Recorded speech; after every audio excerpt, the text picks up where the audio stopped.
Chapter 441. In the Third Ring Council, Li Shu was attentively listening to Li Weiming's weekly report. Currently, the Imperial City Caudill forces, to which Francisco Franco belongs, were attacked the day before yesterday by the settlement faction we funded. 3 small mobile cities, each 1 or 2 square kilometers in size, were destroyed. I, on behalf of the company, recovered all the components of the mobile cities and paid the faction 500,000 Eden dollars worth of food. Furthermore, Antonio Salazar Poseidon Dimension is located at sea, so I haven't yet established substantial control over the main continent. I only control approximately 40% of the land and 57% of the Caudill. Additionally, I indirectly influence 26% of the Caudill through economic, food, and freshwater resources, but I still maintain orders for the Caudill to cut off Antonio's land-based supplies. Li Weiming adjusted his glasses as he spoke. Due to technological limitations in Granada, the glasses were genuine glasses, not terminals. He stood ramrod straight in the sunroom, made of glass and exquisitely carved brass. His steampunk-style fitted suit made him look particularly dignified. As the owner of the mobile city of the climbers and the general manager of the Universal Union in Granada, he cherished his position immensely. I have already arranged for spies to infiltrate the Poseidon Dimension, seeking a high position to poison Antonio.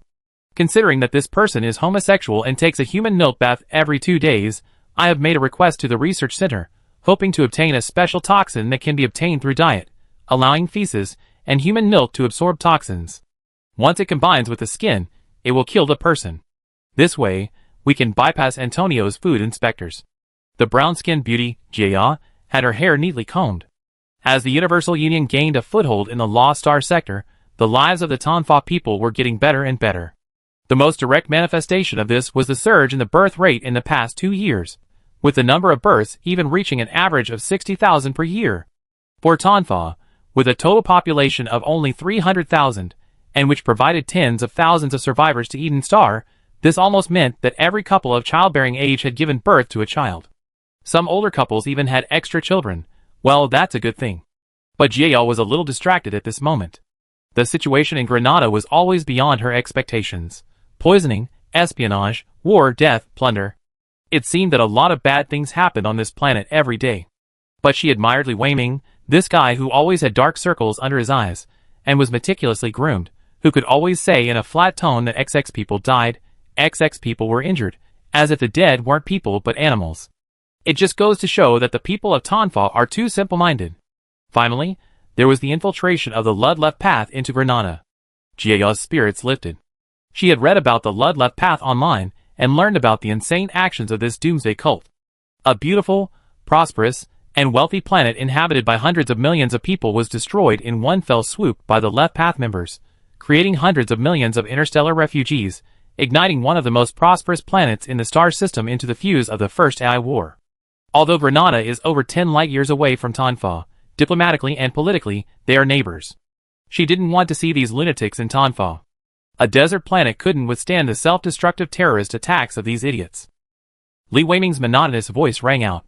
Currently, all left-wing path members have been killed.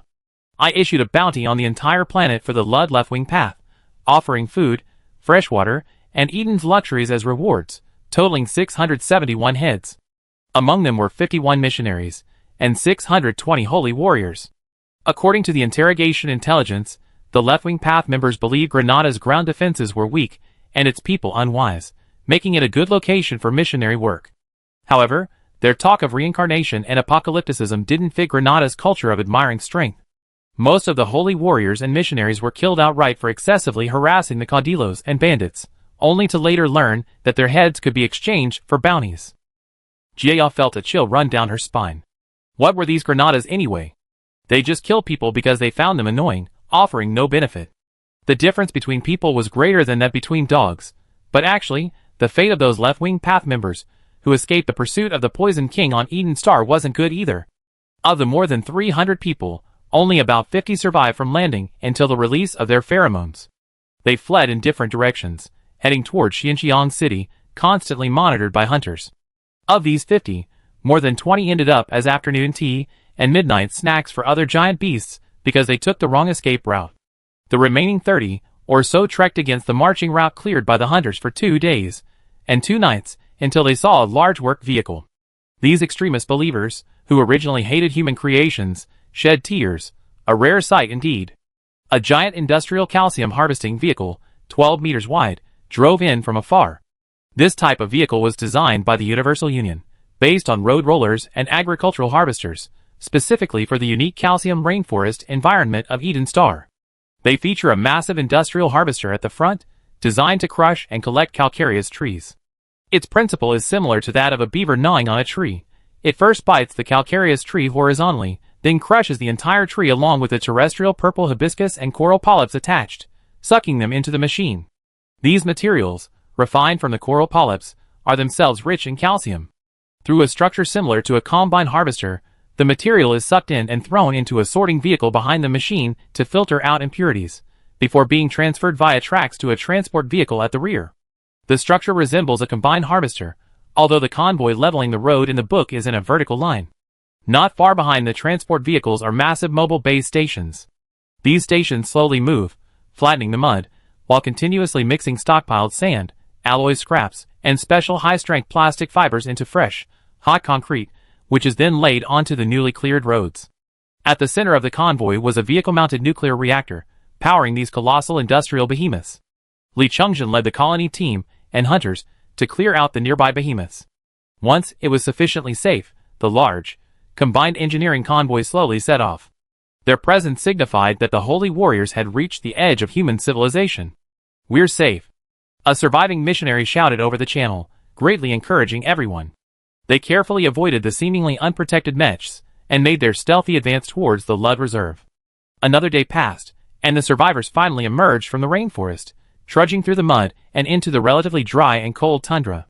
The Lud Reserve, near Sunset Canyon, was constantly monitored by the colonial army of the colony's first noblemen and the Shinsei army. Vast farmlands had been cultivated around vertical farms. The land was so vast, sparsely populated, and fertile that vertical farms weren't necessary. Simply building greenhouses, laying water pipes, and controlling the temperature using regional agricultural control systems was enough for plants to grow continuously. The missionaries led their holy warriors onto a wide concrete road, wide enough for farm machinery to pass through. Without a word, they activated the surveillance equipment used to guard against rock crabs and their young. As the missionaries gazed longingly at the sheds bearing church markings, the reserve's followers, smoking homemade cigarettes and pipes, and carrying heavy-duty dump trucks with thick-barreled shotguns capable of killing dinosaurs with a single shot, arrived. "Hey! What are you doing here?" A loud shout came from the roadside loudspeaker. The dump truck, like a beast, came hurtling towards them, slamming on the brakes and kicking up a cloud of dust. Dozens of redneck believers, carrying 3-barreled shotguns, tumbled off the truck bed. Looking at these parishioners, each with tubes the size of half an adult's fist, their outdated technology perfectly in line with their doctrine, dressed in clothing made of plant fibers, their necks and faces sunburned yet untouched by sunscreen or surgery, the missionary burst into tears. I am a missionary. These people are holy warriors. We have come to spread the teachings of Saint Lud." The leader, a parishioner and technical farmer, puffed on his pipe, his rugged, bearded face twitching. "The Lud Church's army always calls itself the Protectorate, and the Navy the Lud Knights. There are no holy warriors here. You're from the Lud Left Cavalry, aren't you?" "Yes, yes." The missionary removed his mask, revealing his weathered face. He wiped his power armor, revealing his light green paint and the left caliber standard on his shoulder armor. "I am here on the Prophet's mission to warn everyone." Before he could finish speaking, a specially designed armor-piercing bullet, used to kill rock crab hatchlings and even damage 3-star rock crabs, blew the missionary's entire head apart. Other farmers leaning against the dump trucks, puffing out smoke, pressed their guns down on their shoulders, fired, and in the blink of an eye, smoke billowed and rose, the holy warriors and missionaries dying on the spot. The lead farmer took off his pipe, tapped it on the tire that was taller than himself, and cursed, "You poor bastards from Zwitching, begging for food all this way. I'm a legitimate Eden citizen, a skilled farmer, certified by the governor. Why should I mess with your shitty apocalypse? Yeah, it's all because of these bastards. The day before yesterday, I went to sell corn, and the buyer said that because of Zwitching's rampage, no one in the city dared to buy our grain. I was charged 300 yuan a ton. These bastards' heads are worth 25,000 Eden coins each, village head. Let's take them to supplement our household income." Chapter 442. While the anti-leftist movement was raging in Eden, Granada, and Tonfa, Bob, eager for action, finally completed his final preparations at Prism Freeport. He not only received reinforcements from Keljev Technology Corporation but also, by squeezing funds from Fulihang, an investment firm in risk mining at Prism Freeport, spent $1.4 million to purchase 4 battlecruisers. As an employee of a giant corporation, Bob naturally didn't need any licenses. He could simply write one as the commander-in-chief of the Revenge fleet. Therefore, this money was entirely for the ships. After all, the price of battlecruisers was notoriously high. In addition, relying on the endless mine and Prism Freeport's numerous shipyards, as well as his fleet's considerable stockpile of nano-repair modules, he repaired an additional 11 bullet-class carriers beyond the 6 remaining after the war. This number exceeded the number of bullet-class carriers the Revenge fleet had brought from Elphi. The reason was simple. With the hull of the sunken rock-class carrier from Hyena Mining and a large amount of battlefield debris, these fragile, shieldless carriers were rapidly rebuilt thanks to the ingenious work of the shipwreck designers at Wind Miner and the aid of luxurious nano-repair modules. Jeffrey watched in stunned silence. He truly hadn't expected cruiser reconstruction to be so simple. As for the replacement destroyers and frigates, and the newly recruited mercenary groups, the numbers were countless. The combined fleet of Conda's Nest and New Magius had also been formed, and was currently en route from the Mag system to the Great Dog system. Bob had arranged to meet them in the Great Dog system's hyperspace. In addition, they're inside agents in the Great Dog Galaxy. The pirates of the Golden Kingdom Star were also ready. They wouldn't directly participate in the war against Hyena Mining, but would first provide intelligence on the physical universe they observed. They would only intervene after the battle had concluded, and then demand a share of the spoils. Bob readily agreed. Hyena Mining, as a giant corporation, was large enough to accommodate multiple parties sharing the spoils. He wasn't afraid of the Golden Kingdom not taking sides, or even taking sides late. He was afraid they would directly side with Hyena Mining. He went to great lengths to secure his promotion to director, even selectively ignoring the source of Li Bin's clumsy security code. As long as it worked, he didn't care who provided it, or whether other giant corporations had ulterior motives. In life and business, mutual exploitation was inevitable, as long as the goal was achieved. Why be so serious? The fleet commander of Keljev Technology Company was an ordinary-looking, middle-aged woman wearing sunglasses, named Rika. In Li Bin's limited meetings with her, this bureaucratic female commander offered nothing remarkable. She would occasionally glance at him with a meaningful look, much like a homeroom teacher watching students who weren't paying attention during evening self-study. This sent chills down Li Bin's spine, a kind of ingrained cultural phobia kicking in. On August 12, Star Calendar 212, 23 days before the security code expired, Bob, the commander of the massive corporate fleet, who had spent 400,000 star coins on nano-repair modules, mobilized countless resources to repair the fleet, and promised numerous benefits, stood proudly in the VIP berth. These 400,000 plus nano-repair modules, besides repairing the bullet-scarred aircraft carrier, were mainly used for the repair of the Scavenger and Tundra Wolf. These cannon-wielding space baguettes had endured too much in the war, and needed major repairs to face the upcoming space station assault. As for the Tundra Wolf, needless to say, its armor was completely destroyed, and all its gun emplacements were lost. It was a massive undertaking, requiring the combined efforts of the shipyard and nano-repair modules, employing thousands of workers and multiple repair platforms, to barely bring it to a combat-ready state. However, its once impressive, offensive-class warship hull, after the removal of parts of the sunken Tango Wolf, Rampage class, and the patching of its armor, now bore the hallmarks of a risky mining operation. Patches and layers of scarred armor were everywhere, its stylishness reduced by half. This time, he purchased over 1,500 additional marine mercenaries at Prism Freeport and took away a quarter of Prism Freeport's heavy weapons, totaling 504 units, including mechs, heavy artillery, hovercraft, and a complete arsenal. Adding the fleet's own marines and weapons, the army would exceed 4,000 personnel, and the heavy weapons would also exceed 1,000. This was barely enough to attack a heavily fortified planet like the giant Enterprise, even with orbital bombardment.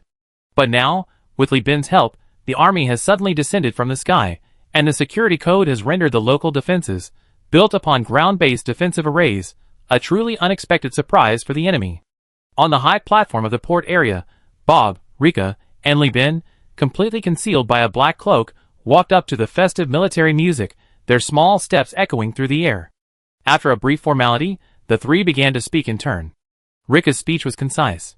This mission aims to destroy Hyena Mining's external combat capabilities for the next 10 years. When it was Li Bin's turn, he cleared his throat and, in a high-pitched voice distorted by a voice changer, said with deep emotion, "The wind rises, the clouds fly, where are the brave warriors to roam the four corners of the earth? Hyena mining must be attacked at any time, there's no other way. Imagine, you're piloting a spaceship, with your partner, eating fried dough sticks, singing songs, happily entering the port, only to suddenly discover that the price of alloys has been driven to astronomical levels by hyena mining. So, the days without hyena mining are the good days," he said, bowing slightly to signal the commander-in-chief to speak. Bob connected to the channel, clearing his throat. Ahem. "Let's go!" At 2 p.m. that day, centered on the Endless Mine, 2 Hercules-class ships, 1 Forsaken class, 1 Heavyweight class. She was still called the Tundra Wolf. Bob's intention was to utterly humiliate her, along with 1 battlecruiser and 2 carriers from Kelja Technologies, and dozens of cruisers, departed Prism Freeport in a grand procession. Only after the fleet disappeared from the jump point did Hyena Mining's representative in Prism Freeport dare to leave the safe house, impatiently sending a message to headquarters, alerting them to the intelligence of the Vengeance Fleet's patrol. In the Asiatic system, the home planet of the Sindar Power, the capital planet Sindria, is an extremely hot, metallic planet without an atmosphere. Because it is so close to its star, ships operating nearby require a stellar defense coating to protect against solar flares. The local inhabitants live in underground, ant-like, three-dimensional cities. Sindar Main System, Asiatic Star, with Sindria, highlighted in yellow. Kree Vanma, grieving the loss of his son, waits anxiously in the Sindaria Grand Hall, where political propaganda films of the aged, resolute lion of Sindaria, who refuses any modification surgery, play throughout the hall. The Lionheart of Sindaria, once a great naval commander and dictator, is now extremely stubborn and a key reason for the regime's decline. After a long while, a man in a Lionheart guard uniform with pink and purple stripes and a white undershirt emerged and said regretfully, "The Lionheart of Sindaria, with foresight, and for the sake of the entire star system, has refused your request for military assistance. We cannot provide military aid to your company, but this sayings of the Supreme Administrator, personally annotated by the Lionheart of Sindaria, will certainly provide you with spiritual and strategic support. This is a great honor, please keep it safe." Watching the Lionheart guard depart, clutching the precious paper-based set of sayings that could fetch an astronomical price at auction in Sindaria, Kree's hands trembled with anger, the leather packaging crumpled from his grip. "They're all unreliable bastards," he cursed inwardly. Chapter 443. The Great Dog Galaxy, Hyena Mining Capital, Scrapyard Planet. Scrapyard Planet. This is a jungle planet, rich in volatiles, arable land, mineral deposits, and a small amount of organic matter. Its atmosphere is mild, with equatorial temperatures consistently between 50 and 60 degrees Celsius, making it quite habitable. If it weren't for its gravity being twice that of Earth, it could be considered a terrestrial planet. Most importantly, there is no hostile biosphere here, no rampant proliferation of Giangra plants, and no super-adaptive shell behemoths like those on Eden. Incidentally, this planet was once the stronghold of Leroy Brown, the Pirate King and a relative of Li Bin, who was a pioneer in the planet's colonization and expansion. Of course, all of that vanished when Hyena Mining finally decided to settle here and launched a massive fleet to eliminate him. This was shortly after the end of the First AI War. The 14th Legion had lost a large number of its capital ships, and its domestically produced standard offensive class and Legion-class battleships were still under construction, placing it at its weakest point. Otherwise, even if the Brown family were unwilling, the commander at the time would have forced them to acknowledge this kinship. The Tango Wolf, the Berserker-class ship destroyed by Bob's team at Prism Freeport, was specifically built to suppress and eliminate the Leroy. Inside the governor's mansion on Scrapyard Star, in the governor's office, the industrial-style decor, using rare metals to create pipes and machinery, appeared complex and high-tech, but was ultimately useless. The tall, handsome, and powerfully built Governor Alyosha Fontaine, the then supreme leader of Scrapyard Star, tapped his wine glass incessantly, revealing his anxiety. "Mr. Kocho, this is my last year in office. I still cannot accept the emergence of risky mining in the Great Dog system. There are only 2 elected governors in the system. If any planet suffers losses, I will be one of the directly responsible parties. Can't the battlefield be chosen outside the system? This would be a serious stain on my resume. I'm about to retire and return to my ancestral home." Kocho, a portly middle-aged man with a mustache, stroked his thick mustache and spoke with a grave expression. "I also came from the position of elected governor, so I understand your feelings. That's why the board sent me to reassure you. Because of Kree Van Meer's military adventure to annihilate the dreadnoughts, the blocking fleet suffered a crushing defeat. Although the board shifted the blame to the Van Meer family and forced them to resign from the board, it's undeniable that the people's refusal to fight on home soil is the real culprit behind our current crisis. 5 capital ships, coupled with any space fortress, should have been a 50-50th match for the revenge fleet. But because of the fear of industrial damage, look at the final outcome. He sighed, it's no use asking this question now. We spent 6 million star credits, draining the company's remaining working capital to assemble the new fleet. This time, we must ensure absolute success. But once the war breaks out in the star system, affecting production, how am I supposed to explain this to the voters? Alyosha asked, troubled. Kokia frowned. You're the illegitimate son of the Luohan family, and the board of directors funded your rise to power after much deliberation. Please don't forget that Fontun is a fictitious surname. Your original surname was Ivanov, a noble director of Hound Mining. Yes, all the elected governors weren't truly elected, they were fairy tales woven by Hound Mining to better and more gently control the general public. They would select outstanding illegitimate sons from the families holding board seats, give them fictitious surnames and fabricated stories of struggle, and elevate them to power to attract votes and serve their own interests. Once the governor retired, they would reappear under different guises, returning to their original families. You don't actually believe that a planet controlled by a giant corporation will grant you democracy, do you? Even in the KKK era, there was no such thing. All the candidates were representatives of capital. Alyosha's competitors were all illegitimate children of board members and their families. He only won the election because of his good looks and deep voice, which inspired trust. After taking office, all his policies were carefully selected by the board. He was merely a puppet. In other words, these elected governors are just internal propaganda tools for giant corporations, similar to brand ambassadors. I know. Alyosha's hands, resting on his knees, clenched slightly. I just lack confidence. I'm supposed to issue a war order to hundreds of millions of people on Scrapyard Planet, but just last week I confidently told everyone we were on the road to victory, and this week war is at our doorstep. Alyosha put down his glass, trying to hide his trembling hands from the sloshing liquid. The news is all over the internet now. They say the Revenge Fleet has joined forces with a squadron from Kelja Technology to invade us. They're also recruiting mercenaries online, boarders, planetary landing crews, naval warriors, engineers, hackers. They want everything. They even assembled a mercenary fleet of dozens of cruisers. I know I shouldn't be qualified to know this, Alyosha said. But I just can't put my mind at ease. Tell me the details. How many people are coming? And what are our chances of winning? I need to know so I can bluff my men. Ah. I see. Chioka straightened his clothes, thinking, so you want to know the situation, so you can decide whether to transfer assets ahead of time. He stroked his shiny hair. You need to have faith in the giant corporations. How many giant corporations are there in the star system? A dozen or so. For over 100 years, we only seen the number of giant corporations increase. Have you ever seen a giant corporation disappear? No, right? Let me tell you, we most likely lose this battle, but we only lose the fleet. As long as the Great Dog Star system is still in our hands, we can recover in a decade or so. At most, we'd be a little strapped for cash. Kokia said with an air of seriousness, let me be frank with you. So what if we lose the fleet? We can't do business anymore. Hyena Mining has jungle planets for food, nanoforges for industry, AI cores for protection, and space stations, and massive ground weapon defense arrays for self-defense. Ordinary forces can't get close. And as for Krivama, he did lose. But he still has a large fleet led by 3 capital ships. Once the Revenge Fleet arrives, he can cooperate with us to trap him. We also have our main fleet engaged in hyperspace operations near the Lud Church.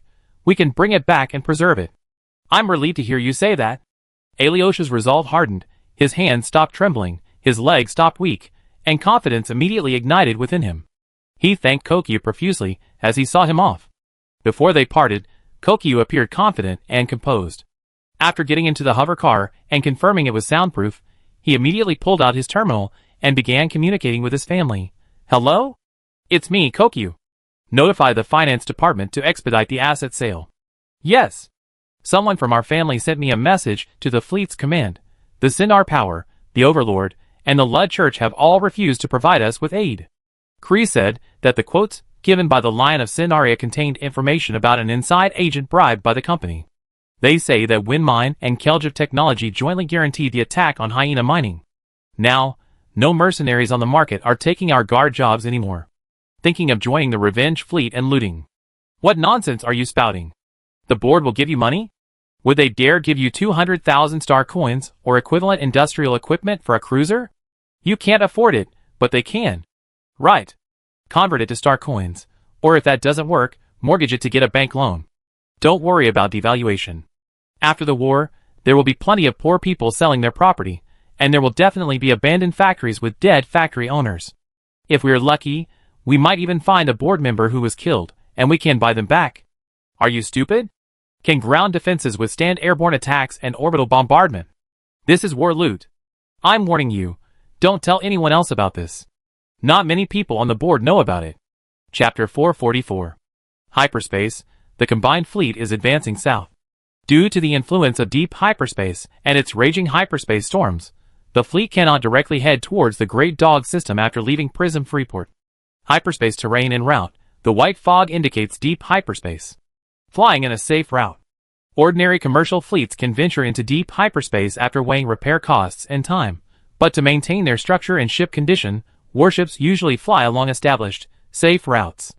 Passing by the Ageborg system, the ridiculously small patrol of the system's inhabitants, the Ludlep path, trembled near the jump point, trying to minimize their presence. If they sensed anything amiss, they would slip into the jump point and leave hyperspace. They knew they were universally disliked.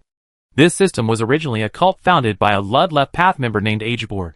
Note that this cult designation was not bestowed by the community, but rather a mark placed within the left path. This cult leader was overthrown after a series of scandals and reactionary rule, but hundreds of thousands still live on the barren metal planet in this star system, under the rule of the Ludlow left path. Agiver metal planet. As the fleet traveled further south, mercenary and pirate fleets, drawn by the news, began to swarm in. They all pledged their allegiance to Bob, hoping to contribute to the attack on the giant corporation, only asking Commander Bob to generously grant them the right to plunder. Bomber, annoyed by this, finally granted the right to plunder to Li Bin and Kong Jicho. You two, one representing the mercenaries, the other representing the pirates, all these people are yours. Anyway, you already obtained the right to plunder a planet from Hyena Mining, and you're also going to attack the space station. They're under your command, they be scavenging for food with you. This move both reduced the interests of Li Bin and Kong Jicho and minimized their losses in attacking the space station, which after all, was the capital space station, a standard war fortress. Overall, Bob's action was a win-win situation, more beneficial than harmful to Li Bin, since he himself couldn't possibly control a planet managed by hundreds of millions of people for centuries, complete with a leader's automated factories. Thus, having provided the security code and some intelligence on Hyena Mining, Li Bin suddenly found himself within the Joint Fleet's command structure. On the bridge of the Caming Beast, Li Bin looked at the slowly unfolding star map of the Great Dog system and the dazzling array of fleet command icons displayed alongside, like a wholesale shipment. He couldn't help but complain to Kong Jicho, "I'm speechless.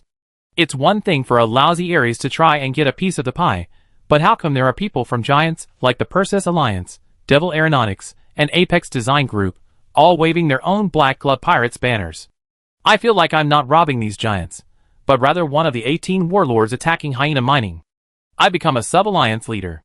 Isn't this a good thing? Do you ask, puzzled? It's both good and bad. Li Bin clicked his tongue. He couldn't very well say he was after the nanoforge, could he? That thing couldn't be exposed, otherwise everyone would know Li Bin had a nanoforge, and things would get really messy. But having more powerful corporations infiltrate would make it easier to shift the blame later, so this had to be handled carefully. He told Kong Jicho, "These giant corporations are very sharp-eyed. They're probably all after the good stuff. We need to act quickly and ruthlessly. I have some information on the internal industrial distribution of Hyena Mining. If we control the space station and let the giant corporations raid the planets, they'd definitely be happy to move the human territory automated factory away. We take the first bite of the space station, and we fight everyone else for the planets. But there are a few things to consider. First, no matter what they eat, we need to take a cut." Li Bin held up a finger, and amidst Yuya's shocked expression, "What are you chickening out for? Without my security code, they have at least 10,000 crew members killed during their airdrop. If they're not happy, let them go rob somewhere else. Second, tell them to avoid killing anyone except those who resist. The scrap station planet, as the capital, has a complete industrial base, and many of its people are skilled workers and engineers.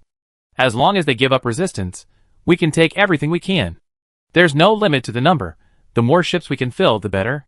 Kong Jicho's mind swayed as he listened, thinking, the engineers Konda's Nest needs are here. Li Bin held up a third finger. Third, Your Highness, the fleet from your hometown shouldn't attack the space station too aggressively, cripple the power grid. Then the artillery should fire at the gun emplacements. There's plenty of good stuff in the space station. And the fleet shouldn't charge too aggressively. Afterwards, this fleet should be positioned across the space elevator to deter other forces. Those who refuse to pay, beat them to a pulp. Dia asked again, but what if the giant enterprises refuse to pay? Isn't he a pirate in disguise? Even a pirate prince fighting pirates needs reason? Li Bin scoffed. Since he doesn't want to get involved in Hyena Mining's retaliation, he can't shed that facade. My only concern is the money-grubbing captains and commanders who will act recklessly and set a bad example. You're very thoughtful, kid. Okay, let's do it this way. Kong Jicho nodded repeatedly, readily agreeing. The nanoforging furnace is located in the orbital industry, within the space station. Actually, Li Bin made it so complicated mainly to ensure the nanoforging furnace wouldn't cause collateral damage, and to exclude giant enterprises and other mercenaries, preventing them from discovering it. Unless someone personally witnessed Li Bin taking the forge away, even if the news leaked, suspicion couldn't be placed on Universal Union. After all, Universal Union only sees the space station first, not monopolized it. It's normal for someone like Li Bin, who hasn't even finished school, not to know what a nanoforge is, right? If you were in his shoes, would you think Universal Union is more suspicious? Or some other giant corporation? Maybe this is a frame-up.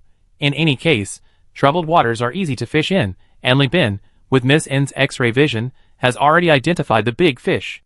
On August 14th, Star Calendar 212, 21 days before the security code expired, the fleet from the MAG system joined forces with the Revenge fleet.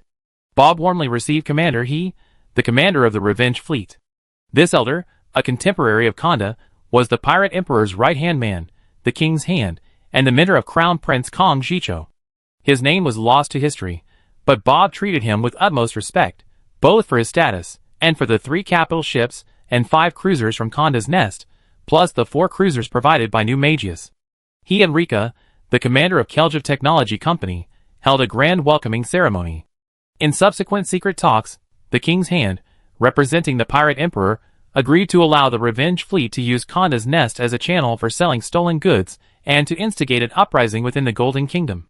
The price, however, was that some mercenaries and pirates within the Allied fleet would need to relocate to another arid planet, the Wasteland Star, which possessed a military space station, essentially further concessions to Kong Jicho.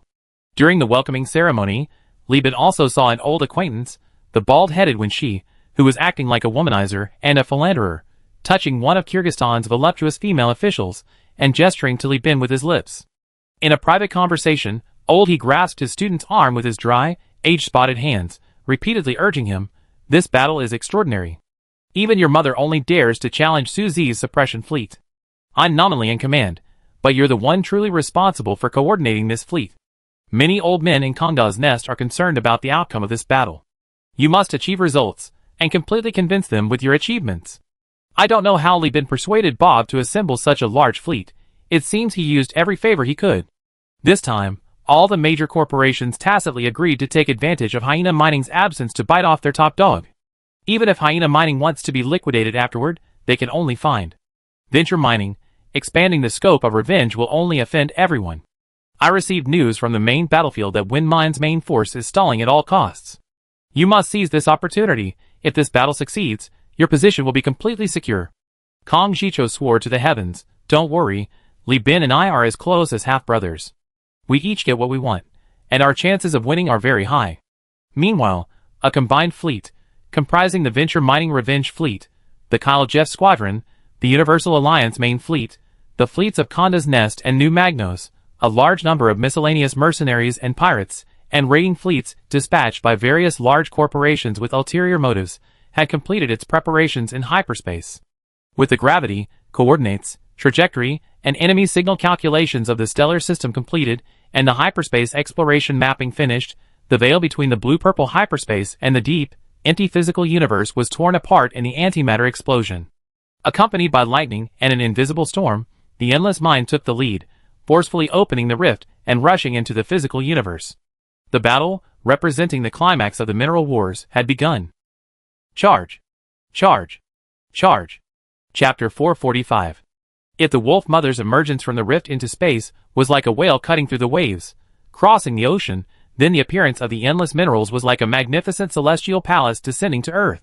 No matter how unsightly or patched it appeared, anyone seeing this behemoth's first reaction was, "Holy crap!" Then the battle alarm sounded, and a patrol in front of it scrambled to escape, only to be crushed by the sheer mass and potential energy of the charging endless minerals. Several destroyers exploded against the thick armor and the repeatedly stacked, crammed hull structure. Bob, perched on the bridge throne, had already connected the entire ship via neural interface. The endless minerals' bloated hull was significantly improved by the neural link technology, although it was still as slow as a tortoise even compared to capital ships. Bob, with his eyes closed, took over the communication arrays that were being activated one by one. Sensing the barely perceptible swaying of the ship's hull, he asked blankly, "Were we attacked? Why does the ship show an attack, but I didn't see any artillery or laser trails?" The first mate waited a moment until the optical observation post restored communication before explaining, "Our location overlapped with an enemy patrol, and we crushed 2 Rock Bear class and 1 Kitty Hawk class destroyers." "Oh, I thought Hyena Mining had some unknown counterattack method." Bob breathed a sigh of relief. He was extremely nervous. This battle was a gamble. He had not only staked his entire fortune, but also mortgaged his family's future. Once they entered the physical universe, the Endless Mind would have virtually no chance of escaping before victory. He only had 2 choices, a resounding victory or total annihilation. If they lose, it will be because he was reckless and greedy for credit, and he will be executed by the entire clan. Commander Rika will lead the Tundra Wolf and some cruisers to remain in hyperspace to delay the remnants of the enemy's blocking fleet and blockade the system. We have already broadcast communications to nearby systems. All pirates and mercenaries willing to join can participate in intercepting and raiding the fleets and ships purchased by Hyena Mining in hyperspace, and will be paid bounties based on combat records. Furthermore, I have taken the liberty of promising that those who perform exceptionally well will be granted permission to plunder planets, the first mate added. Commander Rika also emphasized that the Tundra Wolf's repair condition is not complete, and preparations should be made for its sinking, if necessary. She used them as human shields. "It's all right, as long as she does her best to rescue the crew." Bob nodded. "Besides, you did the right thing. Blockading the system is crucial. After we seize the nanoforges at the processing station space station, we also need to help Rika destroy the scrapyard planet so Keljef can also reap the benefits. We're doing big things. We need to divide the spoils fairly." As he discussed this with the first mate, 2 Renegade-class battlecruisers and 1 Atlas II Malawing Quacha's super-modified ship, surrounded by a large group of pirate cruisers, surfaced into the physical universe, followed by a large fleet of ships from the Universal Alliance and Kong Jicho. In the eyes of the Hyena Mining Patrol, the 7 capital ships and over 60 cruisers, more than 20 of which were pirates disguised as giant corporations, there to loot, were like a vast, untamed army. This wasn't the power of a single family, it was a collective action of various forces united under the grand ideology of fleecing. Some modules of the endless minerals have been restarted and are now engaging in long-range artillery fire with the approaching Star Patrol fleet. The fastest reacting fleets are the escort and destroyer fleets. The cruisers have not yet arrived. After all, it is the defense of an entire star system, and it is impossible to instantly teleport over upon detecting the enemy. Therefore, the Endless Mind alone dominated the entire battlefield, routing the smaller ships. Bob, as the leader, was the first to jump and the first to take damage, fully demonstrating his leadership.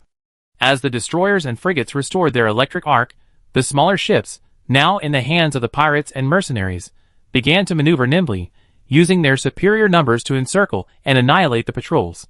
Liban even saw mercenary fleets deploying salvage platforms directly to the battlefield, landing on the wreckage to loot it, and then advertising their wares in the internal trading channel.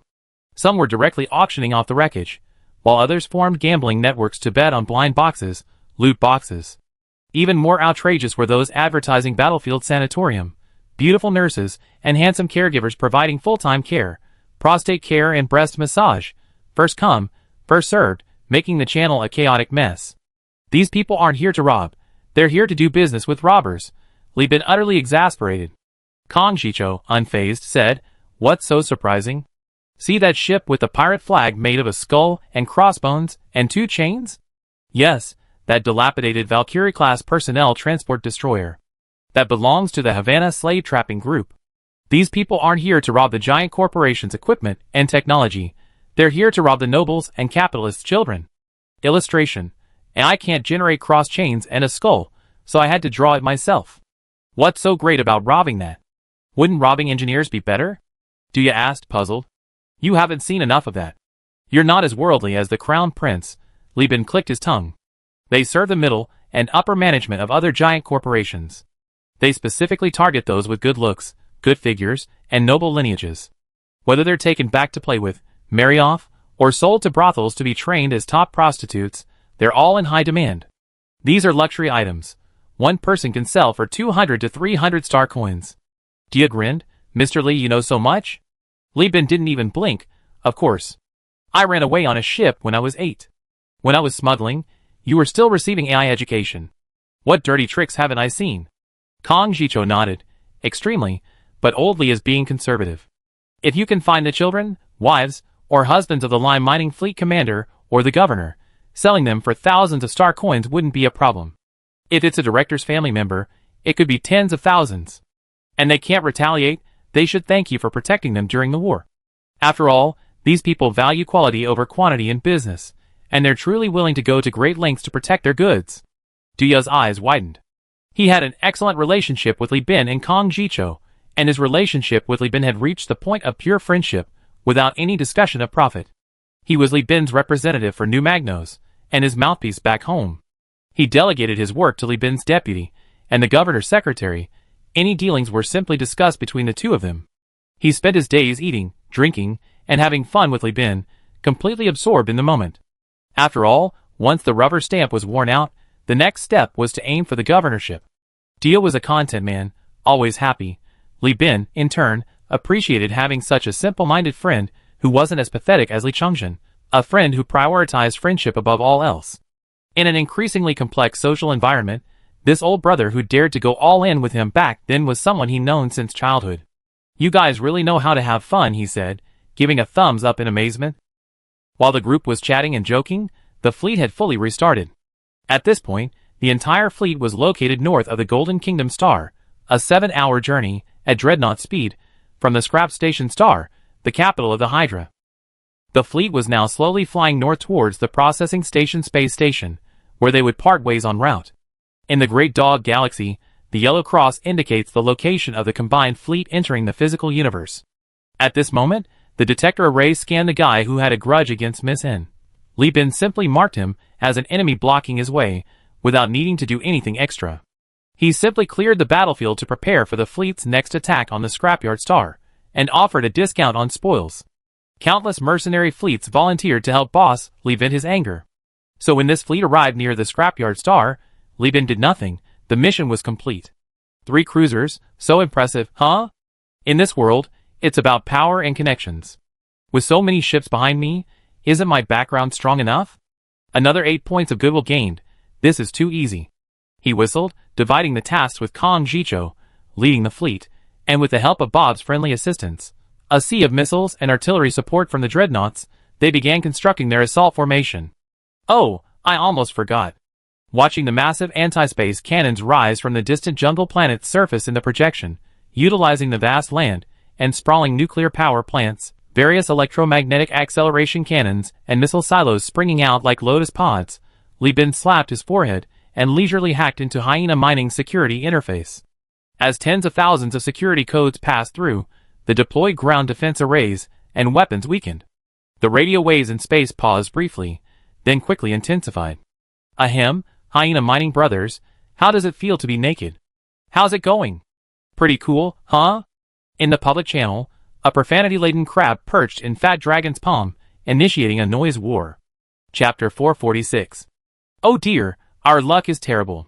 The Scrapyard Star and the Junkyard Star happen to be in similar orbits. If we had arrived a few months later, or a few months earlier, we could have perfectly avoided each other. Li Bin clicked his tongue in annoyance, looking at the 2 celestially adjacent planets and the space station. Star chart.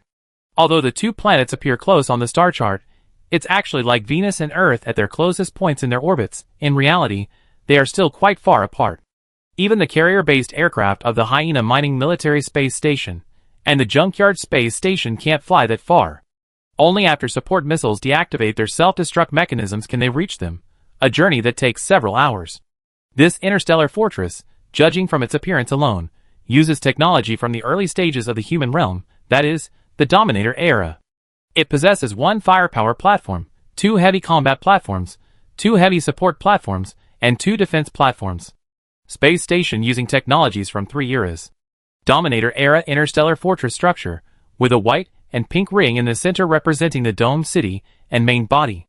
It sounds impressive, and it truly is. However, it's undeniable that before the entire space station transitioned to combat mode, these platforms, especially the pyramidal structures extending outwards, were originally spaceports. The sections for spacecraft entry and exit and carrier-based aircraft takeoffs and landings were once berths and VIP berths. Detailed data. Now, all the non-Hyena mining company fleets are cowering deep within these berths, awaiting their final fate. Even hiding deep is useless. Under the threat of 2 Renegade-class battlecruisers, a 2 Malawin-Quachas missile-equipped capital ship converted from an Atlas-class supercargo, and a large number of cruisers, this fortress, with too much space occupied by factories, living quarters, and commercial areas, and failing to achieve full militarization, will find it difficult to hold out without external support. At least the space station commander had already prepared to abandon all external modules. This elderly but vigorous man, with a clarity unlike that of a stubborn old man his age, explained to the bewildered elected Governor Alyosha in the governor's mansion on the surface, "Your Excellency, given that the ground defense array has been hacked, nearly half of the planet's naval firepower is ineffective. I can only guarantee that no cruiser or larger ship will be airdropped before the space station's combat modules are destroyed." Alyosha, who was mentally cursing Kochi's ancestors, clung to a last glimmer of hope in the governor's office. And what happens after the modules are destroyed? If the modules are destroyed, then we can only surrender. The commander's calmness was as if he were saying that there were no noodles at home tonight, so everyone could have some porridge and side dishes. But you're from a bored family? Shouldn't we hold out until the very end? Alyosha stammered. The commander calmly replied, "What are you saying? The core of the space station is the domed city, and the orbital system below. Building a level 3 space station from scratch costs over 2 million star coins. Based on production capacity, it could build a combat fortress. It's not something we can easily abandon. Side view of a level 3 space station. Side view of a level 1 space station. Furthermore, these people don't have the strength to occupy the star system long term. They have to leave once our main fleet arrives. If they resist to the end and the space station is destroyed, that would be a loss for the company. The losses from rebuilding a level 3 space station and related industrial layout are far greater than defeat. Moreover, if the resistance is too fierce, the enemy can forcibly destroy it. If they surrender, we can still hide some assets for the company. You already acknowledged your ancestry, so surrendering won't matter. But I'm different. I still bear the name Von Tun." Alyosha screamed inwardly. He could already see the future. After the defeat, he, the democratically elected governor, would inevitably be pushed forward to take the blame. Many board members had illegitimate children, and their families often had powerful members, but someone who was both an illegitimate child and in power, and wouldn't threaten their family, was extremely rare. And wouldn't you know it, there was this Alyosha here. Before the war, he confidently vowed to protect their livelihoods, calling the enemy weaklings, and giving a speech of underestimating the enemy. This man even publicly surrendered in the end. We suspect he's a spy. Then came the public trial, the target practice, and being nailed to the pillar of shame. Governor, please quickly hide the company's valuable assets, protect the industry, and relocate the engineers and technical team. I will do my best to buy time, the space station commander said before cutting off the communication. It must be said that this commander was remarkably clear-headed. His actions were a perfect example of balancing public and private interests, shifting the blame and suffering to others while absolving himself of all responsibility. Alyosha, left sitting in his office, tugged at his hair, muttering to himself, "No, I have to find a way out. The capital ships are ready." Kong Jicho's voice was stiff in the channel. He gathered 3 battleships around a defensive platform, ordering the pirate fleet to orbit the space fortress, keeping parallel to the platform. "We must concentrate our superior firepower and dismantle these modules one by one.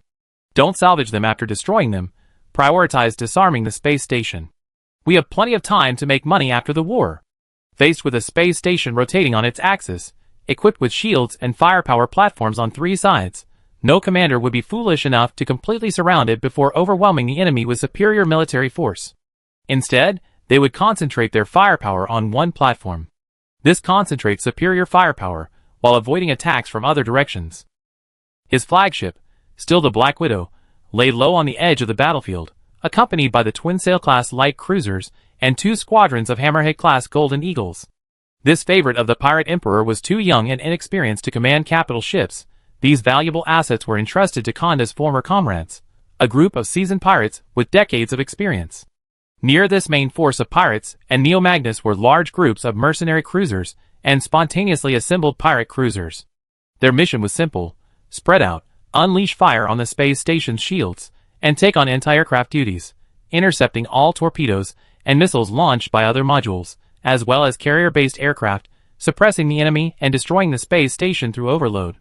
With the Atlas II Malawian-Quachas class activating its Cyber missile and Hurricane missile launchers, the battle officially began. These warships, converted from Atlas-class cargo ships, were the most cost-effective capital ships among pirate vessels.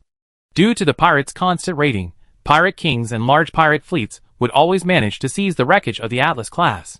To gain more firepower, they transformed the 3.6-kilometer-long cargo platform, primarily used for loading goods, into a firepower projection platform based on this civilian hull.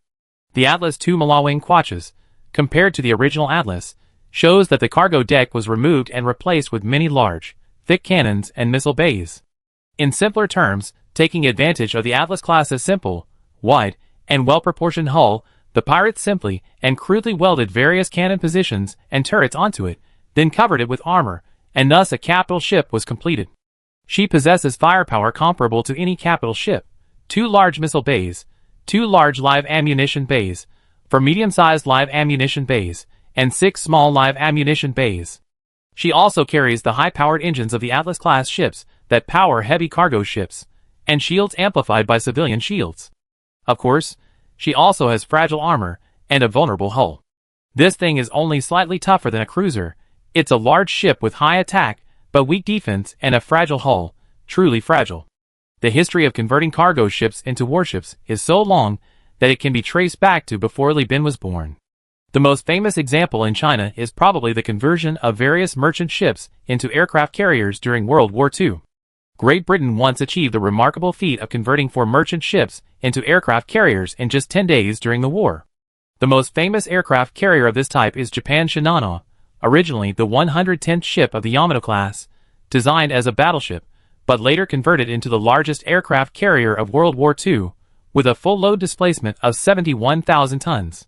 Then it achieved the remarkable feat of dying within 17 hours of its maiden voyage, making it arguably the fastest on Earth. Despite this, the various capital ships modified from the Atlas class remained highly sought after by pirates: the Rudd Left Path, the Rudd Church, and the Fong Clan. After all, it possessed battleship-level firepower, and with cargo hold modifications, it could also function as an aircraft carrier, making it an excellent choice for rapidly expanding fleet strength. Various Atlas-class modifications, mostly in used mod ships, at this very moment, at the neighboring Hound Mining Military Space Station, for Atlas-class super freighters were being intensively converted into warships by the shipping department. 2 belonged to Lai Mining, and 2 were freighters forcibly requisitioned from other companies. However, the combined fleet arrived too quickly. Before these ships were fully converted, war broke out. In Li Bin's eyes, the Atlas II Malawian-Quachas was also incredibly desirable, being a capital ship, and one of its ships could project firepower equivalent to an entire standard cruiser fleet. After Kong Jicho issued the order to attack, missiles and torpedoes, like pear blossoms falling from pear tree branches in spring breeze, streaked across the sky with their white plumes, slamming densely into the shields in front of the defense modules. All missiles launched. Chapter 447. Looking up from the Hyena mining capital planet, Scrapyard Star, one could clearly see a massive shadow cast from the sky, the result of a large fleet of warships and space stations working together to obscure the heavens. Even in daylight, one could see orange and white flashes against the azure sky. The Atlas II Malawian-Quachas focused on destroying the shields, while 2 Renegade-class interceptors concentrated on rapidly orbiting the Interstellar fortress, using their heavy armor and onboard twin anti-aircraft guns and 6 Vulcan cannons to relentlessly destroy incoming missiles. This was a special interceptor independently developed by Hyena Mining, measuring 800 meters in length and width. It was so enormous that only a space station could accommodate it. From activation, it was disconnected from the internet, rejecting any long-range hacking. Its sole mission was to provide air defense and physically withstand the final missiles. The interstellar fortress in the battle interface, framed in yellow, is a city-level fortress. As seen in the image, even at full strength, it has blind spots, and its shields are distributed. It's like the crescent-shaped fortress on the edge of an ancient bastion, designed to draw enemies in by protruding outwards and blocking the main entrance. From its inception, it was designed to be breached, as long as it inflicts as many enemy casualties as possible and depletes their resources. Bastion structure partial. An even more striking example is the small town attached to a giant city, like Erin's, in Attack on Titan. It's specifically designed to attract Titan attacks, serving the same purpose. Erin's town is essentially this fortified town. In this battlefield, escort ships and destroyers are meaningless. Their hulls are too small to withstand the deadly firepower of the space station, and their weapons are often limited in range due to the electrical grid system. Furthermore, the fire control AI, due to its size, struggles to analyze complex battlefields and the swarms of missiles and artillery. Therefore, the only task of these small ships is to protect everyone's rear. This meant dealing with the various small patrols scattered throughout the galaxy that approached from nearby, as well as the fleet led by Rika, which was secretly avoiding the hyperspace reflection being monitored from other galaxies. After all, it was a reflection of a galaxy, covering a vast area, and there were bound to be some that slipped through the net. At these times, pirate and mercenary cruisers would receive orders from Li Bin to slowly circle around and eliminate the target. Space was vast enough that the time it took for small infiltrating rescue fleets to reach the battlefield was sufficient for these cruisers to turn around and then notify the entire fleet to prepare for dinner. The firepower of the Renegade class was undeniably fierce. These battlecruisers, whose ugly appearance rivaled that of Konda's plague fleet, were actually sophisticated modifications based on early pirate battlecruisers. Each Renegade-class ship had a different appearance, but in the legends passed down by the governors of the free planets, these behemoths possessed the power to plunge an entire galaxy into anarchy, through attacking patrols, plundering transport fleets, and blocking space traffic. Within an hour, the two traders had taken out all 5 City-class interceptors, turning these intricately designed contraptions into piles of space debris. It was precisely because of these City-class destroyers that the defensive platform, under the concentrated fire of the Atlas II Malawang Quachas and a host of cruisers, was able to remain standing. The Star Fortress is too tough. Even the endless minerals would struggle against 3 battleships on its own. These fortresses are packed with numerous non-combat modules, absorbing a portion of industrial production capacity. These immobile behemoths are incredibly tough.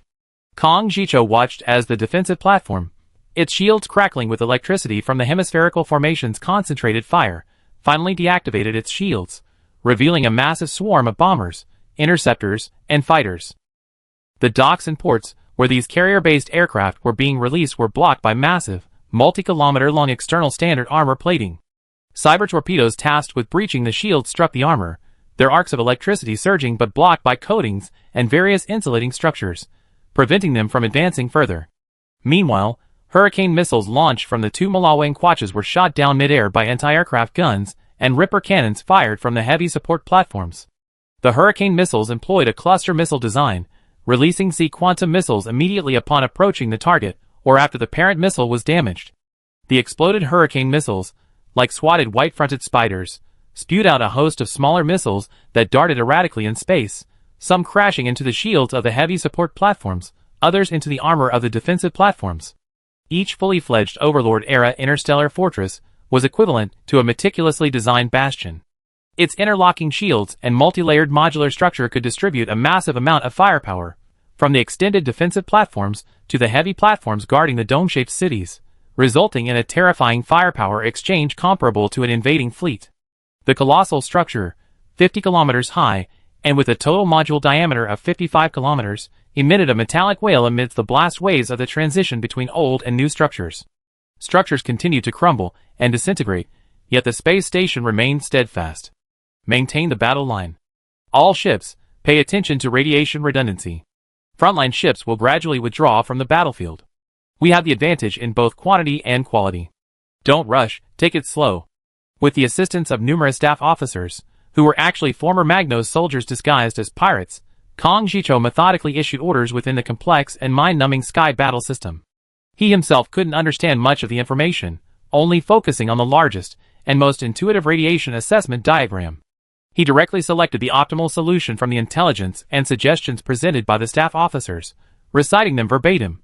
Notify carrier-based aircraft to scramble and cover the fleet handover. Piranha bombers, longbow bombers, Fallen, Blizzard bomber squadrons, and a massive swarm of dragonlings, claws, and warrior interceptors burst from the flight deck. Streamlined deck lights flashed as pilots raced through airlocks, running across the deck. In the distance, the expanding blast wave carried nearly invisible dust that dripped onto their protective suits like rain. The sheer quality of these carrier-based aircraft reveals who the giant corporations are and who the true pirates are. Especially the Blizzard bomber and warrior interceptor produced by Demon Avionics. These so-called carrier-based aircraft are basically space mechs, low-end Gundams. Not something any lowly pirates can handle. A list of Demon Avionics carrier-based aircraft. Note the concave mechs below. Their design is completely different from the Arbitration Interceptor's carrier-based aircraft on the right. These humanoid space mechs, relying on their agility, flew through space. The warrior-type mech's arm extended two Eliminator kinetic scimitars, slicing past anti-ship missiles fired from the space station. The mech rotated its waist and abdomen, delivering a sharp slash that cut the missile in two along its power unit and explosive section. Only after flying far away did the missile weakly self-destruct, exploding in vain. Awesome. Lan Yuan, hiding below the fleet, piloting the Dream Eater, and quietly waiting for the module overload to board and seize the Nanoforge, was immediately impressed. From a production capacity perspective, complex mechs requiring numerous precision universal joints are actually severely insufficient for space warfare, with firepower far exceeding that of the surface environment. However, Devil Aeronautics, as a bloodline-based regime disguised as a corporation, strictly controls warfare with pure bloods. They see the battlefield as a stage to showcase their pure blood nobility, where magnificence and elegance are essential. Every Gundam pilot is a carefully selected elite, flitting among cannons and missiles, like a butterfly flitting among flowers. Of course, some unlucky ones were hit by the destroyer's wide-area cannon fire, instantly obliterated by this massive anti-aircraft weapon. But the flaws didn't overshadow the merits. This Gundam, with its extremely low skill floor and incredibly high potential, was used in spectacular fashion by the elite pilots of the Demon Avionics division. They even put on a public show of a space night duel. A Blizzard bomber mech gracefully flew through a series of nested figure-8 patterns, shooting down several Hyena Mining's Rock Sparrow bombers in succession, achieving the remarkable feat of single-handedly annihilating an entire squadron. However, looking at the Blizzard mech equipped with the Golden Cicada Stream Cannon, IBID single-barrel anti-aircraft gun, Gravedigger Cannon, homing heat decoy launchers, and a self-repair module that faintly emitted nanobots after being damaged, Lan Yuan thought to herself how expensive this one must be. It would probably cost 2 or 3 sets of rare metals just to build one squadron. Looking at this incredible armament, ship-mounted systems, and tactical systems, and even the TMO's self-repair capability. In a large-scale battlefield, the loss of these elite pilots and expensive aircraft would probably be no less costly than sinking a battleship. It just goes to show how racial prejudice works. 3K has Mouse, Gustav Gunner, Tiger, things that torment logistics and production. Li Bin deployed his FSF ships. These Sino-Korean warships favored armor-on-missile combat, and the H-88 anti-ship guns were perfect for destroying armor. The lead Resither-class missile cruiser hid behind friendly shields, activating its tactical system whenever possible. Resither missiles were loaded, and after each load, an overwhelming swarm of Resither missiles launched an attack. He appeared quite busy, with missiles and ion cannons, but in reality, Li Bin wasn't concerned with the external situation of the space station.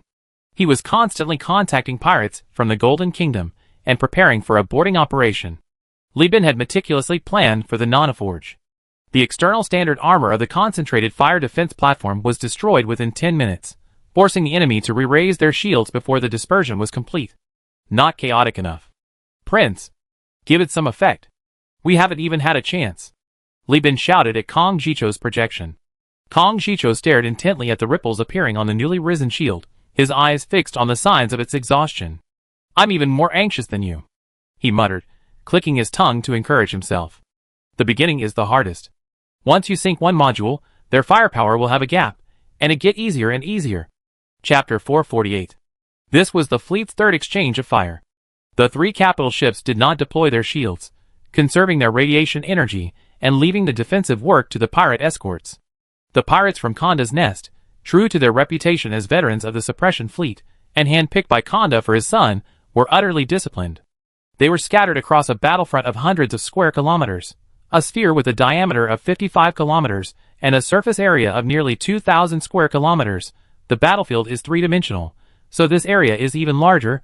Their shields intertwined to cover the capital ships, leaving gaps of several kilometers to tens of kilometers for the capital ship's artillery fire. The Interstellar Fortress in battle. No ships dared leave the port. Except for Hyena Mining's own ships, ships took off from directions never under attack. However, lacking capital ships, these cruiser-centric fleets were quickly driven back by a large number of mercenaries leading a numerically superior fleet of cruisers. Especially after the first defensive platform was sunk, a Renegade-class ship even withdrew from the battlefield, leading mercenaries to capture any Hyena ships that dared to leave the space station. This caused immense distress to the Hyena captain stationed at the junkyard. Although the fleet commander of Demon Avionics didn't know where Risk Mining had obtained the security code, that didn't deter his determination to plunder.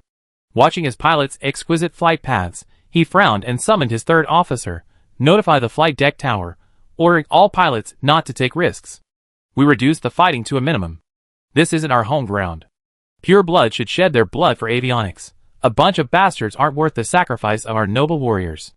The flagship of the Apex Design Group fleet was a standard Spectrum-class aircraft carrier. Yes, the kind that served as a cargo ship in Li Bin's fleet. However, this flagship hadn't been converted for cargo transport. The entire fleet consisted of 5 cruisers, all Spectrum-class, including 3 carriers, 1 cargo ship, and 1 fuel ship. Apex was able to deploy such a fleet because they were located in the southern part of the core sector, giving them a significant advantage. Under Kong Jicho's command, the 3 carriers released Apex's special bombers, the Taiga Lizard torpedo bombers, among the few unmanned aerial vehicles, UVs, that performed reasonably well in electronic warfare. This was largely due to their ability to disconnect from network coverage on the battlefield, relying on their massive internal navigation engines to evade stray bullets and launch torpedoes. The Taiga Lizard bombers were equipped with Apex's, reportedly, self-developed nano-grid armor coating, making them exceptionally resilient against machine guns and small anti-aircraft guns, at least allowing them to deflect torpedoes onto their shields. Taiga Lizard torpedo bomber. The fleet commander, eyes closed, controlled the flagship's communication center via neural link, issuing orders to all control towers, set targets before bomber takeoff. During takeoff, order all wings to disconnect from the network. Although ground defense arrays are shut down and planetary electronic warfare systems are forcibly offline, we are facing an interstellar fortress. Everyone must be vigilant and focus on gaining experience. Report. The first mate shouted from the side. Our destroyers had destroyed 3 destroyers from the scrapyard space station. 1 ship is moderately damaged, and 2 are slightly damaged. You handle these matters. I need to focus my energy on bomber command, the commander said without opening his eyes. Remember to have each ship keep records.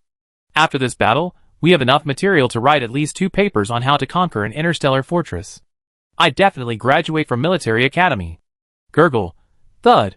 After being under concentrated fire for 3 hours, the defensive platform finally couldn't hold on any longer and shut down its shields again. Its radiation energy had reached its limit. Reopening it would paralyze it. At this moment, the giant Enterprise personnel located on this module were urgently evacuating, leaving only a suicide squad to guard the gun positions and desperately return fire. In fact, without the support of other firepower platforms and the City-class destroyers, which destroyed countless missiles and torpedoes, this platform wouldn't have lasted this long at all. Apex Command immediately squeezed the ship's factory, forcibly launching 2 waves of bombers, while simultaneously sending a message to the Demon Avionics Command, cover my bomber formation. The Demon Avionics Commander, though displeased, reluctantly deployed 3 Warrior Interceptor mech squadrons to provide cover, considering the opponent's powerful lineage and purebred nature. Meanwhile, the Allied forces ships from the Konda nest also unleashed a massive firepower attack, with ion cannons, thermal spring missiles, and hurricane cluster missiles raining down.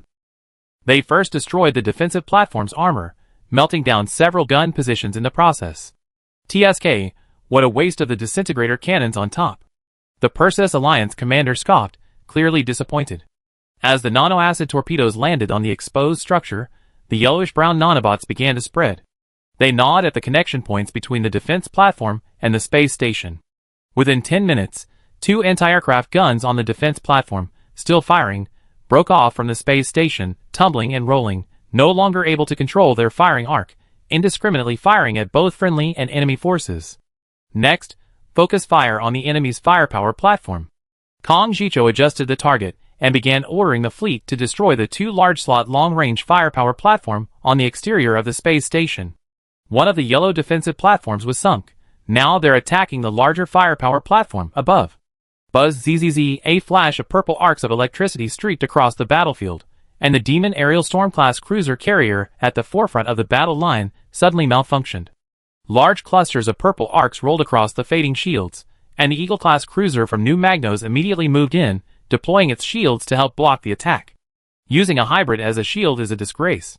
The Demon Aerial Commander's face was as red as his uniform as he stared at the battle system, digging his fingers into his flesh. So far, 4 cruisers have sunk. One was a cruiser under Kong Jicho's command, paralyzed while taking a hit for 2 Malawing Quatches and unable to be rescued in time. The remaining 3 were ships belonging to ordinary mercenaries and pirates. The sudden malfunction of the Demon Aerial Cruiser nearly resulted in the first sinking of a giant enterprise. Chaos erupted in the channel, filled with shouts and curses. Thor's cannon. Massive EMP damage. Speed up cruiser handover and cover friendly retreat. Li Bin frowned, scrutinizing the cannon. Its power was astonishing. Its purplish-black shell seemed completely out of place for a live-fire weapon. It was rumored to contain a miniature black hole singularity, though the truth was unknown. Of course, even if it were true, judging from its performance, it was likely small and extremely unstable, existing only for a second or 2 before annihilating. This was game information I got from the group chat, saying the Thor's cannon released a miniature black hole, but in the game's presentation, well, it doesn't quite fit. Just take it as entertainment. The gravitational distortion released after the explosion of the Thor's cannon could cause massive damage to armor and hulls, but its most significant effect was the severe strain on the ship's electrical grid after the shield was distorted. With the current unexplained technology after the Great Collapse, a single shot could often cripple a low-tech cruiser, incidentally distorting its surface armor. Focus fire. Focus fire. Launch the flash bombers. Kong Jicho made a decisive decision. The flash bombers took off, and the high-tech carrier-based aircraft developed by Yuhui activated their shields. Their primary mission wasn't bombing, but rather to provide cover for the main fleet using their shields and numbers. Kong Jicho and Li Bin, based on their past electronic warfare experience, even preemptively severed their network to prevent them from being hacked and subsequently turning on their own forces. By this time, the fleet had split up. Some mercenaries and pirates maneuvered their ships along the gaps left by the sunken defensive platforms, opening fire on the heavy support platforms protecting the dome-shaped city. Adventurers even released claws and a squadron of young dragons, flying through the shield gaps to board the platforms. This desperate act, driven by greed, inadvertently threatened the space station, distracting the heavy platforms and creating an opportunity to destroy the firepower platforms. An hour and a half later, Li Bin and Kong Jicho, working together to prematurely release a large number of flash bombers, expended their reserves to reorganize 4 waves of bombers and press forward. Utilizing the advance of the traitors, they used armor and shields to withstand the flight paths cleared by the Thor cannons and various artillery pieces. Sensitive air-to-air mines slammed into the target like hailstones hitting a car. The firepower platform's command center couldn't shut down the shields in time. The power grid instantly shut down due to the intense heat, and the reactor leaked due to overload, eliciting curses from the damage control team. Immediately afterwards, under the barrage of Hurricane cluster missiles and Atropos torpedoes launched from several destroyers that had stealthily approached alongside the traitors, the armor and Thor cannons on the firepower platform melted into molten iron. The Atropos torpedoes, possessing advanced guidance systems and large fuel reserves, could fly erratically and nimbly through the dense network of fire, delivering themselves into the target's jaws. Under the saturation bombardment, a large hole was blasted into the firepower platform's top, and it subsequently shut down. Launch boarding torpedoes to completely clear this firepower platform. Then advance inwards and attempt to break through the enemy from the inside. Kong Jicho was brimming with passion. At this moment, he didn't need combat stimulants or caffeine. The illusion of victory and the feeling of dominance were more invigorating than anything else. Another hour passed. After sending out 2 more cruisers, 4 cruisers were heavily damaged and forced to retreat, and 8 destroyers were destroyed. The last outer defensive platform fell. Now, only 2 heavy support platforms and 1 heavy combat platform remained to secure victory. The space station commander coughed incessantly in the control room. He waved dismissively at his concerned subordinates. Back to your positions. You should be more concerned about industrial relocation than me. Also, send a trusted Marine Corps unit to the orbital industrial zone. Once more than 2 heavy platforms are damaged, immediately begin destroying the nanoforge. Commander, there's a commotion inside the space station. The commander waved his hand. It's merchants and capitulationists from other places joining forces. Just suppress them directly. Don't be afraid to open fire, start killing. Meanwhile, Crave Amma, who had followed the combined fleet, led the remnants of the blocking fleet and ran headlong into the Kelja Technology Company, which was locking down the hyperspace reflection. We've been waiting for you, the Vama family, Rika said with a friendly smile over the channel. Get out of my way. Does the Kelja Technology Company also want to be enemies with Hyena Mining? Isn't one Persis alliance enough? Do you have to make more enemies? Cray was indignant. Rika thought to herself, you don't know anything. The Persis alliance joined the raiding fleet this time, but they came with me. War is war, business is business. You military officers always like to go to extremes and make sweeping generalizations. But being a technocrat, she maintained a nonchalant facade. No matter how much she inwardly complained, it's my duty. Then I dismantle your... Kled began, only to see the Tundra Wolf slowly emerge from the enemy fleet. Its hyena emblem was crossed out with a large X, and an exaggerated crescent moon, resembling a sideways fringe, extended from the dog's head, looking utterly comical. Hyena Mining logo. The logo of Risk Mining. Imagine a hyena with a red crescent moon covering one eye, looking down at people like a punk rocker. That's the logo of Risk Mining, symbolizing its founder, Futsuki Nagao. Chapter 449. Many disagree with the view that art originates from labor. However, it's undeniable that in various art forms, what is popular, and what was once popular often originates from the lower classes, especially those with the largest working populations. Blues originated from the art of black people blending African and European elements amidst hardship. The term itself was originally considered vulgar, and so on. In short, the places with the largest working populations are often the most vibrant parts of a city. On the edge of the junkyard Stardome City, near the heavy platform, what sailors usually call the port, berth, warehouse, and naval port, separated by dozens of airtight doors and passageways, a low-class tavern called Brass Wire is doing brisk business as always. Compared to other taverns that rely on sailors' spending, Brass Wire's main clientele consists of the declining middle class, scavenging teams, protection racket collecting gangs, and some spacefaring geniuses who do odd jobs in the domed city and port. They were far better off than the poor living in rat-infested huts and abandoned pipes, but still far behind those who earned a living through honest work or in space. So, after work, they would gather in these taverns, places with rickety ventilation fans that creaked and groaned like an old man coughing phlegm, to while away the time. The Brass Wire Tavern was large enough, spanning 3 floors and over 1,000 square meters. It was converted from an abandoned regional water tank, and the space wasn't perfectly regular. It was made from scraps of space occupied by other modules. The walls were covered in faded graffiti, no longer glowing, and printed on plastic sheets were various wanted posters, underground talent shows, bounties, and graffiti markings. This place needs no extra decoration. It's naturally a rundown industrial style. I used to be a tutor, really. I have an assistant teacher certificate, specializing in serving the middle class and minor aristocracy, providing their children with supplementary education beyond AI education. The other day, I went to a nobleman's house to teach his daughter to spin. You know, hand-spun textiles are worth a fortune among the nobility. A disheveled man sat at the bar, oblivious to the occasional flickering of the overhead light, bragging to his drinking buddies. That servant was always hunched over, his spine was bent, but he had a wonderful daughter named Popsa. As soon as I knocked on the door, Popsa stood inside and bowed to me, having just learned it in AI class. She pulled up her apron, revealing an unnaturally pale leg. She said, "Good evening, sir. Do you understand?"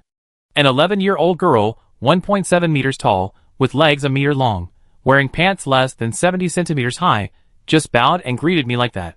He spoke with such conviction, his eyes hazy and lewd, eliciting a series of whistles from the drunkards. Then a broad, callous hand grabbed his neck, lifting him up like a chick. The drunkards were momentarily stunned, this disgrace to the teaching profession was slammed against the wall, a spurt of blood from his nose echoing the other old bloodstains on the wall. The dusty artificial flowers hanging on the wall seemed startled, falling straight down and landing on the back of the former teacher's head.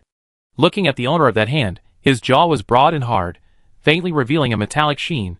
His eyes had an unhealthy, yellowish tint, his fierce gaze reminiscent of a wolf starving in winter. The drunks, no longer interested in what followed, shrank back into their seats, trying to minimize their presence. A sailor's dream. The man pulled down his hood, cracked his neck, and tossed several thumb-sized metal ingots onto the table. The bartender chuckled. "Buddy, Brass Wire isn't exactly a high-class pub, but it's not a jump bar either.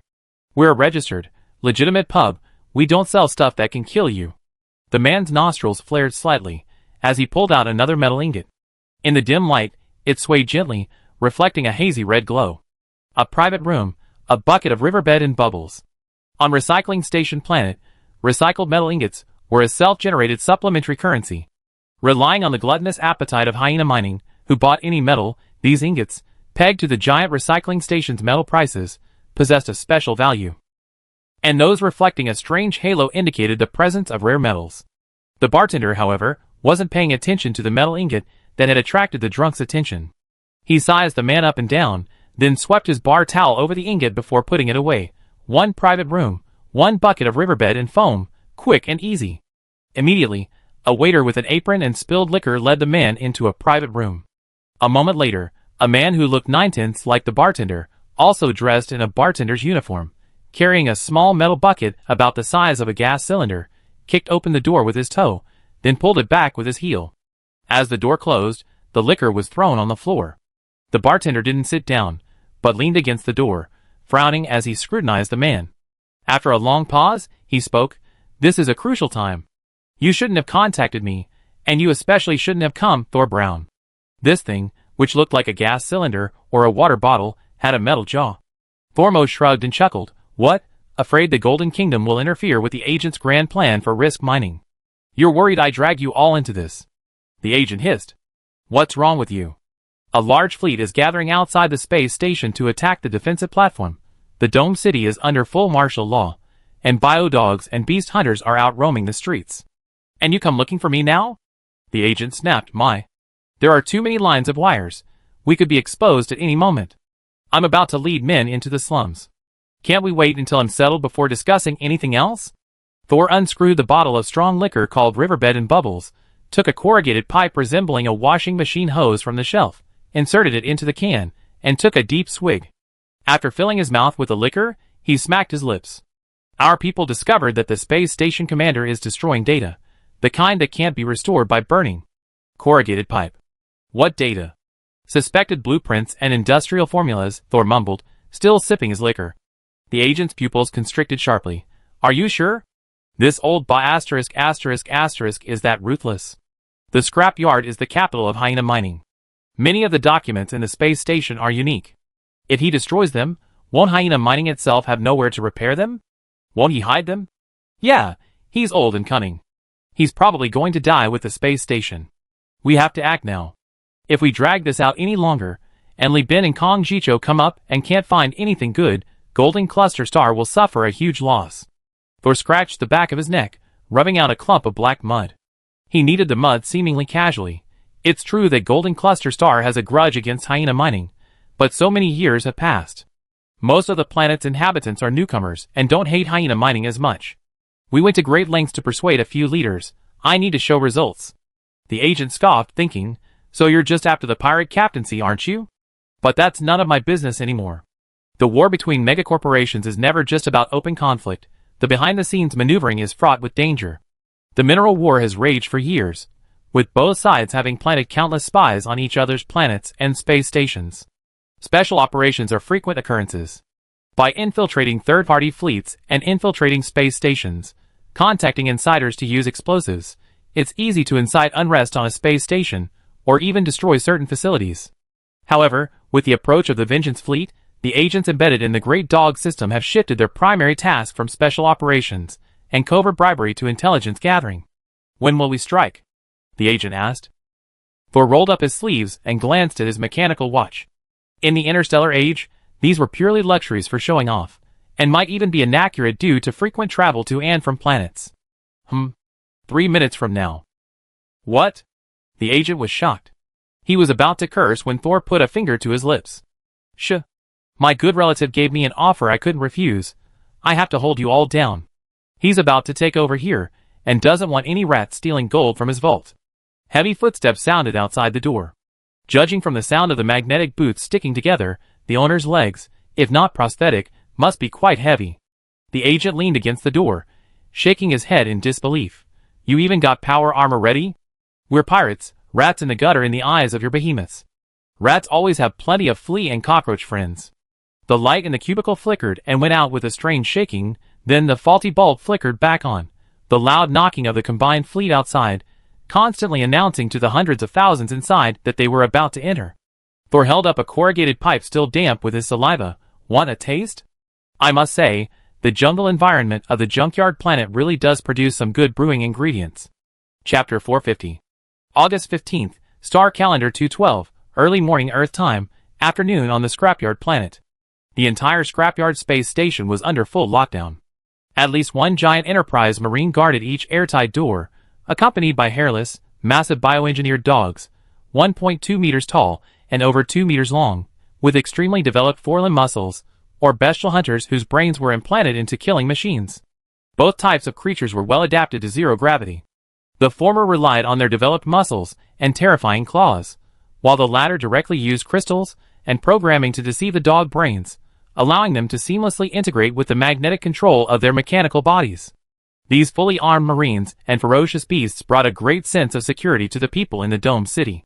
Although they knew these creatures were futile against ships, even the smallest escort vessels, the authorities had at least made a significant commotion, demonstrating that they still firmly controlled the situation. A space behemoth, with a diameter of 55 kilometers and a height exceeding 50 kilometers, containing countless hidden and abandoned sites developed by refugees over the years. How could these Marines possibly suppress it all in a short time? Conquest and maintaining order are fundamentally different. Even though the Space Station Command had granted the police and company security personnel the authority to kill at any time, how could they compare to the sewer natives in the complex underground environment? These people couldn't even handle the black market, let alone the slums. Brushed with the insignia of the former brown pirates on their necks, arms, chests, or backs, these pirates from the Golden Nation had long established themselves on the Scrapyard Star. Before the Mineral Wars began, they had their own underground stronghold here, coming here to sell their loot after raids outside the star system. Ironically, these outsiders from the Golden Cluster Star were more familiar with these underground worlds than the people from the Hyena Mines. The pirates, in groups of 3 or 4, climbed through the pipe-strewn maintenance passages of the lower decks, precariously navigating the guillotines of ventilation ducts, or simply waded into the sewage, wearing oxygen masks and succumbing to the filth. Others, adorned in various hippie attire, swaggered through the domed city, a style that was considered niche in the 3K era, now commonplace. Some were discovered by the bioengineered dogs before the uprising even began and met their end. Others, due to their abnormal behavior, were pounced on by predatory hunters, their skin slashed open by metal blades, revealing their gruesome marks. Notify the Operations Command Center of pirate mutiny. The police chief, wiping sweat from his brow, stared at the alarms blaring everywhere, utterly paralyzed with fear. In a private booth at the Brass Wire Tavern, Thor counted the seconds, his fingers rhythmically tapping on the scratched metal table as he sipped his drink. Do you know how many people live on Golden Cluster? He asked. The agent, sitting opposite him, sullenly scoffed. 10 years ago, the statistic was 3.37 million. Yes, Thor sighed.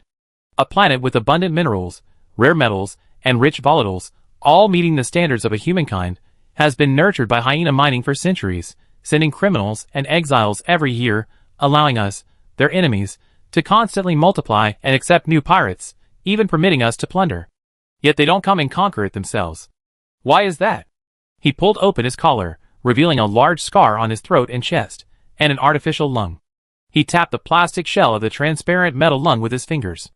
Because this planet has no atmosphere, it's radioactive, and the daytime temperature is 130 degrees Celsius, while the nighttime temperature is minus 30 degrees Celsius. Hyena mining is cutting off our oxygen, fresh water, food, and radiation supply, forcing over 3 million of us to be their slaves for generations. The old, weak, and sick are chained to their homes to mine and extract gas, while ambitious young people go out to become pirates and die.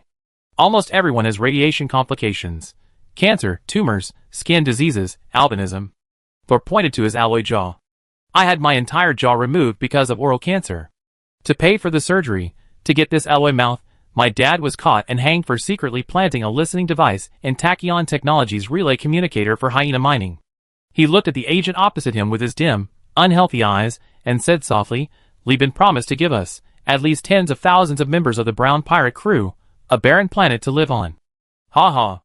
A planet with groundwater, land, and an atmosphere, yet it's a barren planet. Agent, don't you find that ridiculous? The agent looked at the countdown and felt a bitter taste in his mouth.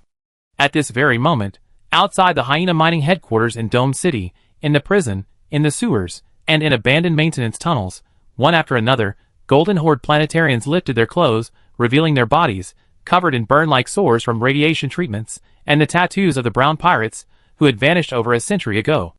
In the command center, the commander, preoccupied with dealing with the onslaught of dozens of cruisers and 3 battleships, received the news. His Adam's apple bobbed as he asked, What did you say? The destruction room has been burgled. All the data we sent for destruction has been stolen. The man cried, The capital ship data has been destroyed and backed up in the reserve, but most of the cruiser data is gone, including the blueprints for the Highwall class, Mountain Eagle class, Courage class, and Light Cavalry class. They all been stolen. That's enough data to fill 3 railcars. How could it be stolen? The commander was both shocked and furious. Technical blueprints, especially those for ships, are always complex. The 279-meter-long Kiev-class aircraft carrier alone used 1.4 million A0-size sheets of paper for its blueprints. Blueprints for other equipment like radar and life support systems were additional. And the blueprints for cruisers, often kilometer-scale vessels involving the entire production of spacecraft, only filled 3 railcars using long-term storage crystals. That was already a result of subtracting much of the mature data. But it was just gone. I don't know, the surveillance data was erased. It was an agent from Wind Mining. The commander felt a wave of dizziness, then he remembered something and immediately urged, Quick, quick! Go to the rail industry, check where I left it to be destroyed. Before he finished speaking, the entire command center was engulfed in a violent tremor, as if a mountain had collapsed and the earth had split open. People could barely stand. For Golden Cluster Star, 300 volunteers, remnants of the Brown Pirates, some carrying molten metal bombs, detonated them near the power grid, others near the megacorporation buildings. They vanished into flashes of light amidst the horrified, angry, or excited gazes of police, corporate security, marines, and bioengineered dogs. Another group, carrying sensor decoys worth thousands of star coins, supported by wind mining agents, set up them at the space station's signal towers and control nodes. As the shipboard transponders, removed by multiple ships, collectively overloaded, strange ship signals suddenly appeared inside the space station. Multiple strong blocking pulses expanded, forcibly shutting down or overloading numerous unsuspecting devices. The space station's external armor is wide enough to accommodate multiple layers of armor, effectively dispersing or isolating radiation from nuclear dirty bombs or EMP attacks from cyber missiles through its armor and layered compartments. However, damage from unforeseen internal sources is like Yangji in the classic Chinese novel Water Margin. No matter how vigilant you are, even with a powerful sword and martial arts skills, you'd be rendered incapacitated by a sleeping potion. As the saying goes, even a hero can't withstand 3 bouts of diarrhea. These disruptive pulses are like a general suffering from sudden diarrhea during a fierce battle. Even the strongest will crumble. Destroying a steel warship from the outside requires multiple torpedoes. Even the Shinano, which achieved a 17-hour speed run, sank after being hit by 4 torpedoes, each striking a critical location. But destroying it from the inside doesn't require so many, or such a large quantity of explosives. A small explosion in the fuel tanks or ammunition compartments, or even just a spark, is enough to turn the 70,000-ton behemoth into an inferno. Similarly, destroying a massive space structure tens of kilometers in size from the outside took 3 battleships, and over 60 cruisers a considerable amount of time. It was incredibly tough and durable. But looking inside, it was revealed to have numerous flaws. As volunteers detonated the thermobaric bomb at the coordinates provided by Li Bin, the space station's oxygen pipelines were destroyed, and pure oxygen spread and roamed in chaotic flames.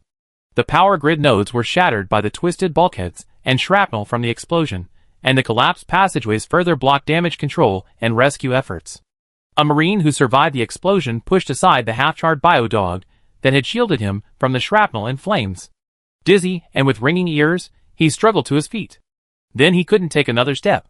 Before him stood a group of ragged, filthy refugees, people they normally considered trash. The refugees carried a variety of weapons, from advanced laser guns to makeshift pistols from scrap materials, and even electrically fired shotguns made from cut water pipes, their muzzles pressed eerily against them. Ahead of them stood several well-prepared pirates from the Golden Nation, a close-range armor-piercing large-caliber gun nicknamed Can Opener, no more than half a meter from their masks. The man wielding the gun, judging from his expression and eyes, appeared to be no more than 20 years old. Chapter 451. In the Brass Wire Tavern, even through the private booth doors and the noisy atmosphere, the agent could hear the chaotic gunfire outside. Thor spat his drink back into the can, slowly pulled out a half-smoked natural cigarette, and lit it. Listen, he said, every shot dies, every death wins. Do you want to follow the winner or the loser? What exactly do you want me to do? The agent snapped. Thor stood up. I need your men to cooperate with us in the counterattack on the heavy platform and deactivate the shields. There are Marines on the heavy platform who have boarded the enemy. They protect the shield generator. The agent yelled. The domed city is in chaos now. Most of these Marines will withdraw. It's a huge space station. Tens of thousands of people can't defend it. They inevitably retreat. This is our perfect opportunity to prove our loyalty, Thor said, opening the door. Are you coming? Hey, leap in. The heavy firepower platform seems to have weakened. Those 4 large ammunition tanks are out of commission. Kong Jicho's voice was more excited than ever in the private channel. He had expected another 4 or 5 hours of fierce fighting, but happiness came so suddenly. They're pirates from Golden Cluster Star, right? What else? Didn't you see they haven't even sent a single ship? Li Bin chuckled. I never imagined a radiated planet could have over 3 million people, with factions springing up like bamboo shoots in spring. We can't possibly poach them all. I just take the token you gave me and try to persuade as many as I can. Anyway, I doubt anyone else would dare rush out to rescue Limine right now. After all, the outcome is still uncertain. If they rush in to pledge their loyalty, we might not be able to defeat Giant Enterprise, but we can definitely kill these pirates. Besides, even if they don't pledge allegiance, I might not be willing to join Limine. I never seen anyone eagerly become a dog for their enemy. As Li Bin spoke, he shared with Kong Jicho what he had learned from the remnants of the brown pirates about the Golden Cluster Star. Things like exchanging a ton of high quality, or for a piece of nutritional paste and 24 hours of oxygen, or 100 kilograms of rare metal-rich raw stone for a small bucket of water, left Kong Jicho speechless. Such exploitation. No wonder the Limine refused to reclaim it. Giving away sovereignty means they can treat people like dirt. It's all the local government's fault. So I secured a piece of land for them on Granada Star, and the remnants of the brown pirates agreed. I even feel like I was a fuse, igniting a powder keg that's been burning for over 100 years. Li Bin then zoomed in on a heavy defense platform's gun emplacement for Kong Jicho. See this deep gun emplacement? The gunners at this emplacement are spies heavily bribed by Risk Mining. They fire at a specific rhythm. Before, I kept saying it wasn't chaotic enough. That's reading their signals. Just now, they went all out in the fighting, which means the internal situation is in complete chaos. The remnants of the brown pirates must have destroyed part of the power grid system.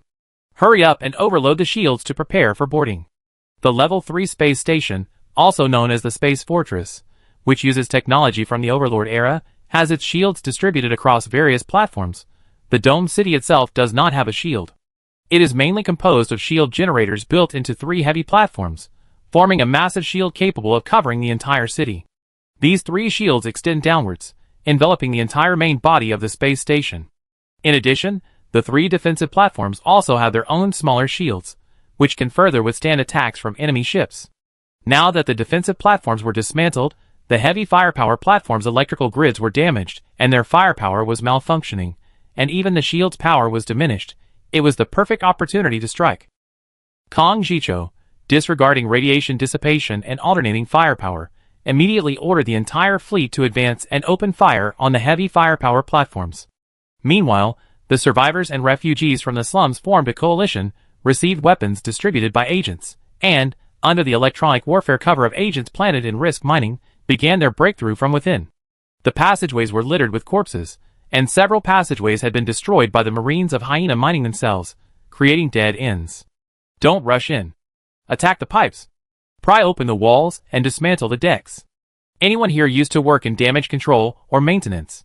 Inside a passageway connecting the space station to the heavy weapons platform, behind barricades erected by refugees using heavy machinery to demolish houses and building materials, Thor, with a loudspeaker attached to his mask, shouted orders in a raspy voice, quickly gathering a group of long unemployed, rusty maintenance workers. Listen, we don't need your maintenance, just your sabotage. We got the nitro explosives ready. Lift the decks and passageways, load the explosives onto the pipes, and blow it up. The lead refugee blinked. Where did you get so much nitro explosives? Nonsense, our ancestors were miners. Gold clumps are full of open-pit mines, don't you think? Besides, this is the hyena mining capital space station. Do you think we have a shortage of nitro explosives? Enough or not? Just say the word. If not, I can get torpedoes, Thor said impatiently. Enough. Don't use torpedoes, we all die. The refugee leader was startled and immediately took the explosives and began distributing them. For a moment, the frontline battlefield resembled a construction site, littered with industrial exoskeletons, forklifts, trailers, and traces of heavy machinery.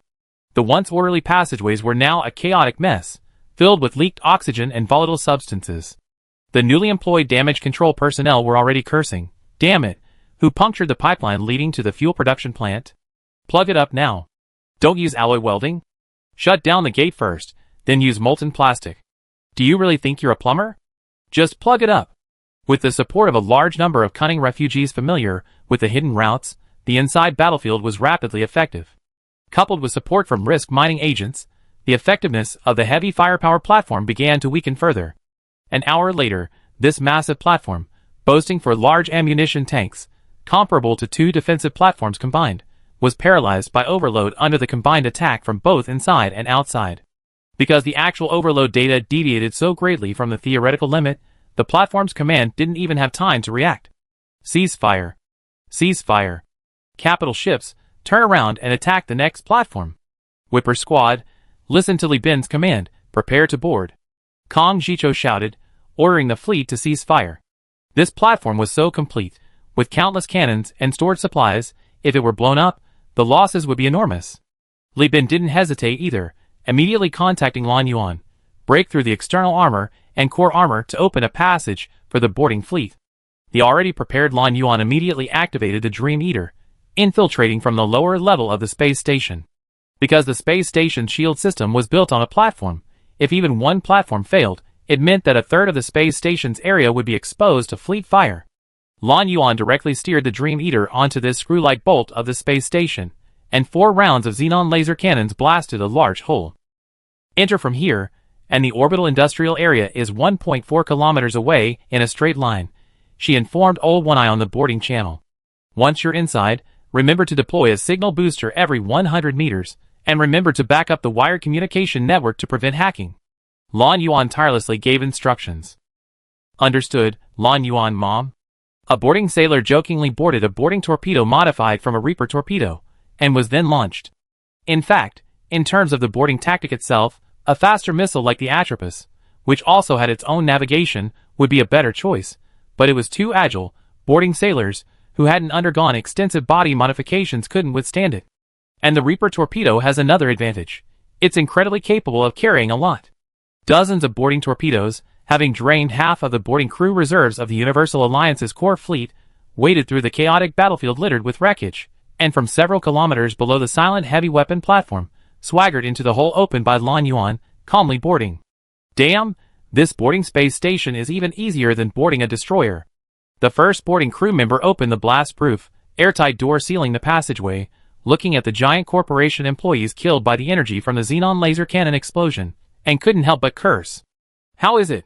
How is it now? On the surface of the scrapyard star, at the governor's mansion astronomical observatory, the democratically elected governor Alyosha sat nervously next to an astronomer, biting his fingers. It's almost certain the entire defense platform is destroyed, the astronomer advised gravely. Governor, you better get to the underground shelter immediately. What's the use of an underground shelter? Alyosha cursed. Who entrusts their life to someone else's hands? He watched as the first batch of space debris entered the atmosphere, large chunks of armor flashing as they tore through the air. He thought to himself, No wonder Hyena Mining is so incompetent. You're the one who failed me. Contact the fleet commander. No. Contact the captains. Any captain will do. Act fast. If we're too late, someone else might surrender first. He immediately ordered his secretary. Surrender first? The secretary was a little confused. She was originally just a clerk. The previous secretary had been chosen for the governor by the board of directors. After the war orders were issued, the previous secretary didn't want to risk staying on the surface with the governor and had already gone to shelter. The governor needed a secretary, so he chose someone from the clerks who looked good, that is, her. Alyosha's face twitched. You don't know anything. This is called representativeness. The earlier you vote, the higher the value for United Front work. By the way, also have the clerks compile a list of all industrial zones and factories on the surface, along with their specific uses. The more detailed the better, ideally including sales markets, product feedback, and worker lists. Chapter 452. The battle raged fiercely, shipwrecks falling like autumn leaves. The situation at the Interstellar fortress worsened due to the sabotage and explosions caused by pirates and volunteers leading the pour from the Golden Cluster Star. The shields of both heavy platforms were paralyzed by the loss of their power grids and excessive damage. This forced the Hyena cruisers and destroyers hiding in the naval port to emerge, both to buy time for the power grid to be restored and as a desperate last stand. The space station commander didn't want these ships to be immediately usable by the enemy after a defeat. But Li Bin had no time to care about the battlefield. He simply lit a cigarette, watching the white smoke rise from his thumb-thick cigar, his gaze unfocused, his heart filled with unease and hesitation. Emotionally, he wanted Lan Yuan to simply breach the orbital industrial module and board the ship, seizing the nanoforge directly. But reason stopped him, because doing so would make his purpose too obvious, and the giant corporation would definitely investigate afterwards, leaving him with no way to defend himself. This matter was destined to be impossible to hide. This was the capital of Hyena Mining, a place teeming with high-ranking officials and imperial relatives. A single brick could take down a whole group of board members and their families. Unless Li Bin went on a killing spree, slaughtering all the top executives of Hyena Mining, perhaps the news could be suppressed. But that was impossible, so he had to take a roundabout approach. So Lan Yuan used the pretense of robbing the engineering team to board the ship. Old One Eye led his men aboard 1.5 kilometers from the rail industry headquarters, and then headed straight for their destination. Old One Eye knew the seriousness of the situation. This time, he put in his utmost effort, injecting himself with combat serum despite his old bones, activating his prosthetic limbs, and donning power armor. Leading the way were his most elite boarding crew. The first rank held tactical shields, while the second rank was equipped with various detection instruments and signal jammers to prevent any remotely controlled bombs. Each soldier's heart, enhanced by combat serum, pumped the high concentration of oxygen they inhaled into their limbs. The enemy in front of them crumbled at the first contact. Biohounds, for example, were instantly obliterated by the old one-eyed man's hipfire can opener. The beastly hunters were slightly more troublesome. These mechanical creations with dog brains were incredibly ferocious, their prosthetics even more advanced than the old one-eyed man's. So, the boarding sailors threw EMP grenades. After the electromagnetic pulse expanded, the hunters staggered. Then, the sailors, previously disabled after the war and fitted with various prosthetics as company benefits, held them off while the others swarmed in, killing the Marines commanding the hunters. The hunters, now only possessing dog brains, immediately lost their sense of strategy. With the meticulous coordination of 4 or 5 veterans equipped with prosthetics and carrying large melee weapons, these monsters were quickly slaughtered. Specifically, one person, wielding a heavy shield, shouted to attract attention, while someone behind fired a carbon fiber restraint net.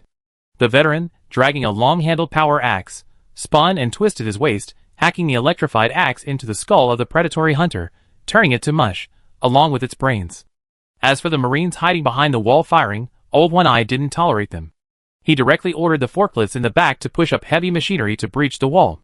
The terrifying interstellar engineering machinery, after a slow build-up, exploded, crushing the entire section, killing all the power armor. The internal strife came too suddenly. Li Bin's orders were timely. Although these people carried excellent equipment, in the chaos of command disruption and the ubiquitous distress signals and battle orders, the space station Marines hadn't fully assembled. Only a few followed orders and gathered near their captain. Facing hundreds of boarding sailors and a relentless barrage of torpedoes loaded with various devices from the rear, the old one-eyed pirate advanced at an incredible speed.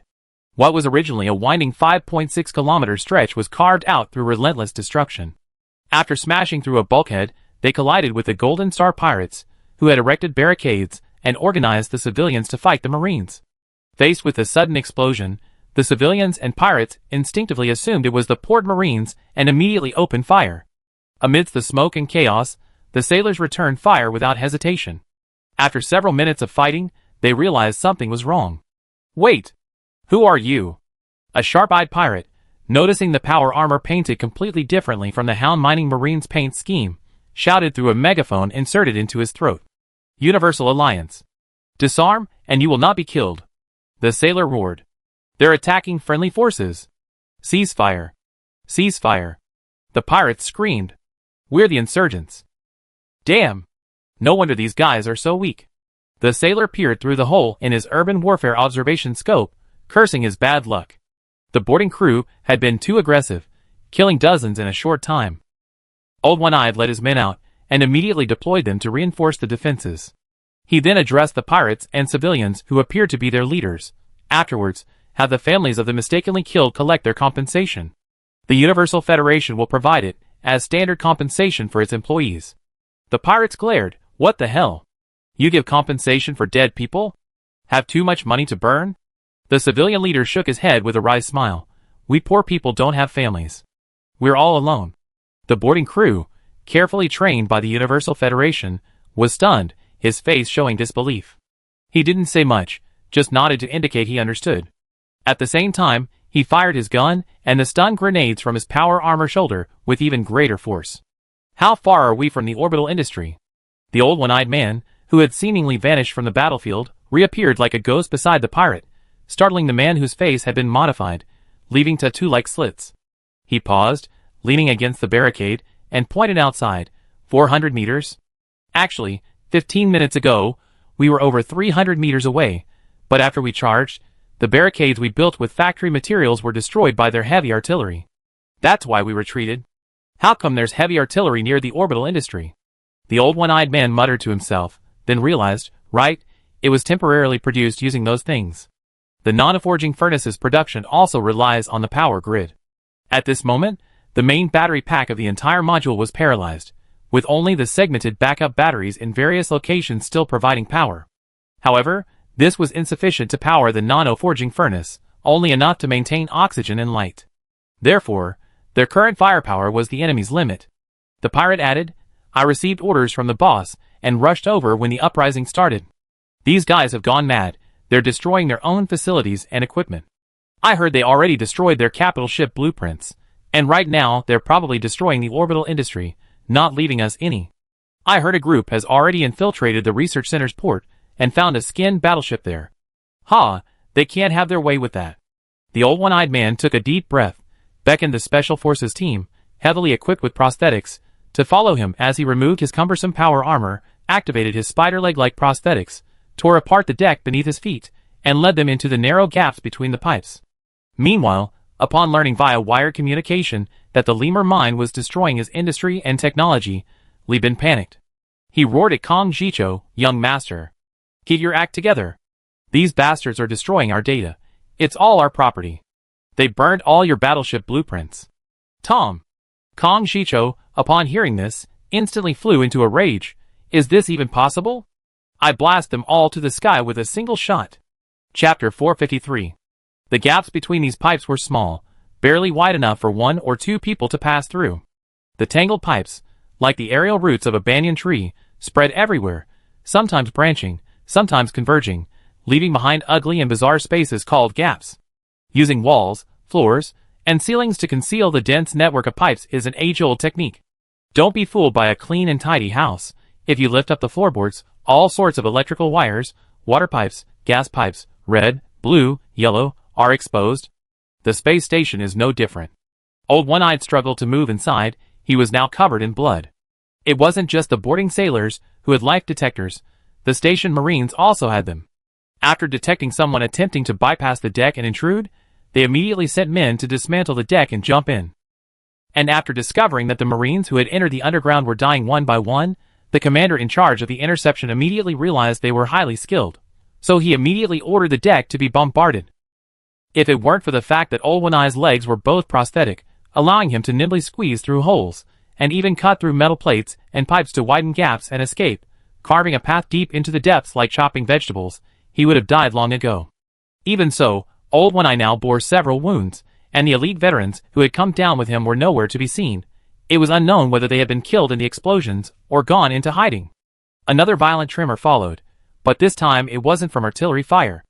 Another shield on the space station had been disabled by Kong Jicho's attack. Upon receiving Li Bin's message, Kong Jicho was furious, his face turning purple. He launched a large-scale boarding scramble, firing all the boarding sailors he had brought from his hometown. Hearing the slightly chaotic cannon fire outside, the Old One-Eyed Man spat out a mouthful of bloody foam, his scarred face contorted into a savage grin. Go ahead and fire. Our artillery is limited. The more fire you waste on me, the less pressure we face. Perfect. Internal strife arises from the unfavorable overall situation. I'm not the one fighting this inevitable defeat. As boarding sailors personally trained by the Old One-Eyed Man, they naturally understood the bosun's intentions. The moment the cannons deflected and the explosion sounded off course, the boarding sailors were already organized. They raised their tactical shields, threw smoke grenades that released metallic powder to obscure their vision, and simultaneously activated their boarding packs. The packs propelled them out from behind the barricades, disappearing like meteors into the smoke, rushing towards the enemy lines. From a distance, the power armor shoulder cannons fired rockets and man-portable missiles, bombarding the enemy ranks. Behind them, the impoverished masses, incited by the pirates, charged forward, brandishing guns and power pliers, shouting madly. These men had undoubtedly been injected with combat drugs, but lacking experience, their minds were blank, their bodies, driven by hormones and a destructive urge, propelled them onto the battlefield.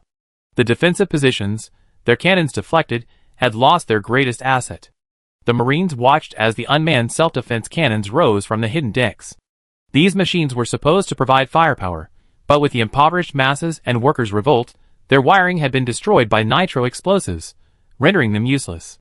It was to replace them that a more powerful heavy artillery piece, capable of destroying passageways, was produced. Orbital Industries, beside the forge. The Marine commander's face was as wrinkled as a wilted eggplant. He watched as technicians in industrial exoskeletons struggled to dismantle the external components of the nano-forge using heavy machinery, grinding his teeth and urging, "Hurry up!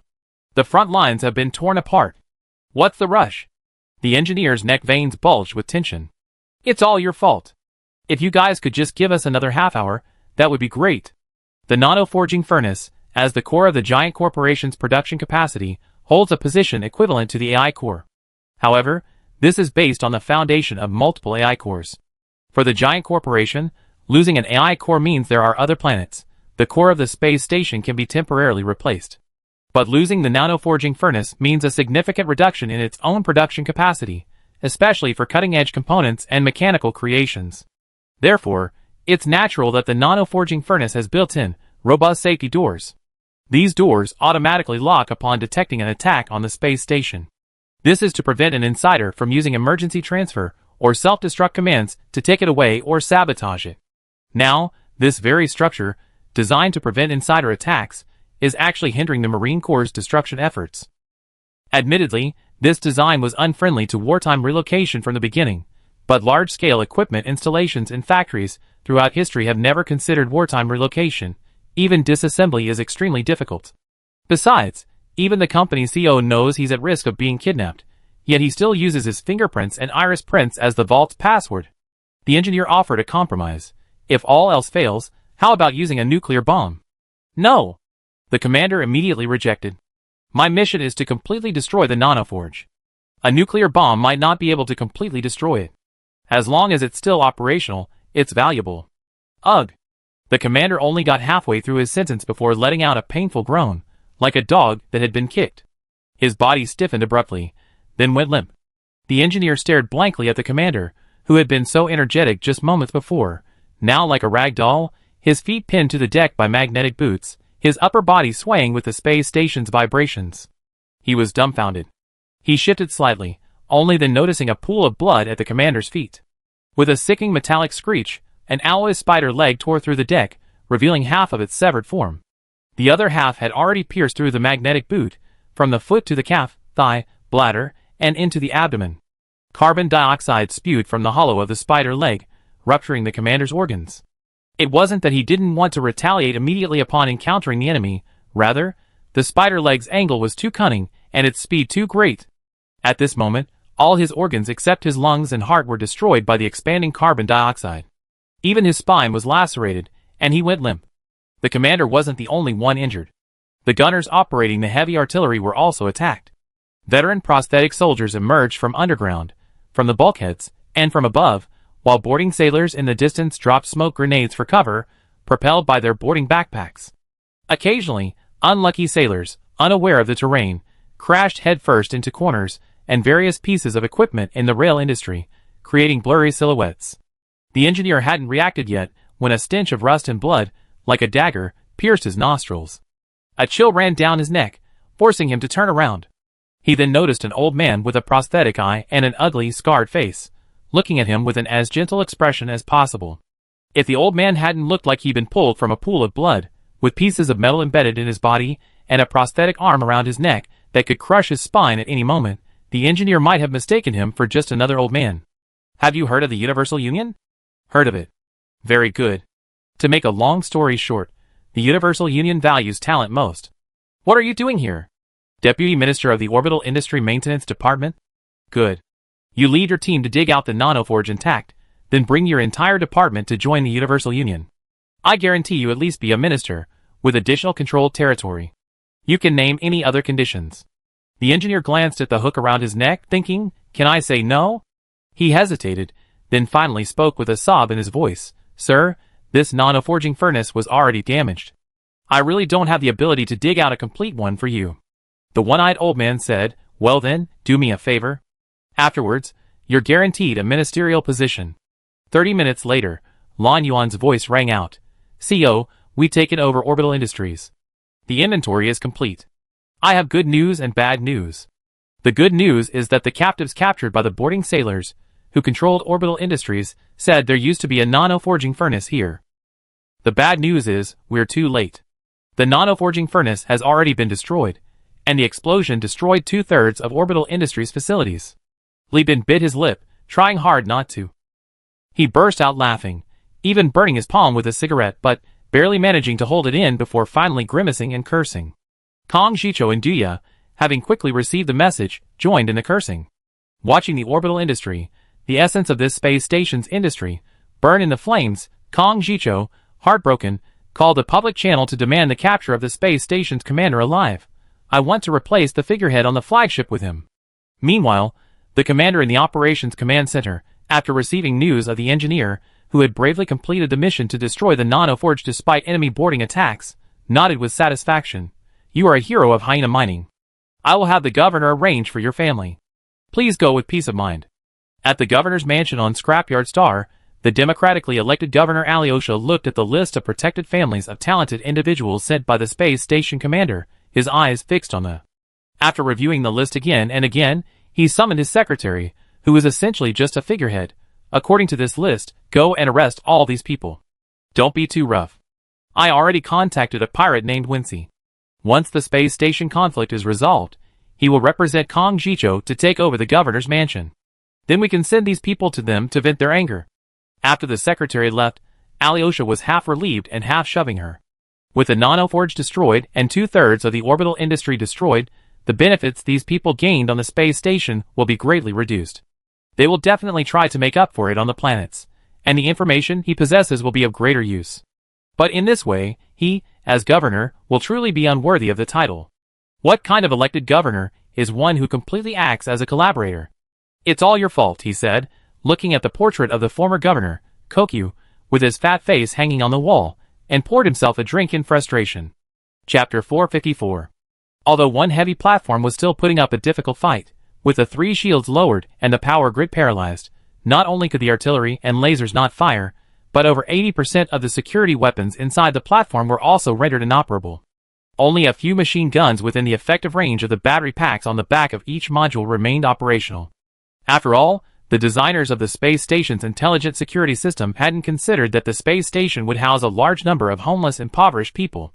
In their designs, all permanent residents should have lived in a dome-shaped city.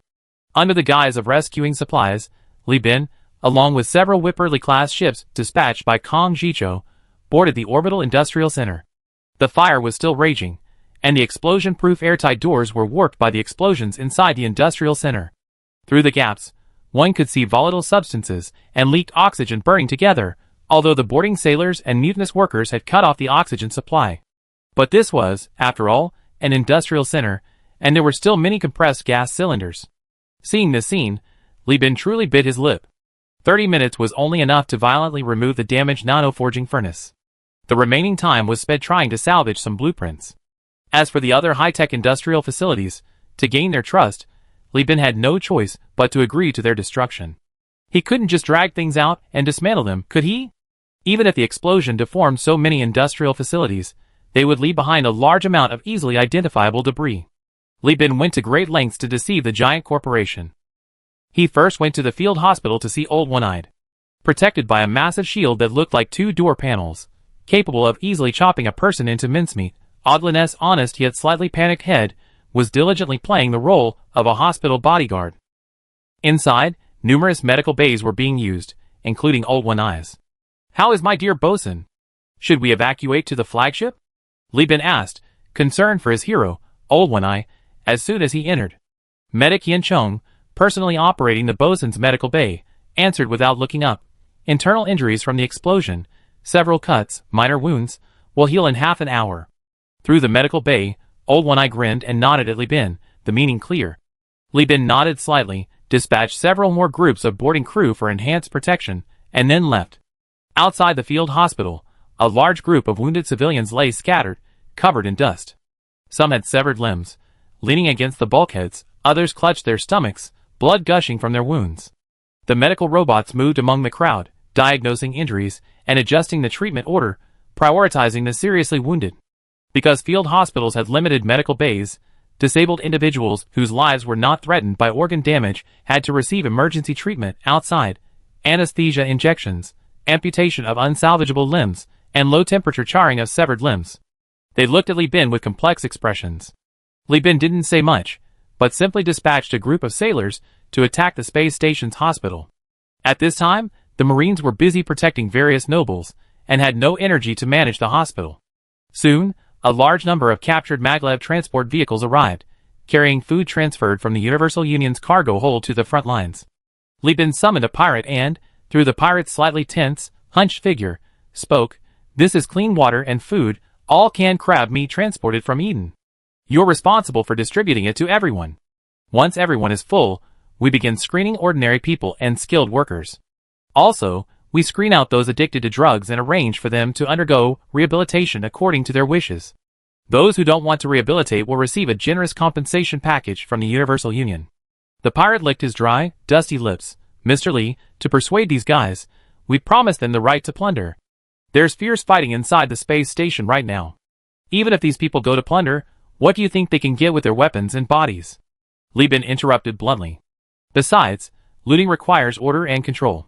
Chaos will only lead to a lot of spoils being destroyed by infighting.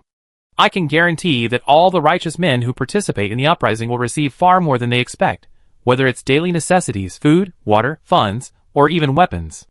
This is the capital of hyena mining, right below the jungle planet. Goods are piled up like mountains. Do you think we can transport them all? Besides, how much are they worth? The junkyard planet is big enough to feed us all. The most urgent task now is to suppress the rebels as soon as possible and restore order.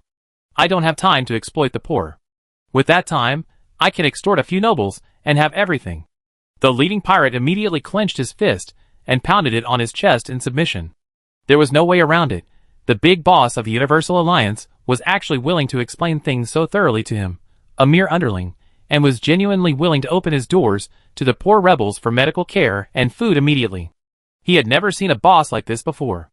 These pirates couldn't help but feel even more excited about the planet that Thor Brown had mentioned and that Li Bin had promised. Li Bin didn't rush to seize other supplies from the space station. Instead, he ordered his sailors to proceed cautiously. He was drawing crew members from the fleet to occupy sections and various areas, expanding outwards from the orbital industry as the core to the surrounding industrial zones, power plants, and other vast spatial regions. Upon arriving at each location, He first dealt with the resistance fighters, then tallied and categorized the warehouse supplies, taking away high-value prisoners. Next, he opened the warehouses and distributed various foods, fresh water, and medical resources to the poor and workers. Then, he boarded the sailors and moved on to the next area, while the crew, equipped with megaphones, brought out tables and chairs and began recruiting immigrants on the spot.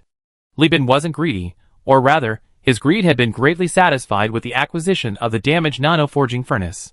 Now, just like afterward, he lit a cigarette, appearing somewhat like a wise man in a trance. Lan Yuan also led her people into the space station at this time.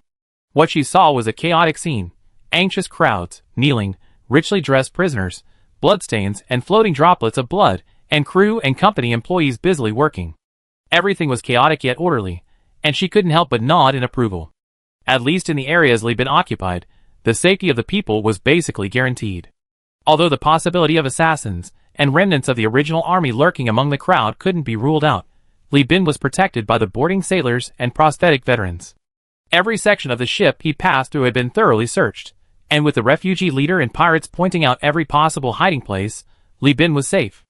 About 2 hours later, the doors to the Combat Command Center were breached, and the body of the space station commander, who had committed suicide, was discovered. Kong Jicho gritted his teeth and whipped the corpse several times, then wiped the blood from his face and opened the space station's public address system. The scrapyard space station is now under my control.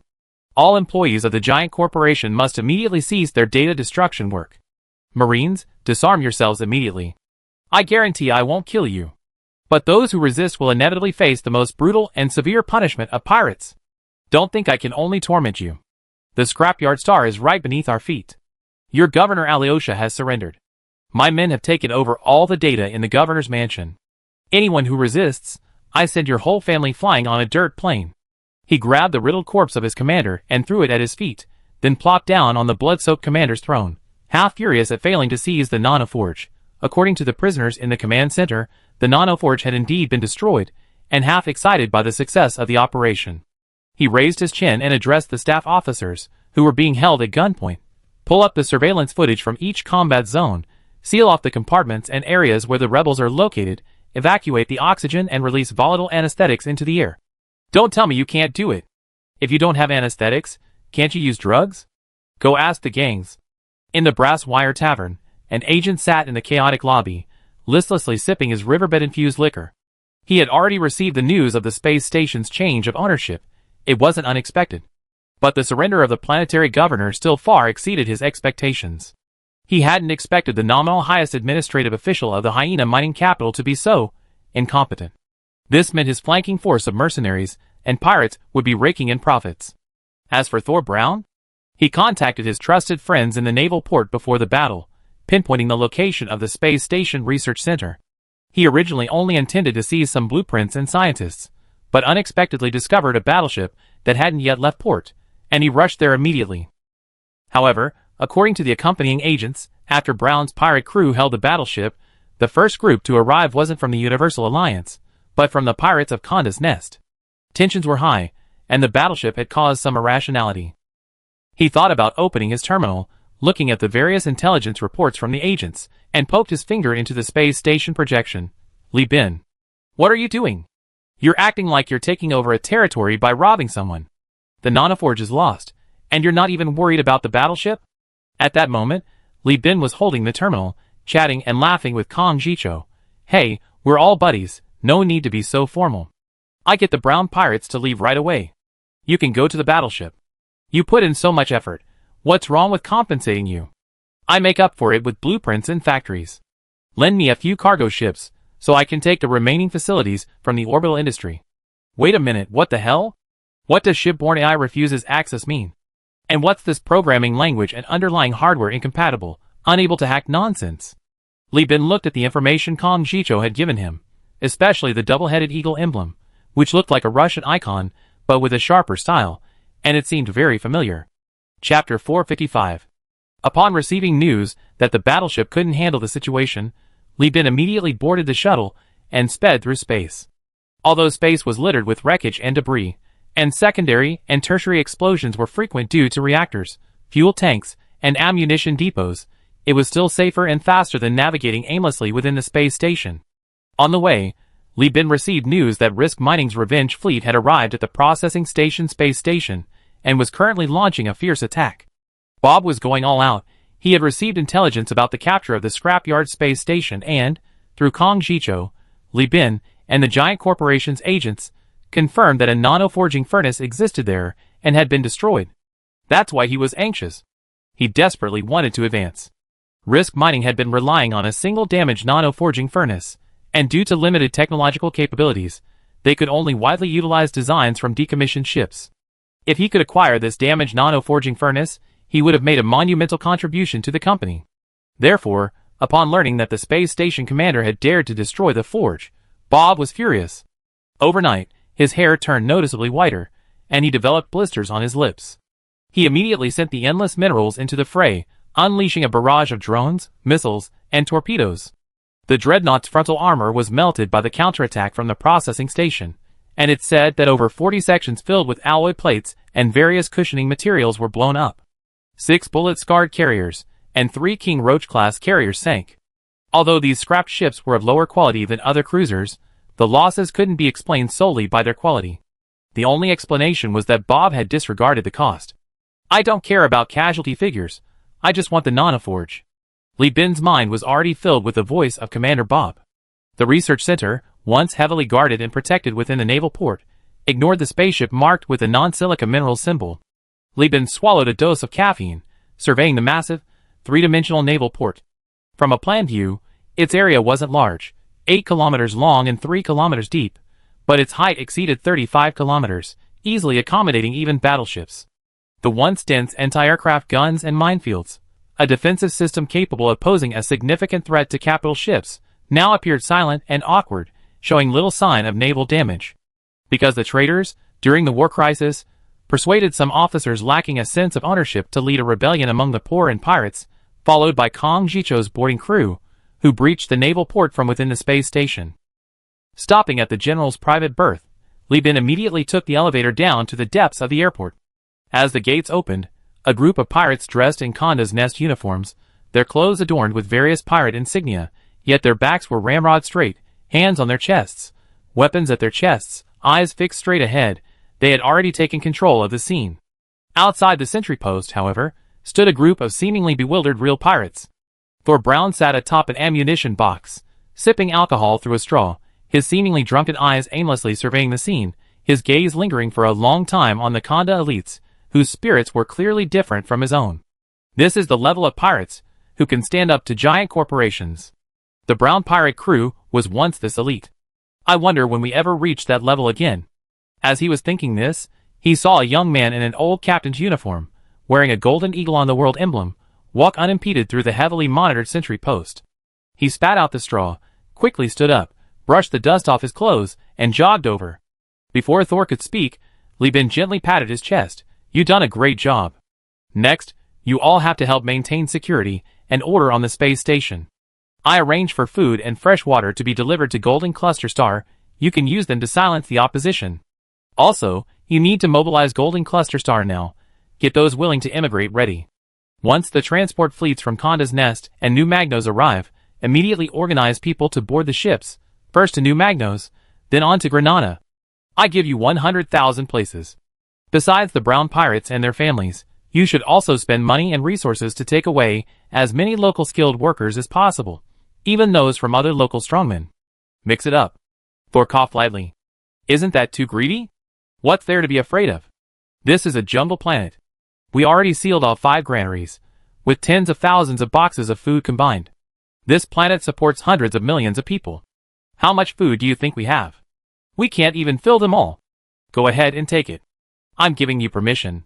Take the good stuff, take the finished food, not the nutritional paste. Give everyone something good to eat. After seeing off the overjoyed Thor, Li Bin arrived at the berth. The battleship, its armor stripped off and parts of its hull exposed, looked like a scaled fish, standing upright in the harbor like a missile in a missile silo, blocking the entire berth area. Kong Jicho squatted by the docking bay, smoking with a worried expression. He waved to Li Bin when he saw him, and after Li Bin went over, Kong Jicho stood up, supporting himself on his knees. He took a cigar from Li Bin's pocket and lit it himself. I don't know if I'm lucky or unlucky.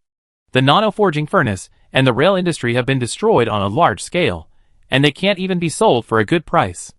The battleships refuse to visit. I have a mountain of treasure, but can't cash it in. I'm so worried. Li Bin, sipping a thin cigar, tried to soothe him. How about I give you the equipment from the orbital industries? What would I need that for? The Condon nest is already bloated enough. There's no room for more, Kong Jicho said dejectedly. You can take it. Next time we go to war, I set the fleet's departure point there. I just use this equipment. You can build me a cruiser at factory price, and that'd make up for it. Li Bin touched his nose somewhat guiltily. So, what's the current status of this ship? I questioned the prisoners at the research center. They said it was an abandoned ship discovered by the Deep Space Exploration Fleet under the Lai Mining Command in a black hole system 40 light-years away in the southern sector. The ship's design resembles a Providence-class battlecruiser, which is rare in the Perseus constellation.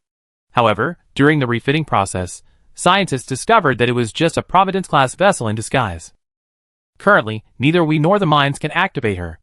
Many of those who went inside were killed by this ship. That's why they were able to send this battleship into battle when we attacked the space station. The head of the research center thought the cost of deciphering this ship was too high, so the guy I hung on the bow didn't order its destruction. He still wanted to waste our energy with this thing. He then summoned the captured scientist leader. You tell me the details. Oh, okay. The gray-haired scientist, his face bearing the marks of torture, hurriedly came over. Apart from the armor and external hull, the rest of the ship's structure and design are completely different from the current Perseus design trends. Most importantly, she uses some terrifying design elements. As the scientist spoke, a hint of panic flickered in his eyes. Her shipboard AI uses very few crystals. The vast majority of its interaction and computation are handled by human brains, or wet components. The computational network, composed of hundreds of wet components, has extremely strange logic. Even using the AI core, it's currently impossible to hack. Once the other party refuses access, the AI core can't be hacked. The ship's name is also strange. It's called the Mechanical Arc class. It wasn't a Warhammer ship that had transmigrated, it was a Tyrannosaurus ship that had been transported to the present day, but it used elements comparable to Warhammer. Thump thump thud! Li Bin's head snapped back, as if he'd been punched. A sense of chaotic disorientation and impossible absurdity plunged him into utter bewilderment. How could this be? He muttered to himself. The owner of Universal Union, whom Kong considered a promising young man, was so shocked by the bizarre design of a battleship that he almost cried. This can't be. This can't be right. Kong Jicho looked at the bewildered Li Bin, a sudden glimmer of hope surging within him. Could it be that Li Bin knew about this kind of ship? Could he start it? Kong Jicho grabbed Li Bin's shoulders and shook him violently. Li Bin. Li Bin. Do you have a way? Speak up. Li Bin, his brain practically being shaken to its limit, raised his hand and said weakly, Stop talking nonsense, get me on board. If my guess is wrong, all the better. If it is, we're all doomed. Chapter 456. The Mechanical Arc class ship was 3 kilometers long and 1 kilometer wide, slightly smaller than a standard battleship, but still a colossus. The ship's hatches, along with their armor, were removed. Li Bin donned the Overlord-style power armor, summoned Vulcan, and led the company's most complete and elite engineering team, carrying various demolition tools. Despite Kong Jicho's repeated persuasion, he resolutely stepped onto the ship. This was the second time Vulcan had seen the captain with such a serious expression. The last time was when they discovered the Corona streamer and the Superbody-class human leader cruiser. He had braced himself and walked ahead of Li Bin, wanting to protect the captain. But he was quickly pushed aside by the captain, who grabbed his head and left him behind. Going ahead in a place like this won't do you any good. Just stay behind me. The group followed the scouting map, seeing numerous bloodstains along the way. The ship's bulkheads were vastly different from those of other ships. Narrow and cramped, with numerous large and bulky structures hidden within, each requiring significant manpower for maintenance. This reflected the designer's compromise in using a large amount of mechanical design to address the lack of shipboard AI, fire control AI, and auxiliary AI to drive the ship. However, the design of these machines was exceptionally ingenious, exuding an air of both advanced and outdated technology, like the creation of a human civilization that had misjudged its technological path. The further Li Bin walked, the clearer his mind became. He slowly recovered from his earlier unease and realized that he couldn't possibly be in the Warhammer world.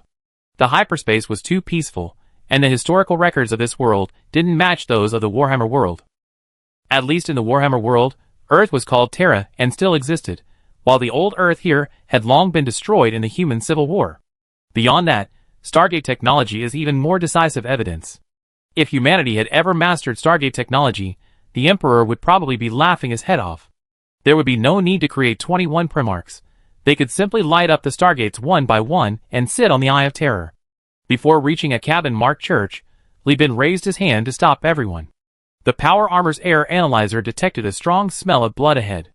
According to Kong Jicho's reconnaissance team, they had lost dozens of men here, only managing to destroy the automatic machine guns positioned in the church, as well as several uncommunicating warriors heavily modified with mechanical enhancements.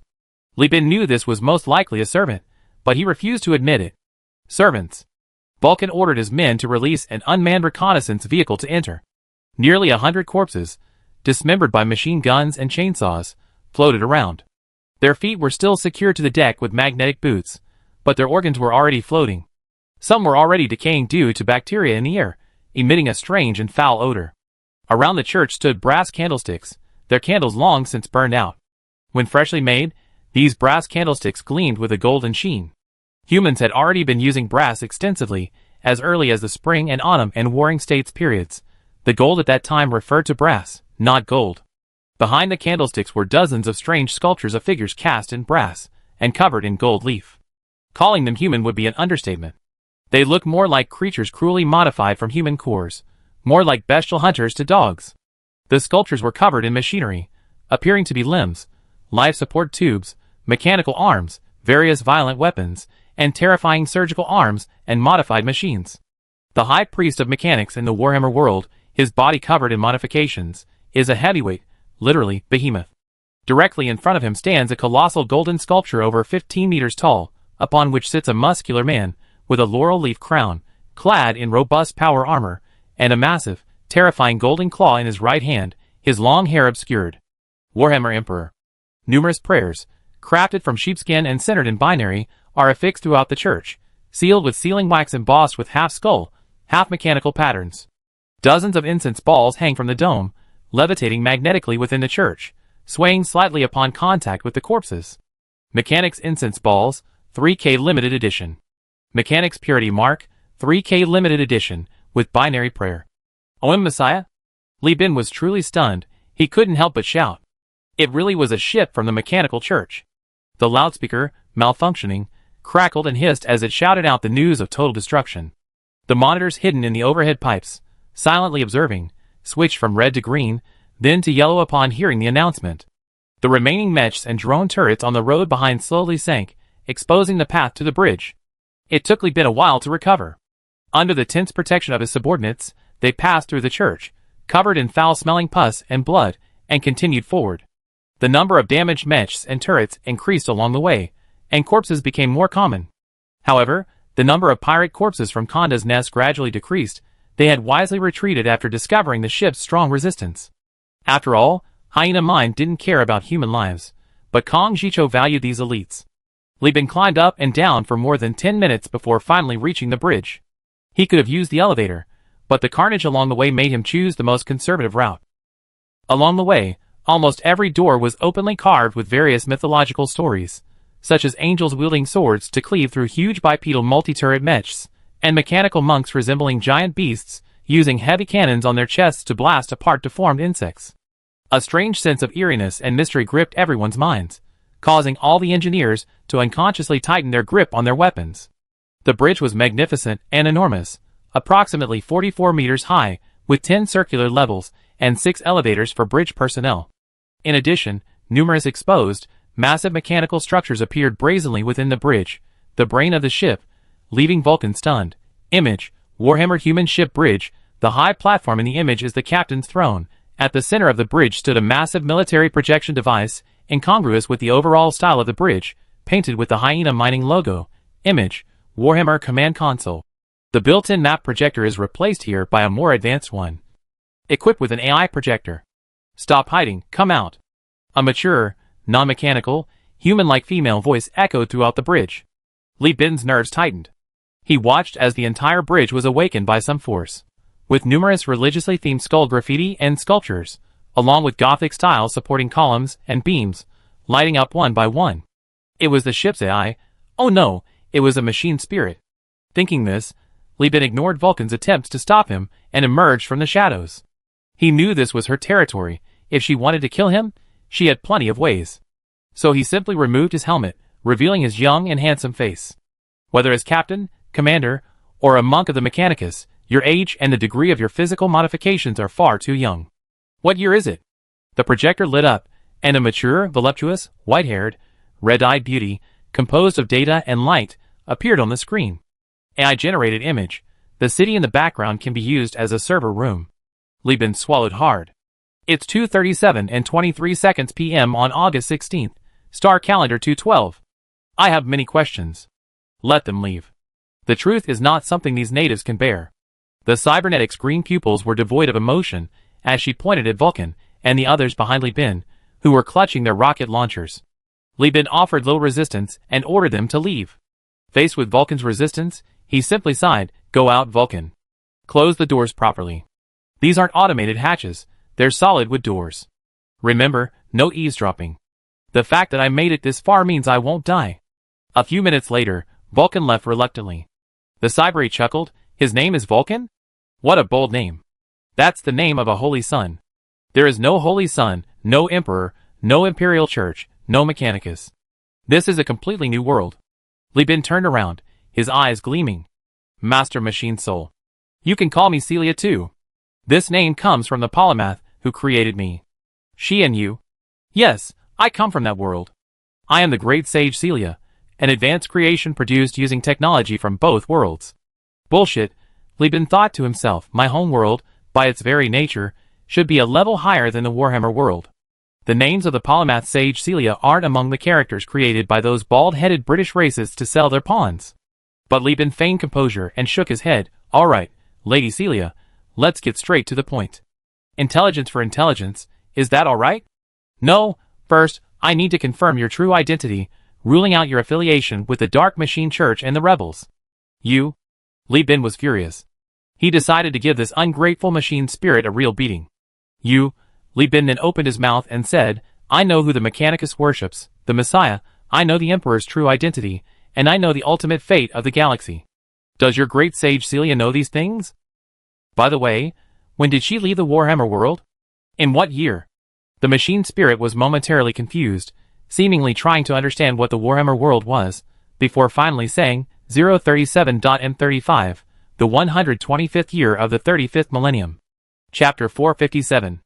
Warhammer 40,000 is a game developed by the British, based on the board game of chess.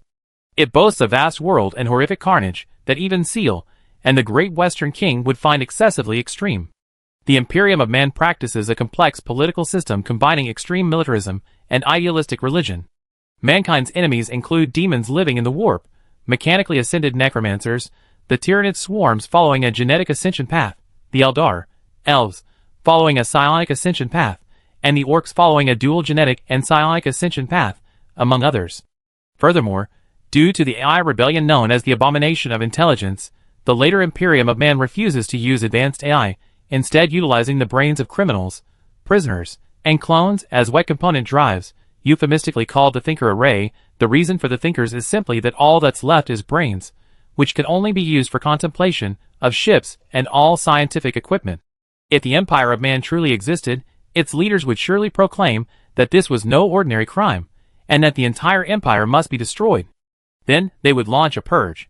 Because in the Warhammer universe, destroying a planet and billions of people only requires issuing an extermination order and unleashing civilization exterminating weapons, like the Cyclone Torpedo/Atmospheric Incineration Torpedo, and the Empire of Man has used these weapons on inhabited planets quite a few times.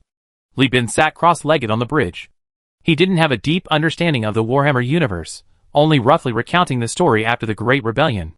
Much of it was known to Celia, but when he spoke of the invincible Abaddon, the end of the Primarchus era, the opening of the Great Rift, the resurrection of Primarch Guilliman by the Eldar, the return of the Lion King, the Emperor's schemes, the truth behind the Great Rebellion, and the Void Dragon Queen, Celia's eyes still gleamed with an unusual light. The wet components that made up her logical matrix were rapidly overloaded. She couldn't assess the veracity of Li Bin's words, but she had to admit that the story he told was undoubtedly more real than the flawed history of the Empire, which had been deliberately concealed and disguised with countless false tales. Without a word, she mobilized computing power and machinery, lowering a device from the bridge dome to collect blood from Li Bin's fingertip. After testing his genes and scanning his skull, confirming that there were no mutations in him, Celia finally released him from control. One last question: what is your purpose? Li Bin licked his dry lips. Unification. I want to unify the Perseus constellation, and based on Perseus, restore humanity's rule over the galaxy, and rebuild the realm of man. Ah, a familiar vision. The data components that made up Celia trembled.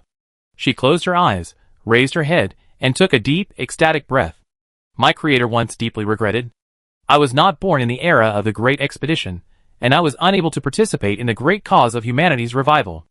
I never imagined that here, I would have the honor of fulfilling her last wish. She opened her eyes again. The truth of your story can no longer be verified. I have no intention of pursuing where you came from, or why you are so familiar with the history of my homeland yet know so little about the details. As long as you are still a pure human being, and share the same background as my creator, she thought Li Bin was from her creator's hometown, I am willing to serve you, only you. As soon as she finished speaking, the entire ship hummed, and under the control of hundreds of wet components, the spaceship quickly recorded Li Bin's genetic information, locking him as the captain. At the same time, the huge platform beneath the captain's throne opened with a tremor and a roar, revealing a brain submerged in a transparent, 40-centimeter-high jar. Countless tubes and probes were inserted into the brain, and numerous storage devices were connected to it. This is my computational matrix. You can think of it as my brain. Currently my matrix activity is 91%, and 9% of the matrix components have died due to time and self-defense. I need to replace the components. Furthermore, I detected that you haven't undergone neural interface surgery. I suggest you undergo the relevant surgical modifications as soon as possible to establish your first machine-soul link. At that time, we will interact without reservation and verify the authenticity of each other's information. A pounding sound came from outside the door from Vulcan. Li Bin loudly stopped his underling's concern and raised his hand to ask, I have questions.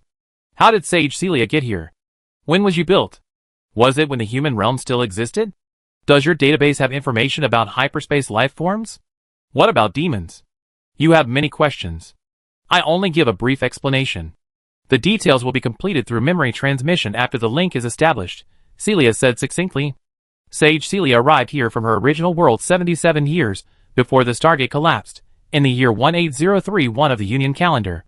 Her physical body was destroyed in a network testing experiment.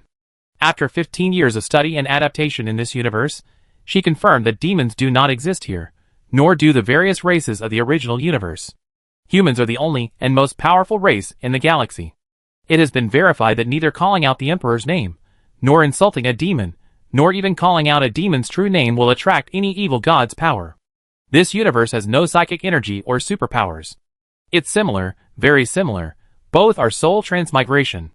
Li Bin couldn't help but feel a sense of shared suffering towards this sage he had never met. Countless extraterrestrial intelligent life forms have submitted to humanity. The grand ambitions of the Emperor and own Messiah have been realized in this universe in just over 20,000 years. The Stargate technology that the Emperor longed for was also developed without any major setbacks. Hyperspace exists as energy-like life forms, but they do not possess the technology to threaten humanity. Humanity is at the forefront of cosmic civilization. Good. Safe. Li Bin slapped his palm, his tense nerves relaxing. The machine spirit Celia continued. At the age of 33, the sage completed her independent study of the human realm scientific research path.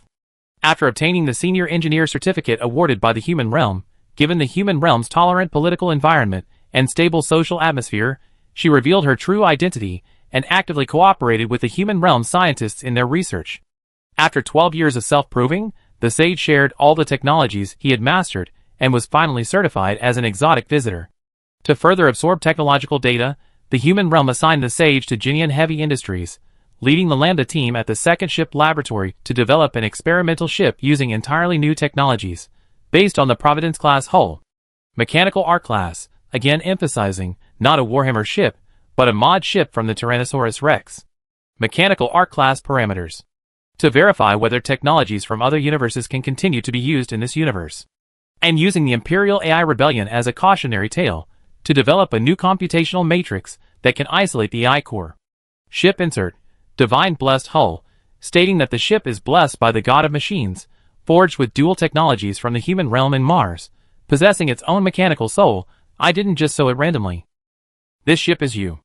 Li Bin nodded, thinking that Genian Heavy Industries and the second ship laboratory, also the origin of the Dream Eater, were likely the human realm's contractors for experimental ships. Yes. Celia proudly popped out her full juicy chest. Using advanced technologies from 2 universes simultaneously, wet components made from the brains of criminals, and a machine soul shaped using Martian programming techniques, and supplementing the Imperial spaceship's low automation with human territory shipbuilding technology, this ship was launched and began sea trials a year before the Great Collapse. But during the Stargate crossing test, this ship encountered a Stargate accident and was thrown into a remote area of the Perseus star system, only being salvaged 2 years ago. Celia's tone lowered.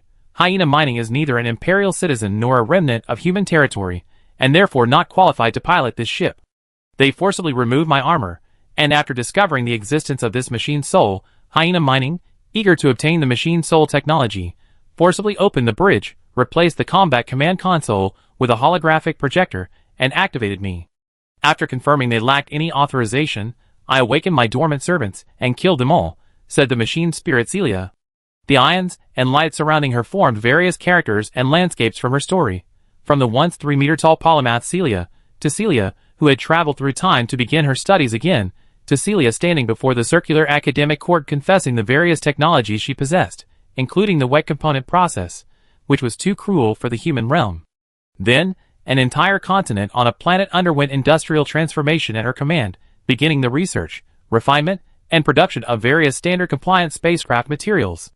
A massive circular industrial park hung beneath a mushroom-shaped space station, several enormous space arms, hundreds of meters wide, rotating and opening and closing, assembling components produced by nano-forging furnaces.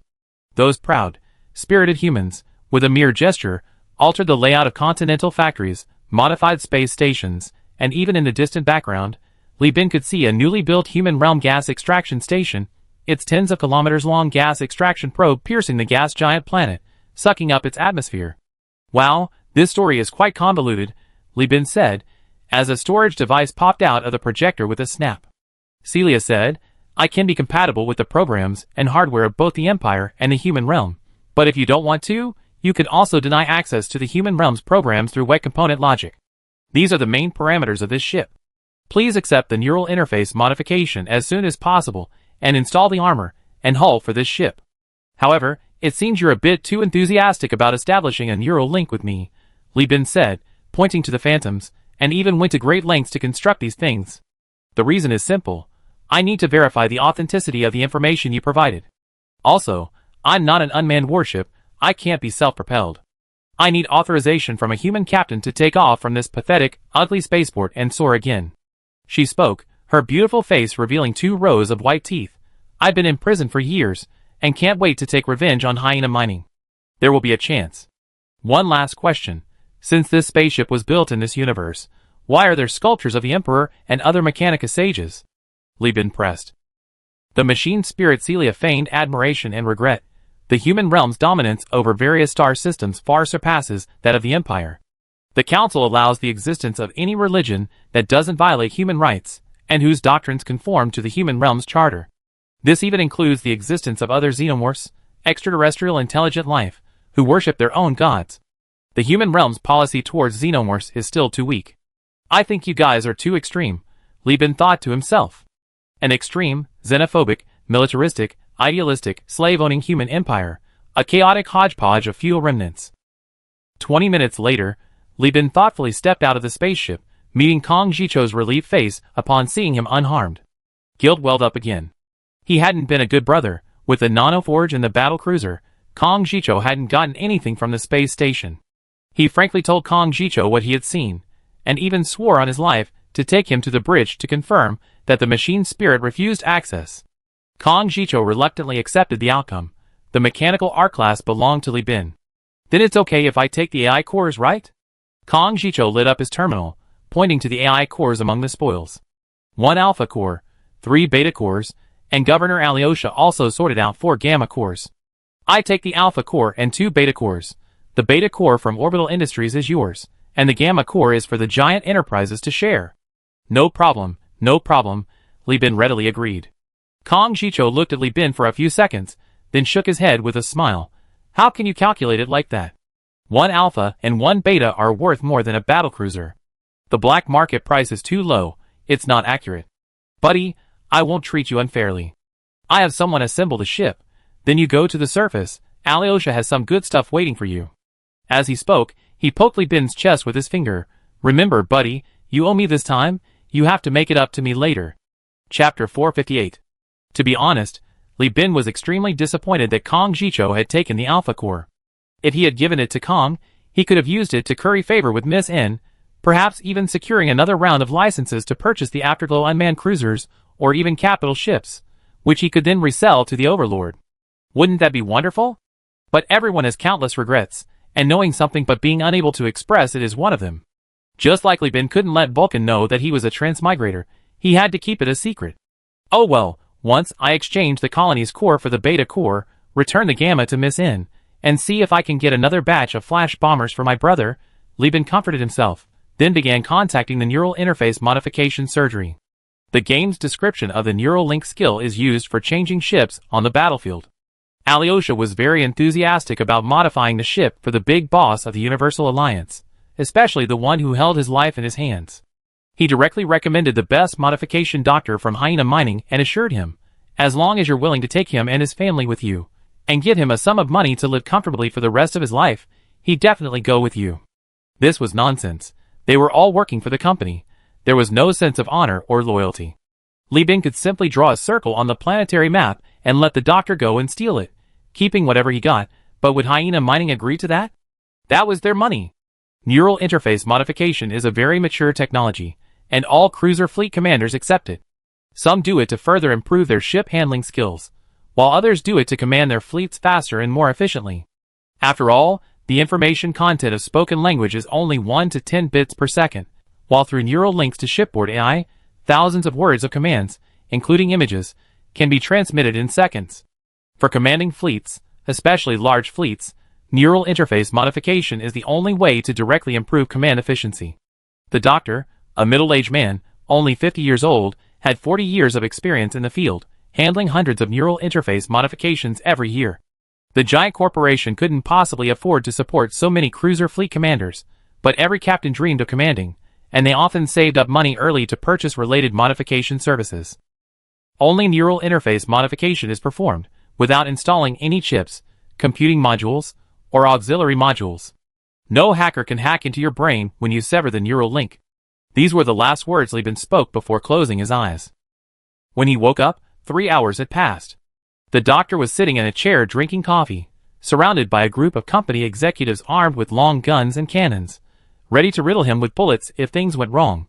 Seeing Li Bin awaken, the doctor secretly breathed a sigh of relief. He stood up and, in front of the cadres, especially Amanda and Yen Chung, operated the medical pod. The medical pod is currently using nanobots and microelectrotherapy to assist your spine, muscles, and skin in self-healing. For the next 3 days, please refrain from strenuous neck use, and do not take the shuttle into space. After your body is healed, we will need to observe your neural connection with the spacecraft before deciding whether to administer rejection medication. Fearing Li Bin might be worried, the doctor added, rejection reactions are very common, and the medication is ordinary, it will not harm your body or affect your lifespan. The governor's mansion of the Scrapyard Planet. As a jungle planet, Scrapyard Planet boasts vast primeval forests, most of which remain undeveloped, fragmented only by roads and orbits. The plants here are mostly composed of tentacle-like, chlorophyll-rich animaloids, lacking the capacity for large-scale pulp production, but instead abundant in so-called plant-based meat. As for the taste, well, let's put it this way, even the rats in the space station would rather lick the human fat solidified in the negative pressure system of the shower than eat this stuff. It's bitter, smelly, and slightly toxic, requiring heavy food additives to mask the odor. Even then, it has an indescribably strange taste. Rats won't eat it, but humans will. The plant-based meat extracted from the meat tree, and the filtered water it yields perfectly satisfies the unruly inhabitants of Golden Cluster Planet. Alyosha, dressed in his simplest clothes, respectfully greeted Li Bin. Such a respectful attitude from the nominal supreme leader of hundreds of millions of people made Li Bin somewhat unaccustomed. He had heard Kong Jicho relay Alyosha's requests, which boiled down to a few points. First, a pardon for him and his lovers. Second, permission to take his accumulated wealth, with real estate converted into cash. And third, a request for land on Eden Star, even if it wasn't a fiefdom. I'm used to life on jungle planets, and Eden Star is far from the core star region. I betrayed Hyena Mining and exposed the company's assets worth tens of millions of star coins. Staying in the core star region, where would I survive? Li Bin recalled Alyosha's words, thinking of the list he had given him. Over 8 million skilled workers. Note, skilled workers to general workers are generally 1:3, over 600,000 engineers, and over 100,000 scientists, out of a planet with hundreds of millions of inhabitants. How could Eden Star possibly absorb that? Each of these people wasn't expensive individually, but added together, the human resource value alone couldn't be bought for 10 million star coins. These people are the key to Hyena Mining's ability to produce berserker and heavyweight class weapons even without fully intact nanoforges, and to eliminate any hidden dangers they carry after leaving the nanoforges. With this list sold by Alyosha, he'd likely be ranked only after Risk Mining in Hyena Mining's future revenge list. If difficulty is factored in, he'd be at the top. Li Bin and Kong Jicho understood this perfectly. They each kept a portion, then sent the list to Bob, instructing him to negotiate with various giant corporations. Kelja Technology and Risk Mining would take another cut, and then the corporations would send personnel transport ships to snatch the people. They needed to provide the two with additional personnel transport ships to help transport the people away. These nearly 10 million people are undeniably wealthy, but if they can't be transported, they're worthless. What's truly valuable is holding them in your hands. Now, various giant corporations, including Free Planet, have joined the manhunt, and transport fleets are rushing here like madmen after the list was released. Everyone knows that in the hyperspace right now, Kelja's fleet is locked in a life-or-death struggle with the Kree Vama family, each with their own escort fleet, vowing to help Kelja. Anyone who dares to help the Vama family is going against my Overlord/Axon Technology/Lud Church/Persis alliance. As the warehouse door slammed open, Li Bin's memories abruptly ended.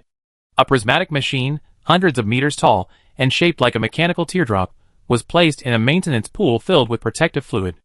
Alyosha explained obsequiously, "This is a supersplitter valve, a product of human control technology, entirely crafted from rare metals. It's incredibly heavy. Placing it on land would require a structure with a high rare metal content. There are no corona splitters within 10 light-years of the Great Dog system to use it. Since we acquired it from Hyena Mining, it's been kept for research, never put into practical use. The supersplitter valve, driven by massive amounts of volatiles and rare metals, has a built-in micro-wormhole, drawing unlimited energy from corona splitters." Alyosha rubbed his hands together, saying, "Sir, it's best to transport the supersplitter valve using a cruiser. Its weight is too great, and it requires a lot of cushioning material during transport. Otherwise, sudden stops and accelerations could easily damage the compartments. The keel and main structure of a destroyer cut into the space, making it difficult to fit." "I know it," Li Bin interrupted Alyosha, clicking his teeth, thinking to himself that he owed him a huge favor. Chapter 459. Kong Jicho's favor was considerable. There was a corona splitter near Eden Star, currently controlled by a super-level being and unable to function.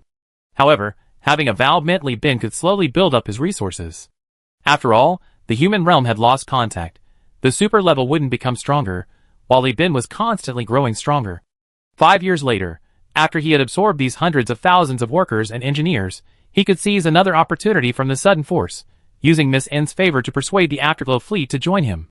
At that point, with a nanoforge in his left hand, an AI core in his right, and stellar energy under his feet, wouldn't he be able to take off with his left foot on his right?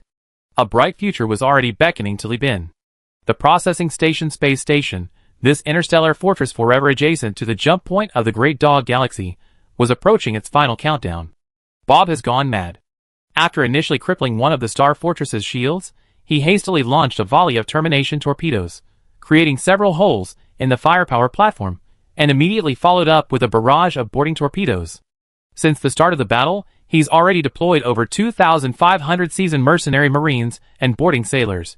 He even went so far as to declare that anyone who helped him protect the nanoforge would be guaranteed a permanent position at Venture Mining, if not a major corporation employee, a 2-level promotion if a major corporation employee, and priority in selecting spoils.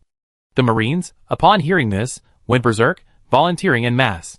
Arriving aboard torpedoes, they brutally rammed into the armor, using their propulsion and head-mounted hot-melt rotating welding torches to begin cutting through the tens of meters of special armor. Of course, some were more sensible. They ordered the torpedoes and their heavy weaponry to be abandoned, and instead ran on their magnetic boots across the armor, rushing towards the nearby holes. During this time, the Hyena Mine security and Marines also arrived and guarded the passageway to snipe any sailors who dared to board. The commander of the processing station Star Fortress had to thank Li Bin. If he hadn't launched the invasion earlier, alerting the commanders and allowing them to gather their security forces in advance, they would have actually breached the defenses under the immense pressure of Bob's boarding.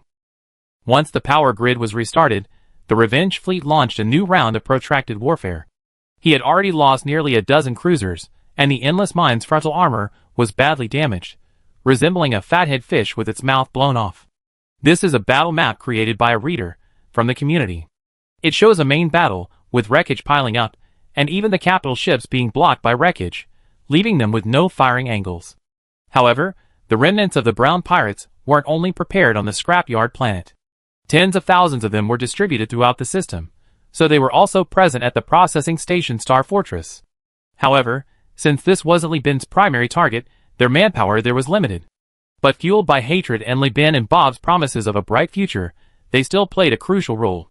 Persuading the neutral merchants within the fortress, using the fate of those neutral merchants in the junkyard as leverage. What do you think will happen to those neutral merchants after the war? Yes, they won't be specifically targeted, but they won't be qualified to participate in trade worth tens of millions of star coins. Then, they used Kong Jicho's borrowed ships for technicians to issue to all the major corporations in the starfield as bait. If you participate and gain momentum, isn't one major corporation enough for everyone to share? The Revenge fleet is outside, and the path to redemption lies within. Thus, the merchants were swayed. To be precise, all the small-scale merchants, upon seeing millions of skilled workers, food reserves enough to feed hundreds of millions, and over 10,000 boxes of ore, tens of thousands of boxes of alloys, organic matter, and consumer goods, became excited. Even some fleet commanders of large corporations received orders to assist from headquarters. These men were unlike the commoners. They were highly skilled fighters, commanded fleets, but also had insatiable appetites. Bob, however, was different from Li Bin and Kong Jicho. He was only interested in the Nanoforge and the Alpha Core. He got along well with these guys, and the negotiations quickly escalated from clandestine espionage to public broadcasts. The merchants organized sailors and ships to launch a two-pronged attack. The sailors stormed security and marines, destroyed the port's electric grid, and bombarded the flight deck, while the ships were positioned at the port's edge, suddenly opening fire on the unsuspecting gunners. At the same time, the merchants disregarded secrecy, directly reporting their operational progress over the public broadcast and bargaining with Bob's advisors. Some small merchants, believing themselves unable to participate in the war, even began rescuing the jumping gang sailors, hoping to gain a share of the spoils after the war through costly assistance. In an instant, dozens of giant lotus flowers bloomed on the space station. The airtight doors exploded, and oxygen and thick smoke from the combustion were flung out by the negative pressure. The weapons platforms collapsed at an alarming rate. Good, good, Bob exclaimed, overjoyed at the sight. He thought to himself, Kong Jicho truly lives up to his title as the Crown Prince. He can actually get the pirates of Golden Cluster Star to work so hard. Amid silent groans and deflated smoke, the heavy weapons platform shut down, the power grid overloaded and paralyzed, and without a word, Bob launched another boarding operation. Thousands of people boarded the boarding torpedoes and crashed into the space station once more. After landing, they would head straight for the orbital industry, while the merchants and pirates on the inside had already led their men there. The situation was settled. Line up. Anyone who causes trouble, I shoot them dead. See the bloodstains here? They're stained with the brains of dozens of troublemakers and spies. Jeffrey, munching on an expensive cigar confiscated from some nobleman's room, spat out arrogant words through the rising smoke. Beside him stood a long line of engineers. Over 20,000 engineers, covering a wide range of fields from ship design and refitting, weapons testing and development, space station manufacturing and maintenance, ground vehicles, weaponry, architecture, and factories. They passed through security checks and underwent pathological examinations, accompanied by their families, before being assigned to short-term residences at the space station occupied by Li Bin, awaiting the arrival of the transport fleet. It wasn't that Li Bin didn't want to take more people with him. It was simply that his colony was limited in size. No matter how many engineers he had, the insufficient number of skilled workers meant they couldn't fully utilize their abilities. He couldn't very well send engineers to work in factories, could he? If he did, these people would likely become unproductive. Moreover, too many immigrants would affect the company's control over the colony. If the majority of the population were from hyena mining, Universal Union might even be at risk of being replaced by a substitute. Keep in mind that Li Bin was allocated over 500,000 skilled worker positions. That's more than the current total population of Eden, and this was with Li Bin holding back. Even so, in the foreseeable future, Li Shu and the colony officials would have a headache figuring out how to distribute and resettle these people. Anyone who's played Frostpunk, Anno, or Paradox interactive games knows that sometimes, when production capacity is insufficient, having more people is actually a bad thing. In short, Universal Union was mortgaging itself this time. Li Bin was determined to use his main fleet as an escort fleet to properly cover the immigrants' return home, and then focus on farming to properly digest these immigrants. The millions of skilled workers flowing out of the Great Dog Galaxy will undoubtedly drive up the lifetime contracts for skilled workers across the entire star system. After absorbing the workforce he already has, Li Bin can slowly buy more at lower prices. However, considering that hyena mining needs to rebuild the star system, and the Overlord and the Speedster are preparing for the Third War, all three parties will be churning out skilled workers and ore. I need to hurry, Li Bin muttered to himself. Where am I going to find industries, funds, and markets to accommodate these hundreds of thousands of people? Meanwhile, when she, the pirate boss, who had already boarded his cruiser, brought up the list given to him by his good henchman Alyosha. He was wiping sweat from his brow. Bossly, you have to take a look at this. I really can't handle it. What's wrong? Li Bin craned his neck to look and immediately regretted asking. Because the list contained the names of all the families on the Hyena Mining Board of Directors, as well as their branches on the capital planet, roughly half of the core members of each family on the board. In addition, the directory contains information on the offices of major corporations, government consulates, large company offices, banks, the planetary central treasury, and the wealth of various family mansions, roughly estimated. This is more than just a robbery guide, it's a ticking time bomb. Give it to the Crown Prince immediately. If he can't handle it, hand it over to Commander Bob. Take it too. And take everything on the ground, Li Bin said, becoming increasingly anxious. Chapter 460. Kong Jicho was stunned when he saw the information. Alyosha really wanted the lizard mind dead. The core family members of the board of directors, even the heirs and spouses of the directors. He quickly stopped the mercenaries and pirates preparing to rob the mine, pulled out the list, and asked them for a plan. The pure-blooded commander of Demon Aviation scoffed, "We only want pure-blooded humans. The rest are up to you. Of course, if you find it too difficult, we can slaughter them all for you." Idiot! The Perseus Alliance commander smiled on the outside but cursed inwardly, thinking, Demon Aviation is full of racist brainwashed pigs. If you're so arrogant and look down on people born in breeding factories, why don't you just bomb every giant corporation and every free planet's breeding factory? Why don't you slaughter all the billions of people born in those factories? What a load of crap. Stop pretending. But he remained silent, simply sitting to the side indicating that Bob was the commander-in-chief, and since the commander-in-chief had delegated all authority over the planet to the Crown Prince, he would obey the Crown Prince's orders. If the Crown Prince wanted to kill someone, he would act immediately. Kong Jicho couldn't handle this situation alone, but he had the support of his grandfather, Old Man He, a wise old man who had served as the king's hand for nearly a century, having risen through the ranks from a logistics officer with Kongda. Seeing that these powerful figures were hesitant to act without expecting anything in return, Old Man He didn't waste any more time and directly demanded a conclusion from Kong Jicho. Except for the Dome City where the governor's mansion is located, all the planet's resources, population, cities, and industries will be equally divided. Everyone participating in this division will receive spoils, but will also bear the corresponding responsibility for dealing with the families of the Hyena Mining Board members. I don't care what you do, you will bear all the consequences yourself. The navigation commander protested. Why shouldn't Conda's Nest and the Universal Union bear the consequences? Li Bin raised his hand. Hey, don't wrong an innocent person. I took Governor Alyosha away, and I take in responsibility. So, who's willing to trade places with me? I'm all for it. Li Bin's takeover of Alyosha wasn't without cost. He not only took the governor, but also the hyena mining bureaucracy headed by him. Li Bin had Alyosha recruit those powerless but pragmatic talents. These individuals could serve as a lubricant between the Universal Union and the captured engineers and technicians, helping them integrate better into Eden.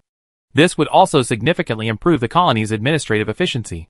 Li Bin even allowed them to take local educational equipment, planning to build the company's own education center on Eden, primarily to train his own hackers. Li Bin didn't dare use the hyena mining hackers directly. That would be tantamount to putting their lives in someone else's hands. The navigation commander shut up. He really didn't dare respond to Li Bin. He glared at Kong Jicho and the old man beside him. Kong Jicho, equally defiant, blew a puff of smoke in the other's face. Just because I'm the commander of a squadron, what, you disagree? Don't say I didn't give you a chance. You get out here right now and assemble your fleet. I annihilate you in front of everyone, then let you go back. Do you think you still be able to go home?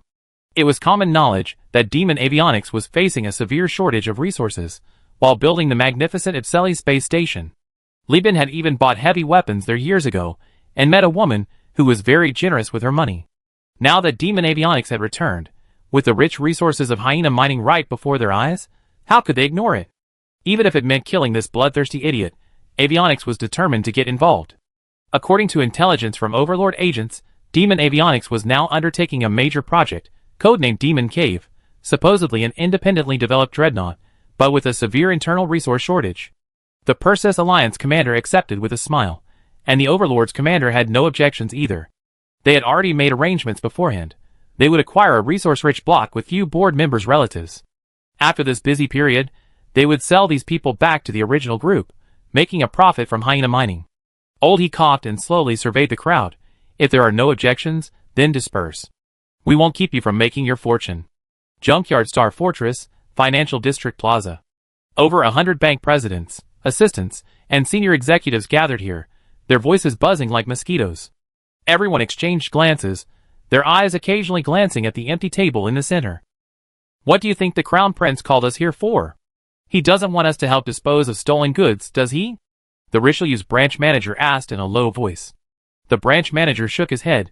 I don't know. If it's just about selling stolen goods, that's for the best. I'm just afraid. Before he could finish, a loud voice announced, Universal Union CO, Li Bin has arrived. Everyone stood up and saluted. Li Bin entered the scene under the protection of the one-eyed old man and a group of prosthetic veterans. In a nearby building, a large number of boarding sailors with guns were on standby. These branch managers, who usually held the authority to approve loans of hundreds of thousands or even millions, now had to be cautious in front of Li Bin. They came with great enthusiasm to inquire about his well-being.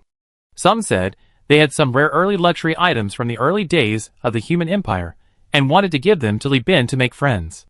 Others said they had trained several good-looking and sensible girls under their command, who were already well-behaved and had been sent to Li Bin's ship. Some even said they had blueprints for several frigates and destroyers, which were quite rare, and wanted the CO to come and take a look. Despite being tempted by the blueprint, Li Bin restrained himself. He took a sip of tea before slowly beginning to speak. I invited you all here today because of the circumstances. I know the situation is turbulent, and everyone wants to leave as soon as possible. Everyone has many matters to attend to, so let me get straight to the point. Currently, the fleet consists of several capital ships and dozens of cruisers, with various forces entangled in a complex web.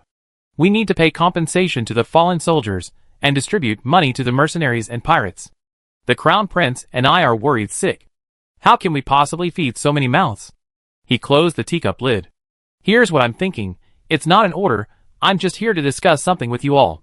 The Crown Prince has maintained order on the space station, ensuring your lives and property safety. Is it unreasonable to ask for a protection fee? Hey, let me make this clear beforehand. The Crown Prince won't pocket this money. It's for everyone to appease others and avoid trouble. After all, everyone knows the nature of mercenaries and pirates. They're fine when they don't act, but once they start, they're uncontrollable.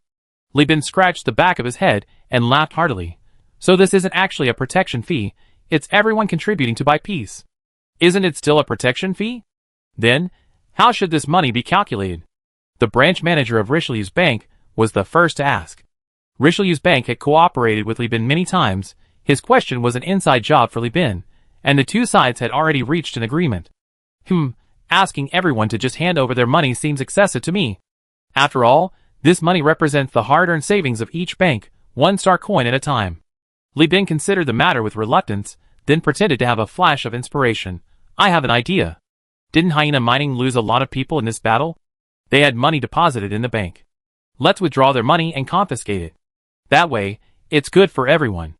Of course, we know the rules. During this period, we will try our best to control the rioters on the space station and prevent them from harassing your banks.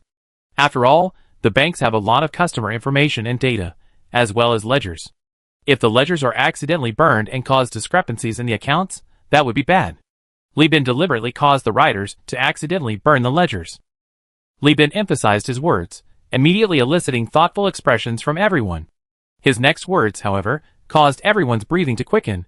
Besides that, we also have compensation measures. Harmony brings wealth, right?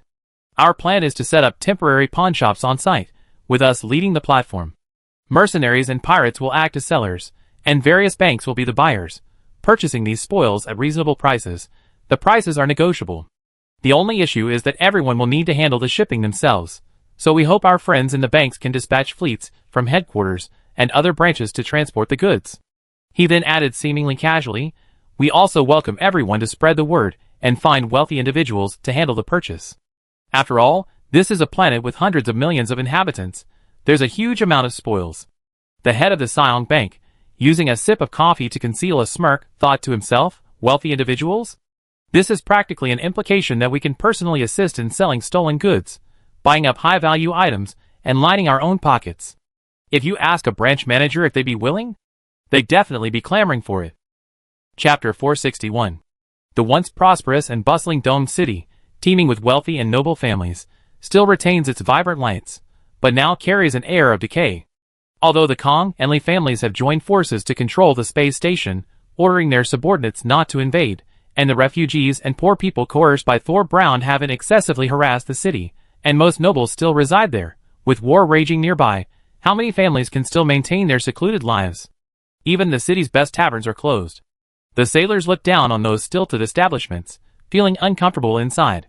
On the other hand, the brothel street is bustling with business. The poor, having received their spoils from Boss Lee, flock in to spend their money.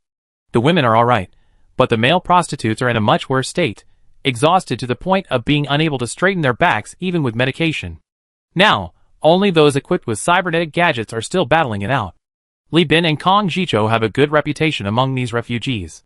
After all, the two of them were genuinely handing out money. It was 20 star coins per person, plus food and water, all distributed to the leaders, who then distributed the rest. You ask where the nearly 1 million star coins for tens of thousands of people came from? Didn't you see all the nobles in the city? They collected security management fees. After collecting, they distributed the money, then used it to lure and deceive refugees into the city to enjoy spending, circulating the money through various industries.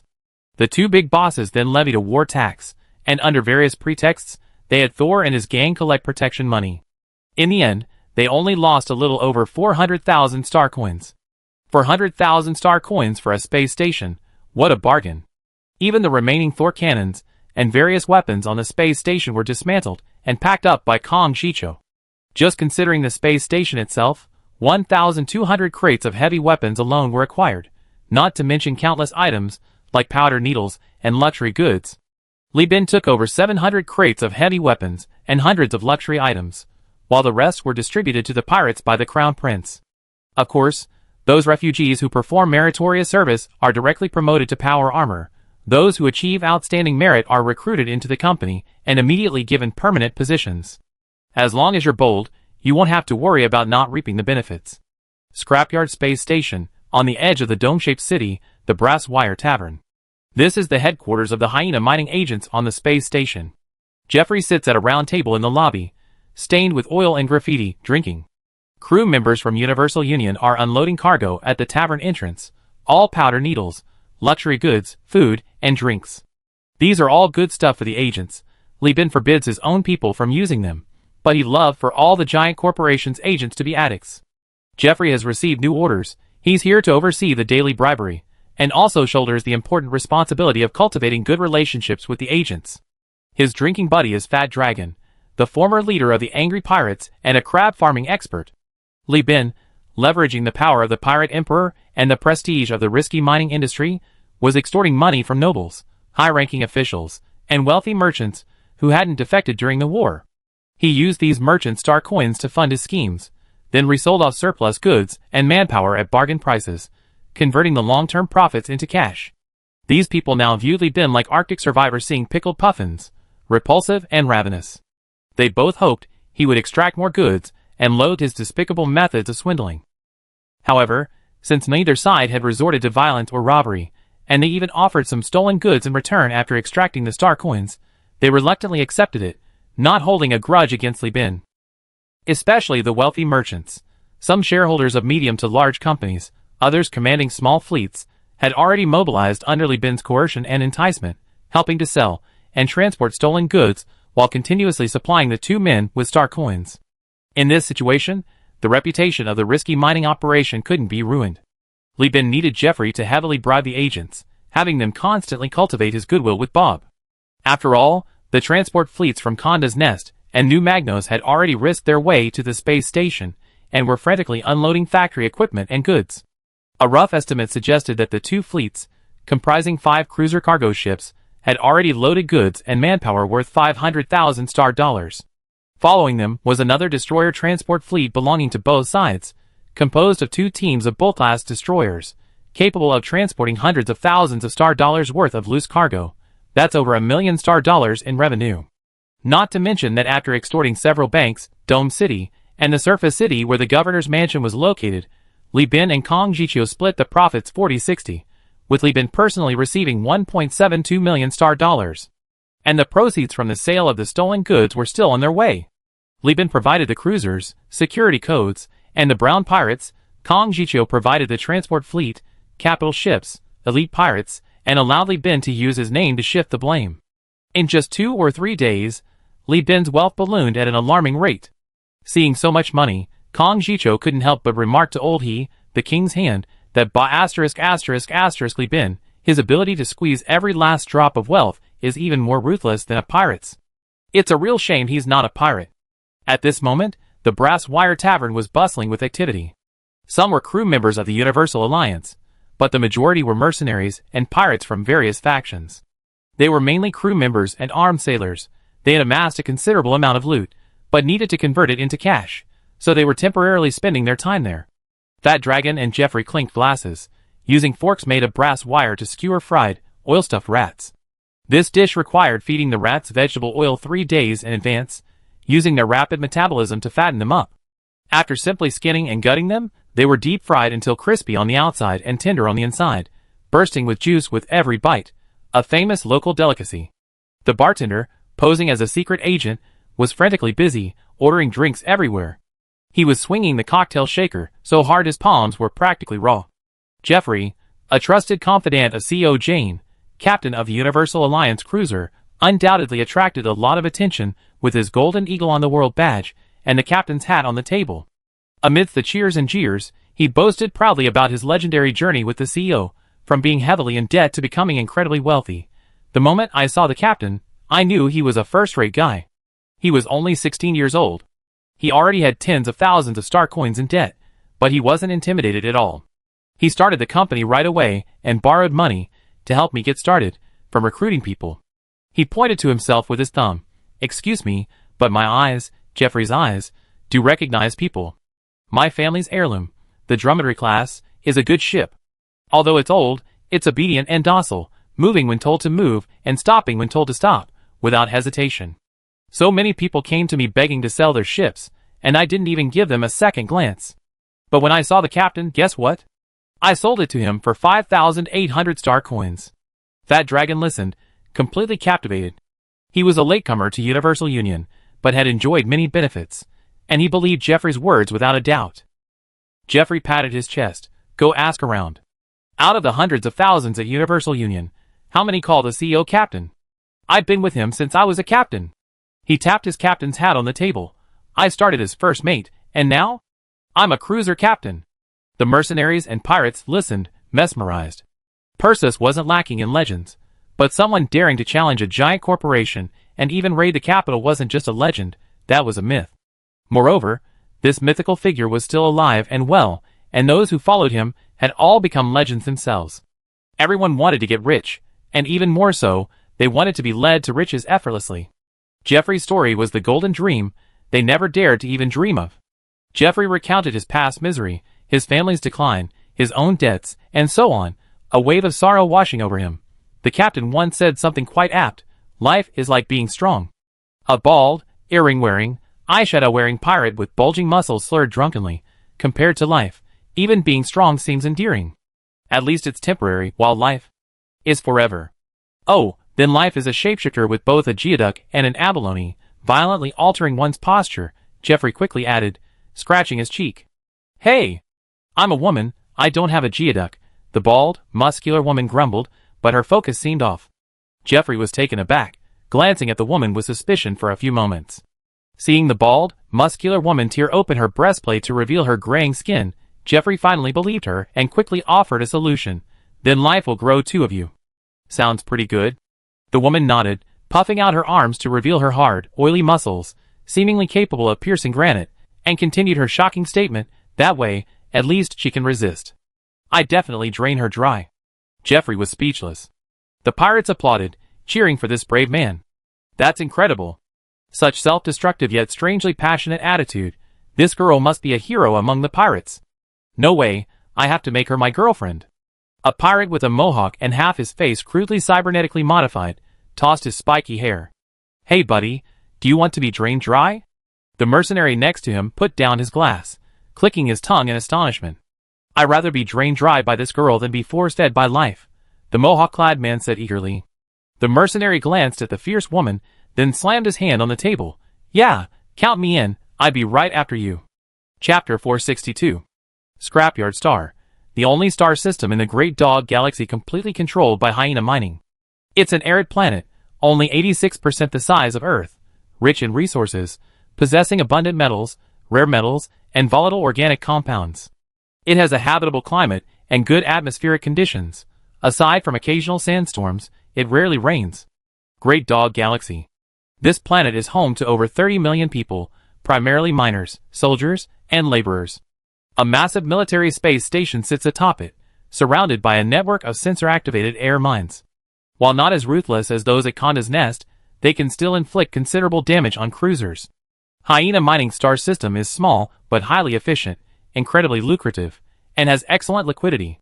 Furthermore, the entire space station serves as Hyena Mining's military base, boasting a formidable military force. It possesses a large naval fleet, with several Atlas-class supercargo ships still undergoing intensive warship conversions in its port. It also has over 15,000 seasoned Marines in power armor, and tens of thousands of semi-professional soldiers trained by miners, equipped with tanks, heavy artillery, and other heavy weaponry. Combined with the planet's complex mines and tunnels, this planet possesses immense war potential and a strong will to resist, even capable of withstanding multiple orbital bombardments. 3/4 of Hyena Mining's board of directors is gathered here. Most of them departed from the Scrapyard Star Processing Station space station immediately after the probe array detected a large-scale fleet shadow in hyperspace, traveling through space in shuttles and ships, drifting until they confirmed the Scrapyard Star was safe before arriving here with their fleet and resources. These board members, with vast and powerful families and countless descendants spanning generations, numbering in the hundreds of thousands, firmly controlled the political power of the entire planet. Yet, this also made their relocation difficult. Who would flee with their entire family when fleeing disaster? Haven't you seen people who, for safety, only use shuttles? So, their children, relatives, friends, spouses, all were wiped out by the scheming Alyosha. While the combined fleet besieged the space station, they were busy shirking responsibility and shifting blame. While Li Bin was reaping millions of star dollars and assets and manpower, they were still shirking responsibility. While Bob, beaming with joy after acquiring the nanoforge, was frantically messaging headquarters and receiving enthusiastic praise, they were still shirking responsibility. From August 14th, 212, the start of the war, to August 19th today, a full 5 days have passed. These high-ranking board members finally completed their shirking session under immense external pressure. The main blame fell on the then chairman and the military board members, along with the entire Vanma family, who were imprisoned. To be honest, everyone knows that Hound Mining lost 2 nano-forging furnaces, suffered heavy losses in its AI core, and had its blueprints and technological reserves plundered. It has fallen from a second-tier giant to the brink of falling out of the giant ranks, now seemingly on par with the Brighton Alliance and the Lloyd Alliance, whose main race roams the world. But it's precisely at times like these that it becomes increasingly difficult to reach a consensus quickly. History has repeatedly proven that within an organization and political system with a long history and deeply entrenched power and relationships, let alone implementing reforms, even changing personnel is always fraught with difficulties. At the end of the Ming Dynasty, natural disasters and man-made calamities raged, and ministers refused to contribute real money to support the suppression of rebellions and disaster relief. Emperor Chongzhen had to beg and plead to extract 200,000 taels from officials. When Li Zicheng entered Beijing, how much did he ultimately recover after torturing and extorting officials? 70 million taels. Keep in mind that the annual revenue at the end of the Ming Dynasty was only 20 million taels. The combined wealth of all officials was equivalent to more than 3 years' worth of that. With that kind of government-funded disaster relief and bandit suppression, the rebel leader Li Zicheng would have had no place to survive. Can you say that these successful candidates, who rose through the ranks of the imperial examinations and spent so many years navigating the treacherous waters of officialdom, weren't smart? Didn't they know that if the court collapsed, they would collapse with it? These elites, chosen from among the best, stronger than most people today, naturally knew this. Nothing more than greed. After all, bystanders see things more clearly. When millions of taels of silver fell into our hands, our expressions wouldn't be much better than theirs. The board members were the same. Each one was a dragon among men from a powerful capitalist family. They had become bloated and bloated from relying on capital and exploiting others. They had more than one backside. Hound mining was their backside, but they also had their own private assets and interests. Those were also backsides. Now that their left side had been bitten, they were in pain and had to make amends. Internal strife and blame shifting, external support, deploying troops downwards, and forging alliances upwards. Which project doesn't involve competition? Especially with the resources dwindling. Every little bit you miss means several more bites later. Therefore, resolving the wrangling in just 4 days is already a testament to the board's forbearance and the immense pressure they face to achieve such rapid progress. The overweight director, dressed in a small suit that barely covered his chest, with a flamboyant, illegible tattoo on his belly, swung his neck and yelled, "What on earth is Kree doing? He should have abandoned the enemy and rushed in to rescue us."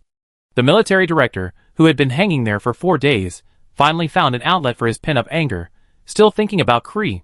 Did he get in through your connections or something? Why are you so fixated on him? Does he really have some kind of magic weapon?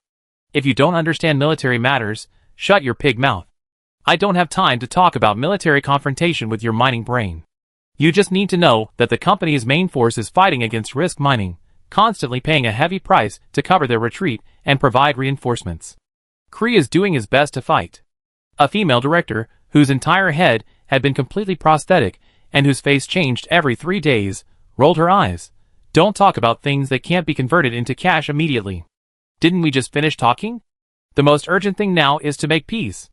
The scrapyard planet is an arid planet, and fresh water and food are all supplied by the capital. Now that the capital has fallen, millions of people are like millions of nitro-dynamite bombs. If we're not careful, we all be blown to bits. She slammed her hand on the table and threatened, "Let me make this clear first. I compiled statistics on military warehouses and local reserve warehouses. Relying on artificial starch synthesis, the planet's food reserves can only last for 1 month. After 1 month, the soldiers' meals will only consist of artificial starch. Fresh water is even more ridiculous. There are only 8 days' worth of pure water reserves. Further purification produces a strange taste. If you give the army this kind of food and drink, they revolt." The director, who looked like a fat pig, had her belly bulging, her beady eyes full of confusion, and then looked. How could this be? According to the Hyena Mining Military Reserve Agreement, isn't the standard reserve period 1 year? The military director asked the director, his tone ambiguous. The Great Dog Galaxy hasn't had a proper war in years. Which military warehouse hasn't been secretly reselling its reserves? Applications from your families to use inferior goods, exchange nutritional paste for military rations, and resell fresh water are still in my database. Should I take them out and inventory them? He exclaimed. He waved his hand excitedly. You all sold these things to the Golden Kingdom, making money off those damn pirates and criminals. The fat director awkwardly looked away, changing the subject. What about the people on the Golden Kingdom? The board issued a summons and a pardon. I checked the records. Only the remnants of the Brown Pirate Gang participated in this war. Other groups didn't respond to Conda, did they? Where are the others?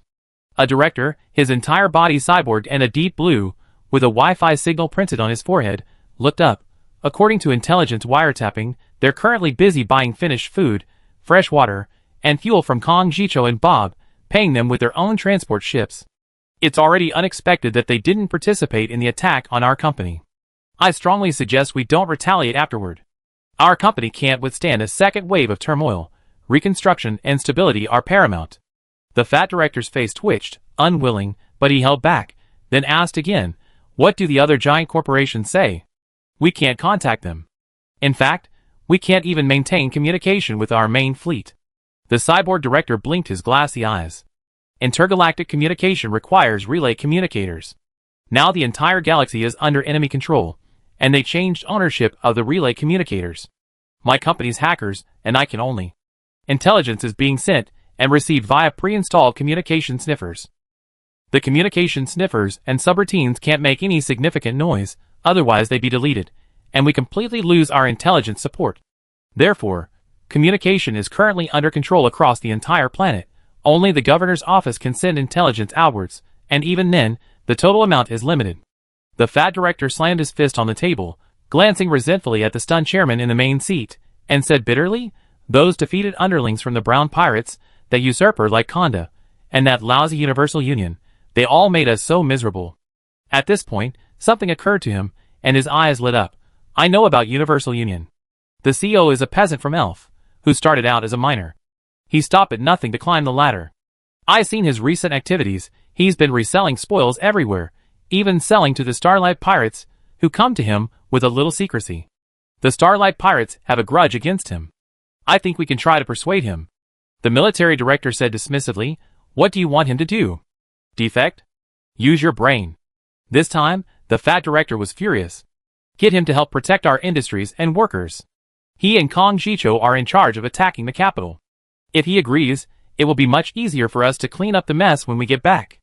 At least our families are still alive, and we can quickly control the situation. The other directors were quite interested, but the military director was shocked. You want the enemy to show mercy?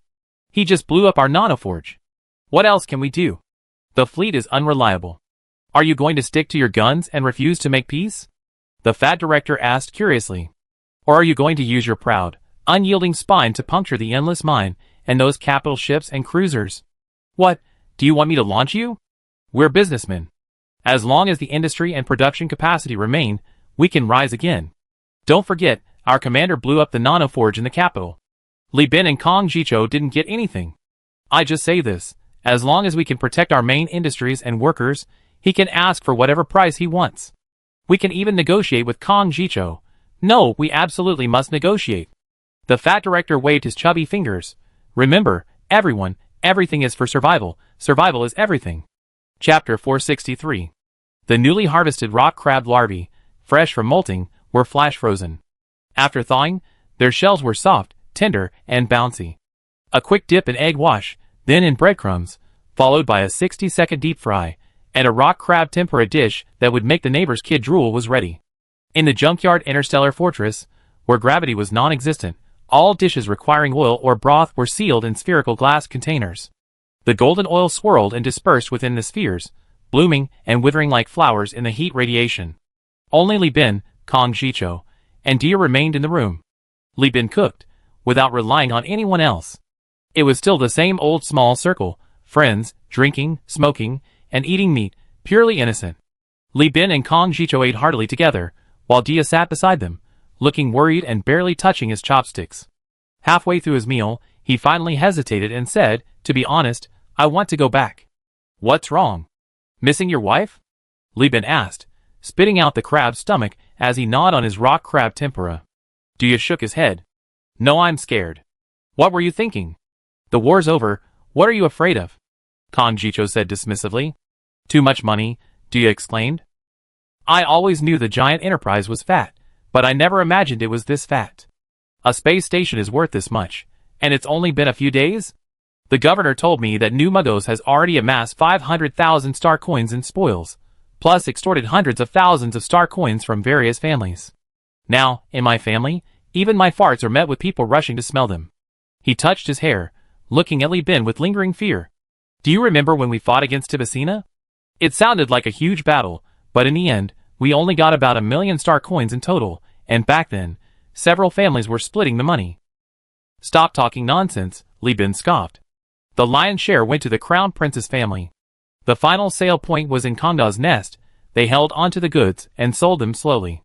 Otherwise, where do you think they got the money to arm the Hell Machine and the Cathedral-class ships? And later, to recruit various pirates and reorganize the fleet. Kong Jicho didn't hide anything, breaking open a crispy fried crab shell.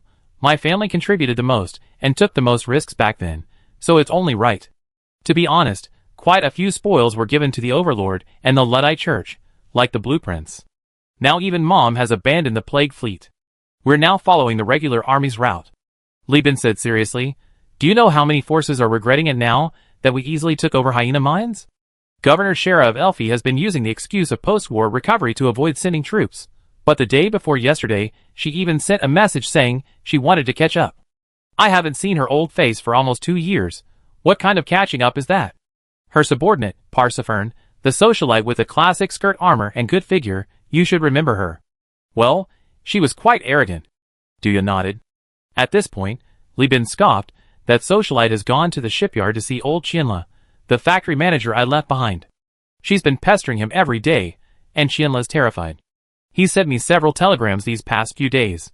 He's a man with grandchildren, and now he's being harassed by a young woman 30 years his junior. His wife's family is blocking the door and questioning him.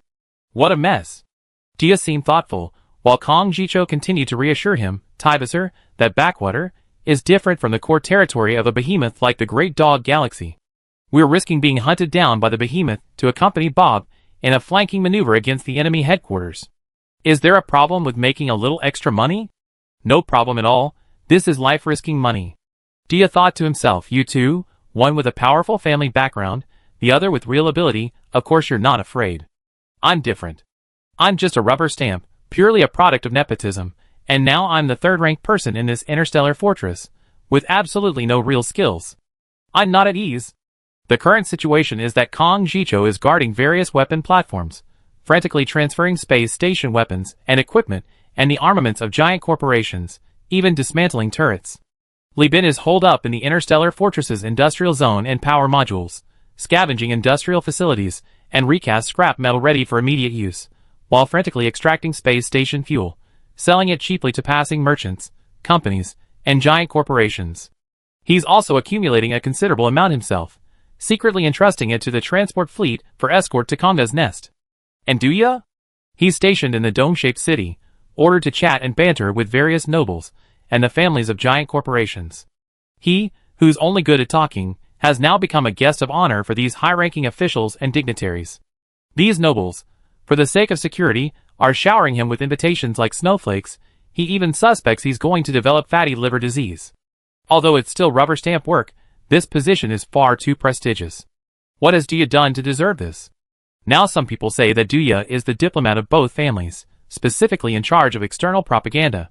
Some are even secretly spreading rumors that Duya is a plaything of the two, achieving his current status through prostitution. It's unbelievable. It's just that the three of them used to secretly get together for meals and chats before they became wealthy, and it became a habit.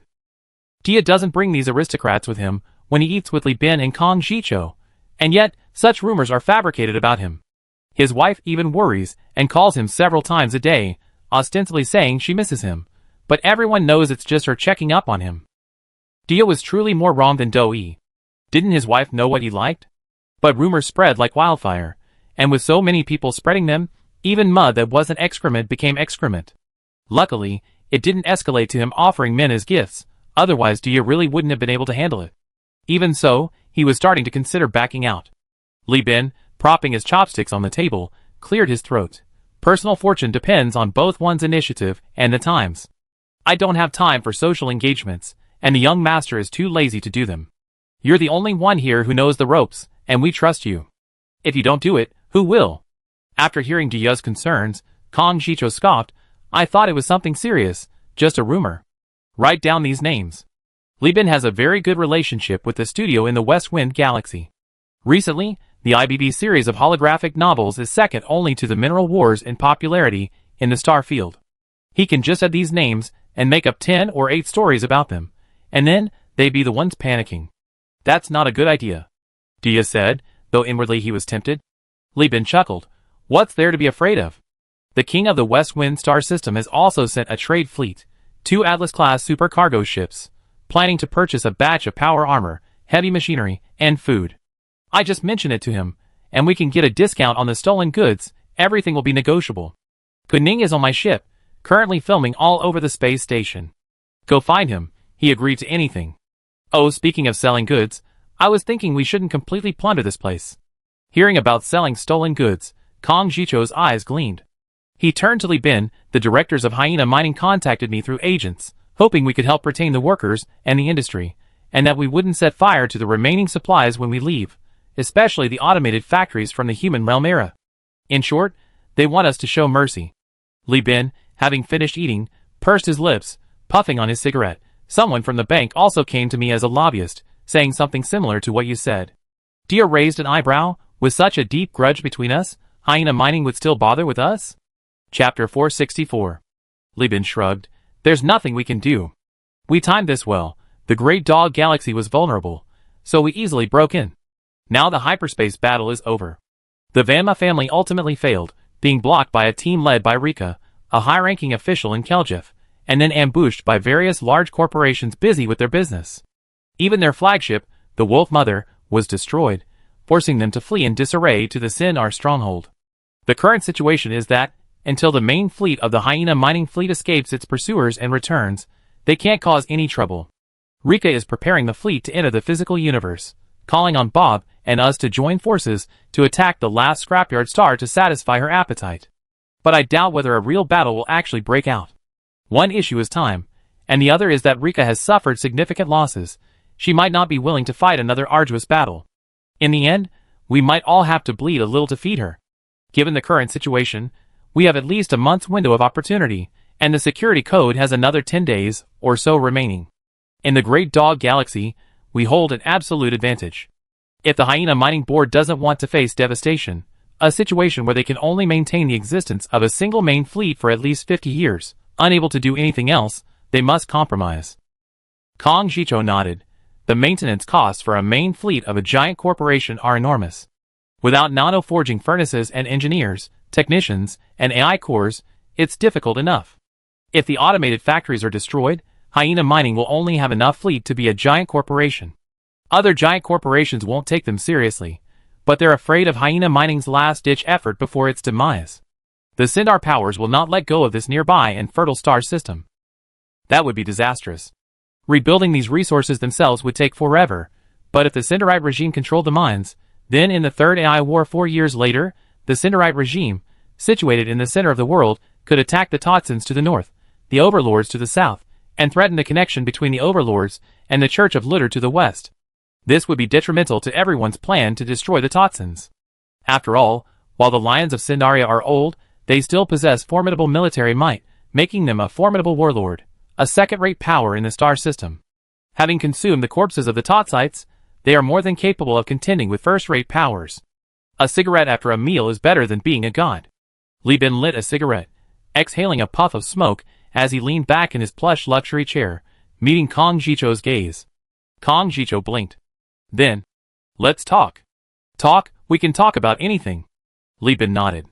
As long as the terms are good, there's nothing I can't negotiate. In the VIP room of the Richelieu's branch, the Hyena Mining agent was strikingly beautiful, but her eyes lacked any of the arrogance of a giant corporation. Instead, they exuded warmth and frankness. Li Bin and Kong Jicho each occupied one side of the long sofa, legs crossed, puffing away. Their finance, staff, and advisors were arguing fiercely with the other side's representative over the terms and details. We sell engineers to Apex Design Group and FSF Military Company for 150 star coins each, and technicians for 30 star coins each. This is the wholesale price. Both companies have sent their subordinates to participate in the conquest of the Scrapyard Star, which has already plundered a large number of manpower, so it's normal for them to drive down the price. How many engineers and technicians do you have left? This price must be raised. This was the negotiator from the Universal Union raising the price. The Universal Union was poor and short-sighted, with only one capital ship undergoing rearmoring, so they could only fight tooth and nail in star coins. The diplomats from Conda's Nest were much more assertive. We can give up our engineers and technicians for free, But we want capital ships. We heard you still have capital ships under repair in your scrapyard military fortress. Bring 2 out, and we give you everything. The representatives from Hyena Mining, their faces flushed with anger, argued vehemently. With so much food being taken away, the planet will face famine. This is inhumane. Enough food to feed the entire world for 6 months must be left. We can exchange it for ore and alloys. As long as you leave behind your smelters and foundries, we provide 50,000 boxes of ore, 20,000 boxes of alloys, and 10,000 boxes of rare metals within 4 years. Full. Ask for a sky-high price, negotiate a lower one. 180 star coins per engineer, and 60 star coins per person is too high. The company can't come up with that much cash. The finance manager of Universal Union glared. Stop talking nonsense. A giant corporation has no money? Who would believe that? We searched your capital. It's all personal money. Your giant corporation's own banks have already been transferred out. Hyena Mining dares to wage an ore war. How could they not have tens of millions of star coins on hand? The Hyena Mining finance manager was on the verge of tears. Kree had spent millions of star coins to raise funds for the rescue fleet. The remaining money had already been converted into various supplies for war preparations, from supplies to fuel, from food to components. The rest was working capital, meant for company reconstruction and debt repayment. If they really had no money, even if they did, it would be the private money of the directors, not the public funds. The Lime Mining agent's expression faltered. Lieben pursed his lips and said softly, "No money? Fine, use technology and blueprints to settle the debt. Mining technology, smelting technology, jungle colony development and management, food processing, cruiser and battleship blueprints, carrier-based aircraft LPC blueprints, weapons blueprints. Surely a giant corporation wouldn't be without technological backups, only having reserves in the capital? Also, we can cash out the scientists. You probably don't have the money for research right now, right? You have plenty of scientists with nothing to do. You can sell them to us.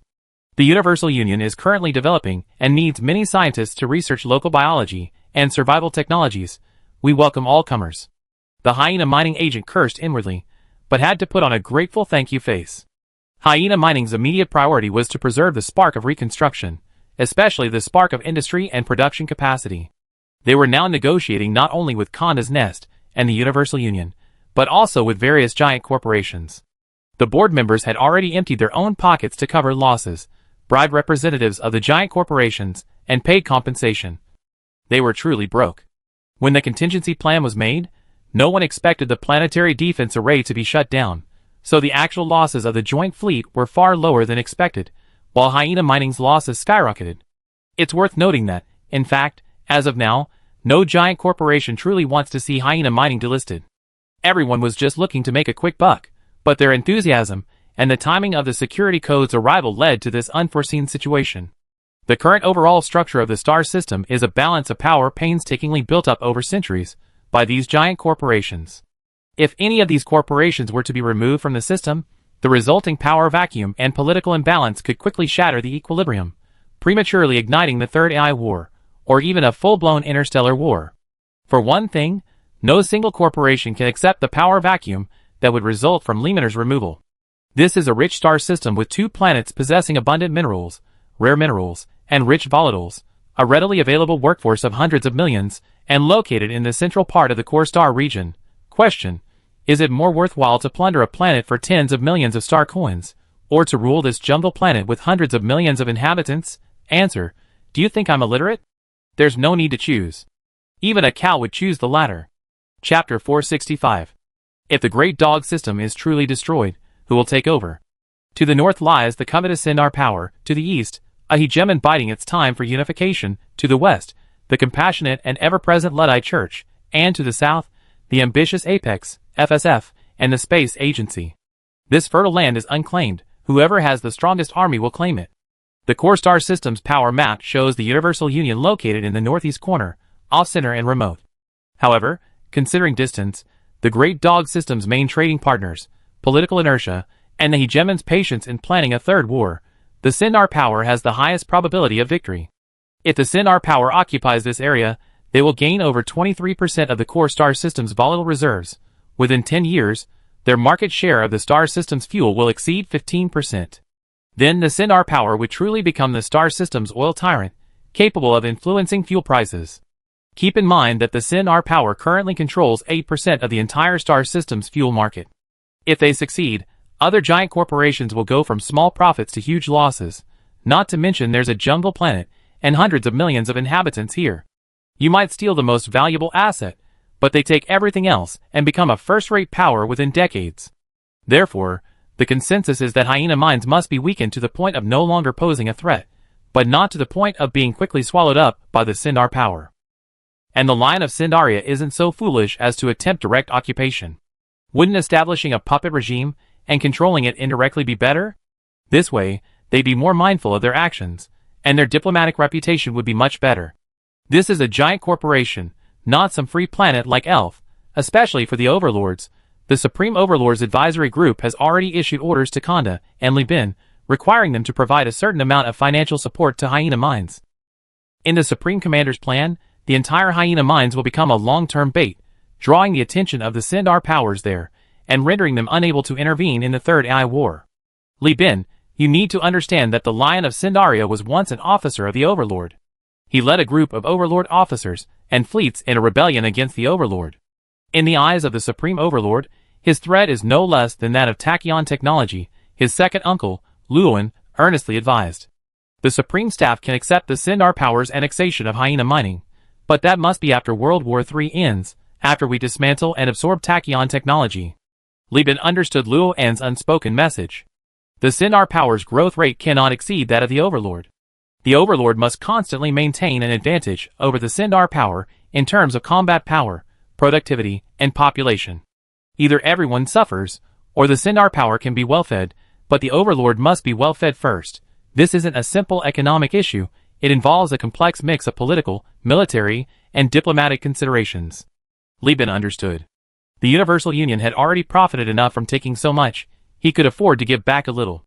After all, he currently held little power, it was the giant corporations who had profited. Seeing no one more assertive than Konda, everyone considered the need to avoid turning the neighboring Great Dog Galaxy into a focal point of interstellar warfare, and the principle that what's in your stomach is yours, while what's in the pot is just fluff. They nodded in agreement. Anyway, hyena mining's loss of 2 nanoforges was like having its kidneys ripped out. It was now struggling. What everyone feared was only its crucial main fleet. After a day and a night of discussion, both sides finally reached an agreement. At least 1/3 of the workers and engineers on the Scrapyard Star and Space Station would be retained.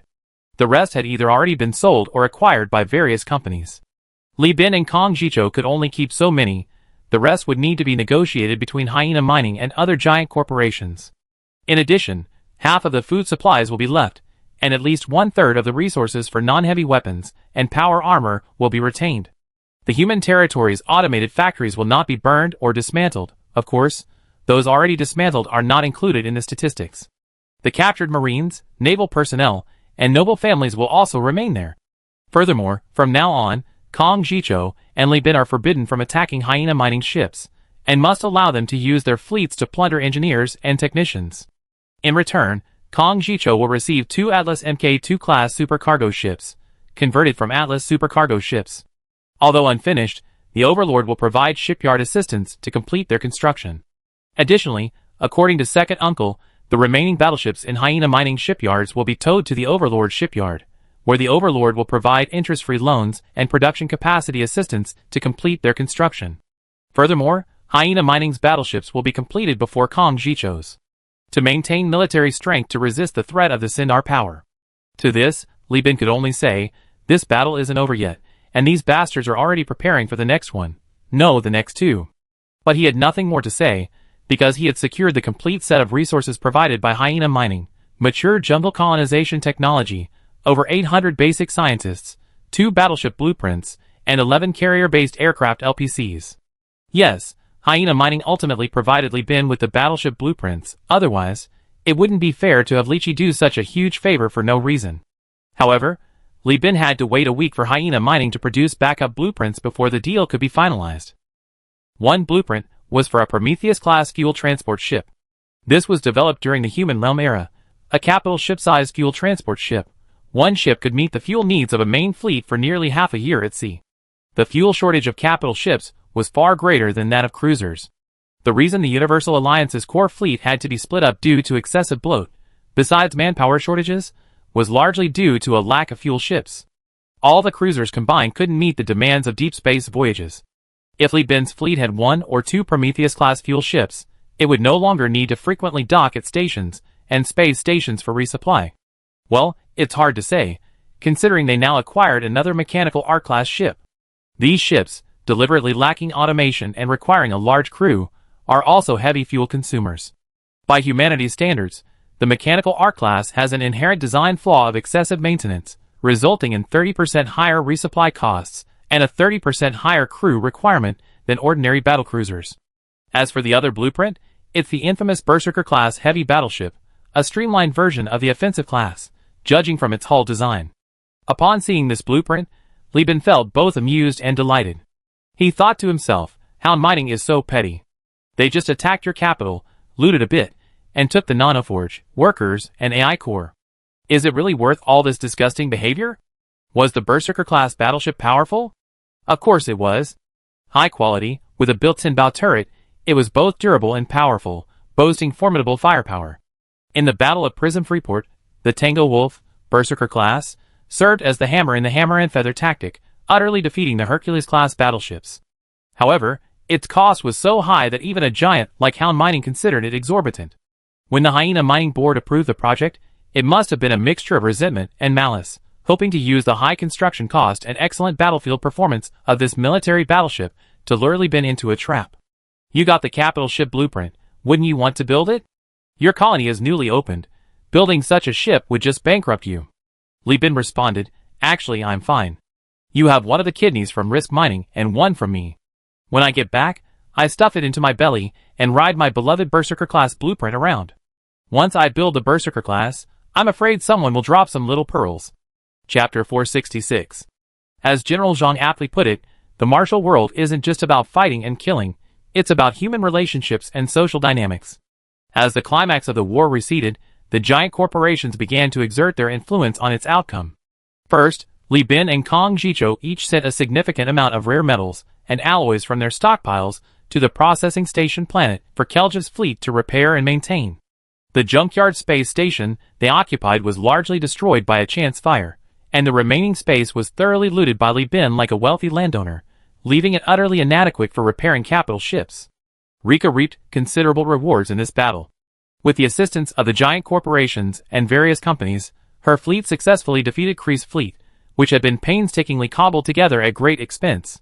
Although the hyperspace turbulence prevented them from completely salvaging the battlefield, the nearby escort ships and destroyers managed to recover most of the wreckage of the destroyed Tundra Wolf and the sunken Wolf Mother.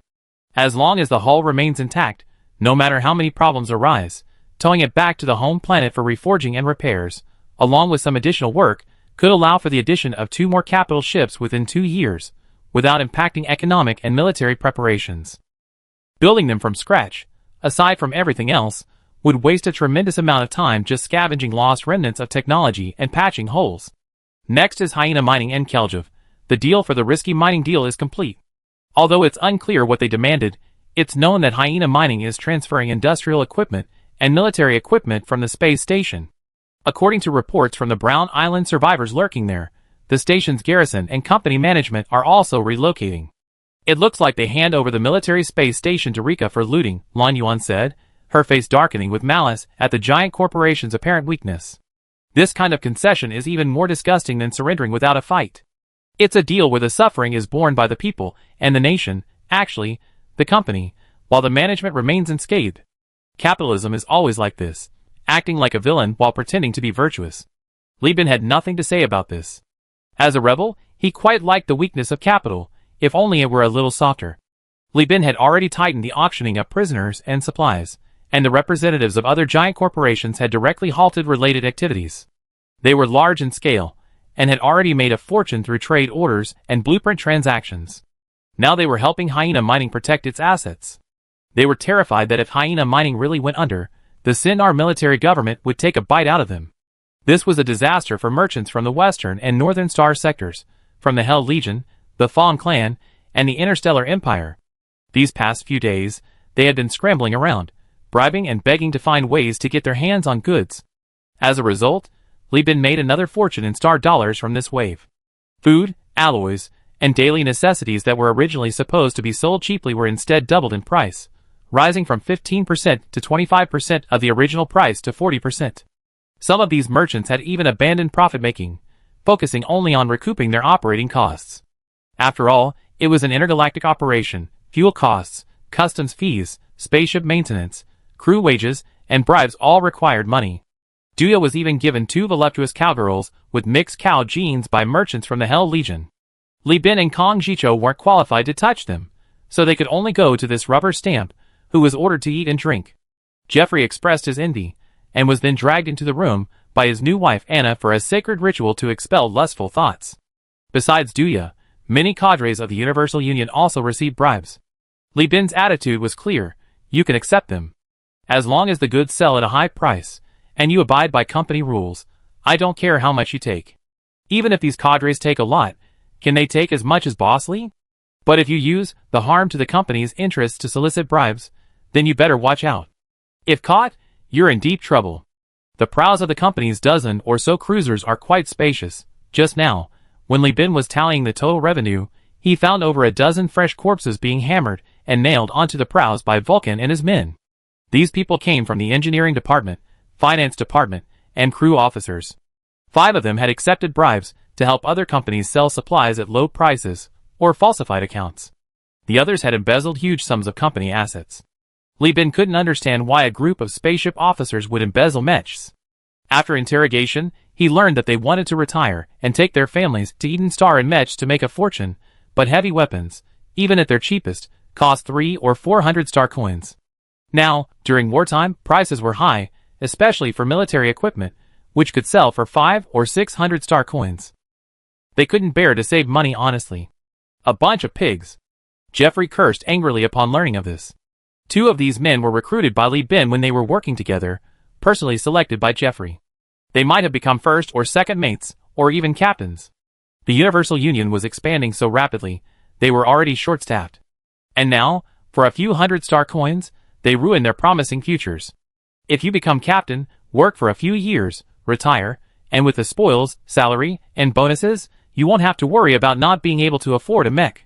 Long-time employees even get discounts on their own company's products. Most importantly, they made Jeffrey lose face in front of the captain. The Scrapyard Space Station, the Universal Union's temporary base, formerly part of the Orbital Industrial Zone, had its industrial wreckage removed by Vulcan's engineering team. He fully utilized the Universal Union's early tradition of squeezing every last star coin, dismantling and transporting all the alloys.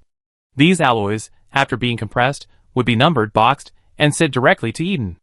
After acquiring the jungle planet colonization technology provided by the Hyena Mine, these pre-made, precisely proportioned alloys were immediately sent to the factory for recasting, producing various components urgently needed by the colonies. The empty spaces were then partitioned into compartments, using alloy and plastic panels for the company's crew to live in. In the largest, temporary fleet command post, marked Robbery and Robbery Command Center, hundreds of company executives, finance personnel, and accountants huddled together. Their brain-computer interfaces connected to terminals.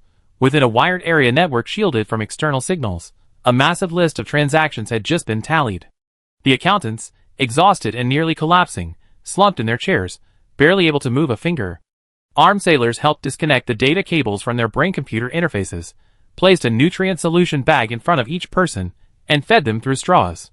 Without the assistance of an AI core, such a massive amount of money, involving various discounts and price discrepancies due to exchanges of interest, presented a huge challenge for all the accountants to complete the calculations within 1 or 2 days, and to conduct second and third rounds of review. Jeff stubbed out his cigarette, stood respectfully beside Li Bin, and handed him the terminal. "Captain, the statistics are finished." Chapter 467.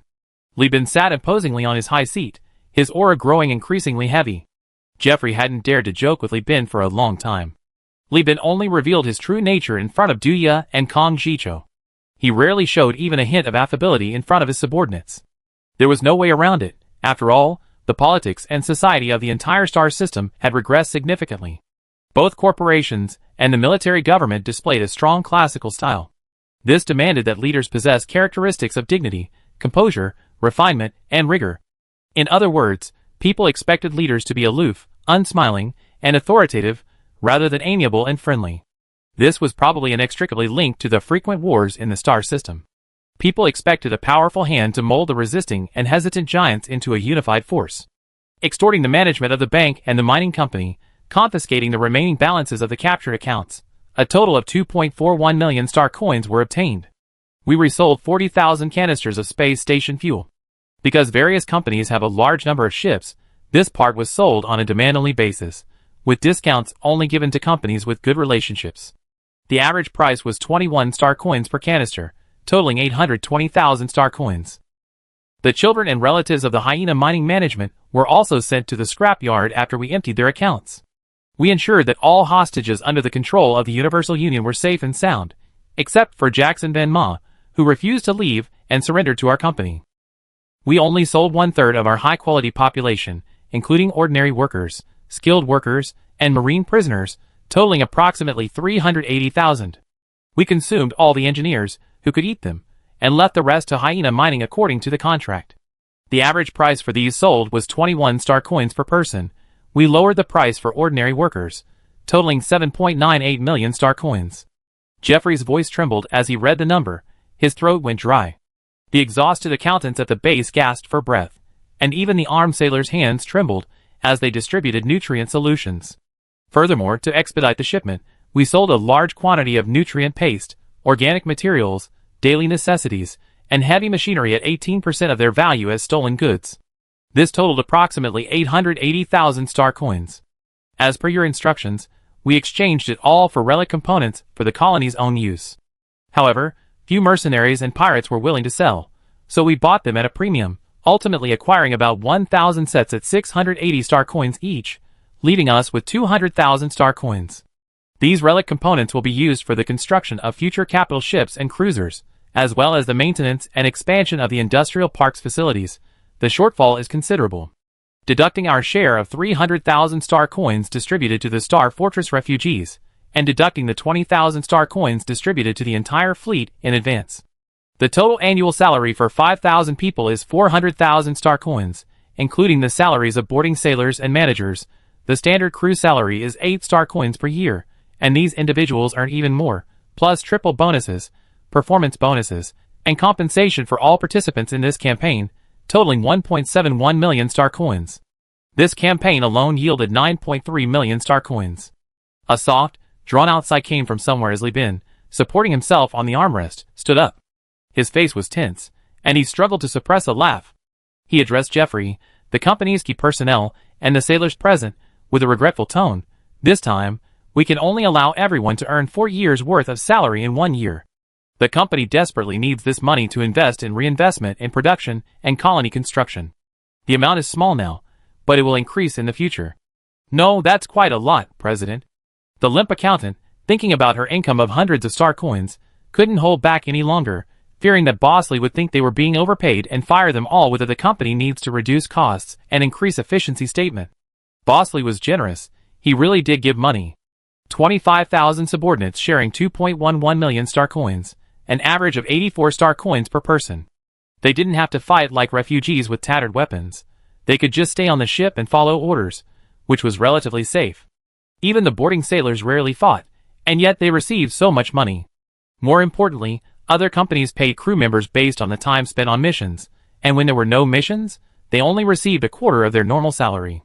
The Universal Union, regardless of whether there are missions or not, provides a basic salary to anyone registered as a full-time crew member, benefits that even the lowest-level employees of giant corporations envy. Li Bin delivered an impromptu speech.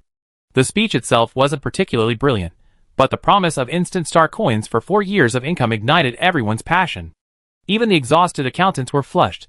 If they weren't so tired they couldn't move, they would have clapped their hands until they were red, and then rushed over to lift the CEO up in celebration. After the speech, Li Bin couldn't wait to return to his room and contact Eden Star. Little sister, we're rich.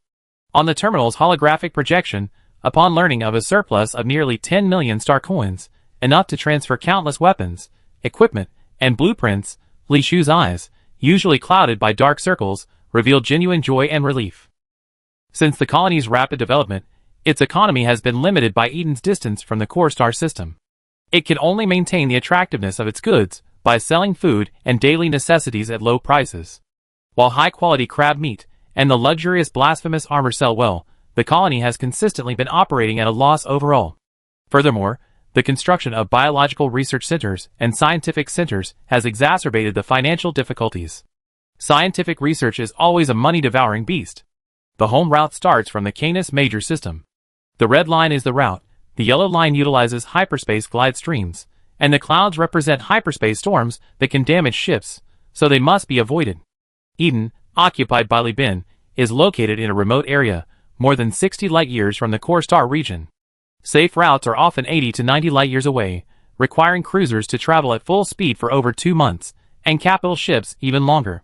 Furthermore, the unpredictable hyperspace storms and the constant threat of hyperspace glide streams forcing route changes double the trade costs. If we compare the core star region to the Central Plains, then Eden is roughly located near Ninguda.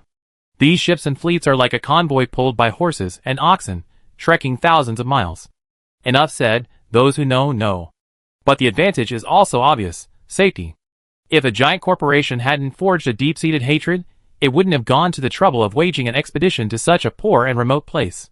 They could have used that money for sabotage, instigating rebellions, and recouping their losses in trade wars, without risking the loss of ships.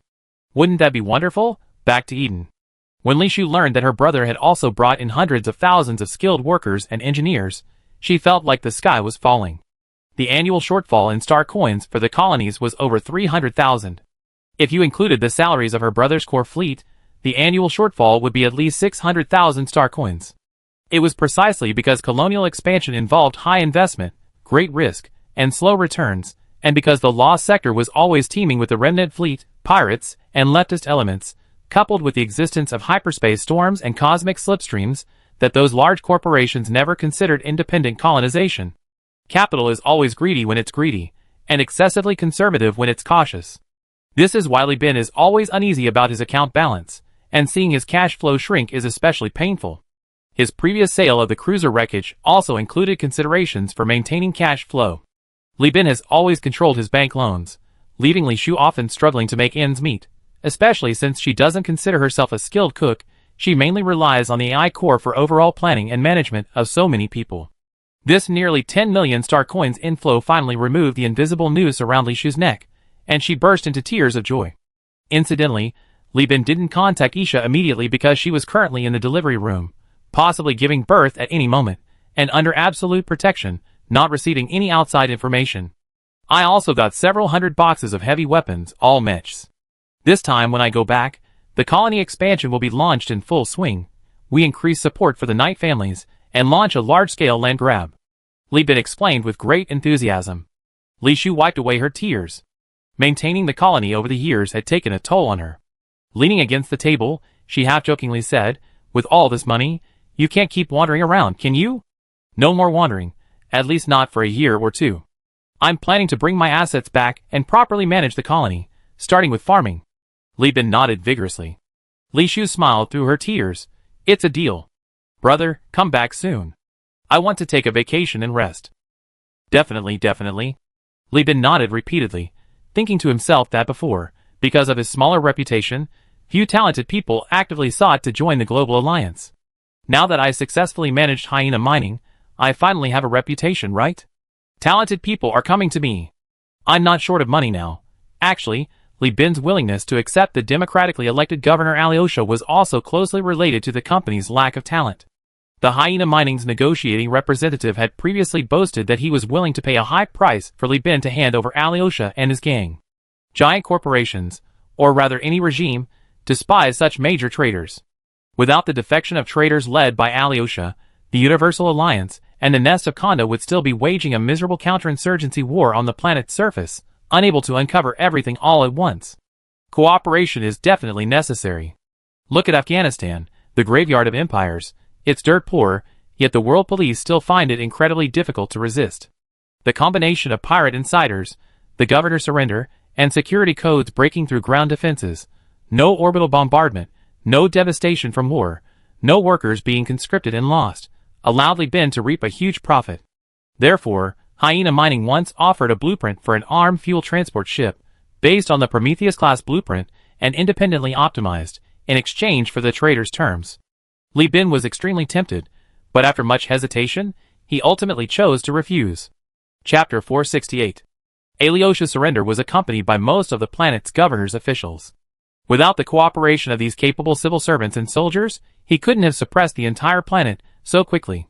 These individuals, in their cooperation with Li Bin and Kang Jicho, demonstrated the qualities of top-tier civil servants selected from hundreds of millions of people. Previously, in the corrupt and rigid mechanisms of large corporations, and the appalling environment of nepotism and cronyism in aristocratic management, these people were merely occupying positions without contributing. But when they surrendered for their own lives and the lives of their families, and to escape the pursuit of the Li mine, they immediately thrived in their positions. It's not uncommon for the same people to fall into lowly positions in the old dynasty, but rise to prominence in the new. Xiao He was a minor official in Pei County during the Qin dynasty, but was ennobled in the Han dynasty. Did he acquire his talent only during his rebellion? Of course not, it was simply that it couldn't be fully utilized in the old dynasty. Now, with a new master and free from the entrenched class constraints of massive vested interests, these men, once treated as cleaners and servants by the hyena mining managers, have been revitalized. In Li Bin's eyes, star coins must be constantly spent and earned back to be considered real money. Blueprints must be monetized to be considered assets. And these valuable talents, once they land on Eden Star, will immediately become a powerful administrative force for Li Shu and the Eden Star Governor's office. A total of 160,000 surrendered civil servants have undergone an initial selection based on their performance and espionage investigations, eliminating 40,000. That leaves 120,000 elites. Kang Jicho will take 40,000, and the rest are mine. I go back and screen them further. That's more than enough. Li Bin looked at these elites, who, aside from the spies, had already committed themselves to this path, and his smile was impossible to hide. Thanks to hyena mining, they already trained all the talent. Once these people arrive on Eden, Li Bin can strongly support the Knight families in acquiring land, and then he can send these civil servants to assist the Knights in building their colonies. The Knight families live by combat. Their fiefdoms lack the capacity to produce core components and maintenance equipment for Knight mechs, and they also lack the environment to cultivate administrative talent. Officials, parts, and supplies all depend on Xinjiang City and the governorate. They only have mechs, power armor, and combat suits. The governorate controls artillery, tanks, and hovercraft for large-scale surface transport. They can't cause any trouble. So what if I let you occupy land? I can collect as much tax as I want. The governorate knows your fiefdom's tax situation better than you do. Your bureaucrats are all my people. What can they do against me? Even if all the Knight families rebelled, I still have an entire cruiser fleet overhead ready to deliver a powerful blow. What? You want to be bombed by orbit? Eden currently has a population of 620,000.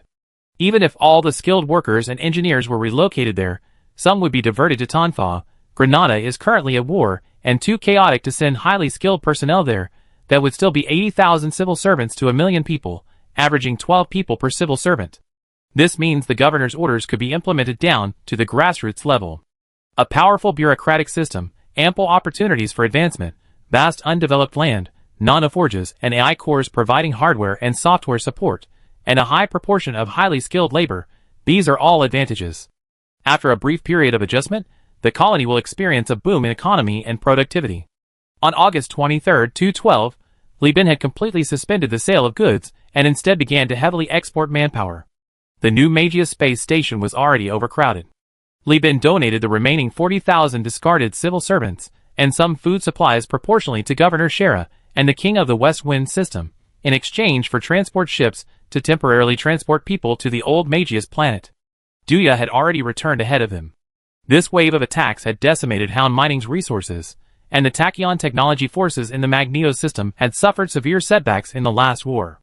The governor of New Magneto, seeing the population he had plundered, resolved to recolonize Old Magneto. On the same day, Commander Rika, having completed fleet repairs, led the Kelja Technology Company's fleet to the Scrapyard planet and began the assault on the planet's airspace fortress. The fighting was rather childish. The space station's commander offered only token resistance for 3 hours before wisely surrendering and receiving dignified treatment from Rika. He led the surrendered staff officers, pointing out the space station's warehouses one by one and handing over the warehouse codes. Of course, everyone knew that the goods in these warehouses were reparations left by Han Mining to Kelja Technology Company. It was an open secret, and to the outside world, it was another major victory for Kelja. Internally, however, Hound Mining preserved its core business through peaceful negotiations. At this point, there were still 8 days left before the security code expired, but according to intelligence, the Hyena Mining main fleet would not arrive at the hyperspace shadow of the Great Dog system for another 12 days. Of course, this was a deal secretly made between Risk Mining and Hyena Mining. Now that the main battleground was no longer a decisive engagement, the Hyena Mining main fleet, eager to return, was, upon receiving orders, trying to buy back its crew and soldiers from the salvage fleet surrounding the battlefield. These men, after rest and recuperation, could quickly regain their combat effectiveness. They were the vital force for Hyena Mining to replenish and maintain its main fleet in the future. Therefore, Rika's fleet would remain stationed here for the full 8 days of repairs, only withdrawing after the ground defense array was restarted. After 8 days, she would withdraw along with the Risk Mining Revenge Fleet, the Conda's Nest Pirates, and the Universal Alliance. Meanwhile, within Hyena Mining, discussions had begun on how to recoup the company's losses in this war. Everyone's attention was focused on Gold Nation. Although the brown pirates had already smuggled themselves away on a fleet rented by Li Bin using supplies and manpower, over 3 million pirates and convicts, who had remained neutral during the war, along with their descendants, still remained. The planet also had numerous mines and dozens of refineries. Not being loyal to Hyena Mining is tantamount to betrayal. The chubby director, who had risen to the position of new chairman through initiating and presiding over peace negotiations, raised his plump hand, his beady eyes blazing with hunger, and shouted at the board meeting. The war had devastated them, and now these capitalists were eager to recoup their losses. Loyalty that isn't absolute is absolute disloyalty. Hyena Mining's newly appointed military director slammed his fist on the table in agreement, both excited and furious. We may not be able to defeat the combined fleet, but surely we can defeat you pirates and criminals. The brown pirates may escape, but you won't. We captured a group of brown pirates agents. We can easily pin the blame on you, drag out the former chairman and military director to apologize, and the public outrage will be quelled. Fine, the chairman and military director's positions, power, and assets can be used to compensate everyone's losses. Once the main fleet returns, Hyena Mining will immediately launch a military operation against Gold Nation. By incorporating Gold Nation into Hyena Mining's territory, we should have already ruled the entire star system. It was the previous CEO's flawed decisions that led to our defeat. Now, we must correct that mistake. The operation is tentatively codenamed Procurement of Supplements. Hearing the fat chairman's passionate speech, all the directors stood up and applauded, showing their support for the decision. They weren't on Scrapyard Star, the last planet Hyena Mining fully controlled, to prevent the worst-case scenario where Rika broke the agreement and launched a full-scale attack on Scrapyard Star. The directors of Hyena Mining had left the last planet 2 days in advance, hiding in a remote part of the system. However, their fears were unlikely to materialize. Rika, a high-ranking bureaucrat from Kelja Technologies, a place ruled by technocrats, possessed sufficient political acumen to disregard the plans of other giant corporations to preserve Hyena Mining and prevent the Sindar regime from ultimately profiting, and wouldn't undertake a military adventure. She wasn't a pure soldier. Her political considerations ultimately outweighed her military ones. But the Hyena Mining directors were already afraid. To save their lives, they shamelessly went into hiding again. Chapter 469. On August 31st, Star Calendar 212, the mineral wars would come to an end, at least in the eyes of the giant corporations. As for how many stock market investors, who went long or short, were liquidated, how many risked their lives for profit during the war only to be wiped out by passing fleets, or even killed by leftist elements, pirates, the Starlight Society, and the Fong clan lurking in the depths of hyperspace, that was none of their concern. Do you think everyone is a member of the Universal Alliance, holding a security code, and able to collude with the brown pirate crew as an inside agent? Does the risky mining industry necessarily need someone else to come in and share the profits? At this moment, for every cheers and laughter in the hyperspace public network, there were 10 or even 9 times more cries of despair. But all of this was irrelevant to Li Bin. He had been waiting on the space station for nearly 10 days. The adaptation period for the neural interface modification surgery was over. He was fortunate enough not to have a severe rejection reaction. He only experienced migraines after more than 8 hours of mechanical connection during simulation tests. This is considered a very mild case of after effect. No rejection medication is needed. I'm a professional in this area. Please trust me. The attending physician, fearing his employer might kill him in anger, quickly produced various pieces of evidence, from extensive neck and scalp ulcers caused by a metallic allergy to vertigo caused by the inability to adapt to unnatural perspectives upon initial connection, and the most severe case, going insane after several rounds of simulation tests. Looking at the various freaks on the projection screen, banging their heads on the ground and shouting "Kill me," Li Bin touched his nose and asked, "Don't these people undergo basic immune testing before surgery?" The attending physician chuckled awkwardly. "The immune test isn't cheap. It costs at least 800 star coins for the full set.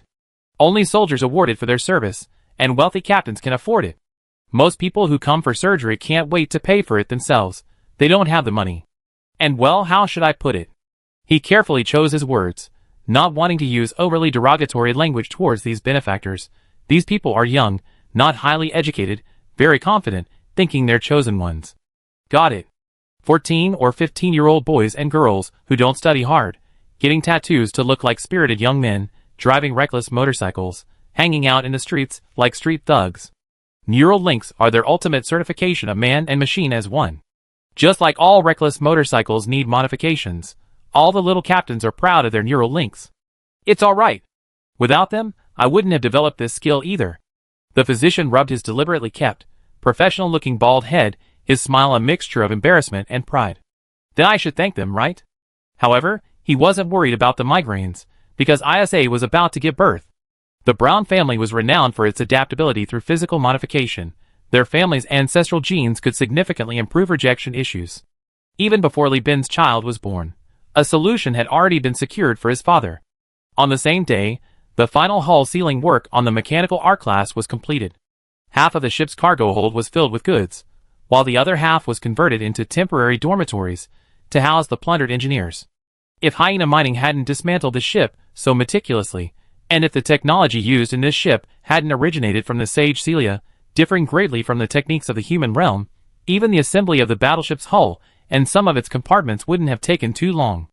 Upon arriving at the naval port again, Kong Jicho was already there, gazing at the battlecruiser with rapt attention. "Beautiful, so beautiful. Li Bin, if I could sail this ship, I really wouldn't be giving it to you." His fingers traced the ship's hull in the air, as if caressing a lover. Li Bin even doubted that the young master would caress his cheap wife with such delicacy. "See those two alloy protrusions with coils of electricity around the bow? I asked the captured scientists, and they said those are rams.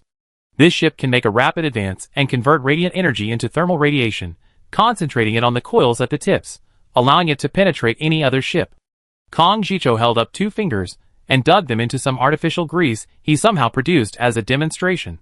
Based on the several suspiciously irregular holes, Li Bin suspected that this guy had secretly dug them many times himself. He exhaled and said, "This ship is perfect for pirates. The main body of this molten ram is incredibly hard. The material isn't even found in the Perseus star system. It's called adamantium," Li Bin explained. "It's an alloy made from special metals that Celia collected from other star systems. She said that unless it encounters a black hole, even if it's hit by a neutron star and the entire ship melts, the adamantium ram and the main keel will remain intact. As shown in the image, this setting is based on the spaceship in Warhammer, because the original ship was weak but full of jokes. Gentlemen, please don't actually use it to create humans." Kong Jicho blinked. "How do you know?" "Miss Celia told me," Li Bin shrugged. "Why?" Kong Jicho looked heartbroken. "I also want a shipboard AI with big breasts and a big butt. I also want an AI that can talk and ram people. Why does she only recognize you?" "Maybe it's because I'm beautiful inside and out," Li Bin patted the prince's shoulder. "Well, I still need to establish a neural link with Celia, so I be going now. Have some tea sometime. I have Celia make you some tea using the ship's tea machine." Li Bin couldn't stand Kong Jicho's resentful gaze, which seemed to say, "I don't even want to touch the ship you stand up and drive. You have to be gentle. A talking ship is very rare." Passing through the docking bay guarded by the prosthetic veteran, Li Bin smoothly entered the ship. The ship was full of crew members. Li Bin's direct crew, used to highly automated ships like the High Point BRV that required fewer crew members, felt very uncomfortable with the manual control design that incorporated many Warhammer technologies and deliberately deviated from AI. These past few days, they had been learning how to use those bulky, heavy, but exceptionally robust mechanical devices, and how to communicate with the thinker array hidden in the opaque canisters. This really required a lot of courage. To accommodate these machines, much of the spaceship space was occupied, making its passageways and compartments narrower than those of comparable battlecruisers, especially the passageways, which were only slightly wider than those of cruisers. All passageways leading to the bridge had to pass through the chapel. The chapel, once strewn with blood droplets, had been completely cleaned. Upon entering, one was immediately struck by the strong smell of disinfectant, and beneath that smell was a bizarre stench of decay, the odor of long-term rotting corpses. It would likely require replacing the chapel's deck and bulkheads to alleviate the problem. For aesthetic reasons, the sculptures of the various mechanical sages had been removed from the chapel, leaving only the blurred image of the emperor statue. Hundreds of flags of various sizes hung throughout the chapel, the flags of the Universal Union's golden eagle trampling the earth intertwined with those of gears and hammers, creating a mysterious and solemn atmosphere within the holographic candelabra. The ship's hull was adorned with a warhammer and gear emblem, along with a cross and crown. Incense burners made of alloy chains spun, powered by a mechanical spring, sending white smoke spiraling downwards, resembling white curtains in the dim candlelight. Quite detailed, Li Bin thought to himself, but outwardly maintained a more devout expression than anyone else. If becoming a follower of a religious sect could earn me a war cruiser, then Li Bin swore he would be the person with the most deities throughout history. He'd be a walking pantheon. Chapter 470. Damage control and engineering personnel, clad in red robes bearing the company logo, were performing maintenance and upkeep in the church, or exchanging technical discoveries about the ship. They were following some kind of mysterious ritual at the request of Celia too. Captain, the engineers bowed deeply upon seeing Li Bin, their eyes filled with amazement. This ship is truly amazing. We performed binary prayers and rituals according to the AI. Well, the machine spirit's requirements, and the overall performance of the ship has significantly increased. We still don't know how this was achieved. This ship really does have a buff called Blessed Hull, again emphasizing that this is the mod author's design, not something I made up. I'm just making it plausible.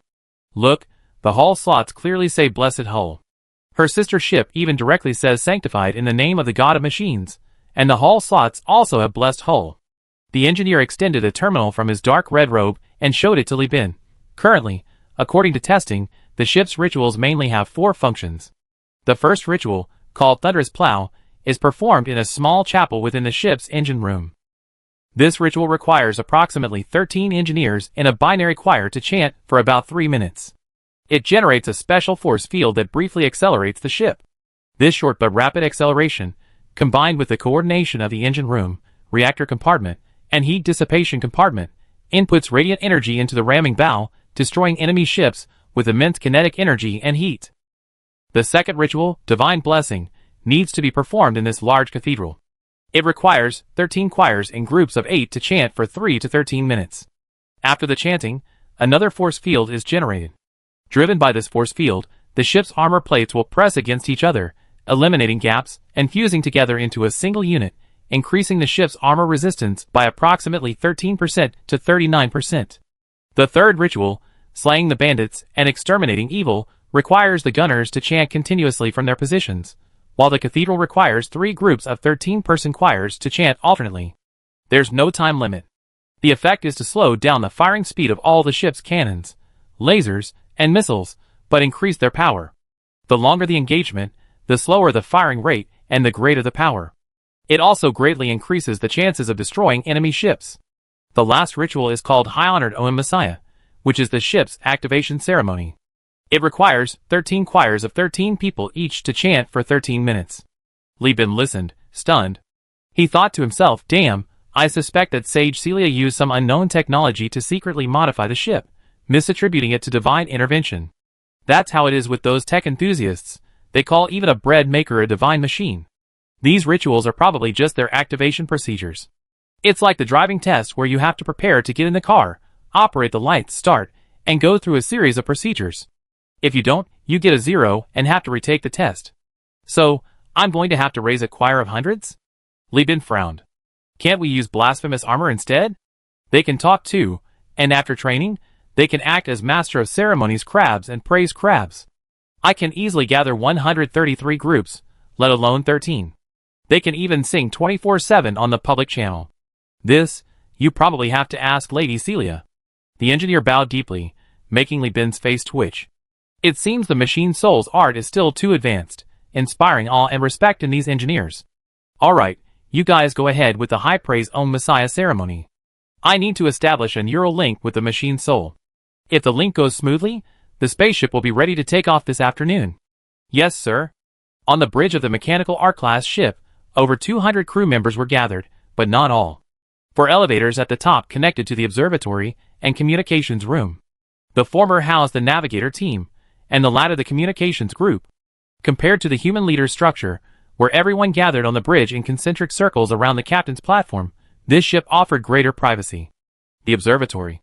All information and navigation teams handled tasks independently, transmitting intelligence to the captain linked to the ship's mechanical spirit via their machine spirits. This structure resulted in the ship's original command post being very small, so small that Hyena Mining converted it into a sky battle system. This perhaps reflected a hierarchy. Ordinary crew members were not entitled to access this intelligence, they only needed to follow orders. The bridge entrance had a 3-panel, louvered structure that had been sealed off. This was originally the docking station for the interactive thinkers. The thinkers inside, the so-called brains and vats, weren't completely brainwashed because they were tasked with communicating with humans. They retained basic communication abilities. However, their appearance was too terrifying, so Li Bin ordered them sealed off, with only 3 external monitors and a broadcast system connected. The interactive thinkers, to create a sense of intimacy and reduce maintenance costs, retained most of their bodies, and could extend their brain lifespan through cell division. Looking at the 3 alloy windows, Li Bin thought to himself that if he encountered anyone resisting interrogation in the future, he could have Old One-Eye bring them to the bridge and threaten them that if they didn't confess, they have to work as their servants for life. That way, probably everyone would confess, right? The Sky Battle System, which also served as a projection system, had already been activated, but Miss Celia too did not reveal her true form. Only through the tens of thousands of indicator lights and the busy figures of the crew could it be seen that the machine spirit was not dormant, but actively engaged in its work. Li Bin ascended the Gothic-style platform. Jeffrey was already standing in the first mate's position, rubbing his hands together. As Li Bin's veteran first mate, he had ousted the current flagship's first mate, Qian Tao, declaring that he had to help launch the company's first capital ship. Qian Tao, temporarily acting as second mate, glared resentfully at Jeffrey, not daring to utter a word. He was one of Jeffrey's apprentices, and faced with his master's capriciousness, he could only comply. Beside the throne stood the Old One-Eyed Guard, a man with extensive experience in killing captains. He was highly skilled in the technique of quickly severing the captain's neural connections while maintaining their consciousness. Originally intended for better interrogation, this skill had now become a bodyguard function, used to prevent accidents. "Captain, shall we begin?" Jeffrey bowed and scraped, displaying a servile demeanor. Li Bin nodded slightly, and Jeffrey brought his mouth to the brass megaphone-shaped microphone in front of the first mate's console, broadcasting over the ship's loudspeaker. "Attention all compartments, the new flagship of the Universal Alliance, the battlecruiser, the mechanical R-class. The Candle Dragon is about to conduct its first sea trial. All compartment heads, immediately gather your crew members, secure items, and check the compartments." His voice echoed throughout the compartments, followed by targeted guidance from the mature, female voice of the AI, Celia 2. From instructing novices on securing cargo to issuing specific tasks to the compartment heads, Celia 2, while unable to directly control the equipment in each compartment, was more familiar with operating herself than Jeffrey and Li Bin. The crew listened in astonishment to the gentle, detailed voice, exchanging knowing glances. "Wow, we never encountered an AI like this before. It can even provide one-on-one instruction." Chapter 471. It's not AI, it's a machine spirit. Didn't you hear what the engineers and damage control said? The machine spirits of the Candle Dragon hate being called AI. Be careful, the airlock doors might open and throw you out when you pass the outer deck. Queen Celia too listened to the crew's comments. Although she disapproved of their clumsy handling and hated being called an AI, the passion of restarting the ship after so many years overwhelmed everything. She generously forgave their offense. Celia told herself, once is acceptable, twice is acceptable, but not a third time. Secretly, she activated a thinker array's brain, specifically to record those who called her by the wrong name. If they dared to do it a third time, she, Celia, swore in the name of the god of machines, O.M. Messiah, that she would demonstrate the wrath of the machine spirit. Born from the human brain and algorithms, nurtured by a great deity, how could she be compared to AI, a mechanical creation that only provides yes and no answers? She can perform fuzzy logic. She doesn't even need to calculate. The human brain naturally supports this kind of thinking, even more so than precise calculation. Add a pinch of salt, a large spoonful of soy sauce, sprinkle with chopped green onions, then slowly remove from heat. Can AI understand the subtleties in these words? She can. 15 minutes later, to Celia 2's displeasure, the entire ship was ready for launch. Jeffrey, looking at the screen, excitedly nodded to Li Bin. Captain, ready? The old one-eyed man pulled a multi-section alloy wave tube from the throne chair. Inside were dense simulated nerve and signal lines, and at the interface of the tube was a nerve signal probe as thick as an adult's thumb. Li Bin first took the adaptation medicine, closed his eyes, and nodded. The old one-eyed man glanced at the bionic skin that had been peeled off the back of the captain's neck, nervously wiped his hand on his trouser leg again, and only after confirming it was inserted. The instant the penetration occurred, Li Bin slammed into the throne as if electrocuted, his chest heaving, his closed eyelids snapping open, his eyes vacant, and he mumbled something. Don't worry, it might hurt a little the first time, but it feel good afterwards. Trust me, you love this feeling of being in complete control. Even though Li Bin had entered Celia 2's mind network, her tone made it seem as if he had been the one penetrated. Li Bin forced a smile, unable to speak. His eyes rolled back. Although he saw the elevators at the top and the control stations on each level of the bridge, his brain saw only rough lines composed of black, white, red, and blue. He struggled to open his eyes, and saw a strange face formed by the fusion of 3 different types of lines. The face was constantly changing. Beyond human comprehension, his brain immediately judged it as dizziness and hallucination. Information etched deep into his genes, since he was a monkey overridden reason, and took over his body. Instinct quickly recognized the symptoms, determining they matched those of poisoning. He began to feel dizzy and nauseous. His body was trying to expel the ingested toxin through vomiting. These symptoms are also common in people suffering from seasickness, motion sickness, and even elevator sickness. Your thinking is quite rigid. It's hard for me to soothe your body unless you open your heart. A mouth emerged from the merged face, opening and closing silently. Li Bin heard a voice, filled with shyness, joy, and a longing for freedom. At the same time, another mouth with red lips and white teeth appeared on the face, followed by a nose, eyes, and ears. As the entire face emerged, a sharp-eyed, dashing female soldier appeared, saying in a strange tone, "How could the mechanical ark accept a male captain? Doesn't Celia only allow women to touch her daughter?" Another round, bespectacled face emerged from the female soldier's forehead, her eyes half amused, half scrutinizing. Times have changed, haven't they? The rulers are all gone, and Celia too has been bullied terribly. Alright, let's not talk anymore. The more we say, the more upset this child will be. But what secret are you hiding that you're so guarded so closely? Li Bin struggled to control his will, trying to steady himself. He didn't know how long it took, perhaps a second, but it felt like a year. The transmission speed of neural signals is much faster than a human speaking. A person's dream can encompass several days in a few tens of minutes. The information shock brought by this direct connection is like a torrent.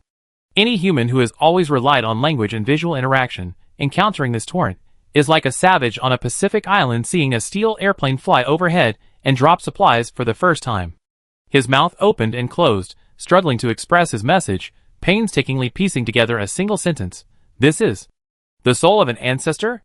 Celia too, in a coaxing tone, half surprised and half encouraging, said, "Impressive, you even know that? But this isn't an ancestor. You have no inheritance relationship with Sage Celia or the previous captain, so you can't be considered an ancestor. They aren't souls either, just memories imprinted in the thinker array after multiple neural links. They're merely simulated personalities, which I can't control. The power of the god of myriad machines allowed me to be born from the human brain and algorithms. Every captain's contact with me leaves their own memories and behavioral logic within my body. I rely on them to perfect myself. Every new captain must also undergo the tests and challenges of previous captains. After passing, they become your database, providing guidance for your future flights and battles. This is an ability only the thinker array possesses. The shipboard AI in this world can only record data, not simulate personality." She stood with her hands on her hips, head tilted back, looking at me with an air of pride, as if asking if I was awesome. Celia too used some method, and Li Bin felt his mind being gently caressed and embraced.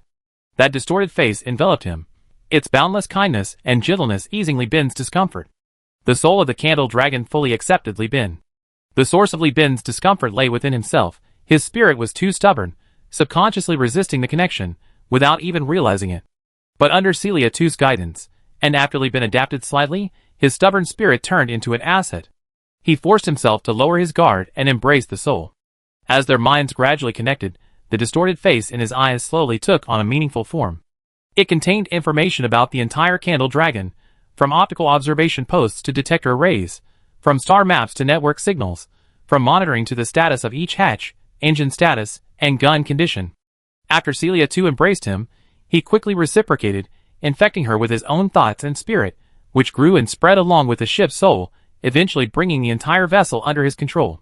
On the bridge, in the captain's seat, Jeffrey watched the convulsing captain, repeatedly trying to urge the old one-eyed man to sever the link, but each time the old one-eyed man forced him back with a fierce glare. After 13 seconds of neural linking, Li Bin, as if exorcised from a demonic ritual, suddenly calmed down, the pain vanished, and the bliss of wielding power allowed him to witness a new world. The old one-eyed man wiped the sweat from his brow, releasing his grip on the probe. 13.13 seconds. Even by the standards of a standard battlecruiser's first neural link, that's fast enough. Captain, you're very talented. Everything went smoothly. Jeffrey stuck out his tongue. I was practically dying. You call this smooth? What would it be like if it didn't go smoothly? The brain proteins were cooked, the old one-eyed man replied easily, temporarily dissuading Jeffrey from undergoing surgery himself. Chapter 472. The feeling of mastering and controlling a machine spirit is indescribable. Li Bin wasn't even sure if he had truly learned the skill. The linking process is like learning to ride a bicycle. Once you learn it, you won't forget it. The rest is experience and technique, Celia too comforted Li Bin. Her pace was slow, controlling his emotions, patiently waiting for him to lower his guard before beginning to probe the secrets within his heart. To call her gentle would be a misrepresentation. As a young, inexperienced machine spirit, Celia too's thinker array didn't contain accumulated memories of ancestors from ancient times. Her personality and linking logic completely followed the design of Sage Celia. As a spaceship facing the Perseus star system, her machine spirit had been as calm as possible from the moment it left the factory. So, her kind words were genuine, and so was her desire to uncover secrets. However, as Li Bin opened his heart, this machine spirit was bewildered. What the hell? What is this? This isn't the Empire at all. Where is your homeland? This is ancient times? Queen Celia too watched as scene after scene unfolded. She couldn't imprint all of Li Bin's memories with just one link. She could only see what Li Bin recalled. In the mental link, the lines of the world shifted with Li Bin's memories, from prefabricated apartment buildings, bicycles, and the popping sound of popcorn on street corners in the 80s and 90s, to the rapidly evolving electronic technology and transportation networks after the millennium. Before the Emperor established the human empire, and even before the golden age of humanity, it was a distant era when humanity first ventured into the universe, still inhabiting a blue planet. The souls of the sage Celia and the female soldier were utterly shocked upon seeing a world where the mountains were still green, the water still clear, and the sea still blue. You actually come from ancient times, once possessing the purest human genes. In the Warhammer world, due to the misuse of genetic modification technology, humans' genes are so disordered that they can no longer be used as a means of identification. Instead, the degree of humanoidness of the skull is used to determine whether someone is human. In other words, if your skull is similar to that of a monkey, then you are human. Sage Celia screamed. In the turbulent era, Earth's warlords shamelessly stole Earth's oceans, attacking each other with biological weapons and nuclear bombs. The entire planet lost its green and blue hues. By the time Sage Celia was active, the entire Earth was covered by massive hive cities and continuous, interconnected buildings visible even from space, resembling a Cybertronian planet. The female soldier also stared wide-eyed, curiously observing Earth. This Earth in this world had been completely polluted into a barren planet during a civil war long before the establishment of the human realm, and even related film and television materials were scarce. These memories that Celia too had infused into the thinker's simulated personality now became stumbling blocks to her rational thinking. She was infected by the passion and impulse of the human brain, eager to learn more about this beautiful human home. In other words, people from 3 worlds can only create one complete Earth. This unique information is hidden in Li Bin's memory. Those sweet, peaceful years, like gilded gold, possessed a bewitching allure, firmly binding the 3 personalities together. Osmanthus blossom swayed in the streets and alleys, golden ginkgo leaves fluttered everywhere, and sanitation workers, carrying brooms woven from golden strips, and clad in golden armor, strolled by leisurely, cigarettes dangling from their lips. Everything moved slowly yet methodically. People followed ancient rules, moving about gracefully. Birds flew overhead, and tiny, beady eyes peeked from manhole covers. Ants crawled across tree trunks. It was breathtakingly beautiful, enough to break the hearts of astronauts.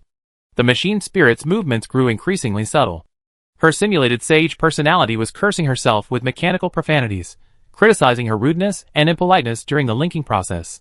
This is a pure human soul that has crossed time and space from ancient times. How could you link with him so roughly? What if the link fails? What if his memories are lost? This was actually a form of indirect self-reflection, but because the machine spirit was composed of multiple brains, such criticism and self-criticism were effortless. There was no issue of schizophrenia. She had been fractured from the very beginning. At this moment, faced with the endless treasures in Li Bin's memories, the truth or falsehood of the information no longer mattered. Preserving ancient history and backing up Li Bin's memories was paramount. The human brain doesn't have algorithms. Even with programs and external memory crystals, there's a forgetting mechanism. Li Bin stared blankly at the machine spirit. All the colors and lines in his vision froze, as if time had stopped for him.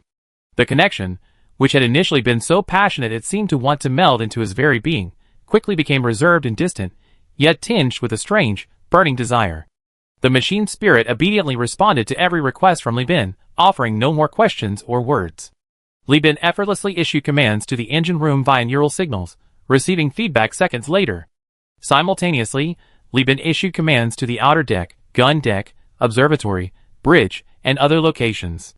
Commands that previously required constant verbal utterance now only required a single thought from Li Bin, and the machine spirit faithfully carried them out and oversaw the crew's execution. Li Bin felt as if he were the candle dragon himself, the cannons his fists, the ram his horns, the engines his legs, and he could soar through space. Captain, the high praise Om Messiah ritual is complete. This ship is ready for takeoff at any time. Just as Li Bin was learning to operate the ship's cameras, achieving perspective jump tracking, and using the fire control thinker for calibration, the message came from the chapel.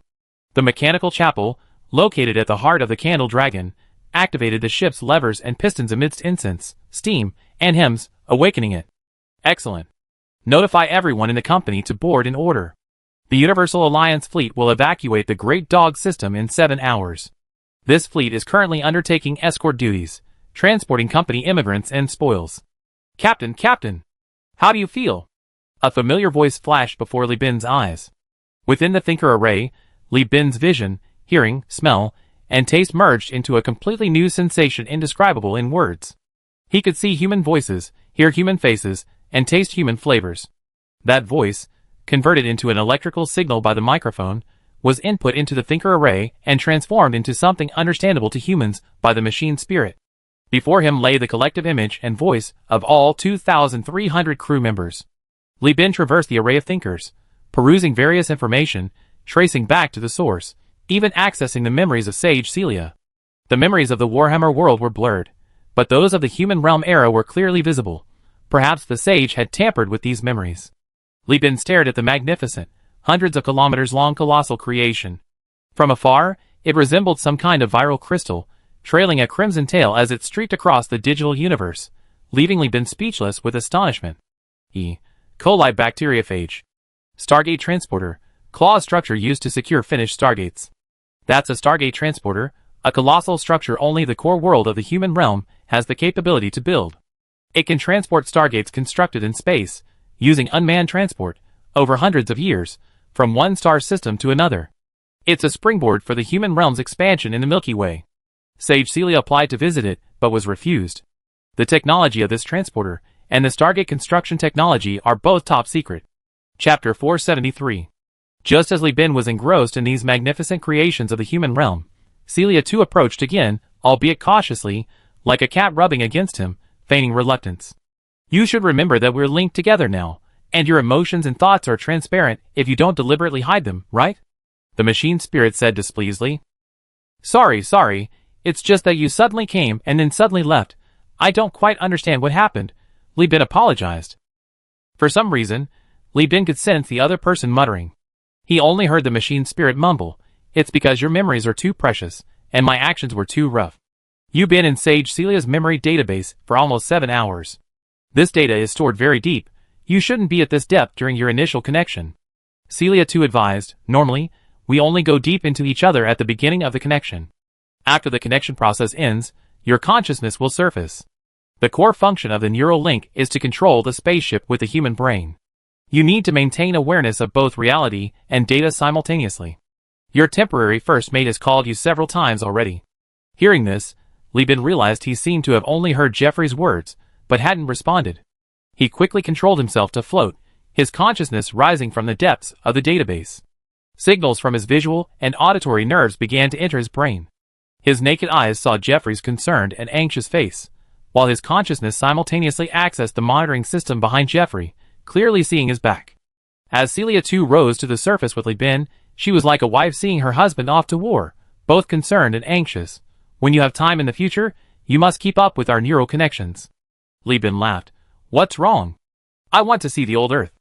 I see many things from the old Earth in your memories, creatures, ancient people's activities. My programmed and material brain's innate curiosity is urging me to continue browsing. Go ahead and look. Li Bin's consciousness spread its arms, appearing completely open. As long as you can accept that the Warhammer world is actually a game invention by a group of English knights, then I have no problem with it. No, I won't actively enter your mind anymore. Neural links and deep interaction are different. Celia refused. While deep interaction can obtain a lot of information, even imprint your memories, it damages the brain and easily leads to memory distortion. I hope you can link with me often, leaving your mark through natural activities, rather than having your brain searched by me. You underestimate my cheat code. Even here, I can still accurately recall past events if I want to. This cheat code has probably become some kind of rule. Li Bin inwardly grumbled, offering no further explanation, and blurted out, by the way, regarding the church ceremony, I want a talking crab to replace the human. The Candle Dragon has limited space, and many facilities require engineers and technicians for maintenance. Crabs are small and easy to raise. I hope the blasphemous armor can act as the chanter for the ritual. Fearing the machine spirit's wrath, Li Bin conjured up various mechanical religious instruments from his memory, from Buddhist prayer flags spun by the wind to Taoist chanting machines and Christian radio evangelism, demonstrating, in a practical sense, that the search for a substitute had a religious basis. Finally, Li Bin added, I can arrange for you to guide the medical department in performing a mechanical religious modification ritual on the blasphemous armor. Humanoid servants are unusable on the ship, after all, the worlds are different. But crab servants can be used. If they chant 1,000 times, even non-believers become believers. The machine spirit stared speechlessly at the blasphemous armors, the size of human heads, studded with gears and mechanical arms, that Li Bin had created using illusions. They shrieked in high-pitched voices, chanting God of Machines, and after much resistance, finally reluctantly agreed after much persuasion from Li Bin, but the name has to be changed. Blasphemy Armor is an absurd name. Also, all the crabs must link with me and receive my training before they start working. Sure thing, Sacred Armor, Mechanical Armor, Master of Ceremonies Armor, whatever you say. Having settled everything, and bidding farewell to the reluctant machine spirit, Li Bin's pupils focused. Jeffrey's chiseled face was only 2 inches away, almost ready to kiss him. What are you doing? Li Bin was both shocked and furious. He hadn't felt anything amiss during the deep interaction, but now that his mind had returned to his body, the gay image made him instantly nauseous. Oh! Jeffrey took 2 steps back, carefully examining Li Bin to confirm that it was indeed the captain before feeling relieved. He snapped his legs together. Captain, the fleet is ready. All supplies are loaded, and we're ready to depart at any time. Good. Tentative destination, Conda's Nest. We unload some engineers and supplies there, hand them over to the Crown Prince's transport fleet, then head to the Overlord star system to replenish our food supplies, and then fight our way back. After all, we're transporting hundreds of thousands of people. This kind of food supply can't fit in our fleet, which is already full of spoils and people. All right. I've been wanting to leave for a while now. I won't be at peace until the money's in my pocket. I can't sleep until all this stuff is back on Eden, Jeffrey exclaimed excitedly. At 5:49 p.m. on August 31st, 212, the Universal Union Corps fleet hastily departed, carrying the newly acquired battlecruiser Candle Dragon, with a nanoforge hidden in its pocket, leaving port simultaneously with Kong Jicho's fleet. From the Great Dog Galaxy to the Magna Galaxy, the cruiser would normally need 2 days to travel, but because the fleet included the Candle Dragon, this time was extended to 3.4 days. During this period, Li Bin constantly linked and disconnected with the ship's spirit, undergoing adaptive training. He now understood why those naval officers so highly valued neural link technology. Whether in terms of command efficiency or fleet control, neural link speed was incredibly fast compared to sight, hearing, and speech. Its only three drawbacks were that after a ship was damaged, in order for the commander to accurately locate the damage from a vast amount of information and react promptly, it would cause microcurrent stimulation to the individual's nerves. If a person experienced repeated severe damage in a short period, their nerves would not be able to withstand it. In addition, there was the possibility that the commander would develop psychological problems after disconnecting from the ship. In the late stages of this condition, the commander would not only resist disconnecting from the ship, but would also develop a special emotional attachment to the ship they had been piloting for a long time.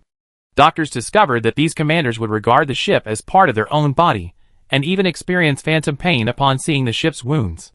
Even more extreme cases involve some commanders and captains who mistakenly believe that flesh and blood are merely their outward appearance, and that their inner self is made of steel and silicon. They become obsessed with complete body modification, transforming themselves into full-fledged cybernetic beings.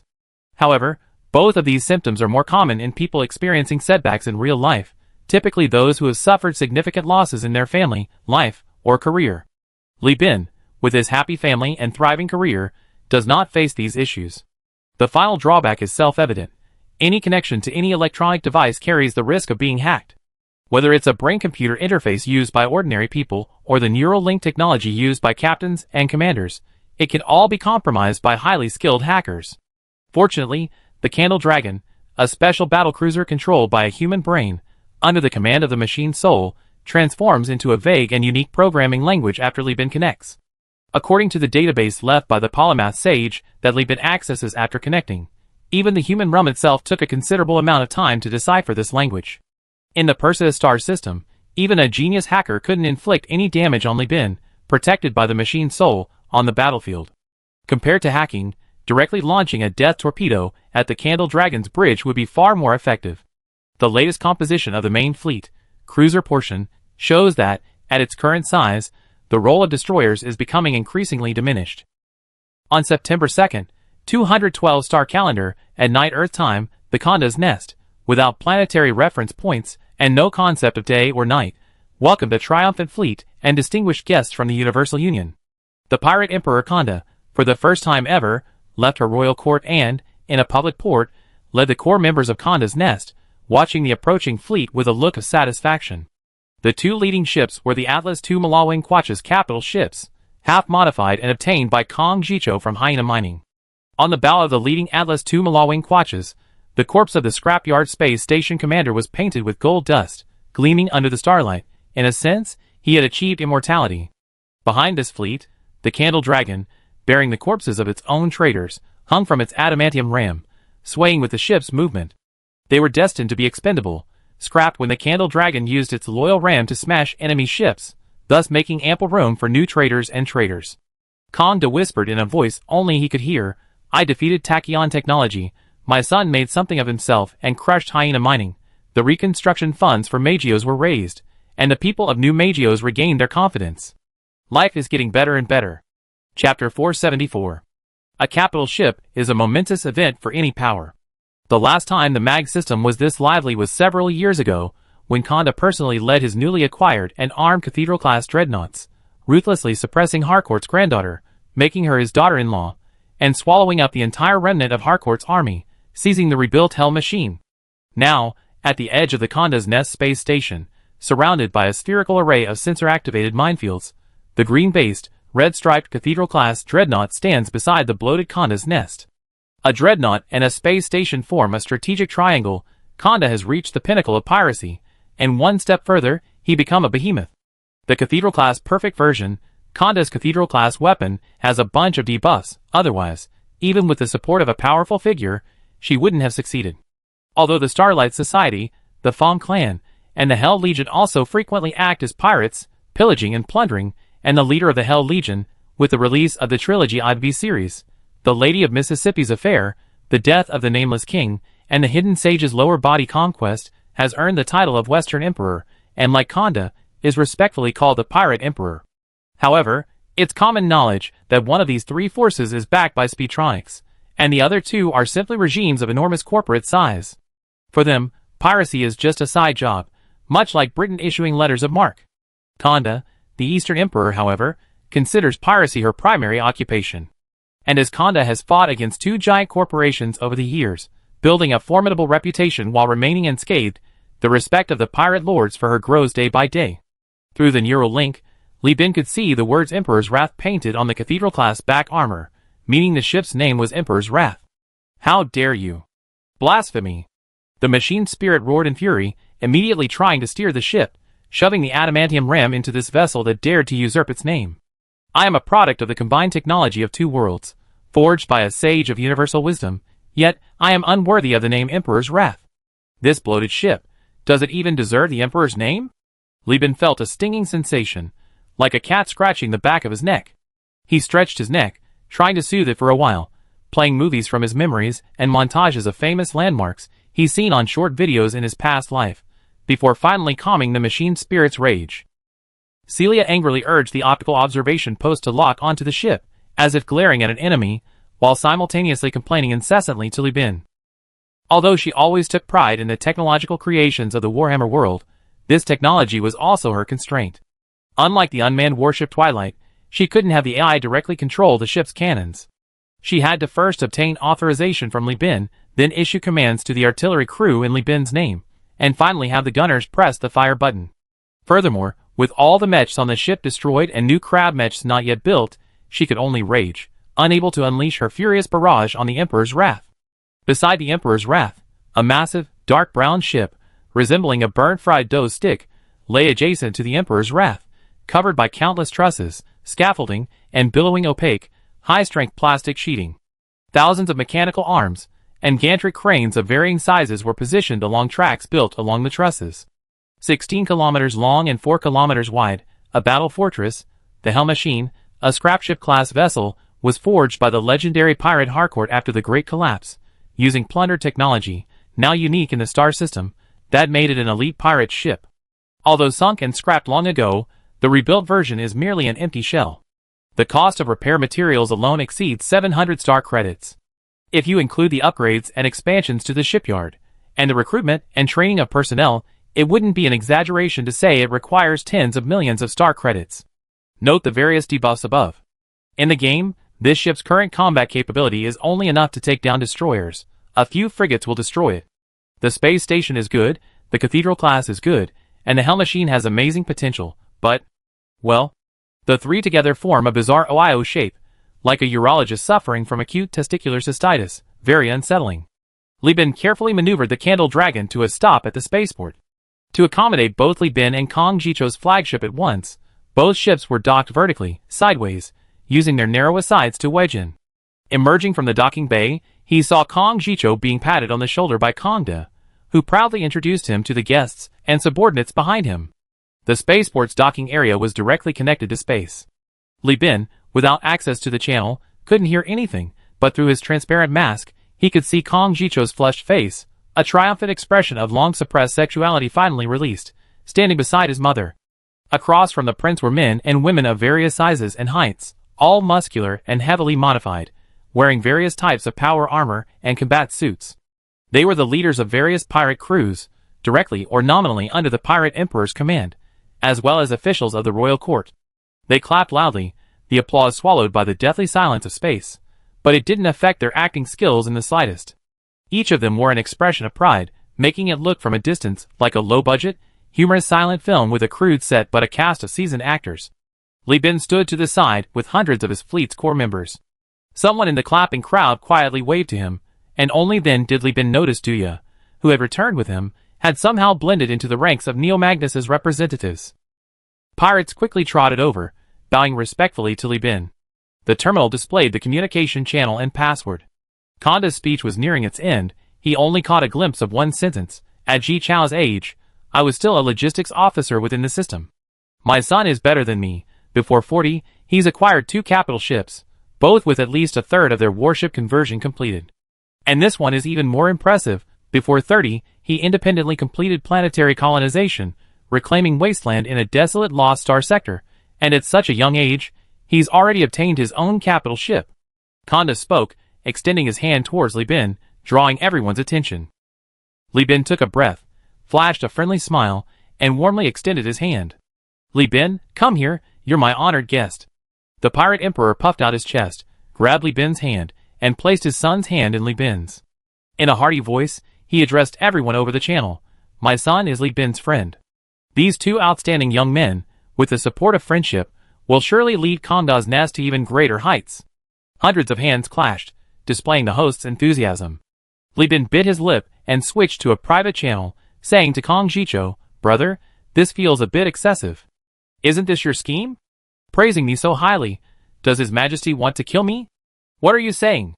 Kong Jicho's face was still red, his lips moving as he squeezed out the words. "You're now both the governor and the boss. You were involved in both of Conda's Nest's attacks on the giant corporation, you were involved in Elf's independence, and you're even involved in the most popular holographic novel in the star field. You made yourself so awesome. What are you afraid of? Stop laughing. In these people's eyes, you're just a shark or a dinosaur. They only think you're faking it when they see you laugh. Damn, I didn't even know I was this awesome. Hearing you say that, it sounds like I'm some kind of mastermind," Li Bin retorted. Kong Jicho scoffed. "That kind of talk actually has a market, but it's all just rumors among the lower-ups. The big companies say you're good at seizing opportunities and maneuvering. But my mom's praise for you is genuine. You don't know, ever since we bought the Cathedral-class battleships and swallowed up Harcourt's loyalists and took over the Hell Machine, we're so poor we're almost starving. To reduce fleet maintenance and save costs, my mom even decided to sell the Plague Fleet to other pirate kings and exchange it for 2 Renegade-class battlecruisers. Even though they were cobbled together from wrecked ships, it was still an entire fleet. Damn, I see. The Cathedral class is just a blank slate, completely unarmed. We spent 3 million star coins, and just figuring out how to arm a single battle fortress is a headache enough. Then we have to arm the Hell Machine, and rebuild it according to the blueprints. Even a superpower wouldn't approve a loan of tens of millions. The money we made from this raid is just enough to fill this huge hole. Do you think my mom's happy? She's been worrying about this for over a year. Expansion is fun for a while, but maintenance is a nightmare." Li Bin suddenly realized why the various space construction sites on the Emperor's Wrath and the Hell Machine weren't operating, and the materials weren't changing. They drained their working capital. The Pirate Emperor watched the two of them chattering away right under his nose, feeling quite satisfied. Li Bin's growth was certainly astonishing, but what truly pleased her was that her son had forged a friendship with such a remarkable person. The spoils and funds Kong Jicho brought this time totaled over 10 million, including 20,000 engineers and a large number of skilled workers. After selection, they could directly begin work on the construction site. This unexpected joy was all thanks to her eldest son's discerning eye for talent. Meanwhile, Dia, leveraging their relationship, had also risen in status, now a powerful figure in New Magius, facilitating Conda's influence on New Magius's politics. They all made something of themselves. Good. She turned to look at Elder He, the king's hand, behind her. The two exchanged a smile, both feeling they could gradually hand over the reins to Kong Jicho. A pirate captain who only knew how to fight couldn't be the leader of Conda's Nest. Now, following Li Bin, Kong Jicho had finally transformed Elder He's years of teachings into experience, and his growth was gratifying. Brothers, prepare a banquet. I must properly entertain this distinguished guest. Yes, my emperor. Chapter 475. The pirate royal court remained as solemn and tidy as ever. The entire Dome City section of the space station was exclusively under Candace's control. She used the space station's massive central reservoir in the lower levels of the royal court to raise alien aquatic creatures, to improve the station's food and provide limited food self-sufficiency during wartime. At the grand banquet in the royal court, these strangely shaped aquatic creatures were also laid out. Various ingredients, meticulously prepared, were arranged on multi-tiered long tables, secured by transparent spherical food containers to maintain the food's integrity and the hall's cleanliness in a microgravity environment. The pirate captains moved about the banquet hall, marveling at Candace's ability to maintain the royal court's cleanliness and the discipline of her servants and soldiers, while simultaneously indulging in unrestrained behavior. They took food from the spherical containers, drank freely, and crumbs and spilled wine flew through the crowd like asteroids, occasionally leaving bright stains on others. Some pirate captains, tempted by the various fine wines on display, quickly got drunk and clashed with other captains, threatening a public brawl. Of course, they were swiftly subdued by the Emperor's execution squad. The execution captain, the blood-stained butcher, personally took them down one by one in public. The butcher, his power armor still stained with blood, carried one pirate captain by one, shouting through a megaphone, This is the Emperor's banquet. All troublemakers and disturbances must first pass through my hands. The chaotic banquet then subsided slightly. In a corner, a dozen or so pirate captains, some with eerie smiles, others yawning listlessly, coldly observed the entire event. These were addicts. Even with Kanda as emperor, the pirates' free-spirited and barbaric system meant she couldn't control these non-core members. Fortunately, they had taken drugs before the banquet, preventing them from committing the disgraceful act of public drug use. On the high platform, surrounded and protected by his subordinates, waiters lined up like a flowing stream, carrying spherical food containers to serve the dishes.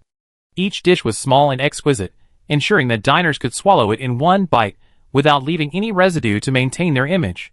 The muscular pirate emperor, covered in mechanical modifications and with bandages wrapped around his face, apologized helplessly to Li Bin. Pirates always look like this. I apologize for the sight. For the sake of over 10 million star coins and his own planet, Kanda's attitude towards Li Bin now carried a hint of respect. Li Bin raised his glass in a toast. Pirates revere the strong, and you, who can restrain these strongmen, are undoubtedly the strongest. Their ferocity now is mirrored on the battlefield. For years from now, on the enemy's rear, you will surely make a name for yourself, fighting 3 fierce battles against giant corporations without defeat. Even if you are not a giant corporation, you will be no different from one. Kanda slapped the table and laughed heartily. Clearly, Li Bin's words had struck a chord with her. Flattery never fails. Besides being flattering, Li Bin was using this opportunity to express the close relationship between the two families, which suited Kanda's needs perfectly. As a pirate emperor who had risen through the ranks of ruthless warfare, even though she always emphasized the discipline of her royal officials and her fleet, and clearly understood the pirates' lack of direct combat strength, not about ships, but the pirates' inherent tendency to bully the weak and fear the strong, she would never openly admit this to Li Bin. Just as the Bloodbath Butcher and the Firing Squad were her iron fists for establishing her authority, actually a means to suppress this group of chaotic pirates, their essence being a security force, yet they were given the name of the Firing Squad. Kanda was not stingy in showing her humor and kindness to the weak, but to Li Bin, who had now risen to the ranks of the strong, she mostly showed a tough attitude. She swallowed the alien fish whole, the bones crunching under her steel teeth. I heard from Ji Cho that you agreed to let him build a pirate-free port in your territory. Pirate-free port. After a flurry of flattery and rambling, finally getting to the main point, Li Bin perked up and nodded slightly. Yes, although you issue orders to restrain the pirates, Eden Star is still a remote planet, and many desperados disregard imperial orders. After being driven out of the core star sector by the giant corporations and various fleets, they lost their business, and now rely on robbing the routes of the Brighton Alliance and the Universal Alliance for survival. Although these pirates, the groups aren't large, but the sheer number of mosquitoes is a nuisance. 3 months ago, our company's trade fleet commander, Saradu, encountered a small pirate fleet centered around 2 destroyers on the shipping route. These pirates forced our company to allocate a large number of ships for escort duties. For safety, we even dispatched cruisers. Pirates don't just target smaller ships and fleets. When starving, they do anything. Even in the 3K era, Somali pirates, in their tiny speedboats, armed with AKs, dared to charge into cargo ships weighing tens of thousands of tons. Even if they had water cannons and other weapons, they wouldn't hesitate to fire. Of course, wealthier pirates would use rocket launchers. Their strategy is simple: tracking and harassment. A single rocket launcher or a few machine guns is unlikely to hijack such a large ship, but they're targeting the company for economic gain. After being shot or bombarded by rocket launchers, the ship needed repairs, which would delay the next cargo ship's transport and earning of money. If the sailors died, they would also have to pay compensation. Therefore, they would pay the ship repair money to the pirates, directly saving the intermediate links. In other words, they paid money to buy peace. However, Universal Union is a regime disguised as a company, with characteristics of the Perseus star system. From Li Bin's personal feelings and rational perspective, he can't continue to think purely from a corporate standpoint. A regime needs stability and authority.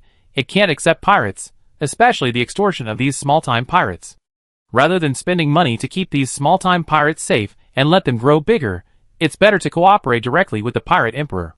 Besides, there are still those idiots like Lu Deswujing and his Starlight Society enemies, right? Li Bin can treat it like hiring bodyguards. Kong Jicho will be responsible for dealing with these pirates. It's his specialty. He's too familiar with pirate tactics. As the saying goes, you can be a thief for 1,000 days, but you can't guard against thieves for 1,000 days. Our company's location is too remote, and the increased risk of shipping routes will seriously affect the company's economy. Although neutral small trading fleets and individual captains have small cargo volumes, their economic benefits are considerable once their numbers increase. I hope to create a relatively safe shipping route for the company. Kong Jicho also chimed in, Your Majesty, my idea to build a pirate-free port is based on the consideration of resupply behind enemy lines. I believe that the location of Konda's Nest and the Overlord are both south of the Sudden Force. When war breaks out, the south to north shipping route will inevitably be blocked. It is not realistic to launch a flanking attack in the core star system. After all, the ship density in the core star system is high, and it is difficult to keep the voyage secret. If we deploy an advance on Eden Star, we can join forces with Li Bin to launch a surprise attack from the rear. Kongdal looked at his son, thinking to himself, no wonder you advocated following Risk Mining's Revenge fleet before. So you had this thought in mind. The position of Eden Star relative to Tachyon technology is just like that of the Tulir Galaxy to Hyena Mining. Both are attacks from the flank. With the experience of this raid, it is hard to guarantee that they will not repeat the same raid on the enemy's lair 4 years later. In that instant, Konda thought of many things. Considering his son's perspective, building a pirate-free port would not only provide a strategic foothold to attack Speetronics, but also allow Kong Jicho to use the pretext of protecting the Universal Alliance to seize opportunities, to annex smaller pirate groups, and expand his power. His eldest son was clearly using war to fuel his own war effort, cultivating a loyal core of support. Furthermore, with Kong Jicho at its core, this pirate-free port could serve as a safe haven. If the Overlord faltered and the battle lines collapsed, she could relocate her officers and key personnel there, abandoning Konda's lair to preserve her remaining strength. As long as the Emperor's Wrath and the Hell Machine remained, Konda would remain a formidable pirate force in the star system. A triple win. Konda nodded repeatedly, expressing his satisfaction. Good, this is feasible. I cover the construction costs of the pirate-free port, Konda said quickly, readily accepting the project requiring 450,000 star coins. She raised her glass to Li Bin. However, the Brighton Alliance needs your help to resolve this. I don't want us to be blocked from our westward expansion and plundering of Suzumiya after we made all the preparations. No problem, leave it to me. Li Bin smiled and clinked glasses with the pirate emperor. Without spending a penny, he had hired a pirate gang led by his good friend. This deal was too good to pass up. Chapter 476. Freeports in the star system are divided into 3 categories. The first category is the most special Prism Freeport, the largest freeport in the entire star system, backed by a giant corporation. With money, anything can be bought. The second category is freeports on planets and space stations, commonly known as black markets. These black markets prosper or decline depending on the policies and enforcement of the planetary governor. Black markets are generally deliberately tolerated by the planetary governors in the early stages of colonization to attract immigrants. For newly established colonies, it doesn't matter if you're a leftist or a pirate, anyone who comes to spend money and settle down is considered a law-abiding citizen, and I issue a black market operating license. Once the colony grows, black market policies are restricted, leftists are identified and expelled, and the search for pirates is intensified, causing the black market to shrink. However, since these black markets grew alongside the colonies, even ordinary citizens frequently visit them, making them impossible to eradicate completely. It's like the counterfeit electronics in Huiqiangbai. The authorities say they're banning them, but how can they possibly ban them all? If you completely shut them down, where will the lost consumer spending, tax revenue, and employment come from? Where will ordinary people find the affordable electronics they need? The third type is the pirate-free port. These are free ports specifically for pirates, complete with pirate shipyards and repair facilities, catering to the pirates' grotesquely modified ships. Typically, a huge port is built as an extra module outside the space station, and the space station's black market spontaneously relocates there. Here, the pirate-free port allows criminals in the colonies to live their chosen lifestyles under a semi-legal guise. This allows Li Bin to extract substantial profits from these previously troublesome elements, but it also leads to a large pirate population in the colonies. After all, even powerful interstellar empires, like the Sindar, still have some sense of shame. At most, they might leave a planet in their system as a prison for exile prisoners, turning a blind eye to pirates operating there under the guise of non-governmental territory. They wouldn't actually establish a pirate free port on their own territory. Firstly, it would damage their reputation, and secondly, it would easily breed chaos in their colonies. There are many ways to collect taxes. Direct taxation is one, but organizing fleets to periodically raid pirate planets within the system is also a sophisticated method, and it can even provide training for troops. Besides breeding pirates, and thus creating a large market and trade, and generating profits from the sale of stolen goods, a pirate free port has another crucial function: to employ and hire pirates to attack enemy systems and bring back spoils based on the level of infrastructure development in the plundered colonies. If these targets remain unrelieved of pirate harassment for a long time, the output of the pirate free port will gradually decrease, until the pirates change their targets. But Li Bin didn't need the pirates to harass Susan Technology right now. His pirate free port was only for the use of pirates from Kongda's nest, with only two requirements. They couldn't rob ships coming to the Universal Trade Alliance, and they had to regularly protect the shipping lanes and eliminate any spying enemies. In a sense, this job wasn't like being a pirate, it was more like being a road maintenance worker. Kong Jicho excitedly discussed with Li Bin what buildings should be in the pirate-free port and how to plan it. This port was essentially a fiefdom that his mother had funded for him, although the money still came from his spoils from hunting hyena mines, but the land was his own. "Damn, it feels like I become your vassal too," Kong Jicho muttered.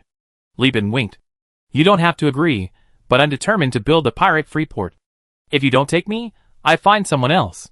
"Stop talking nonsense. Besides me, who else would accept the rule of not robbing ships that come to the Universal Union for trade? Such harsh conditions? Your place is already remote, and you won't even let us rob people freely?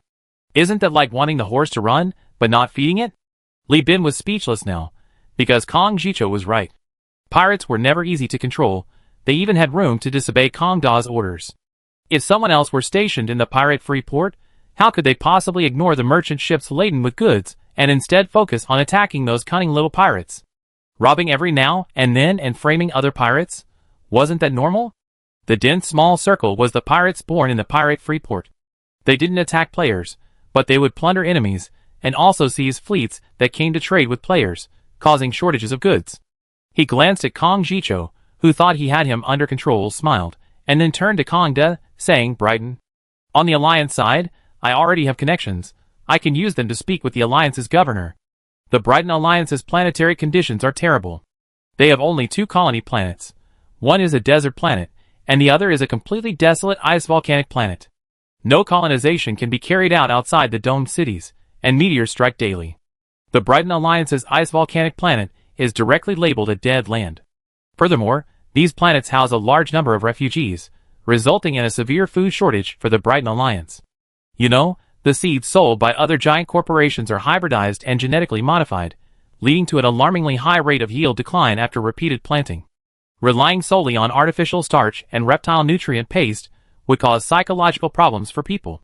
The Brighton Alliance is the most unworthy of its name among all the giant corporations. Coincidentally, during our raid on hyena mines, we obtained a batch of high-yield crop seedlings unique to their jungle planet. Even better, Eden possesses a jungle planet with a massive annual grain production. Combined with these seedlings, and the several specialized integrated farms relocated by Bishop Pucci, I'm confident that by dumping grain at low prices, we can keep the Brighton Alliance out of the war, provided the shipping routes remain safe. Grain is a major commodity. Every lost ship means tens of thousands of Brighton Alliance members will have to survive on inferior food. Kongda nodded repeatedly. "A good idea.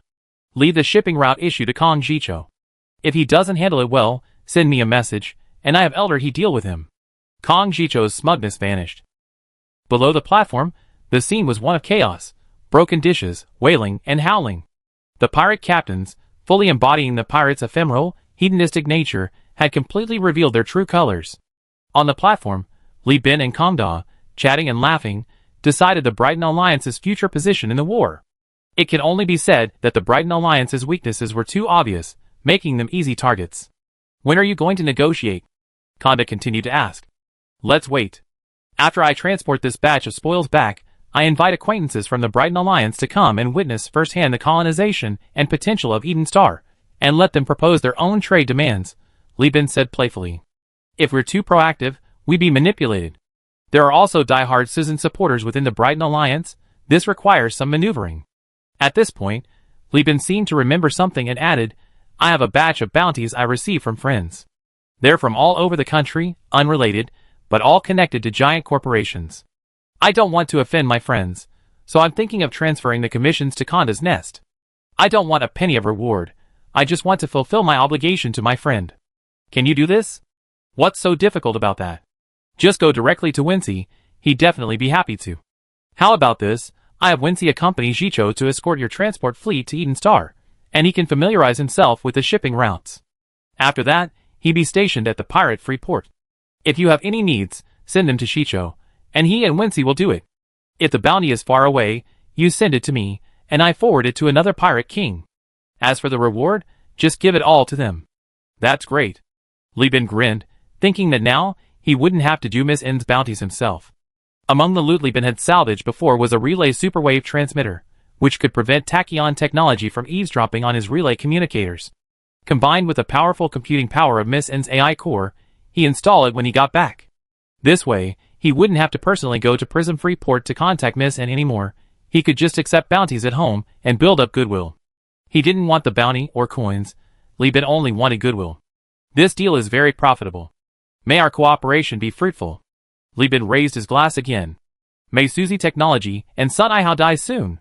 Conda raised his glass, offering a generous blessing. Chapter 477. Conda's Nest wasn't a pleasant place to stay. The pirate stronghold was rife with corruption and drugs. Conda had already exhausted all means to maintain the purity of his officials. It didn't produce food and lacked additional industrial capacity. All resources were poured into upgrading 2 battle fortresses. Li Bin spent a day there, holding a secret meeting with the pirate emperor. Then, he spent tens of thousands of star coins to purchase several sensor decoys and disguised transponders before leaving. He didn't even need to go to the market. He simply stated his needs, and his officials quickly found sellers to facilitate the transaction. Leaving Conda's Nest, Li Bin couldn't immediately return home. His hired fleet was large and diverse. Li Bin had millions of star coins, but to provide a sufficiently secure escort for a fleet of over 500,000 people transported at once, he would have to spend 200,000 or 300,000 star coins hiring people. He'd rather wait for Kong Jicho and his wife to finish their romantic time before setting off together. Besides, Saradu was also on his way to the mag system. He could travel empty-handed and load a cargo, saving a considerable amount of money. Even the landlord's family has no surplus grain. He needs to be careful with this money. So, while resting with Dia on New Mugos, Li Bin was placing massive orders in the interstellar market for alloys, rare metals, volatiles, and organic compounds. Eden Star's own production capacity is currently limited and cannot meet the terrifying consumption of the nano-forging furnace. Li Bin needs to prepare in advance. The ore war is finally over, and the blockade by the major corporations has just been lifted.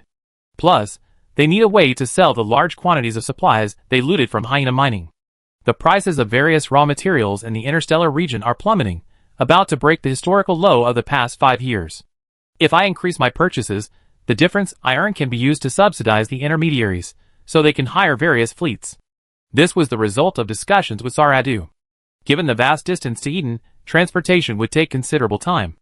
Although current procurement prices weren't at their lowest point, and raw material prices still had significant room for decline, Li Bin needed to place orders in advance to fill the gap and ensure a continuous supply of materials for the colony's industries.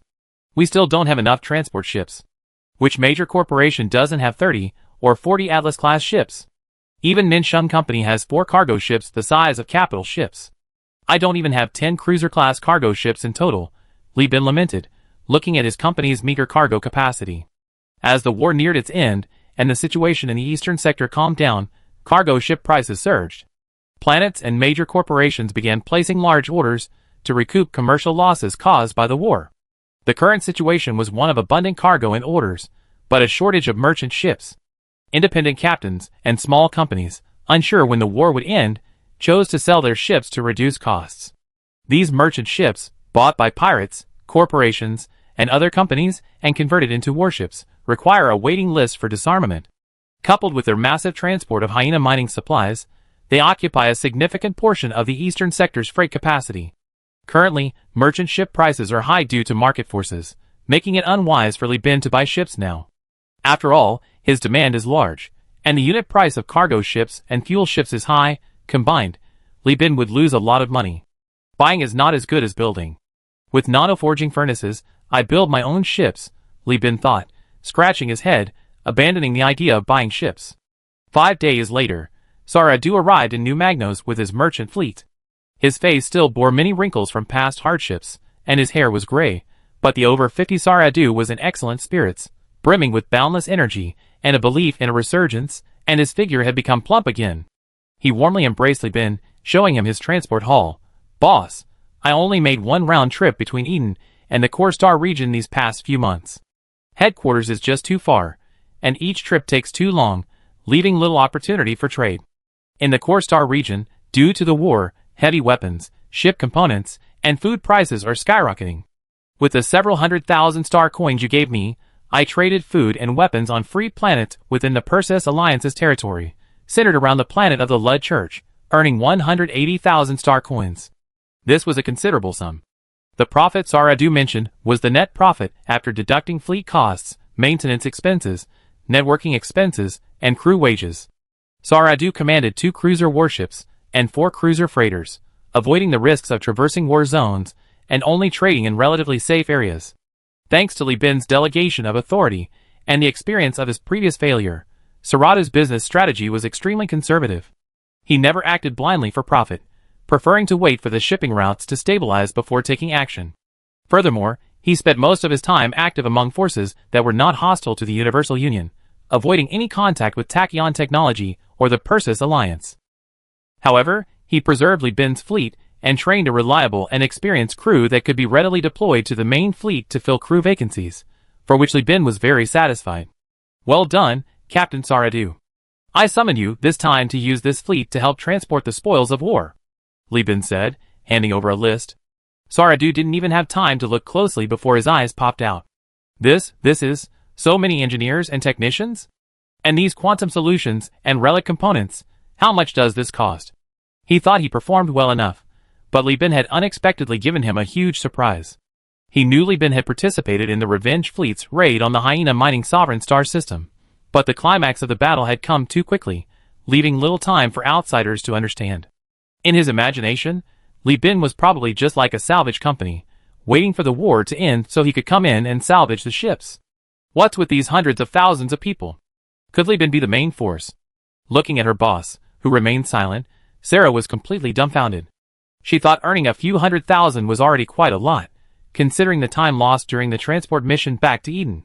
This was after she made money running short-haul, high-frequency trade routes, always targeting large orders, buying and selling supplies herself along the way, and even using Li Bin's smuggling methods to boost morale and keep the crew energized during frequent trade runs. And yet, he quietly salvaged hundreds of thousands of people. No wonder Li Bin's business was so huge, serves him right. Sarah was completely convinced. In fact, Li Bin didn't plunder the quantum solution and relic components, he traded them for spoils with the Vengeance Fleet commander. Besides the quantum solution promised by Bob, Li Bin also drained the Vengeance Fleet's quantum solution stockpile by handing over spoils. For at least the next year, the colony can freely use this rare and special liquid extensively to enhance the computing power of its AI core. These personnel are crucial, I wouldn't trust anyone else with them. Your fleet has 2 Colossus-class and 2 Yak-class ships. Your next task is to oversee the shipyard's modifications to the cargo holds. I need to transfer most of the personnel from the space station and other ships. Once everyone arrives, the fleet will be resupplied and rested, then we leave. The cruisers removed from the main fleet, except for industrial and experimental ships, are all under Saradu's command. I'm going to the Lloyd settlement at the space station to recruit crew members. I also need to discuss immigration with the Lloyds. These interstellar gypsies are nomadic. I plan to recruit a group to dilute the population proportion from the Hyena mining. I also need to participate in the ceremony for rebuilding the old Magnos. I'm entrusting everything here to you. Don't worry, I definitely do a good job. Chapter 478. Bosley has been incredibly busy lately. News of his involvement in a major operation has spread widely throughout the star system, especially among his acquaintances. Li Bin's name has become a hot topic of conversation among friends. Do you know Li Bin from Huanyu United? Hey! That guy, I know him really well, I used to be XXX with him. Such comments are endless. His personal terminal is being bombarded with calls from acquaintances, many of whom are various people he knew from his time working for Minsheng Company. Even recently, many former crew members have started trying to contact him. These people were affected by the massive layoffs at Minsheng Company, scattered across various planets and space stations. Most were just trying to make ends meet, and didn't pay much attention to star system news. Their knowledge of Li Bin was limited to his troubled family background and his risky company venture.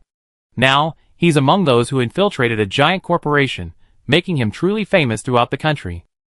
Even the directors of Min Sheng Company have called, inviting Li Bin to collaborate. Li Bin's response was, spit. What a joke. Saradu, Chung Beiyang, and their newly recruited core members were all filled with resentment towards Min Sheng Company. Li Bin even had a grudge against the company for firing him. They were also involved in the scheme to frame his adoptive parents. How could Li Bin possibly cooperate with them? Hearing that Min Sheng Company was currently struggling, Li Bin was hoping it would go bankrupt so Saradu could recruit a lot more people. He had already compiled a talent list using his photographic memory, noting down the names of some reliable crew members he knew from years ago, and had Saradu contact them. These people were considered reliable. They could join the company's commercial fleet in the future, which would be Li Bin's way of fulfilling past friendships. Li Bin was currently sitting in a hover car, next to his wife's distant relative, Thor Brown. Directly opposite him sat Chung Beiyang, the deputy head of the intelligence department, a man with an ordinary face but surprisingly promiscuous nature, comparable to Duan Chun of the Interstellar world. You be with me for the next few days to broaden your horizons.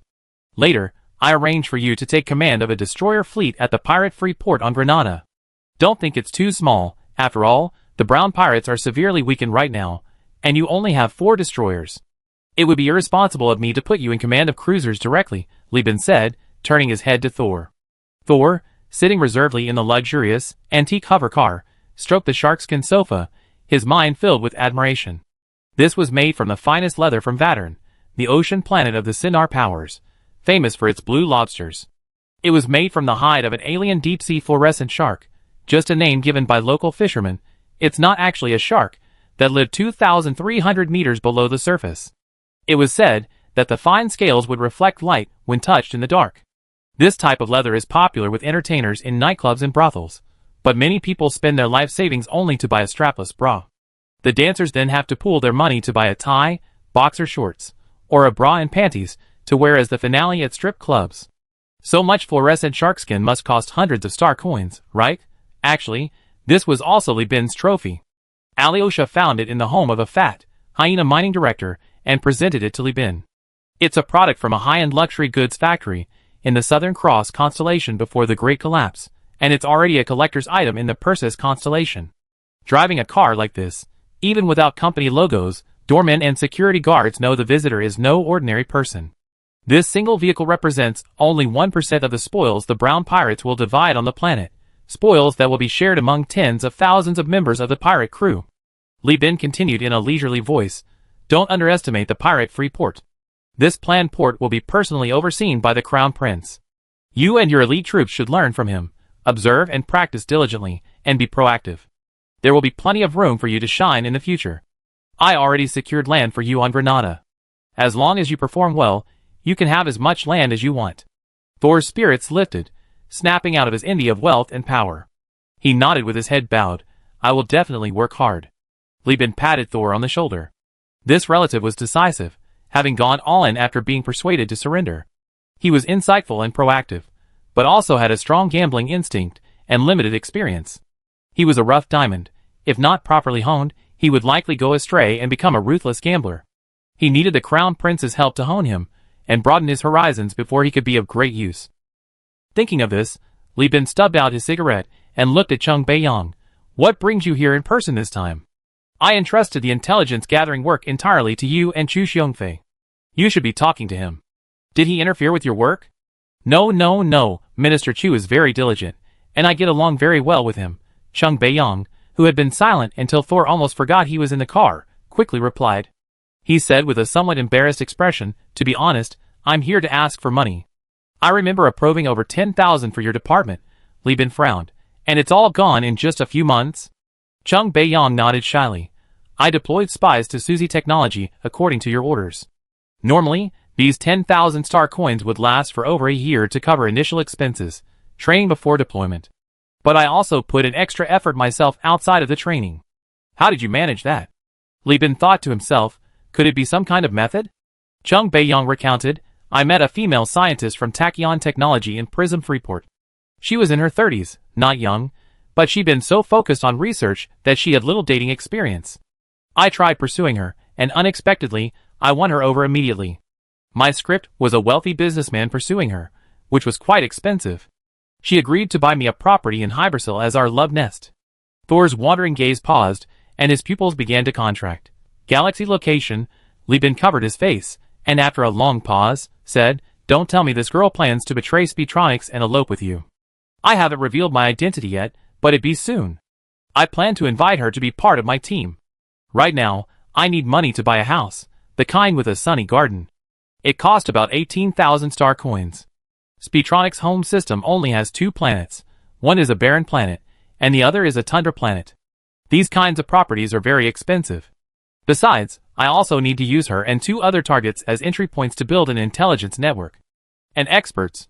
Lieben exclaimed in surprise. "These 2 are also your lovers?" "Yes." Chung Bei-yong smiled shyly. Thor couldn't detect any hint of a scumbag from his appearance alone.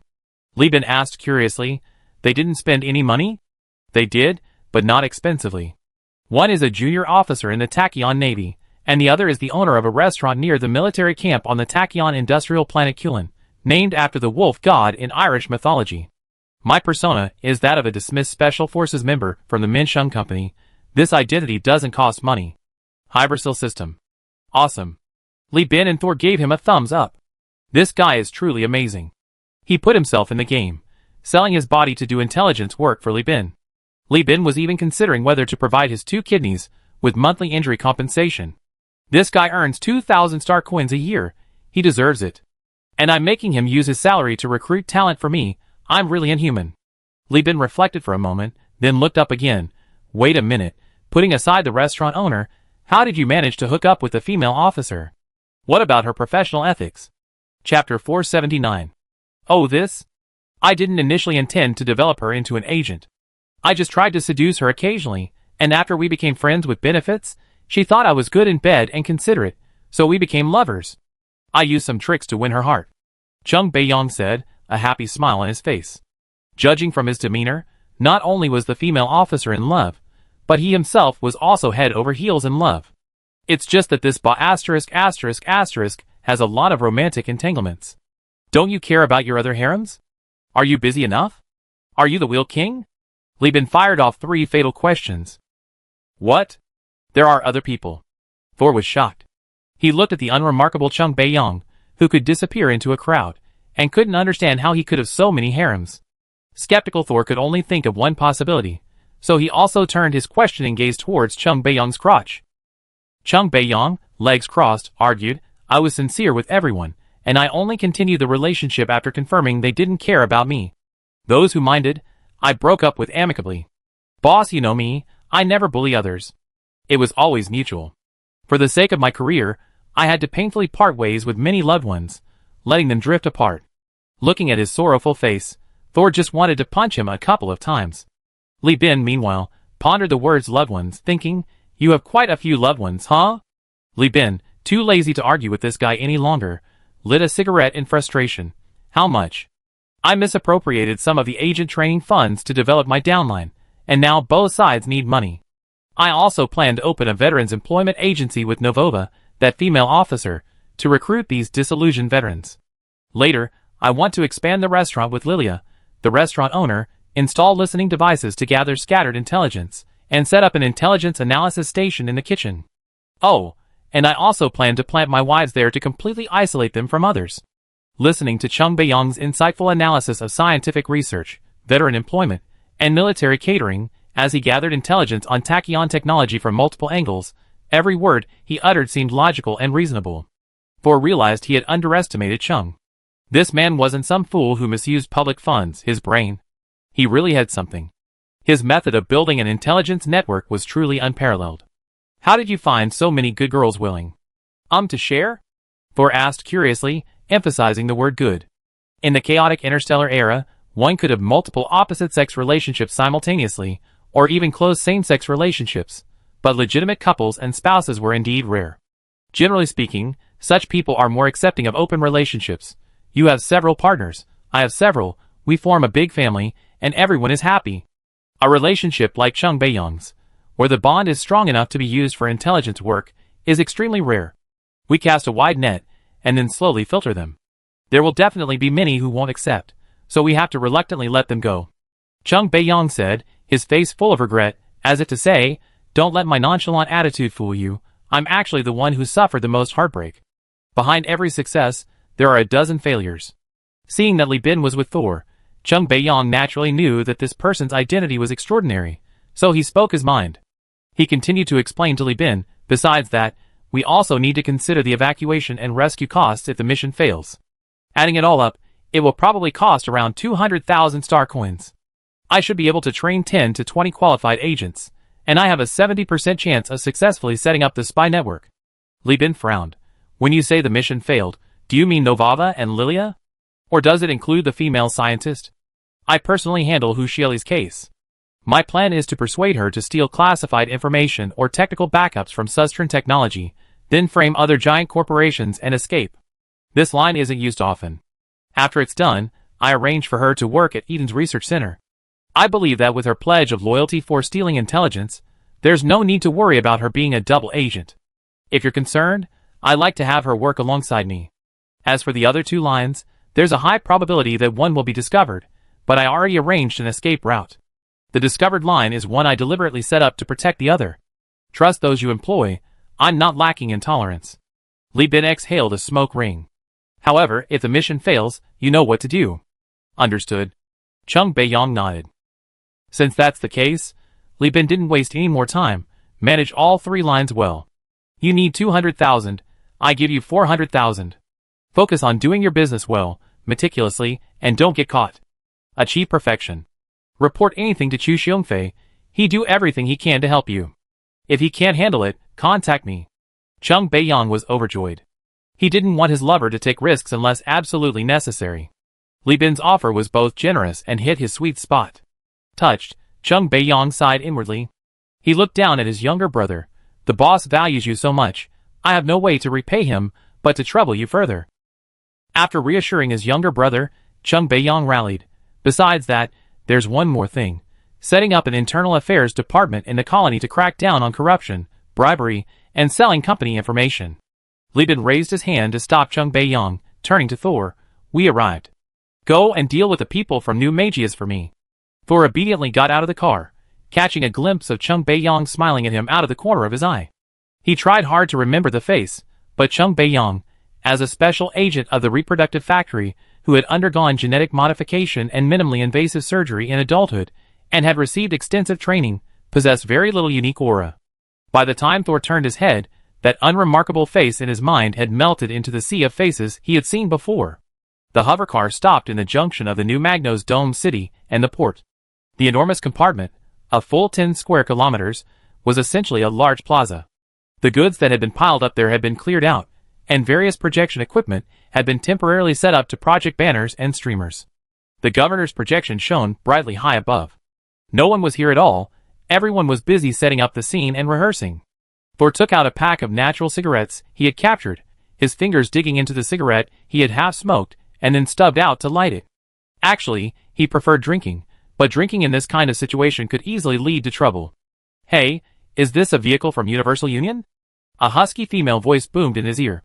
Thor looked up in bewilderment and saw a burly woman, over 2 meters tall, with a rough, mechanical prosthetic arm replacing one of her hands, and dark skin, standing beside him. She wore magnetic boots but made no sound, her sudden appearance startling Thor. Seeing Thor's flustered and worried look, the woman scratched her head with her prosthetic arm and chuckled. Sorry, I'm used to walking silently on the surface of Magius. After all, the desert hunters are no joke. Those raiders kill and rob anyone they encounter. It's a habit I can't break overnight. Thor looked closer, and saw the words Magnus Elected Representative flashing on the woman's electronic name tag. My name is UPA, I'm from Magius, UPA said cheerfully, extending her hand to Thor. My name is Thor Brown. Thor hesitated before extending his hand. Their hands clasped, and Thor immediately gasped. This woman's grip was incredibly strong. This is a Universal Union vehicle, isn't it? I saw the logo, UPA continued. Yes, Thor nodded, and the woman immediately smiled happily. Great. Has Mr. Li Bin arrived? Thor nodded. The boss is in a meeting. Oh, then I wait. UPA said, standing by the car door, her large eyes darting around, revealing a simplicity unlike that of interstellar humans. About 15 minutes later, seeing that he couldn't avoid it, Li Bin finally got out of the car. He waved to the driver, a crew member who also drove Chung Beiyang away. "Mr. Li Bin, it's been so many years." Upon seeing Li Bin, Yupa immediately knelt down, making herself a head shorter than him, her eyes blinking brightly. Li Bin forced a smile. "Ah, it's Yupa, indeed, indeed." Thor, watching from the side like he was watching a spectacle, thought to himself, the boss isn't even afraid of speedy technology. What's this woman's secret that she can make him show this kind of expression? Chapter 480. Yupa had spent some time with Li Bin on the desolate lands of Old Magius. She had swindled him out of a cookbook, but more importantly, she had once harbored the idea of taking him as her tribe's wife. Therefore, Li Bin was quite afraid of her, especially since this woman, now appointed by the governor as the elected representative of the Magia Surface survivors, was to tearfully recount the hardships of the survivors at today's reconstruction ceremony, thus providing the governor of New Magius with a legal basis to purge the planet and eradicate the raiders. Yes, from the perspective of the various forces in the sector, New Magius and Old Magius were already two separate forces. The former was a lost civilization within the sector, backward, high-tech barbarians, while the latter were interstellar humans. The governor needed an excuse, and Yupa was the claim he had found. "How have you all been doing lately?" Li Bin asked casually as he walked towards the ceremony venue. "Very good," Yupa said quickly. "Ever since you came, the people of New Mugos have become bolder. The governor and various families have been secretly helping us. It's said that 86% of the surviving tribes have been found and gathered together. Our tribe now has over 8,000 people. However, the desert hunters have also gathered, and the scale of the war is getting bigger and bigger. As for food, the artificial starch synthesis machines are not enough. Later, the governor sold us more than a dozen more, and also sold us some alloys and supplies. We went to several ruins to scavenge for things to pay off our debts, but we still haven't paid them off." She added happily, "But the governor has promised me that as long as I say a lot of good things about him here, the debts will be forgiven. This governor isn't a good person either. He won't even negotiate openly, resorting to deception and sneak attacks. He has no martial ethics." Li Bin muttered sarcastically. "I secretly asked Mr. Duya, and he said that my speech this time essentially sold off Mugos Star cheaply. From now on, everyone will have to listen to the governor, but our lives will actually improve. I discussed it with the tribal chiefs, and who cares who's in charge? As long as everyone can live a good life, it's all the same." Her words revealed the shrewdness of a simple chieftain and the pragmatism honed through harsh environments, which surprised Li Bin. He listened as Yupa recounted the stories of the past few years. The tribe's original chief had died, and she, as the hero who first contacted Li Bin and brought back the artificial starch synthesis machine, undoubtedly took over the chieftainship. The once naive and impulsive young woman had now transformed into a mature leader. Many people had arrived by then, and the ceremony was about to begin. Staff members urged Yupa to go backstage to prepare. Even a little boy, as tall as Li Bin's waist, cried for his mother and rushed into Yupa's arms. Yupa apologized, comforted her son, and before leaving, mustered her courage to apologize to Li Bin. "I didn't know how to speak properly before and offended Mr. Li. Please don't mind. If possible, please come to Magia Star to do business more often in the future. I know your business is very large, and I hope you won't treat Magia Star differently because of my mistake." Li Bin felt relieved, but couldn't help but chuckle in surprise. "What kind of petty person do you take me for? If I were that kind of person, how could I have built such a large business? Phew, that puts my mind at ease." Yupa patted her chest with her calloused, grime-covered hands, the impact echoing loudly against her granite-like chest. She bowed gratefully to Li Bin, then left with a surprisingly light and silent gait. Thor watched Li Bin, whose face was a complex mix of emotions, seemingly lost in thought or reflection, but didn't want to disturb his boss. The so-called return to home ceremony was rather lackluster. The entire project was more about creating a narrative than propaganda, its sole highlight being Yupa's appearance in the post-apocalyptic attire of the Mugos' rebuilt civilization, complete with alloy shoulder armor and a drone shell on her chest, which elicited numerous small chuckles. But Yupa wasn't deterred by these subtle mockery. She had clearly practiced for this scene extensively, calmly portraying excitement, showcasing her rigorously trained acting skills. Recounting the hardships of the remnant people's lives, her eyes brimming with tears, she passionately shared their excitement and anticipation of returning to civilization, seemingly oblivious to the complex glances from the family representatives and the mocking remarks from the trading company representatives and merchants who had come to kill time. Li Bin watched this woman, now a mother and chieftain, like a resilient tree standing firm against the storms of public opinion and pressure, striving to secure better survival opportunities for her children and people. His mind constantly replayed past experiences in his mind, making comparisons. That's the downside of having such vivid memories. The feeling of things changing is always particularly intense. Meanwhile, Thor was already weeping. The brown pirates, like the old Magnos, had survived in harsh planetary environments and under the deliberate abandonment of others. What seemed unremarkable to others deeply touched his heart. Like UPA, he was someone willing to gamble his life and dignity for the sake of a better life for his people. Therefore, he harbored a deep loathing for the true nature of these families and merchants.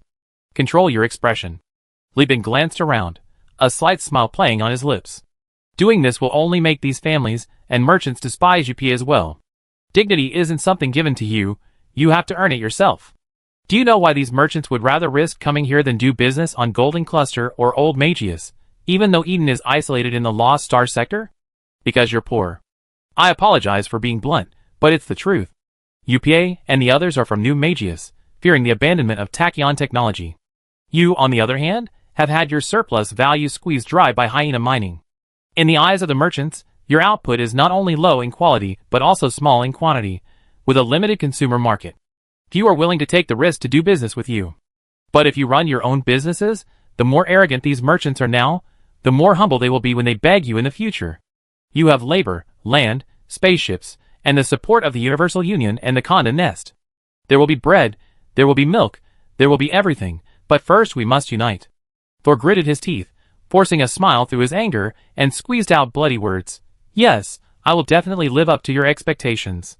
After the ceremony, Li Bin led Thor to the new Magnos space station, to Elder Chavin of the Lloyd settlement. Li Bin had never met this old man before, but Elder Chavin was very familiar with Li Bin's name.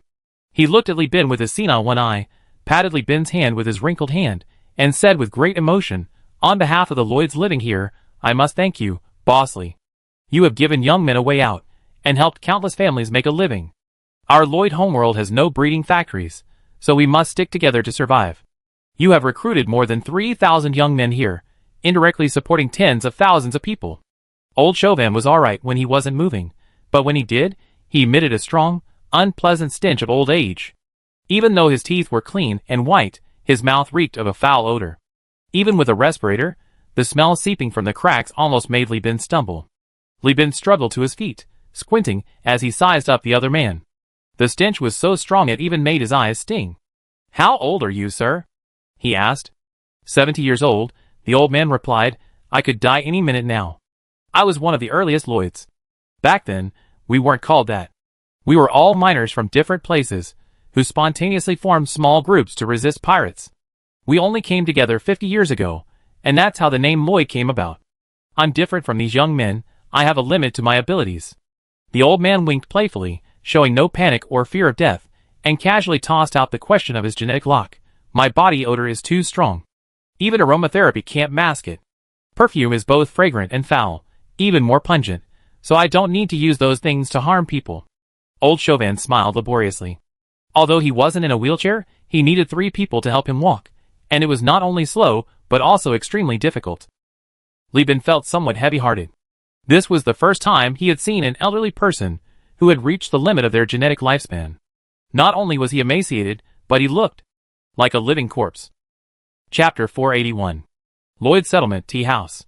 Called a tea house, it's really just a beverage shop. The so-called tea here is of dubious origin. The supposedly dried tea leaves in the transparent jars reveal various types of dried moss and fungi.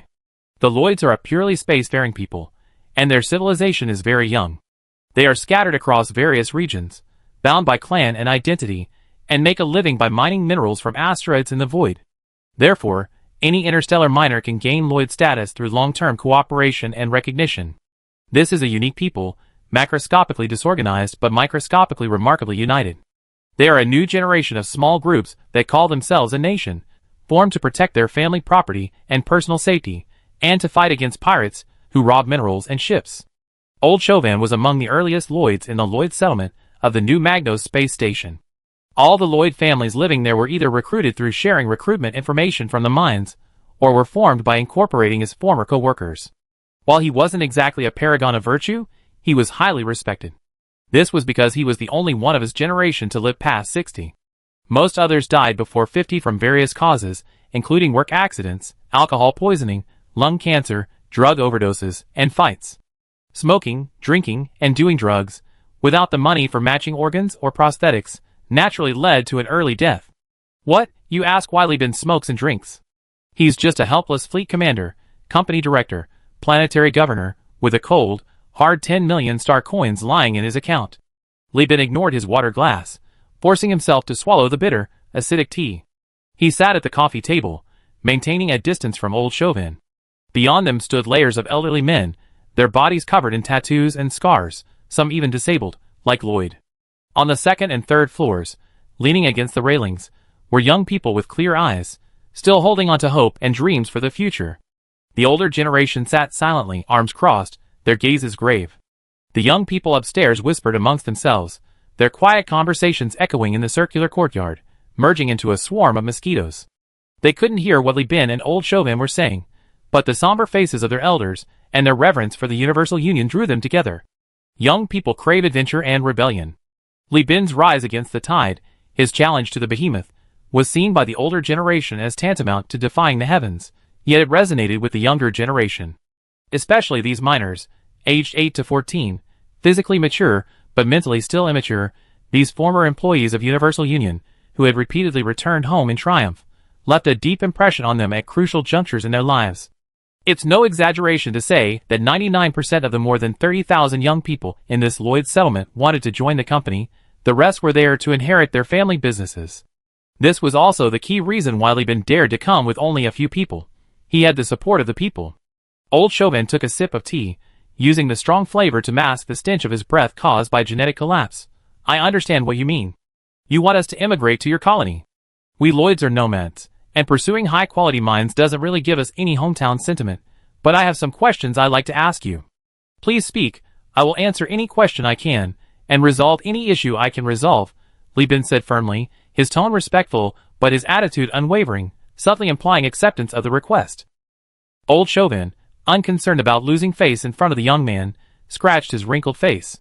The Lloyds live in family units, and their children's education relies entirely on their parents and the community. We are all miners and skilled workers. When I wanted to establish the Lloyd settlement, the governor of New Magia strongly supported it, precisely to increase the number of skilled workers on the space station. Since the settlement's inception, 3 generations of governors have actively promoted the integration of the Lloyds into Magius. You want us to immigrate. Does the current governor, Mr. Tran, agree? Li Bin nodded. I understand your confusion. You're afraid Governor Tran won't release us, leading to a falling out between me and him, which in turn threatens the stable political environment of the Lloyd settlement.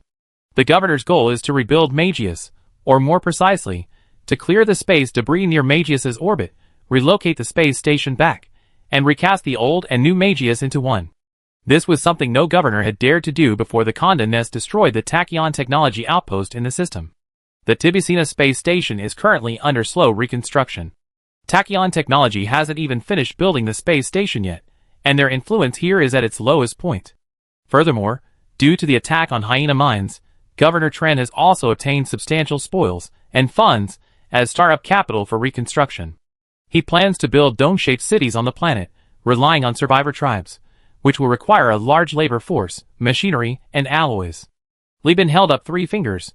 First, he needs to gather the survivors of Magios to turn the tide and defeat the local raiders, punishing them by turning them into slaves for labor.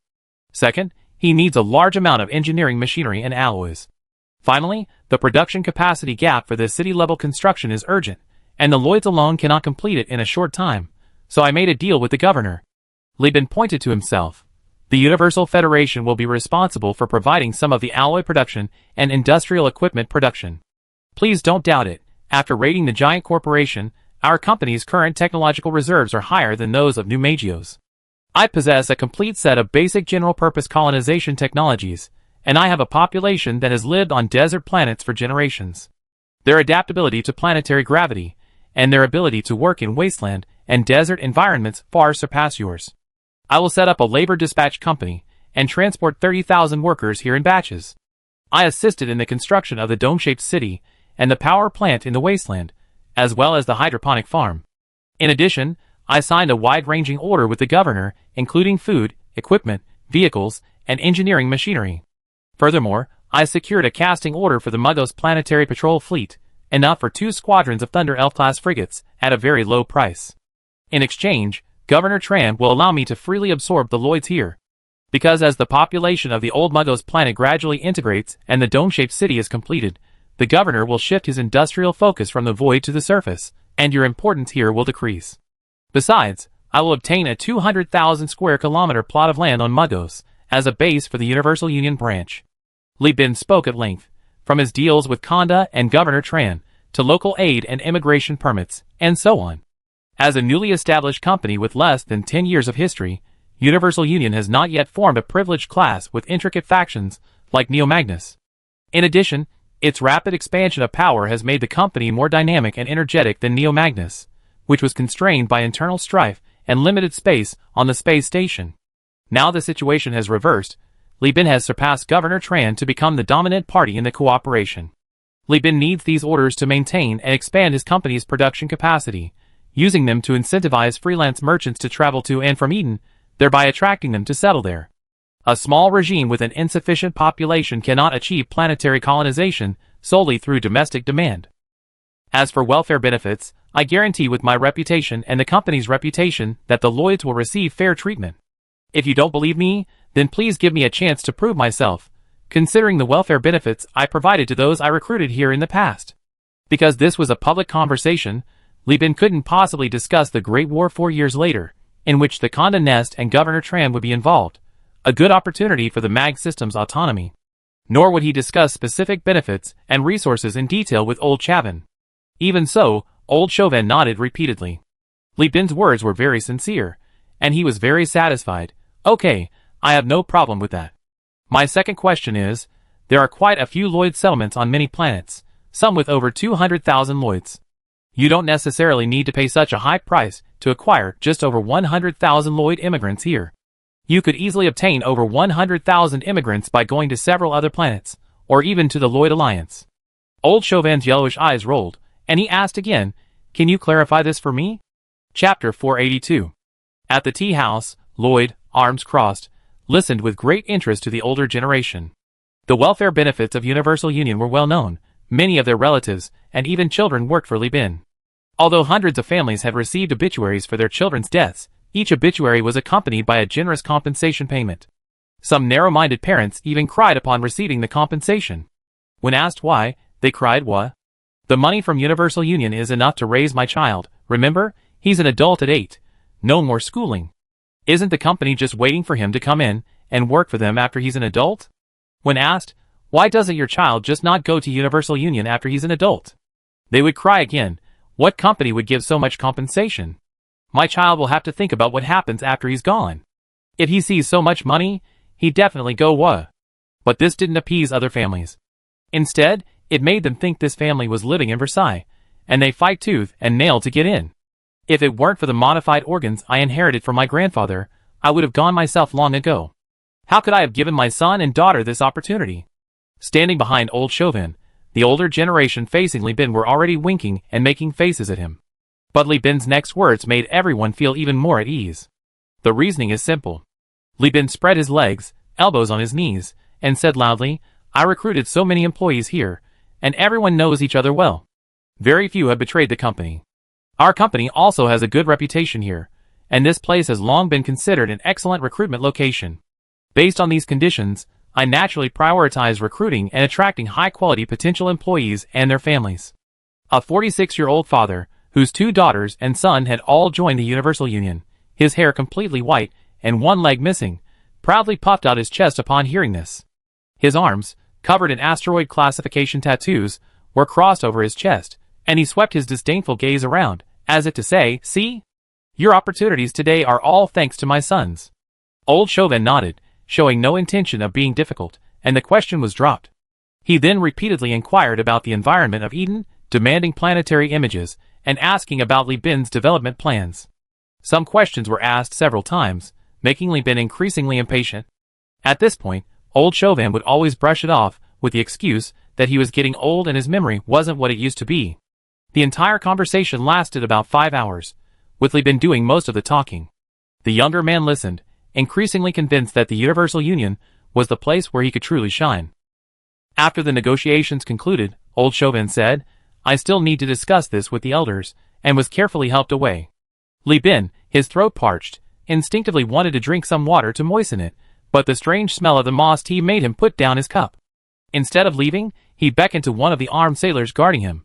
"Go get a drink from the refrigerator in the hover car." As Li Bin sat there sipping his juice and surveying the dilapidated tea house, the one-legged Lloyd hopped over to him. Although disabled, thanks to the space station's weak gravity, he could walk on one leg without crutches, a feat that would likely have resulted in him tripping and falling on Earth. "Mr. Li, please come with me," the old man, who had raised 3 employees for the company, said in a fawing voice. Li Bin thought to himself, "Sure enough, I never seen such important matters discussed so openly." He then followed, slurping his juice, into a dark room deep within the tea house. This time, there were far fewer people talking. Besides old Chauvin, who had been acting with Li Bin all day and was now resting on his bed, there were only 4 or 5 elders from the Lloyd settlement. After Li Bin entered, the company's armed sailors tried to follow, but were stopped by the gatekeeper. Tensions immediately rose.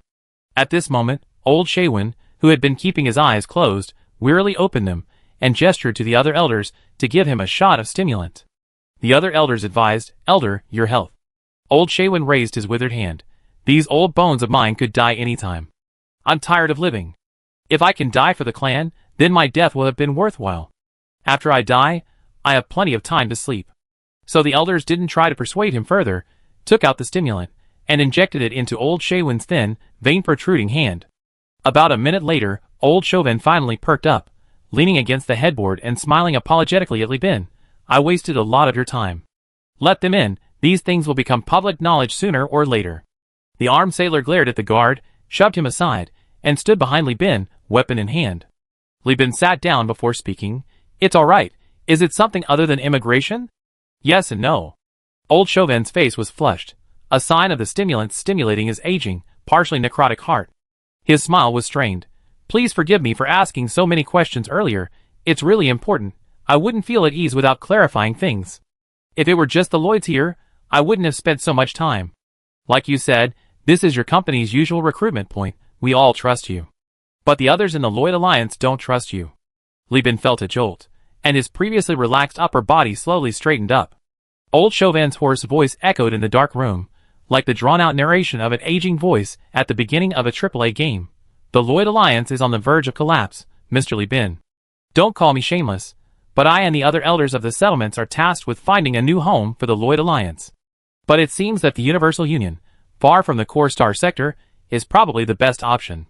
Holy crap, Hyena Mining, whose spine was broken and whose kidneys were removed, isn't dead, but the Lloyd Alliance is dying? What's going on? Li Bin rubbed his face. "Please explain in detail." "It's the Hell Legion," old Chauvin said succinctly. "The Hell Legion forced the pirates in the Akka system, where our home planet is located, to submit, dispersing their invasion fleet and infiltrating the pirate fleet of Cold Rock Star, before launching a surprise attack on our home planet." Old Chauvin had experienced too much, and was too old. Despite his grief, he could still control his emotions, but the other elders and guards couldn't do the same, covering their faces and sobbing softly. A guard, tears streaming down his face, knelt before Li Bin, holding a terminal that projected the Akka system. A yellow-highlighted volcanic planet in the projection emitted countless fragmented flashes of light, indicating that the planet was at war. The Akka system, yellow representing the Lloyd Alliance, shows that the relay communicator and navigation buoys are controlled by pirates, demonstrating Lloyd's weakness. We repelled the first wave of attacks from the Hell Legion, but suffered heavy losses. The Hell Legion's attack was too sudden. We were already vying with the Pirate King of Cold Rock Star for control of the system's relay communicator, which is currently in the hands of the Cold Rock Star Pirate King. Our home planet lacks the means to obtain extraterrestrial intelligence. Old Chauvin gasped for breath. An elder took over, his words dripping with anguish. Seeing their surprise invasion fail, the Hell Legion shamelessly launched an orbital bombardment in rage. Not only did they destroy our industrial areas, but the explosions also triggered already highly active tectonic activity. Earthquakes have continued since the start of the war. According to the messenger who arrived at the Perseus Alliance only half a month ago and relayed the intelligence, over 300,000 people have died on Clovian. The relay communicator is unusable. Even controlling an entire planet prevents inter-system communication, which is why messengers are dispatched to carry intelligence to other star systems, using the relay communicator for transmission. But they can't even control the relay communication devices in the star system. The Lloyd Alliance is even more pathetic than the Brighton Alliance. Upon hearing this, Lieben gasped. That idiot Hell Legion, they don't want people, they don't even want industry. The Lloyd Alliance's homeworld, Clovian, had already completed basic colonization during the human realm era. Although the planet's industry and cities were small, and it rapidly declined into ruins after the Great Collapse, it still served as a transportation link between the core and western star sectors, and had automated factories built in geostabilized areas. Are they insane? Lieben stared wide-eyed. Chapter 483.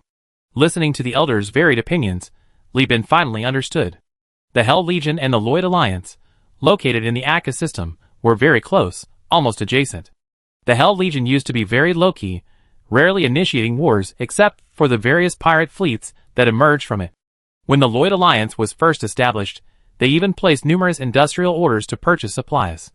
As shown in the diagram, the two forces were very close together. One could say Lloyd was like a pig raised by the Hell Legion. But later, something happened to the Hell Legion. Around the end of the Second AI War, this organization gradually became more active. To the south, they raided the Fom clan, who relied on abduction to stabilize their genes with pure-blooded humans. To the east, they provoked each other with the Lud-Left Path and the Perseus Alliance, and to the north, they had several clashes with the Kelja Technology Company. Until this year, they launched an attack on the nearby, already mature homeland of the Lloyd Alliance, the homeland painstakingly built by the wandering Lloyds. Clovian. Old Chauvin, puffing on his cigarette to stay awake, slowly began. The environment on Clovian is better than your home planet Elf. It has several thick, stable continents, catalyzed by the human realm to build their dome-shaped cities. Our predecessors, after discovering this abandoned planet, felt it was too far from the core star system, and the environment too harsh to attract the attention of the giant corporations, so they settled here. Long before we arrived, this planet was used by certain departments of giant corporations and companies as a convenient illegal dumping ground. They would stuff garbage into irretrievable or concealed shipwrecks, sending them directly into the toxic atmosphere, letting them crash into lava, ash, and mountains. This garbage, along with the radioactive or otherwise problematic debris, released toxic gases during the high temperatures and combustion, further exacerbating the atmospheric toxicity. This tradition, it said, originated from the smuggling merchants of the human realm era. The Lloyds used the money earned from mining to purchase instruments and equipment, smelting the wreckage bit by bit, cleaning up the garbage, and developing several dome-shaped cities. During this time, we also continuously investigated and recovered various technologies from the wreckage. Today, although the Lloyd Alliance doesn't have nano-forging furnaces, it already possesses mature industrial capabilities, mainly workshops and a few mature factories, based on 2 small-scale automated factories in the human realm, supported by over 800,000 skilled workers and tens of thousands of square kilometers of land. But all of this was destroyed by orbital bombardment. These factories were still operating, workers bustling about, when suddenly the ground beneath their feet cracked open, and lava surged in, destroying everything. Lieben became increasingly confused. It was widely acknowledged that Clovis's environment was terrible. While those wrecked ships and garbage certainly had value in being recycled, the giant corporations had already extracted 90% of their recycling value. Most of what remained was junk, something only someone like Lieben, burdened with debt, would scavenge. This also led to the emergence of many small, individual captains working and living on Clovis. In other words, the planet itself has no value, and those mountains of illegal junkyards are worthless to giant corporations. If mining is the goal, directly extracting magma and refining rare metals would be far more efficient. As for plundering industrial capacity and population, they're already bombarding volcanic planets with orbital bombardments. What's the point of the Hell Legion plundering anything? Have you ever seen an idiot who drinks porridge and deliberately flips up the hot rice at the bottom to drink? That's just wishing they die of esophageal and oral cancer and be reborn. I don't understand, Lieben said, still confused. Old Chauvin looked up at Lieben. The Lloyd Alliance's guilds have discussed it. They believe the Hell Legion is targeting the Dome City itself. They don't care about industry. They don't care if the Lloyds die. Those who survive will probably end up as slaves. So, Our Lloyd settlement scattered across other planets immediately began searching for new homes after receiving intelligence about the war. But Clovian has a population of 3.2 million. Besides individual merchants and transit populations, there are 2.4 million permanent Lloyds. Where can we find a force capable of accommodating so many people at once? Our workforce is highly concentrated, and we have a significant number of skilled workers. Sending them directly to any side would disrupt the local labor market, leading to population and labor shortages. Hyena mining has just exported so many workers, and the cost of labor in the star system is plummeting. We have nowhere to go. Yes. Old Chauvin chuckled wryly. We can't go to those giant corporations, can we? The Lloyds are an organization formed by people who can't stand the exploitative practices of those corporations. Those who can endure the oppression have formed settlements. Those who refuse to come are the ones who can't stand it. He looked at Li Bin, his yellowish eyes full of expectation. Only your planet, newly developed and rich in food resources, can accommodate us. Li Bin immediately shook his head. What a joke. Millions of people coming with their families. Are you joining the Universal Union, or is the Universal Union joining you? You probably arrive, and then immediately form the Lloyd Guild, a substitution for someone else. That's over 800,000 workers, miners, and skilled workers, an elder advised. Li Bin coughed and said, I'm not very capable, but I just took over 600,000 homeless workers from Hyena mining. There's currently an oversupply of labor on Eden Star. You can try going to Hyena mining, they're short-handed. This was also a bad idea. The Lloyds living on Clovian Star were all stubborn individuals, who refused to accept large corporations.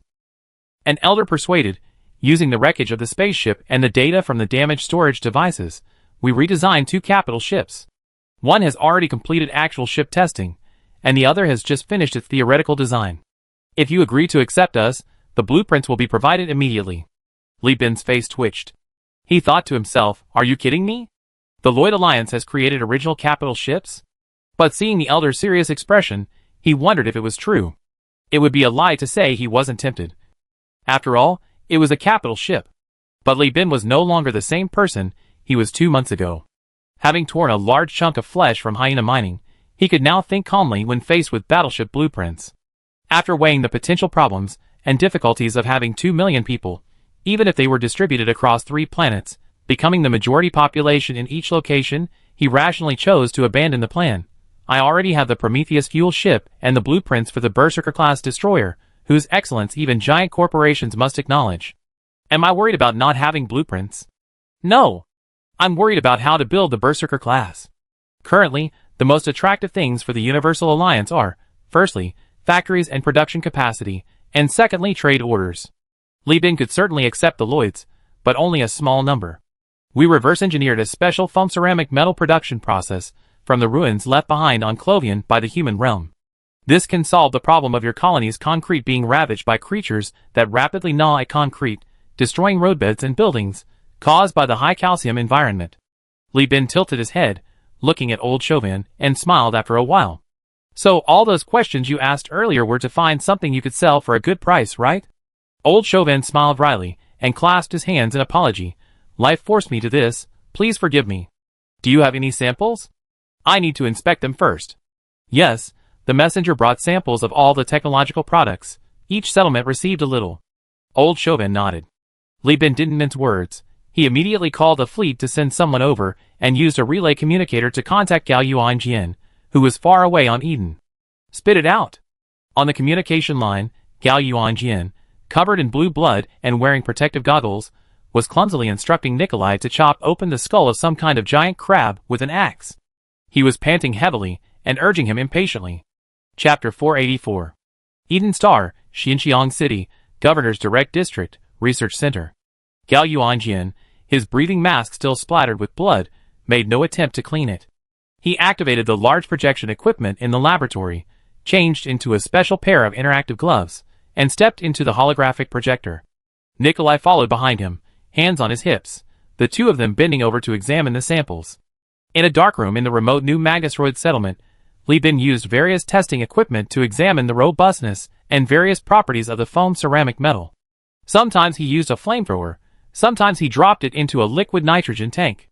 The terminal glasses perched on his nose faithfully recorded the data and transmitted it to Eden Star. Old Chauvin showed no reaction to Li Bin's meticulous actions. In their view, Li Bin was simply following the instructions of the colony's scientists to test the performance of this technological product. Unbeknownst to them, Universal Union possessed a holographic trading matching kit. This specialized remote holographic trading tool, manufactured by Bei Gauger Company, not only included micro-expression analysis AI, but also stored the usage standards, not blueprints, for most of the common technologies of the human realm. The mission of this matching kit was to assist traders in analyzing the other party's expressions, actions, and tone of voice to determine their psychological price and whether they were lying. Furthermore, using this kit, the performance of samples could be compared with the product performance of the human realm's common standards, thus preventing blatant commercial fraud. In other words, although Li Bin could not directly obtain the manufacturing process of the foam ceramic metal, he could understand the performance of the sample by comparing it with the finished products of the human realm's technology, and use the holographic trading matching kit to directly simulate the planetary environment of Eden, thereby testing its actual performance. Although large-scale use of this kit would require the construction of a dedicated trading center, Gao Yuanjian was immediately enraged by the Universal Union's foolish decision to leave it idle after arriving on Eden and discovering the device. "What are you doing? How can you leave something like this idle?" Li Shu replied helplessly. "The colony doesn't have the extra money to build a trading center on the space station.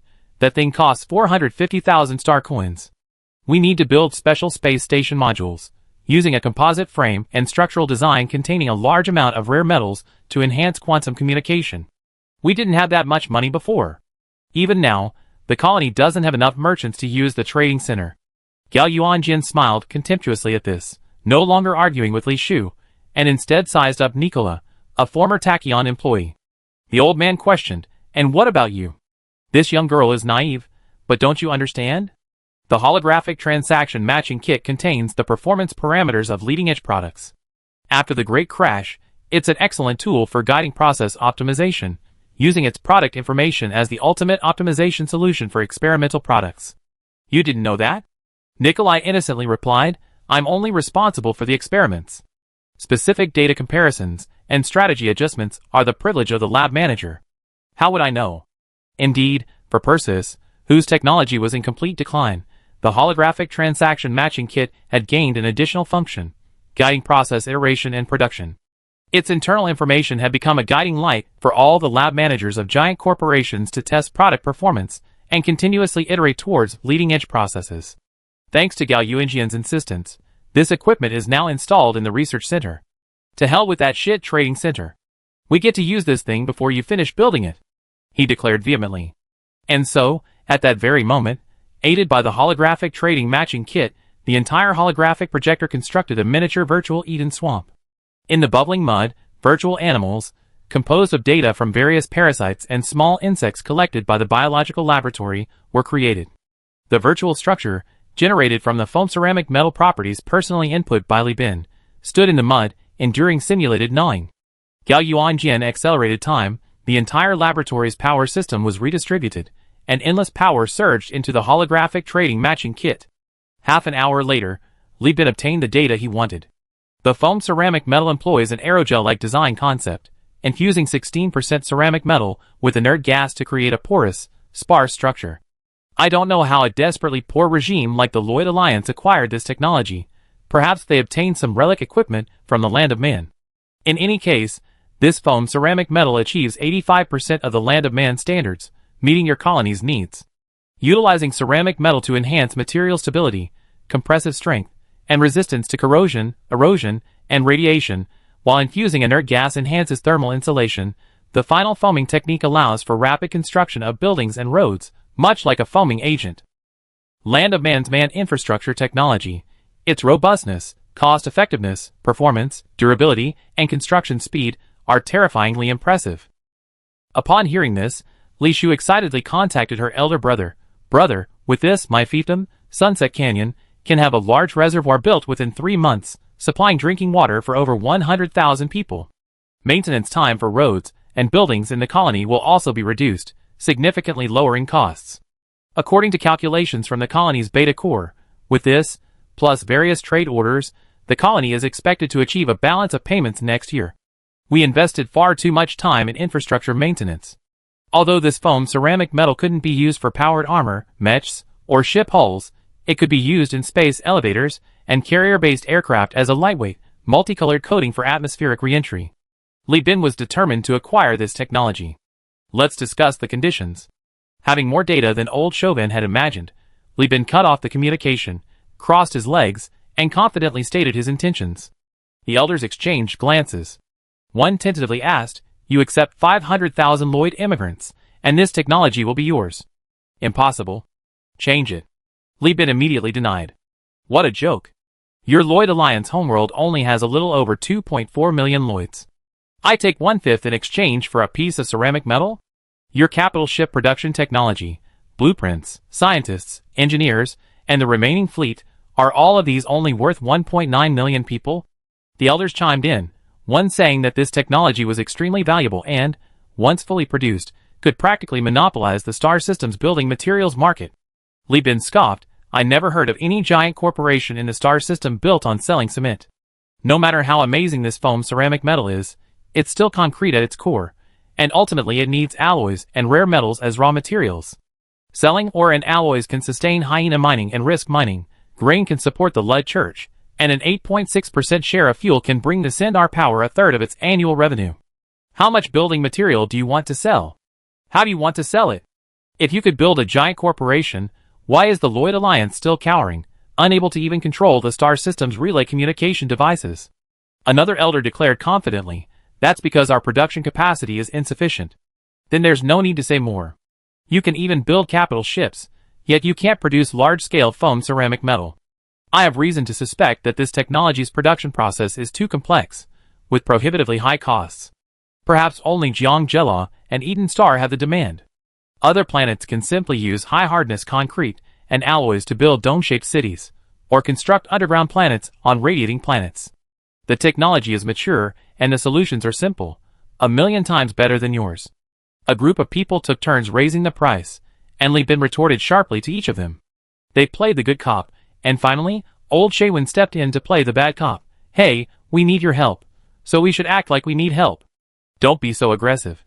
Li Bin sneered inwardly, thinking, "This aggressive attitude, is he targeting me?" Old Chauvin lowered his eyelids. "Boss Li, we've shown our sincerity, so please show us yours too." Li Bin brushed off imaginary dust from his clothes and said casually, "My sincerity is more than enough. I can accept refugees. Not just 500,000, but 600,000 is fine too, but my conditions must be met." Upon hearing this, the elders' tense nerves relaxed. Although Li Bin bluntly referred to them as refugees, everyone still forced smiles. "Please, please." Chapter 485. The room was brightly lit, but Li Bin's words sent a chill down everyone's spine. The youngest governor, hailed as a potential founder of a new behemoth within 50 years, spoke sharply. "First, I'm not responsible for your refugee relocation. The Hell Legion is a true behemoth. They leak very little intelligence. I just finished dealing with Hound mining, my troops are exhausted, and I can't afford to provoke the Hell Legion. Find another force for this, don't even think about me. If you don't agree, there's no point in talking." The elders stared, their mouths agape, as if Li Bin had exposed their schemes. The Lloyd Alliance, unable to even control their star system, might have replicated foam-coated metal and developed capital ships, but their promising future couldn't immediately address their dire situation. They were worse off than the Brighton Alliance. At least the Brighton Alliance could hold onto their star system, right? In Li Bin's view, their promises of immigration and skilled workers were nothing short of soliciting reinforcements. Old Chauvin pursed his lips. "Please continue." Li Bin held up 2 fingers. "Secondly, I don't want all 600,000 people to be skilled workers and engineers. I want complete families, whether it's 3 people or 10 people. Even the elderly and orphans can be brought along. To be frank, I, Li Bin, am not a good person, but I'm not so bad as to be completely inhuman. Lloyds live in family units, and I have no interest in absorbing their best members to do the unpleasant thing of breaking up families. I want immigrants to expand the colony, not to produce laborers who work themselves to death. My colonies already have enough bachelors, both men and women, and I want a stable population. Furthermore, these families and orphans must be relocated. I want them to live on different planets, even outposts on gas giants and metallic planets. Therefore, there can be no nobles among my refugees. Can you agree to that?" "No problem." Before old Chauvin could speak, the elders nodded in unison. "Lloyd isn't afraid of hardship. We can even accept them in void mines, and we can live and reproduce in the cramped cabins of escort ships. Outposts are no problem. Hearing such generous conditions, smiles appeared on everyone's faces. Li Bin chose to accept refugees, even orphans, as families, excluding Lloyd's management. He was after the respect for elders, and the virtuous within their family ecosystem. By settling these people on the harsh environment of Tanfa and various void mines and outposts, Li Bin could not only dismantle Lloyd's power, but also control these families, by having the company support the elderly, who in turn could restrain the younger generation. In other words, Li Bin was essentially mimicking the ancient Yin Kingdom's model of imperial power not extending to the countryside. By granting autonomy to grassroots units, he was eliminating the original management's cohesion over the entire Lloyd refugee community. Third, Li Bin raised another finger. Besides the foam-coated metal preparation technology, I also need the blueprint for the main battleship, the one that already has a completed ship. You can easily copy this blueprint and sell it to other companies. The same goes for the foam-coated metal. Also, bring as much of your production equipment as you can. I distribute living supplies and subsidies to the refugees based on the amount of equipment they receive. Oh, and do you still have that experimental ship? If so, bring it too. If not, I have additional conditions. Old Shaven's face twitched. Li Bin's conditions were both harsh and lenient. He demanded a lot, but had no restrictions on the population he could accept. The Lloyd Alliance could negotiate with other free planets first, transferring their skilled technicians and engineers there, and then giving the remaining families to Li Bin. He thought for a moment and said that experimental ship was an Argus-class ocean-going mothership, modified from the hull of a Prometheus-class fuel ship. Its combat power was very weak, only slightly stronger than a regular heavy cruiser, and it was destroyed in a defense battle. Argus-class mothership and the original Prometheus-class hull. Argus-class, brothers, although this ship is useless in the game, according to the setting description, its original design is still quite good, belonging to the top tier of auxiliary ships. Old Shaven's voice was bitter. Our guild never intended to invade other forces, so the first main. The powerful ships are only intended to be able to be converted into armed merchant ships for self-defense at any time, while their main purpose is to be able to repair ships and participate in mining operations in the open ocean. We can also guarantee that this blueprint will only be provided to you. Can we discuss the immigration issue further? Okay, I understand. Li Bin listened to Old Chauvin's words, and was immediately interested. He thought to himself that this kind of ship was exactly what he needed. One ship could be equivalent to a mining fleet that could build a void mine.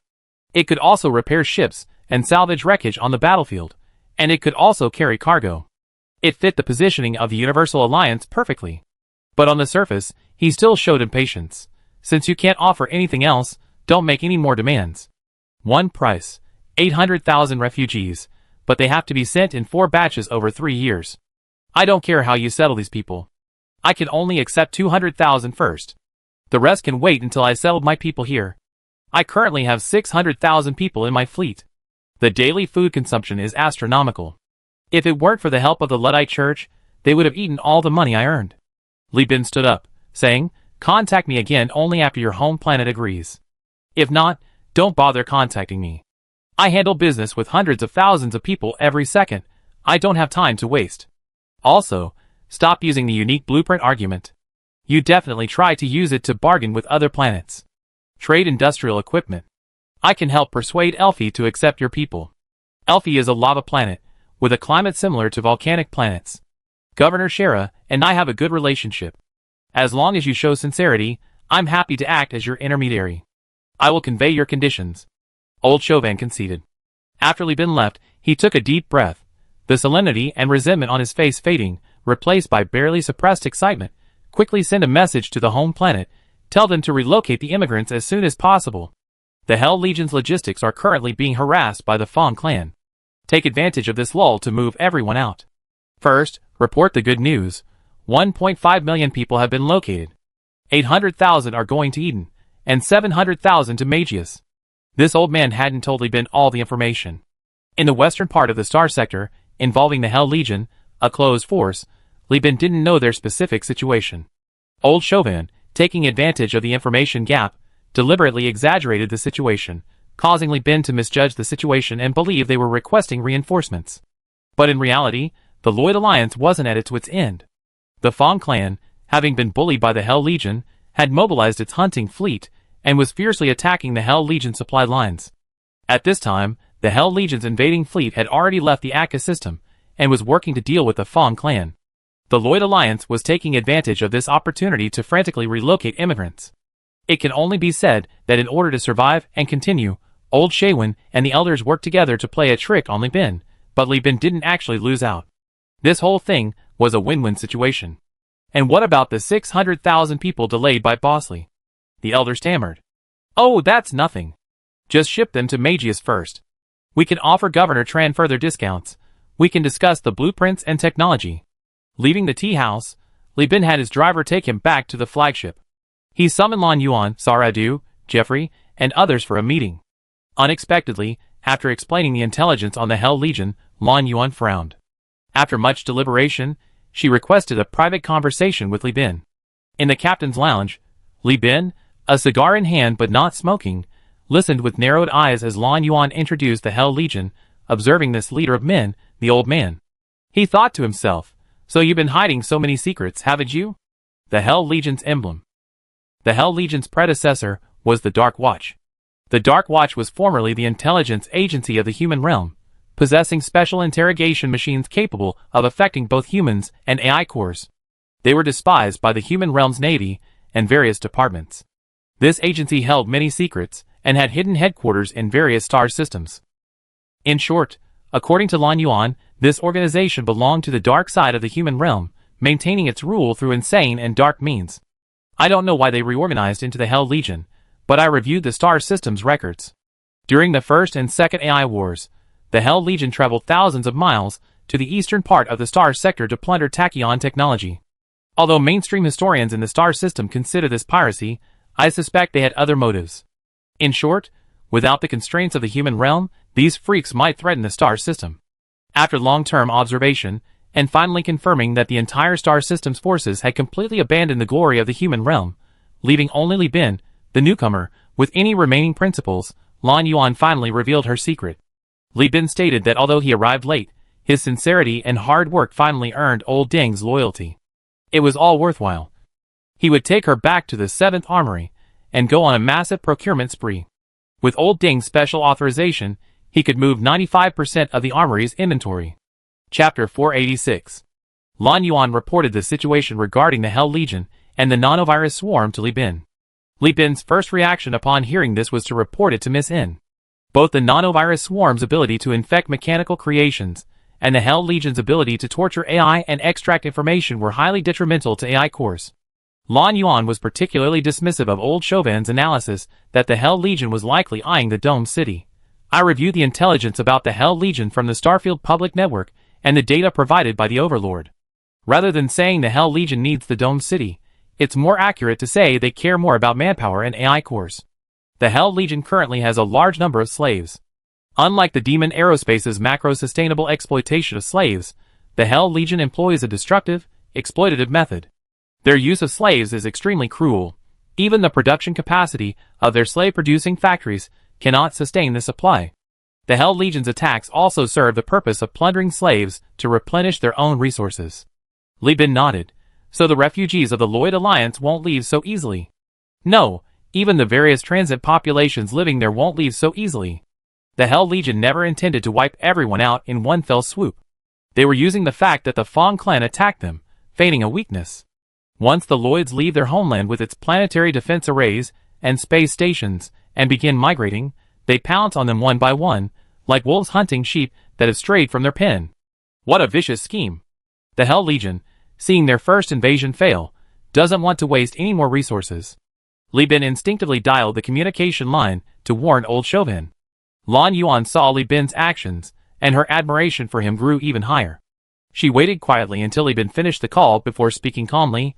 They were destined to go through this. Just like you said, it's a three-sided encirclement with one side missing.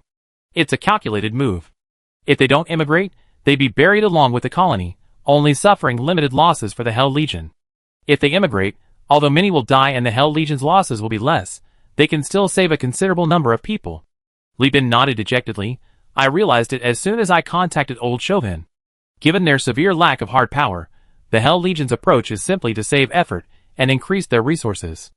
I just hope the Lloyds can spread out on the ships as much as possible, so that more people can survive.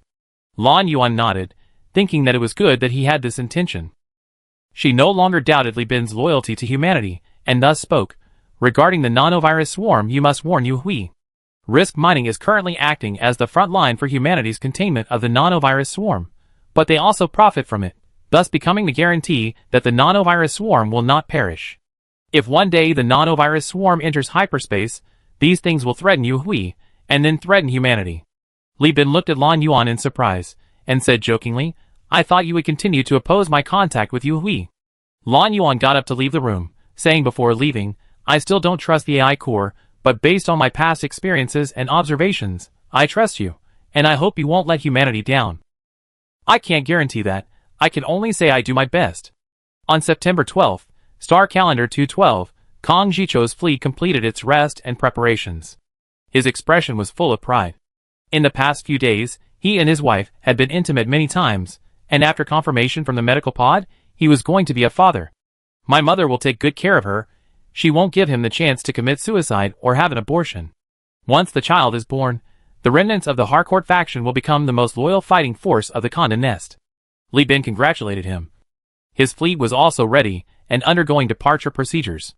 2 days ago, Old Chauvin brought news that the Lloyd Alliance had fully agreed to Li Bin's requests. A small fleet carrying ship blueprints and foam ceramic metal technology had safely left the Akka system, and was en route to New Magius through a perilous journey through a hyperspace storm. After resting in New Magius, this fleet would continue its journey to Eden. Li Bin knew this fleet definitely carried more than just his cargo. He had close ties with New Magnos. From fighting against Tachyon technology to leading Duya in the Hyena mining campaign, many families had sent capable descendants to join the war as captains under Duya's protection. Governor Tran and Duya had already informed him that they would receive a batch of dome-shaped city technology developed by the Lloyds based on some of the human territory's technology, for the reconstruction of old Magnos. In addition, they would receive various colonial technologies and blueprints for Lloyd frigates and destroyers. Magnus doesn't have the capacity to independently produce cruisers. We prioritize the immigration process itself. If it weren't for the extremely harsh ecology of Magius, we would even hope to absorb millions of immigrants. These were Duya's exact words. We already possess the blueprints for the Colossus-class cruiser freighter. If we need armaments, we can simply ask Condé's Nest. We don't plan to invest too much energy in warships. Rebuilding the planet has already nearly drained us. Li Bin looked at the new Magius, which was frantically recruiting and spending money to prepare for reconstruction, even experiencing shortages of some alloys and components. He thought to himself, good luck to them. Hopefully, in the future, there will only be Magius. With Condé's Nest handling war and military affairs, and Magius handling the economy and production, the Magius system might just be able to grind its way up to become a second-tier giant over time. Although lacking a nanoforge and a core AI, the future of such a giant is destined to be difficult. In the core star sector, those who don't become giants are ultimately just ants. The flagship, the Candle Dragon, disconnected from the docking bay. The remaining oxygen in the pipes hissed and roared. Near the space station, navigation beacons used to mark entry and exit routes and distances flashed.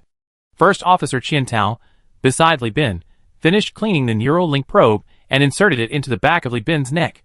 With a brief discomfort, the familiar embrace eased Li Bin's tense nerves. He opened his eyes. Hundreds of cameras constantly switched modes, jumping across various spectra, instantly taking in information about the Candle Dragon's front, back, left, right, top, and bottom. Li Bin carefully controlled his mind, neither delving so deeply that he lost control of his body, nor becoming so distant that he couldn't control the ship. His voice, transmitted through neural signals, drilled into the probe. The electrical signals, reaching the thinker array, were then converted back into neural signals. These neural signals circulated among the thinker arrays in each section of the spaceship, like the silent whispers of hundreds. The Candle Dragon departs. The 3-kilometer-long, 1-kilometer-wide Candle Dragon, like an agile mako shark, emerged from the metallic reef of Neo Magnus, its various cruisers and destroyers, like smaller fish and suckers circling around it. Far beyond the core fleet, a massive fleet comprised of multiple transport companies, escorted by 2 ferocious, bullsharp-like Renegade-class battlecruisers, was slowly changing course. The 2 fleets converged 3 hours later, heading towards the expanding and contracting hyperspace, shimmering with a strange blue-purple light. Chapter 487. The hyperspace storm roared silently, expanding and contracting blue-white lighting spreading deep within the nebula-like structure, like spiderwebs unfurling. Hyperspace turbulence flowed chaotically amidst the surging storm. Hyperspace ghosts flying erratically in the transponders, keeping the navigators in the observatory constantly on edge. These turbulences constantly drained the ship's antimatter fuel, forcing the captain to continuously deplete the fuel tanks. If the fuel ran out, the ship would face certain death, drifting aimlessly with the current. A terrifyingly large fleet, its transponders switched off, silently traversed the hyperspace, a mixture of blue and purple hues interspersed with unfathomable blackness. Smaller fleets passing by saw this from afar, and the captains of the smaller vessels cursed their bad luck, swerving their ships to avoid it. Just like on a highway, small cars always yield to large vehicles. Anyone with a modicum of common sense wouldn't block the way of an entire convoy of 100-ton behemoths, unless they were an old man with a death wish. Especially when this fleet has its transponders off, making it impossible to detect their markings in the dim hyperspace without getting close, let alone knowing their affiliation beforehand. You can't bet they're not the holy war fleet of Ludlow's left path, nor the invincible fleet of pirates, can you? The Candle Dragon, as a battlecruiser, is far larger than the Enlightened Beast. The unpredictable hyperspace turbulence cannot affect its flight. Only the occasional ripples in the central reservoir, which serves as a water source and shock absorber, prove that this interstellar warship is in motion. The mess hall, which was previously too risky to open frequently during hyperspace travel, can now be used 24/7 for cooking on the Candle Dragon. As long as the ship doesn't directly enter a hyperspace storm or get suddenly attacked by ambushed enemy ships, the Candle Dragon is an indestructible, unshakable warm harbor. After a 4-hour neural link session and an 8-hour watch, Li Bin removed the neural probe amid Celia's reluctant farewell. "See you in 16 hours, be early." He stood up from his throne to stretch his limbs. First Mate Qian Tao had arrived an hour early to take over. He nodded to Li Bin, and the two handed over their duties. Qian Tao then assumed command of the ship, nervously controlling the capital vessel. As Jeffrey's student, Qian Tao never imagined he would be on a capital ship before his teacher. In the entire Universal Alliance, those with experience operating capital ships were probably fewer than a handful. Li Bin stood behind Qian Tao for a while before leaving the platform. The entire Candle Dragon adopted a strong Gothic decorative style. The interior decoration used a large amount of sandstone, and at the insistence of the polymath, acidic liquid was repeatedly applied to mimic the acid rain corrosion of stone buildings caused by atmospheric pollution during Earth's Industrial Revolution, creating an oppressive black rock color that further emphasized the horror and oppressive feeling of Gothic architecture. Even with extensive lighting in the bridge and the red and golden eagle on the Earth emblem hanging there, the oppressive atmosphere created by religious symbolism, architectural style, and dark colors hadn't faded much. After much persuasion, Li Bin finally convinced Celia to replace black with bright red. Now, the entire ship's passageways were replaced with a black and red, giving it a more vibrant appearance. However, from another perspective, the ship's bloody symbolism had become even stronger. Li Bin pondered the information he had gleaned from Celia's database that day. He traversed a relatively narrow passageway, almost the size of the Caming Beast's passageway, further compressed by numerous large control panels. The crew members he encountered all wore solemn expressions, and bowed deeply upon seeing him. All the crew members knew that the ship possessed a special shipboard AI called the Machine Soul. She arrogantly refused to acknowledge what she was, and would insidiously record anyone who dared to call her an AI, then report them to the captain. Furthermore, she would record every word and action of the crew, compiling and reporting any potentially risky remarks. This was the design of Celia by the all-knowing sage. Its underlying logic stemmed from the large-scale, indiscriminate surveillance used in the Warhammer world to prevent the spread of chaos, faith, and heresy on the lower decks. The all-knowing sage, having integrated the technologies of both worlds, implemented this technology on the Candle Dragon. But this caused great distress to the ordinary crew members. They now dared not even engage in casual sex. The cargo hold, repair bay, and storage bay, once havens for casual encounters, were now under the captain's surveillance. Everyone was now extremely cautious, fearing that anything too extreme would be broadcast throughout the ship by the captain. Li Bin responded, "You guys do your thing, I automatically block these messages." Upon entering the captain's lounge, Lan Yuan had already arrived and was making tea. Seeing Li Bin, she immediately stood up and saluted, her inherent military bearing making her behavior somewhat rigid. Li Bin casually gestured for her to relax, then sat on the sofa, stretching his neck. "I checked the database. The memory stack is tall as a building beneath the platform. I reviewed the memories left by the polymath sage, and consulted with Celia. This ship has so many surprises." Lan Yuan held her bone china teacup. "How so?" The area we're currently using as cargo hold, according to the original design, should have included areas that were laboratories, slave labor incubation rooms, and a void farm. Wait a minute, a void farm? Lan Yuan frowned. Isn't equipping a warship with a void farm a bit too extravagant? The ship's space is clearly designed with an outdated structure to accommodate it, severely compressing the passageways. You're right, Li Bin nodded.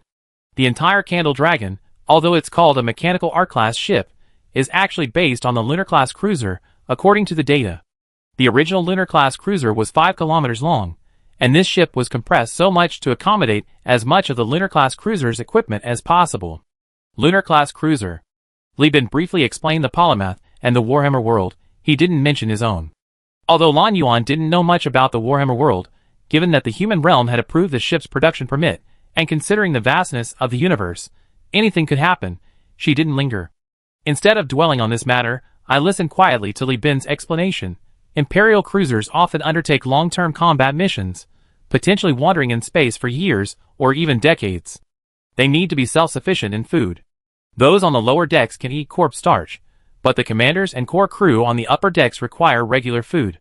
Therefore, raising fish in reservoirs and building void farms are necessary.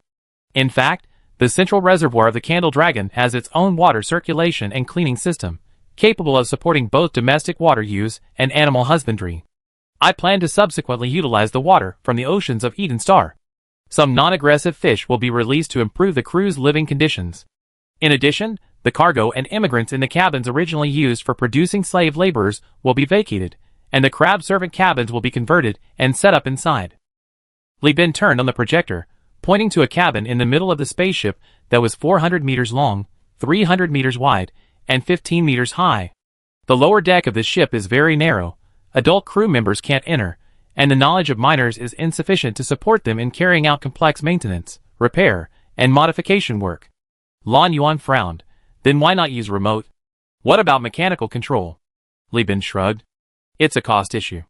Modifying a blasphemous armor costs more than a remote repair machine, but the blasphemous armor can also perform ritual chanting and serve as Celia's body, allowing her to control it as a supervisor inside the ship. It's like getting 3 benefits from one fish.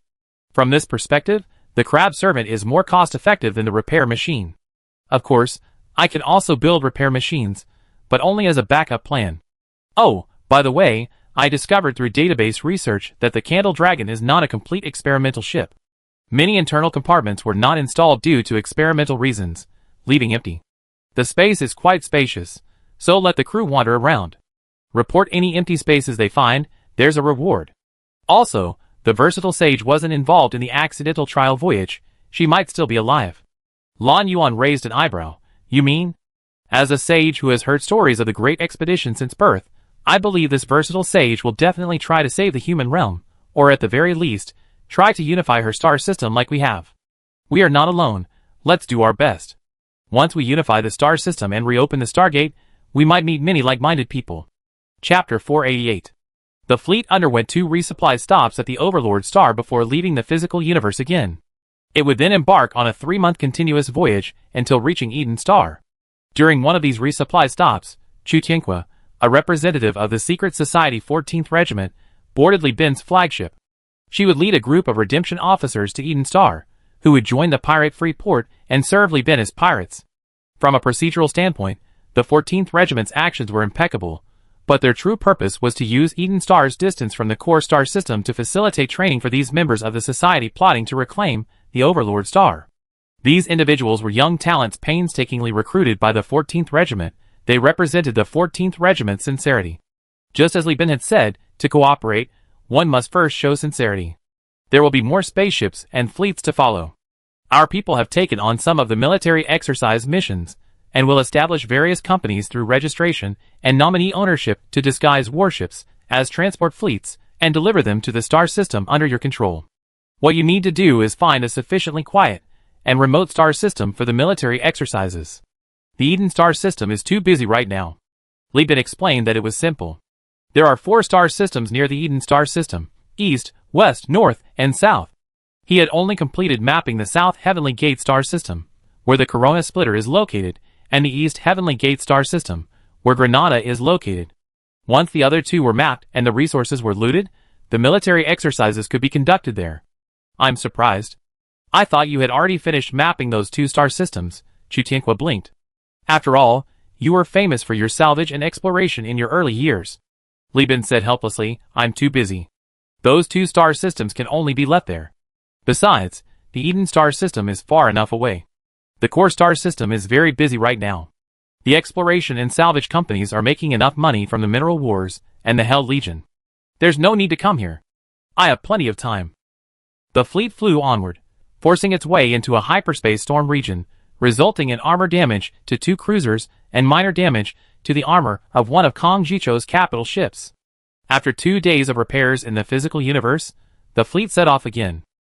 More than a month later, looking at the vast cosmic obstruction blocking their path, Li Bin uttered a curse, connected to the Candle Dragon, and began broadcasting to the entire fleet.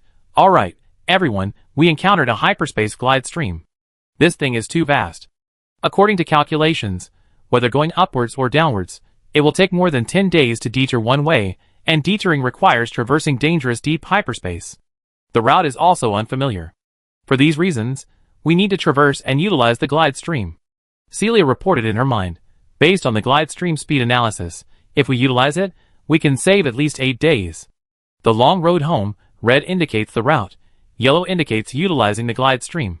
The diagram shows the yellow binary stars. The Eden Galaxy reveals only one rugged, safe route, making navigation quite risky. The hyperspace terrain is easy to defend but difficult to attack. Currently, our fleet has over 600,000 immigrants.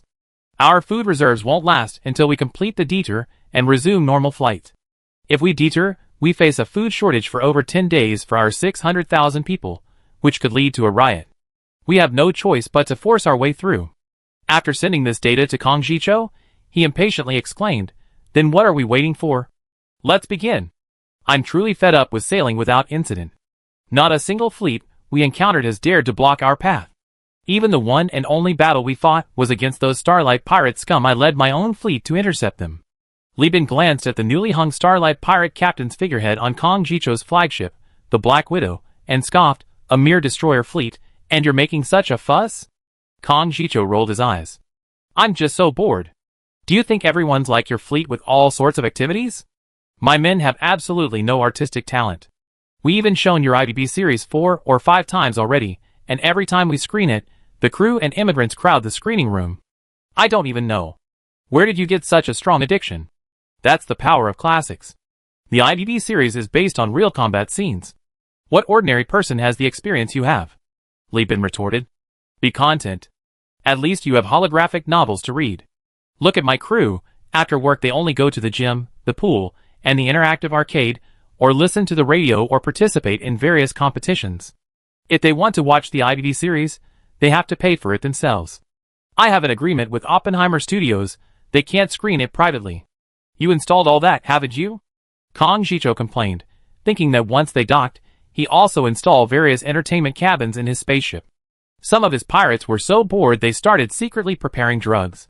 None of the officers, composed of remnants of the old Magius, used drugs, but the pirates on other ships couldn't control themselves. Even after using the powder needles, some were still dissatisfied and started iterating on their own. These idiots are the reason Konda wants to isolate the inside and outside of Konda's nest. They can only fight with the wind at their backs. Once the wind blows against them, they can easily escape. Thinking of this, Kong Jichou felt somewhat disheartened. Although the Universal Union had only been established for a short time, its crew welfare and protection were very good. The canteen food that the immigrants on the Universal Union ship shared on the channel every day was much better than the food for immigrants in Kong Jichou's and other company fleets. Those dishes that they didn't know how to make greatly boosted the morale of these uneasy captive immigrants, who lacked experience in deep space travel. Many transport companies' fleets are now prohibiting their crews from contacting the Universal Union spaceship channels without authorization, because their crews and immigrants are still subsisting on nutritional pastes and compressed rations, while the Universal Union provides machine-made steamed buns, noodles, and pre-cooked stir-fries. Damn it. In the Candle Dragon's Bridge Command Center, Celia's white hair and red eyes appeared. Standing in the Sky Battle System, she held a stack of spaceship models in her left hand and arranged chess pieces one by one in her right. Under the command of the Machine Soul, the command centers of each main ship connected, shared data, and distributed computing power. Within 2 hours, the optimal fleet formation was optimized. The machine soul's red eyes shone, conveying Li Bin's orders to each ship. Cargo ships gather in the center, protected by warships on the outside. Each ship must enter its designated position within 4 hours. Shields must not be activated within the hyperspace glide stream, otherwise, the glide stream will briefly overload the electric grid. All captains, first officers, and command chains are on standby. Distribute stimulants to the crew. This glide stream flight is estimated to last 16 hours. After 3.5 hours, all ships at all levels must shut down all optical observation posts, seal observation windows, retrieve all external sensors and various external equipment, lower all weapon positions, remove shells, missiles, and torpedoes, de-energize all energy weapons, and seal the gun turrets. The various instructions were delivered methodically, one after another. Kong Shicho, aboard the Black Widow, was taken aback and looked at the first mate, saying, "So professional. How many hyperspace glide streams has Li Bin traversed?" Actually, this wasn't Li Bin's achievement. He himself only had one hyperspace glide stream experience. In fact, no captain likes glide streams, otherwise, they wouldn't call it the cosmic intestine. This was the experience of Lan Yuan and Celia, especially Celia. She absorbed the memories of the experimental ship's captain and included solutions for various hyperspace routine matters from the human realm. These steps were all the human realm's response strategies. 4 hours later, the entire fleet completed its turn and returned to position. Led by the Candle Dragon, the fleet plunged into the hyperspace glide stream and disappeared from the spot in an instant. On December 15, 212 of the star calendar, the Candle Dragon detached from hyperspace and entered the physical universe. A fierce warning signal covered the entire star system within 3 minutes. 2 patrol teams, each centered around 3 destroyers and supported by Thunder Elf-class destroyers, rapidly approached, preparing to warn this massive fleet that had not activated its transponders. But when they saw the Golden Eagle trampling Earth emblem on the bow, everyone froze. "This is one of the company's ships? We never seen it before." Approximately 10 minutes later, as the power grid gradually restarted, a familiar voice came from the capital ship's transponder. "This is the Universal Joint Main Fleet. This is Fleet Commander Li Bin. Immediately notify the medical department of Eden Star Space Station. A Colossus-class cruiser in the fleet has experienced a cargo hold leak, and over 800 immigrants have been injured." Chapter 489. The Eden Star Space Station, a Class 1 space station built after the Great Collapse, primarily utilized resources aided by the overlords. The entire station was constructed using technology from the core era, specifically the mid-stage of the human realm. The reason for not using the more outdated technology from the early human realm is simple. Mid-stage technology wastes less alloy. Of course, the extended era, the late stage of the human realm, has a higher alloy utilization rate, but it places much higher demands on the power grid, engineers, and technicians, something the previous Universal Alliance couldn't handle. Core Era Space Station, a product of mid-stage human realm technology, resembling a Class 1 space station, with a fire platform on only one side. Side view of the Overlord Era Space Station, Class 1 space station. Moreover, mid-stage human realm space stations don't rely heavily on power grids and energy weapons, like late-stage stations. For the Universal Alliance, which relies heavily on live ammunition and missiles, these readily deployable ammunition tanks are the most practical solution. Not everything is better the more advanced the technology. There are countless examples of advanced technology being wasted and ultimately leading to failure if people don't know how to use it properly. It's worth mentioning that the space station port in the mid-stage of the human realm employs a fully enclosed structure, connecting spacecraft only through docking and resource transfer bays. If a comparison were to be made, it's somewhat like an airport boarding gate. The entire journey from the gate to the plane is indoors. Li Bin strode out of the docking bay, his face grim. He was chewing on a cigar, the end of which had been thoroughly chewed by his well-maintained teeth, thick smoke billowing from the damaged area, like a leaky boiler on the verge of collapse. His mood was terrible. The joy of returning to his home turf was completely disrupted by the sudden appearance of a hyperspace slipstream. This slipstream, coupled with the immense pressure of the massive influx of immigrant food supplies, forced the fleet to venture into it. Yes, the slipstream certainly saved the fleet's travel time, but it wasn't without its cost. Kong Jicho and Li Bin's fleets were elite. Even without practical experience with slipstreams, their tenacious character was forged through countless life-or-death battles in naval and simulated warfare. However, the crews and captains of the commercial transport companies, despite having undergone numerous simulated slipstream maneuvers and training, still displayed panic and disarray when actually encountering the slipstream. Hyperspace slipstreams, some narrow, some wide, meant heavy damage once inside. The final result was that 4 destroyers and 2 escort ships failed to activate their overloaded engines and perform emergency acceleration procedures in time. In the raging slipstream, even a few minutes delay in reaching shore meant being far from the agreed-upon coordinates. The fleet maintained wide-area communication and waited for 2 days, but 3 destroyers still failed to rejoin the main force, meaning they were lost in hyperspace. In addition, the cargo hold of a Colossus-class cruiser was torn apart by debris, whether spaceship wreckage, asteroids, or something else, that had been swept up by the slipstream, resulting in significant personnel losses. Initial estimates suggest they'd been lost over 2,000 technical workers. Fortunately, the engineers were deployed to the capital ships and cruisers, otherwise, Li Bin would have suffered a major loss. Damn it, space debris. Kong Jicho's furious voice rang out in the dock area. He too was smoking a cigarette, his expression grim. The biggest risks of space slipstreams are twofold. Besides the extremely high speed causing the fleet to scatter and lose communication, the vast and extensive slipstream path carries a large amount of space debris. This debris might possess immense value, perhaps even including AI cores or battleships, but at high speeds, no one can accurately salvage and tow it away. It will become an obstacle that damages the spacecraft. Kong Jicho's beloved flagship, the Black Widow, was a victim of space debris. Its enormous, beautifully elongated, spider leg-like cooling structure was struck by the debris during the glide path, losing a leg. That's a high-quality cruiser that hasn't suffered such damage even when fighting star pirates or hyena mining. Kong Jicho approached Li Bin, and the two walked side by side. Why did you settle your ship in such a remote area? Everyone's been ruined. Li Bin's face darkened. What else could I do? Settle my ship in a peripheral sector so that the giant corporations could easily take me down? Stop talking nonsense. Your ship only has damaged equipment. The hull structure isn't badly damaged. My space station will definitely repair it for you.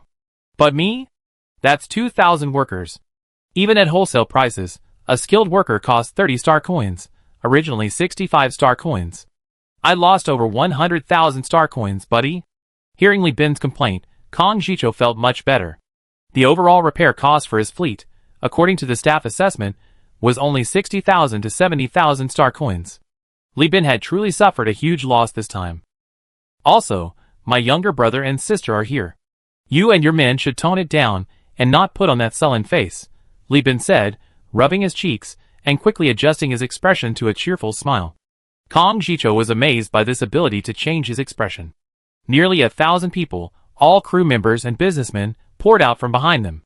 The space station port suddenly resembled a train station, and as the port storage area and other berths were cleared, over 600,000 people would gradually flood in, soon turning the place into a scene from the Spring Festival travel rush. Big Brother. A burly, sharp-eyed man, his muscles bulging and contracting with every step, a figure reminiscent of gears, steel, and steam, pushed through the crowd and charged forward like a heavily armored tank. If not for his simple yet enthusiastic expression, Kong Jicho might have momentarily mistaken him for an assassin.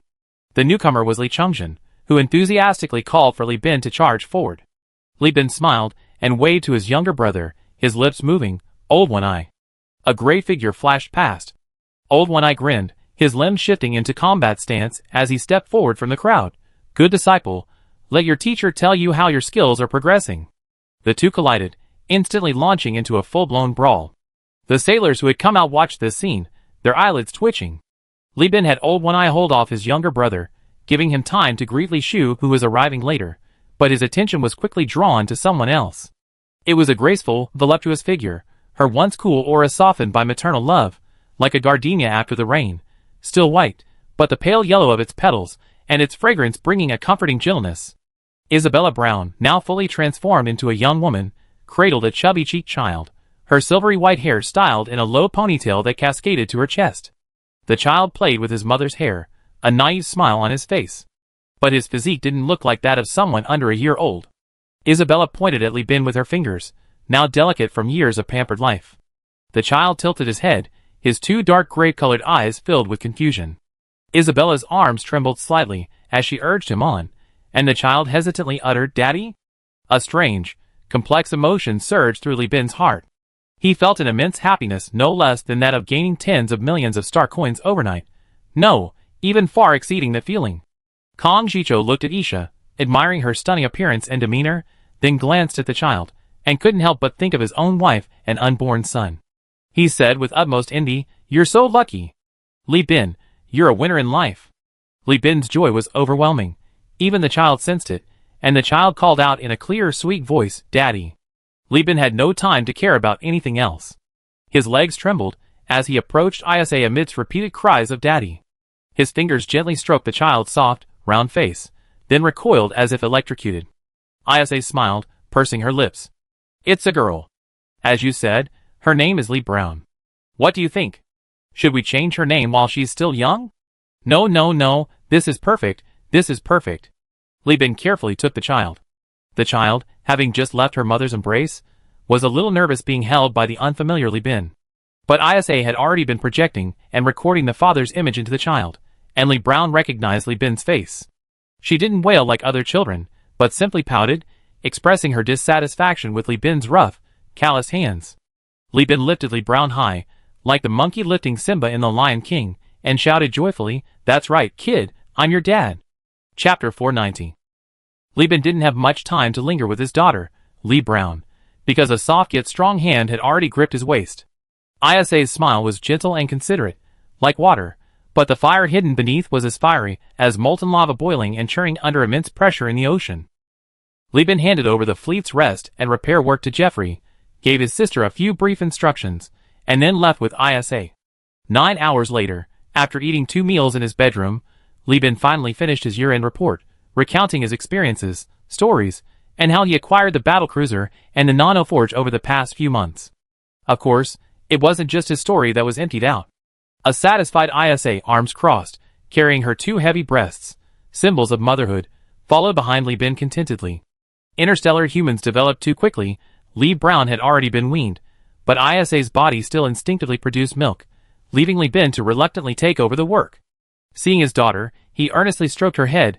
"Honey, you really put your old man through a lot. I never worked this hard, not even when I'm just eating snails." His response was a sudden shoving and scream from Isa, "You're going to kill me. Talking about this in front of our daughter. She's old enough to remember everything. How did you even raise Li Shu back then?" Li Shu, carrying 2 suitcases of data disks and a terminal, still chewing on her food, opened the door to see the scene and couldn't help but cover her mouth and laugh. Brother and sister-in-law have such a good relationship. Yes, yes, yes, a beating is a sign of affection. Li Bin was floating in the room. He hadn't anticipated his physical condition would decline so much after all the hard work, which was why Isa had tossed him around. But his daughter was very happy, giggling with delight. Li Shu summoned the nanny to take Li Brown away. The 3 of them sat chatting and joking in a spacious, bright observation room made of massive tempered glass, offering a direct view of the entire planet. After Lan Yuan, Jeffrey, Vulcan, Chun Luo, and Bishop Pucci arrived, Kang Jicho and Chu Tianqua followed. These representatives of various sectors within the Universal Union, capable of deciding the fate of companies and colonies, were originally supposed to be present, but considering Chu Tianqua's special status involving a hegemon, and the fact that he hadn't yet explicitly stated his intention to join the Universal Union, he was excluded. "Everyone's here. Let's have a meeting." Li Bin coughed a few times to announce the start of the meeting, gesturing to his sister with his eyes. Li Shu activated the projector in the room, displaying the 3 planets, Eden, Tanfa, and Granada. Li Weiming and Jia joined the meeting. Of the 3 colonies in the Universal Alliance, only Tanfa can maintain a positive annual income. By restarting the gas extraction station in the Tanfa system, and utilizing the production capacity of mobile-based stations to produce conventional fuel, we can not only meet our own development needs, but also sell it externally. Furthermore, Tanfa is located between Eden and the Korstar region, with well-established shipping routes, making it a transit hub for various companies and independent commercial fleets. By selling conventional fuel, providing accommodation and maintenance services for destroyers and smaller vessels, and selling Thunder Elf-class ships, we can generate a surplus of approximately 60,000 star coins annually after deducting expenses. For Tanfa, with only 300,000 inhabitants living on a barren desert planet, where even mining surface veins requires traversing thousands of kilometers, this income is already quite substantial. Li Bin offered generous encouragement and praise. "I plan to relocate approximately 150,000 immigrants to Tanfa, mainly engineers, and skilled workers, about 100,000 of whom will come from hyena mining. We will also relocate about 50,000 Lloyds, all of whom will be living in complete family units. Tonfa's future production capacity needs to be adjusted towards ecological colonization, shifting entirely to the production of Dome City components, except for fuel production. There's no need to worry about resources and technology. The company will provide full support. With the influx of high-quality population, resource allocation, and policy support, Jia couldn't utter a single word of objection, especially regarding the Dome City project. Its success essentially meant the Tonfa people could gradually move out of the caves. Chen Luo adjusted his terminal glasses. The Dome City shouldn't be too large. I suggest Tonfa build several smaller dome cities, even if it means wasting materials. The city diameter should be controlled at around 7 to 10 kilometers, separating residential, industrial, and agricultural cities. Tonfa's desert terrain is very suitable for refining silicon ore. The subsequent construction of dome cities in Granada and even Eden will require a large amount of materials imported from Tonfa. Jeffrey was taken aback. Eden is such a beautiful and fertile place. Why build dome cities? Chen Luo smiled and replied to the fleet's deputy commander, "We didn't need them before, but didn't the CEO obtain the manufacturing technology for foam ceramic metal from the Lloyd Alliance? Although this technology is still under development, the analytical equipment at the experimental center is ready. Once the production line is adjusted and put into operation, this ultra-lightweight, high-strength building material can be widely used. This will significantly improve the efficiency of urban construction." He turned to Li Bin.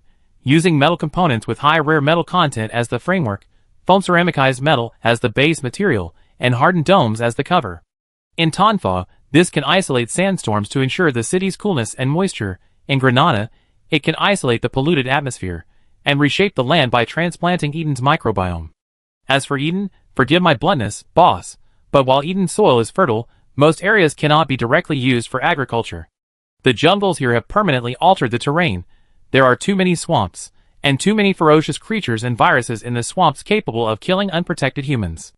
It would be a waste to let the Luddite Church's farmers cultivate the land without building dome cities, draining the water, turning over and thoroughly breaking up the soil up to a depth of 10 meters, drying it, disinfecting it, and completely killing insect eggs and bacteria. Eden Star. Li Bin blinked as he looked at Bishop Pucci. This bishop, whose skin was naturally darker than that of the most hard-working and honest farmers on the Lus Plateau, yet possessed a brilliant mind and a sincere heart for the people, performed a Luddite salute before speaking. To be fair, it's true. The tundra lacks swamps and mudflats, and our believers have put in a lot of effort.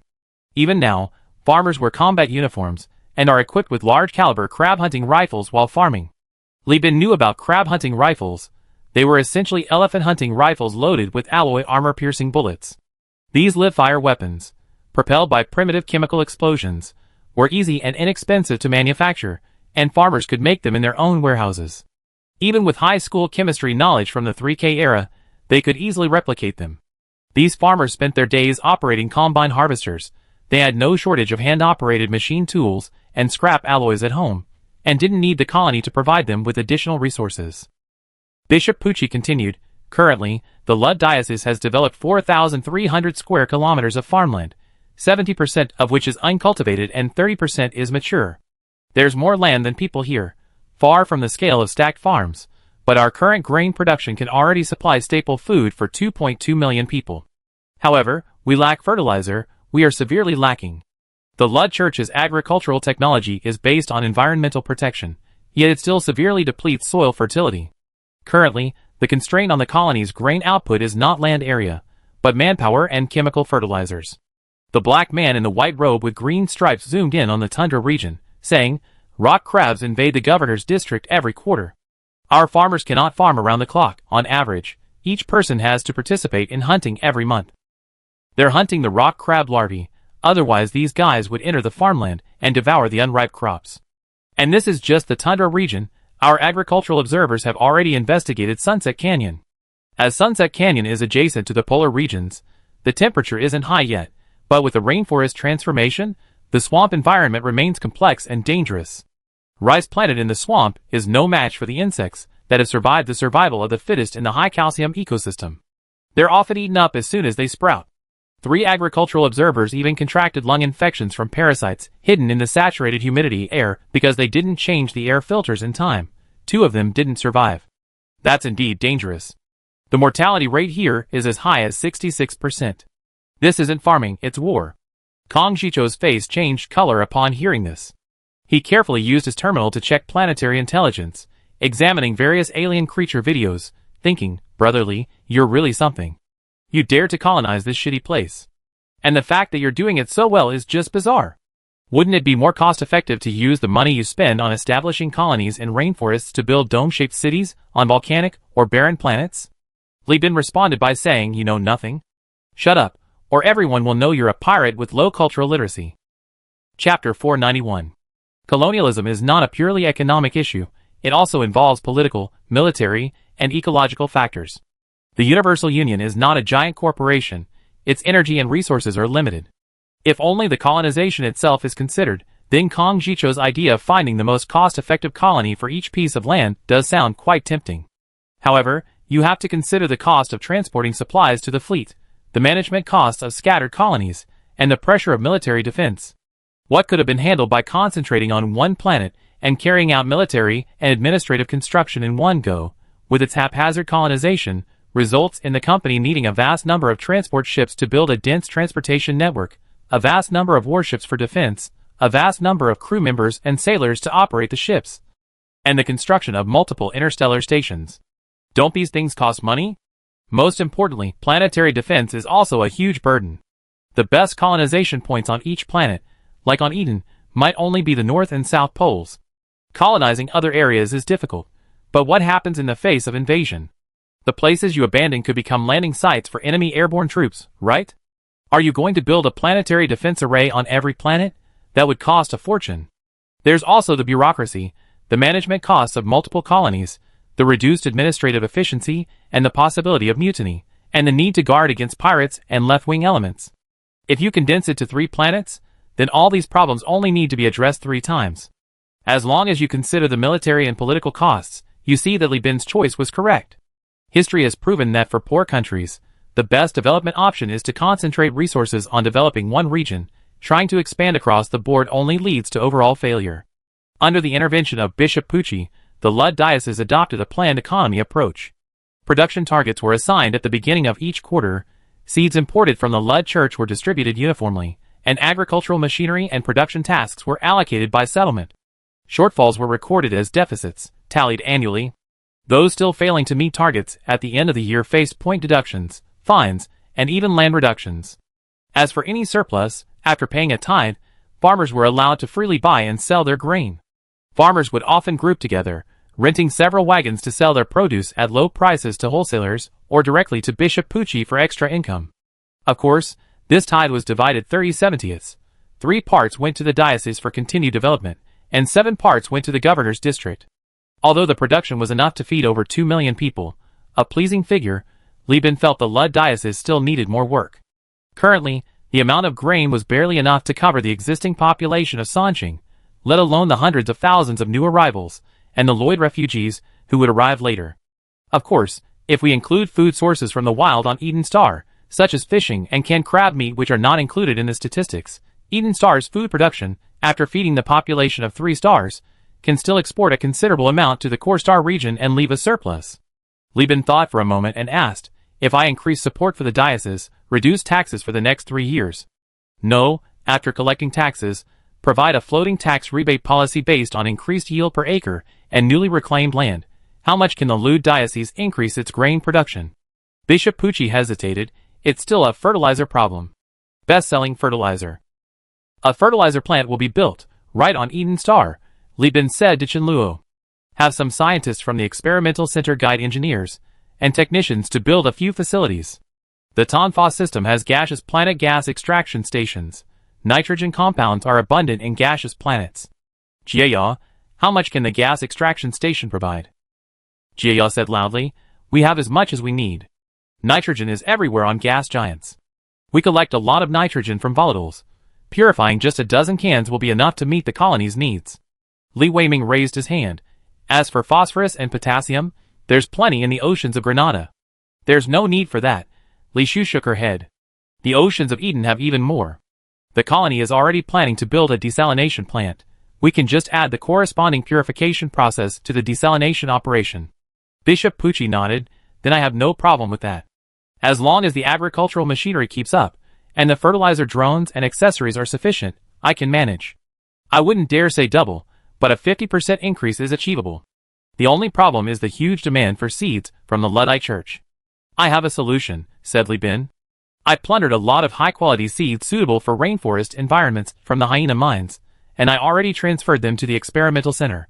These seeds can be replanted to maintain high yields. Bishop Pucci has painstakingly established a security team to protect the seed fields, and the governor's mansion will also send knights to guard them. These seed fields are key to the colony's seed self-sufficiency. Hearing that Li Bin had obtained high-quality seeds, Bishop Pucci's face immediately lit up with a genuine smile, and he applauded from the bottom of his heart. Having solved the food problem, Li Bin's spirit soared. Next is construction. I plan to gather all scientists to comprehensively study the foam ceramic metal technology once it's in place, striving to establish a complete production line as soon as possible. The large-scale construction on Eden Star. No, the 3-star large-scale construction is on the agenda. This plan will roughly proceed in 3 steps.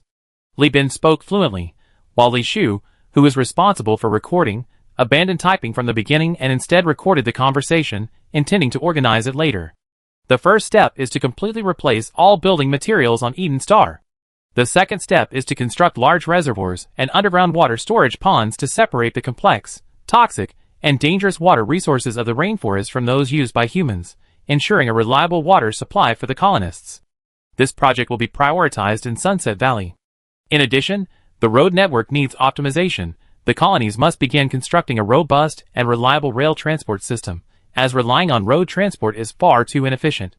The third step is to use the integrated and optimized Eden Star as the core to expand permanent buildings to the settlements on Tanfa and Granada, implementing the construction of dome-shaped cities. Upon hearing this, Li Shu, Li Weiming, and Jia each gave speeches, reporting on the colonial, production, and military work in their respective locations. Currently, the exploration of Sunset Canyon is 73% complete. Baron Li Chongzhen has eradicated all behemoths within Sunset Canyon and a 30-kilometer radius. Those that were not eliminated have been driven away. There are 61 registered titled behemoths, and high bounties have been issued for their hunting by free knights, who currently have no fiefdoms. The initial settlement fortress is now complete, with 3,000 permanent residents, 43% of whom are combat personnel and their logistical support staff. Concrete maintenance costs remain high, and the swampy, humid environment is the primary factor hindering colonization, further exacerbated by the presence of high-calcium microorganisms. Humidity has a significant corrosive effect on night mechs, buildings, and mechanical equipment. As of now, progress is slightly behind expectations for colonization. After Li Shu finished her report, Jia followed up. Tanfa currently has a population of 270,000, with a large increase in population after resources became abundant, and an effective labor force of 210,000. We have expanded the industrial scale of the colony, where the mobile base station is located, achieving self-sufficiency in ground-based portable industrial equipment. At the same time, the space station has been completed, doubling the production of Thunder Elves. Currently, Tanfa can produce 25 Thunder Elf-class ships per year, but its self-defense capabilities are insufficient. We hope to acquire ground-based orbital defense capabilities. Chapter 492. Eden Space Station, Observation Meeting Room. After Jia finished her report, Li Weiming, adjusting his crystal glasses, spoke from the sunlit observation deck atop the climber mobile city. Granada is still engaged in a war of unification. Following Governor Li Shu's instructions, we have deliberately slowed the pace of this war, relocating residents from other Kotalo mobile cities to settle and build settlements in the rear wastelands. In addition, the army has accepted approximately 22 mech knights and hundreds of Eden soldiers. Pilots and drone pilots are participating in war training, and 3 batches of new recruits have already completed training. According to the agreement, all knights who acquire mechs must undergo a month-long human combat training exercise in Granada after a year of fighting on Eden. Furthermore, using satellites, I have already located the Imperial City Lord. Francisco Franco, the one with the human bone shotgun, is located so we can summon boarding sailors at any time to launch a decapitation strike to eliminate Kotalo. As for Antonio Salazar, the one who messed with boys, his Poseidon dimension has also been locked, but the target is at sea, and the chances of the sailors surviving after a decapitation strike are very small. If we directly destroy the city, many of the artifacts and technological products on it will be unrecoverable. Li Bin listened to Li Weiming's words and nodded. Granada isn't in a hurry to unify. Currently, the Universal Alliance doesn't have the resources to take over this planet. We continue to dismember Cotalo under Francisco's command. They should soon be forced to form an alliance due to the situation. At that time, I will have Chu Tianqua lead the atonement officers, with 1,000-strong Marine Corps, and with heavy weapons and carrier-based aircraft, to conduct a formal ground combat training exercise.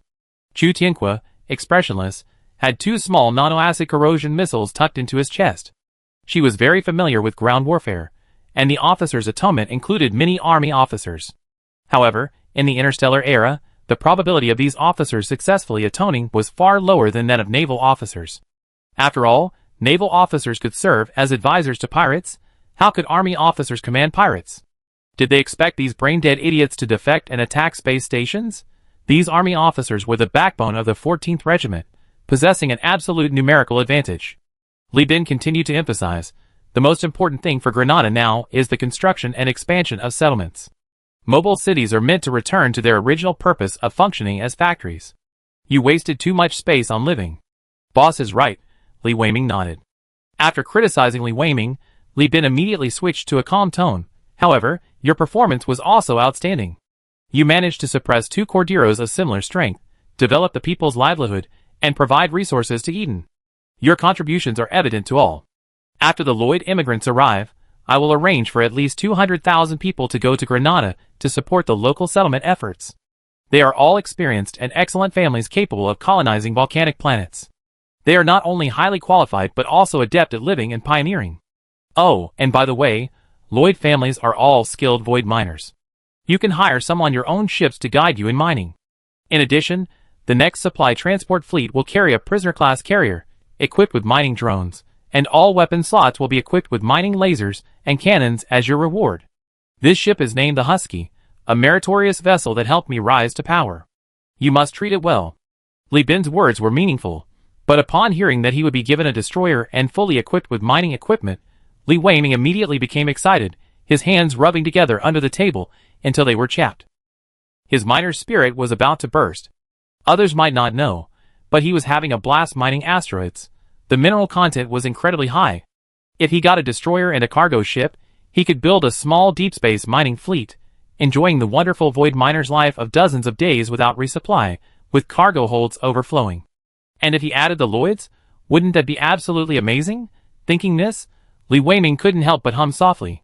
Li Bin, watching the secretly excited Li Weiming, thought helplessly, if you were born in the core star sector, you'd probably be a Lloyd, right? One task after another, a stream of administrative tasks flooded Li Bin's desk. So far, he had only just finished the colony's development plan. Countless requests for contact, event attendance, and business negotiations still required his presence. Especially since Li Bin, as the company's founder and CEO, hasn't appeared on Eden Star in person for far too long. Many new immigrants have only seen him in the colony, and company's brief history, as well as in various announcements. Furthermore, companies led by Von Bleer Industries also want to discuss business planning and subsequent advertising for the IBB series with him. Especially since Li Bin won't be appearing on screen for the next year or two, and the IBB series can only rely on current materials and actors for the storyline. Eden Star, which will soon have a pirate-free port and a branch of Oppenheimer Studios, is a good choice. In addition, he needs to personally oversee the establishment of various banks and company branches, land disputes, the pressure from the Overlord, the clandestine transportation and placement of the Nanoforge, the gene lock business, and the extermination of pirates and the Ludlow left path. Li Shu immediately relieved herself of her burdens upon Li Bin's return. Although busy, she was all smiles, feeling like she was about to take off. Vulcan, on the other hand, was in a terrible situation. His engineering department would be completely withdrawing from space during the upcoming large-scale infrastructure project, bringing the crew and talents to the surface. He would have to transform into a civil engineer, leading the crew through the dust and grime. Be careful. Land. Li Bin sat in the control room, sipping tea made from a type of seaweed native to Eden, watching the hyena mining engineers, supervised by Alyosha, install the nano-forging furnace. That engineer in charge was the same one the old one-eyed man had threatened with a knife. He had now changed his identity and joined Universal Union, taking on the role of industrial supervisor on Blessed Island, managing over 6,000 people. This number would further expand as the nano-forging furnace began producing industrial equipment and production scaled up. Exceeding 20,000 people was not a dream. Therefore, his expression wasn't one of dejection. It was all thanks to Alyosha's unexpected detention of his wife and daughter. Now his whole family had immigrated here, living a prosperous life and owning a mansion in the governor's district. Behind Li Bin stood his distant relative, Thor Brown. He had only reunited with Isabella Brown yesterday. Thor inherited very little of the Brown family genes, and didn't feel much loyalty to Isabella, but the sense of kinship from his pre-march, the gathering of the Brown family descendants, and the beautiful environment of Eden still captivated him. Li Bin personally brewed tea for Thor, making the former pirate feel flattered. Li Bin calmly asked, "Do you know why I asked you to acknowledge your ancestry?" "Yes, my mistress already told me." Thor held the hot tea, his hands trembling slightly. Li Bin's illustrious track record of attacking giant corporations, and the fate of Golden Star, devoured alive by hyena mining, filled him with immense fear of this CO. There might be traitors within the family, who have had their genes removed through genetic modification. My bloodline is thin, and I happen to share common ground with these people. Retaining my pirate identity will allow me to use a rebellious image to win them over. If a traitor is discovered, I will immediately report. Li Bin patted his relative's shoulder with satisfaction. I'm entrusting this to you, because you have more experience with betrayal. Let me make this clear. Granada, although a barren planet, isn't as harsh as Eden. You've seen those self-evolving behemoths. They're not easy for ordinary people to handle. At the latest, the company will be building a small domed city in Granada in a year. Who gets to be among the first to enter will depend on their performance. The Brown Pirates will be competing with the Lloyds and the Granadas. Their rise and fall rest entirely on your shoulders. Don't worry, boss, I won't let you down. Thor vowed confidently. Chapter 493. After many years, Li Bin once again set foot on the land of Eden Star. He sat in a chair and lightly stomped his feet. Beneath his feet was a hard road surface made of pebbles mixed with metal powder instead of sand, bound with high-grade cement. Painted white and yellow, it resembled the familiar traffic lines of the 3K era, giving one a strong sense of security. Such a road could easily serve as an airplane runway, or even a tank. As for a 100-ton truck? Absolutely, easily. But even with such a robust road construction standard on Eden Star, it was like a shoddy construction project. Without maintenance for 3 months, the road surface would deteriorate beyond recognition. During his adaptation to the planet's gravity, Li Bin reviewed numerous reports on building damage provided by the governor's office officials. He was astonished to discover that not only could creatures in the swamps corrode buildings, but even flying squid and some mosses possess considerable corrosive properties. The saliva of flying squid is slightly corrosive, and mosses, in order to obtain as much nutrition as possible, take root in calcareous trees, and their tentacles can even secrete corrosive liquids. Although this process is slow, without careful attention, highways frequently subjected to heavy convoys and mech traffic would need to be repaired every few months. Kong Jicho, holding 2 skewers of grilled flying squid, crunched on the tentacles. I say, this planet is really weird, isn't it? Any creature can bully concrete. If Eden were humanity's first colonized planet, we'd probably be utterly defeated. You say Eden's gravity is 1.8 times standard gravity, so how come all the kids here are so tall? That doesn't make sense. Shouldn't people be shorter with higher gravity? He pointed to Lee Brown, who was playing with other children nearby, rummaging through the blasphemous armor. How many months old is your daughter? Not even 6 months, right? She's almost 80 centimeters tall. Li Bin glanced at the prince. Nonsense, it's a high-calcium environment. Forget about food. Even drinking water causes calcium overdose.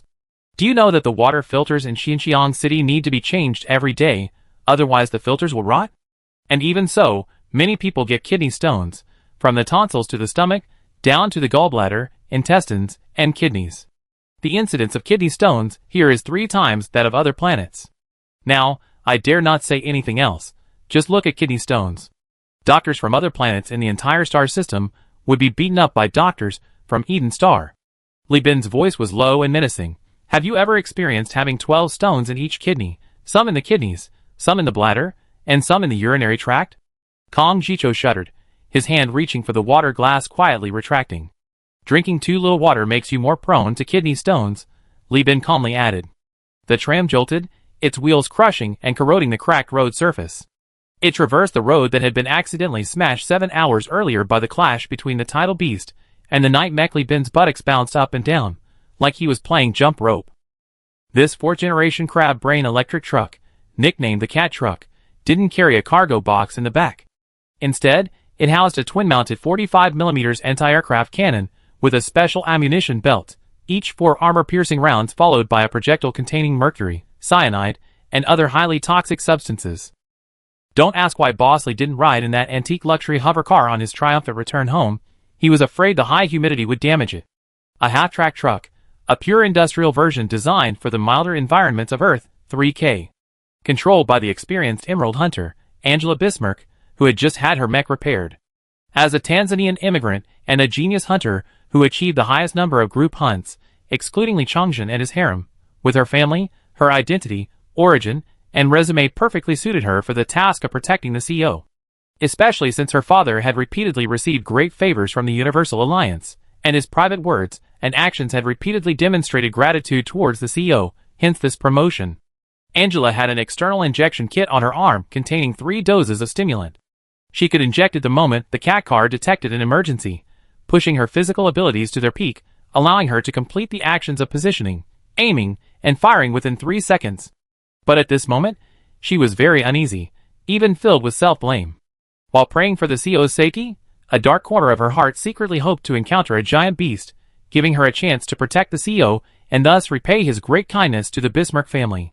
Especially after her father, Finn, learned that his daughter was serving as the gunner in Li Bin's vehicle, he told her with a proud and resolute tone, "Even if you die, you must not let the CO get hurt." But when she looked up through her power armor helmet at the 24 self-destructing drones in 2 squadrons overhead, the faintly visible aircraft formations high in the sky, and the heavily armored cat car convoy surrounding them, she knew that if she were to have a chance to act, the CO must be in dire straits. In fact, Li Bin's caution far exceeded Angela's imagination. His reason for abandoning the safer aircraft and choosing land transport was to personally experience the effects of planetary land transport and understand the final results of different materials in a planetary environment. The craters trampled by the behemoths and blasted by the cannons on the road were not due to the riders' incompetence, but rather the result of 2 days of preparation, expanding 30 kilometers outwards from the road to clear away the behemoths in preparation for the CO's passage. Meanwhile, in distant orbit, the Candle Dragon, equipped with the Afterglow heavy automatic cannon and the Afterglow railgun, turned sideways, aiming its cannons at the ground. Encouraged and supervised by Celia, the gunners, their morale boosted and burdened with heavy responsibilities, tensely spread their stances, using targeting devices that were insufficient even for distances of tens of thousands of kilometers in space warfare, locking onto the area around the CO's cat car. The machine soul operated at full power, ruthlessly taking over the continuous focusing and analysis of 3 orbiting satellites. Any stragglers daring to surface would be met with a barrage of lightning-streaked palm strikes from the sky. No matter what kind of ridiculous title or behemoth you were, you would die. Under the impenetrable layers of protection, it took Li Bin several hours to traverse the calcareous forest and reach Sunset Canyon. Wearing the Dominator propulsion armor, carrying 2 small Hive missile launchers on his shoulders, and wearing a mask, Li Bin regretted that he couldn't breathe in the 99% humid air of the Eden Planet rainforests before the air detectors began to alarm. Trace amounts of biological toxins, parasite eggs, unknown bacteria. Cornelius Oppenheimer, who had jumped out of the back seat, clamoring to broaden his horizons and film some new material for his holographic novel, let out a howl and climbed back into the car, refusing to get out. "What a sight!" Kong Jicho scoffed, a short cigar dangling from his lips beneath his mask, creating an epic cigar room within his breathing helmet. He looked up at the fortifications before him, a scene of bustling activity and constant gunfire, and clicked his tongue in amazement. The original plan for Sunset Fortress was to be divided into 3 parts, sealing the 3 gaps in the canyon from the north, south, and southwest. Using pumps and a nuclear power plant, they would work day and night to drain the swamps and pools, then use soil turners and flamethrowers to completely kill the parasites, including the microorganisms in the soil. However, the previously strained finances and leaky requirements of the Universal Union caused Li Shu's plan to fail. Currently, only the northern section of the fortress has been completed. Constructed with high-grade metallic powder concrete, it stands 12 meters high and 6 meters thick. The design is a rudimentary, half-ruined fortress based on a modified dam project from colonial technology.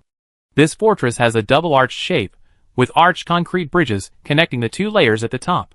These bridges are wide enough for vehicles to pass through, but each arch has 2 narrow tracks, one for mounting artillery, and the other for transporting ammunition. At the suggestion of the experimental center, the fortress's firepower does not utilize advanced energy weapons and rail-accelerated projectiles, but instead employs outdated chemical shells combined with advanced alloy armor-piercing and high-explosive warheads. In Nicholas's own words, killing crabs is like killing people. You can kill them with a hammer or a gun. As long as they can kill, that's fine. Why make them too advanced? They're also difficult to maintain. These antique cannons are perfect for the nightly fiefdoms. They can even produce them themselves and be self-sufficient, right? Actually, I wasn't thinking about the company. I just didn't want these war fanatics to compete with the lab for the budget every year. If they could produce their own ammunition, wouldn't our experimental center get an extra 1.7 percentage points at the colony's annual budget meeting? Chapter 494. Sunset Fortress doesn't bother with moats. For the Edenian creatures, whose high humidity and armored beasts make them vulnerable, a moat's only purpose is to lure them to drink. The 6 mine-laying devices mounted on the walls are far more effective than any moat. The city gates, crafted from ship armor alloy, opened smoothly via electric motors. The convoy drove in first, while Li Bin, led by a guide, trudged along the wide, damp road, through a deep gate, and across a combat zone enclosed by 2 layers of walls. He nodded silently at the scattered tanks and artillery, sealed with waterproof tarpaulins. Passing through another gate, a sense of both barbarity and civilization instantly washed over them. The muddy, waterlogged plains were carved out by mounds of pulverized calcareous tree debris, artificially creating high ground. Automated anti-aircraft guns lowered their muzzles, but reconnaissance cameras on either side, controlled by the I Corps, remained alert, ready to fire at any daring aerial behemoth. The illustration is inaccurate, the buildings and roads don't match, but the atmosphere is there. These calcareous mounds are also an excellent source of concrete. Low-rise houses are densely packed, their balconies designed like glass rooms, and large glass walkways connect them, isolating the inside from the outside air. Those venturing out are all dressed in combat uniforms, large-caliber crab-hunting rifles gleaming on their chest racks, and beneath their masks with inverted T-shaped air filters, they are hard-working figures, sweating profusely. At the junction of mud and road, in the crevices of the calcareous mounds, the larvae of terrestrial sea anemones stubbornly poke their heads out, swaying slightly in the wind, greedily capturing airborne microorganisms and photosynthesizing. The entire plain was a mix of white and gray, dotted with scattered purple accents. To Earthlings, it might seem bizarre and terrifying, but to interstellar humans, it was vibrant and full of life. It had the feel of an alien western town. Li Bin even spotted a clothesline-like alloy pole by a puddle, next to which squatted a group of children in carbon fiber-coated protective suits, fishing with fishing rods tied with leftover crab meat from their meals. Soon, something took the bait. The child shouted, attracting the other children to help. Together, the 3 of them dragged the creature out of the water. It was a long, slender creature covered in barbs that could stand upright at any moment, its body coated in a slippery slime, and its head shaped like a spiral. This is an adult parasite, scientifically known as Alphianella salina. It parasitizes the intestines of giant beasts along their anus and lays eggs. After the eggs hatch, they are released into the wild with the feces. This creature needs to undergo complete metamorphosis in the low-temperature environment of a non-living organism to become an adult and begin the next round of parasitism. The worm squawked, its barbs standing erect, its muscles contracting, and its tail lashing out powerfully with a whooshing sound. When it struck the child's protective suit, it left a clear, damp mark. This thing hurt more than a regular whip. Yay! It's a spiny dragon. The child who caught it jumped up and down excitedly, shouting the common name of the Alphian spiny worm, Suwaner, at 15 points. Kong Jicho stared wide-eyed. It's a girl. So fierce? Suwaner, who was only 1.2 meters tall and no more than 3 years old, pushed away her playmates who came up to her, went to the brazier behind her, pulled out a red-hot iron hook, and accurately plunged it into the nape of the spiny dragon that was sliding around on the ground. The high temperature instantly burned the parasite's central nervous system. Its body struggled violently, but its flesh and blood were already scalded and stuck to the iron hook, like mutton that had accidentally fallen onto the copper stove in a hot pot, impossible to pull off. A child named Suwaner slipped an iron box over her foot, placing one foot on the middle of the thorny dragon to prevent it from struggling. With a mere gesture, her playmates rushed over with pliers to help. They quickly hung the iron hooks on a clothes rack, making it look more like a butcher's rack than a clothes rack. Removing the hooks, they used the clothes racks they used on the open ground. Grabbing knives and tongs, they skillfully skinned, removed tendons, and decapitated the dragon. The barbed skin was pried open and nailed to a plastic board.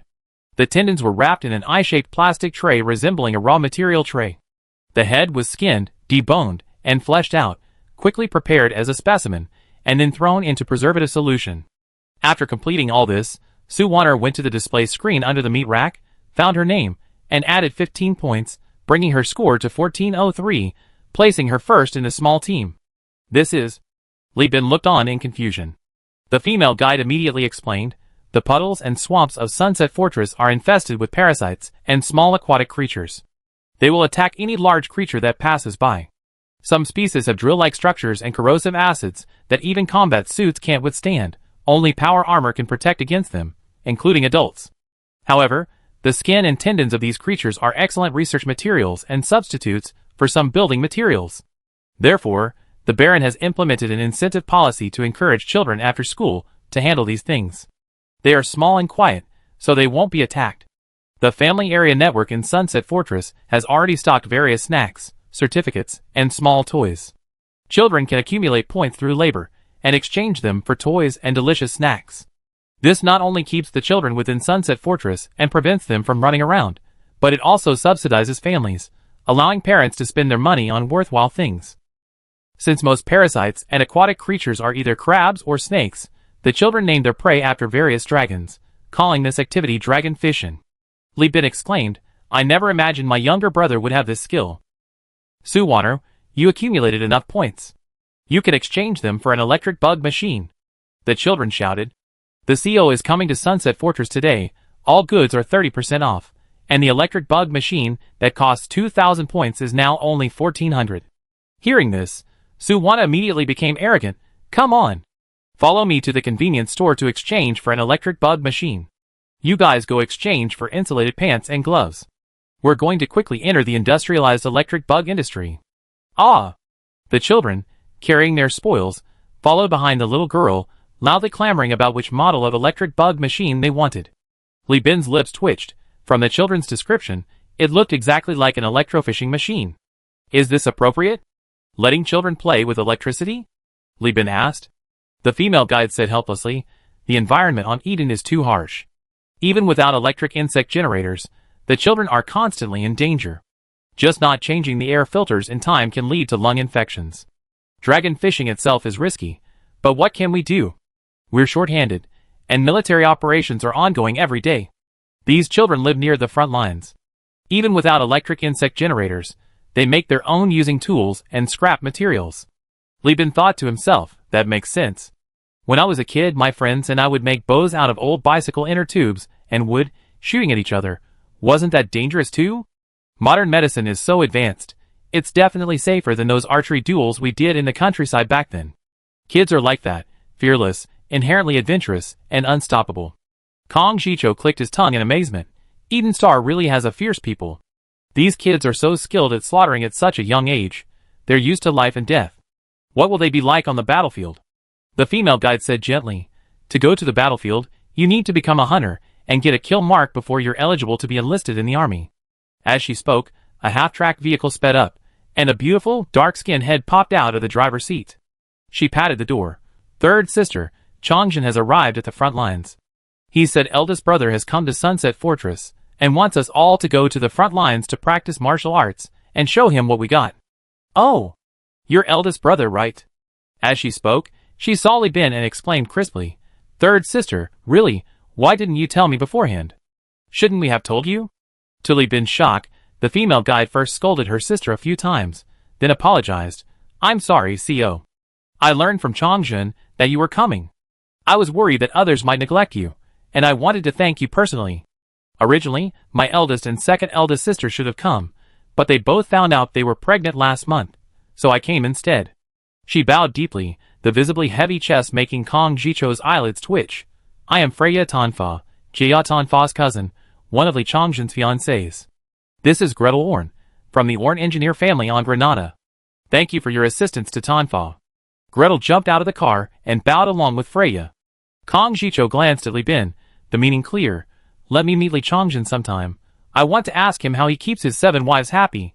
Li Bin touched his nose, thinking to himself, Well, you better have 2 good kidneys first. Chapter 495. Li Bin didn't immediately head to the front lines. Although Li Chongjin was enthusiastic about the mecha demonstrations, especially showing off his muscles and growth in front of his elder brother, Li Bin wasn't in a hurry. He was more concerned about the front lines, especially the lives of the people deep in the rainforest. The living standards and conveniences of these people determine the lower and upper limits of a colony.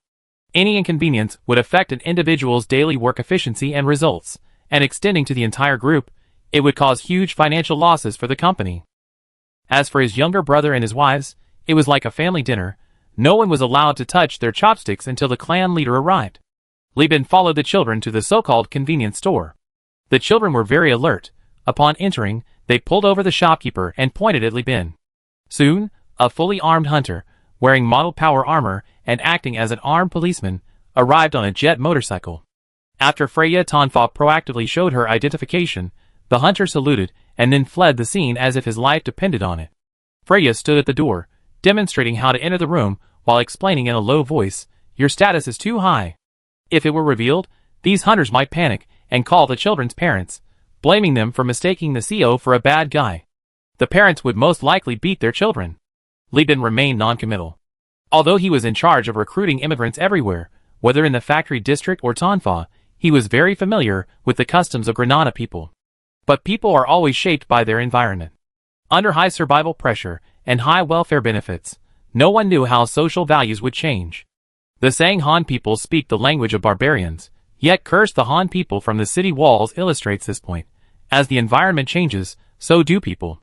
In Freya's demonstration, the need to build a domed city was upgraded from a priority to the absolute top priority in Li Bin's mind, simply because it was far too cumbersome. The entire entry process required passing through 3 doors. The first door led to a room rinsing with water mixed with disinfectant. The second door led to a room with high temperature drying and excessive ultraviolet disinfection. During this process, those wearing combat suits, protective suits, and power armor experienced no discomfort and could even check the integrity of their protective gear. After completing both procedures, all bacteria and insect eggs were dead, and only then could they enter and remove their helmets. The entire process took approximately 5 to 12 minutes, increasing with each level of dirtiness. Inside the convenience store, children handed in their collected insect skins and tendons. A specially chosen clerk, who like children helped disinfect and dry the insect heads, apply preservatives, and then hang them on a wall. That wall served as a leaderboard for the children of the nearby settlements. Each child could display the heads of their most valuable prey for free, showcasing their achievements. This was both a means of competition for the children, and one of the standards the Hunter Association used to assess their individual potential as adults. The top 3 on the district leaderboard and the top 3 on the overall regional leaderboard received additional rewards each quarter, with the results reset to 0. The overall branch's statistics were stored in the AI's core database. If they relied solely on displaying heads, the convenience store wouldn't be able to hold them all. They have to build dedicated headhunting pavilions for each settlement. Seeing that Li Bin and the others had passed the police interrogation, the children stopped paying attention to them. They hurriedly switched to electric insect-killing machines, each buying a box of sticky candy and stuffing it into their helmet's feeding device before eagerly fastening their helmets and rushing out to kill insects and boost their combat power. Looking at Su Wanner, carrying a giant electric insect pole and a net for catching insects in each hand, Li Bin's mind was filled with memories of his past life in town, carrying yellowed bamboo poles with bubble gum stuck to the ends, catching cicadas in the sweltering summer heat to fry at home. And then, there were the days in this life, making crossbows with Li Shu, using rations to trap rats in the Li family's factory. The rats in the space station were clever. As a reserve food for the people, the survivors were all cunning. Because they wanted to eat them, but couldn't poison them, they often camped out in several spots at a time. Thinking back now, it was all so youthful and innocent. Since joining Sarada's fleet and standing out thanks to his special abilities, Li Bin hadn't eaten rat meat for over a decade. He didn't need to write it down. He simply memorized what he saw and heard, quietly adjusting the infrastructure priorities in his mind. The chairman was right. Without investigation, there is no right to speak.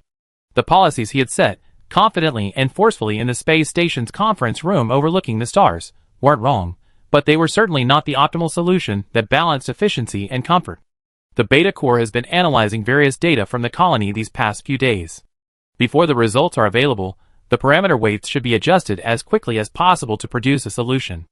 After spending several hours wandering around, Connie was having a great time taking pictures, while Kong Jicho had given up on following and went to a crab dumpling restaurant for a meal. Once Li Bin finished his initial social investigation, his dark-skinned sister-in-law, Gret Orn, took the driver's seat without hesitation, humming as she drove. This sister-in-law was full of youthful energy, seemingly inexhaustible, the complete opposite of Freya. Sitting together, ignoring their skin color, they didn't look like stick sisters, but more like mother and daughter. It was thanks to the lively and talkative Gretel that Li Bin gained an understanding of his 7 younger siblings beyond just reports. As a fiefdom, Sunset Fortress was not directly governed by Xinjiang City. Before the administration was taken over by the civil servants of Hyena Mining, its politics were entirely managed by the families of Li Chongzhen's fiancé.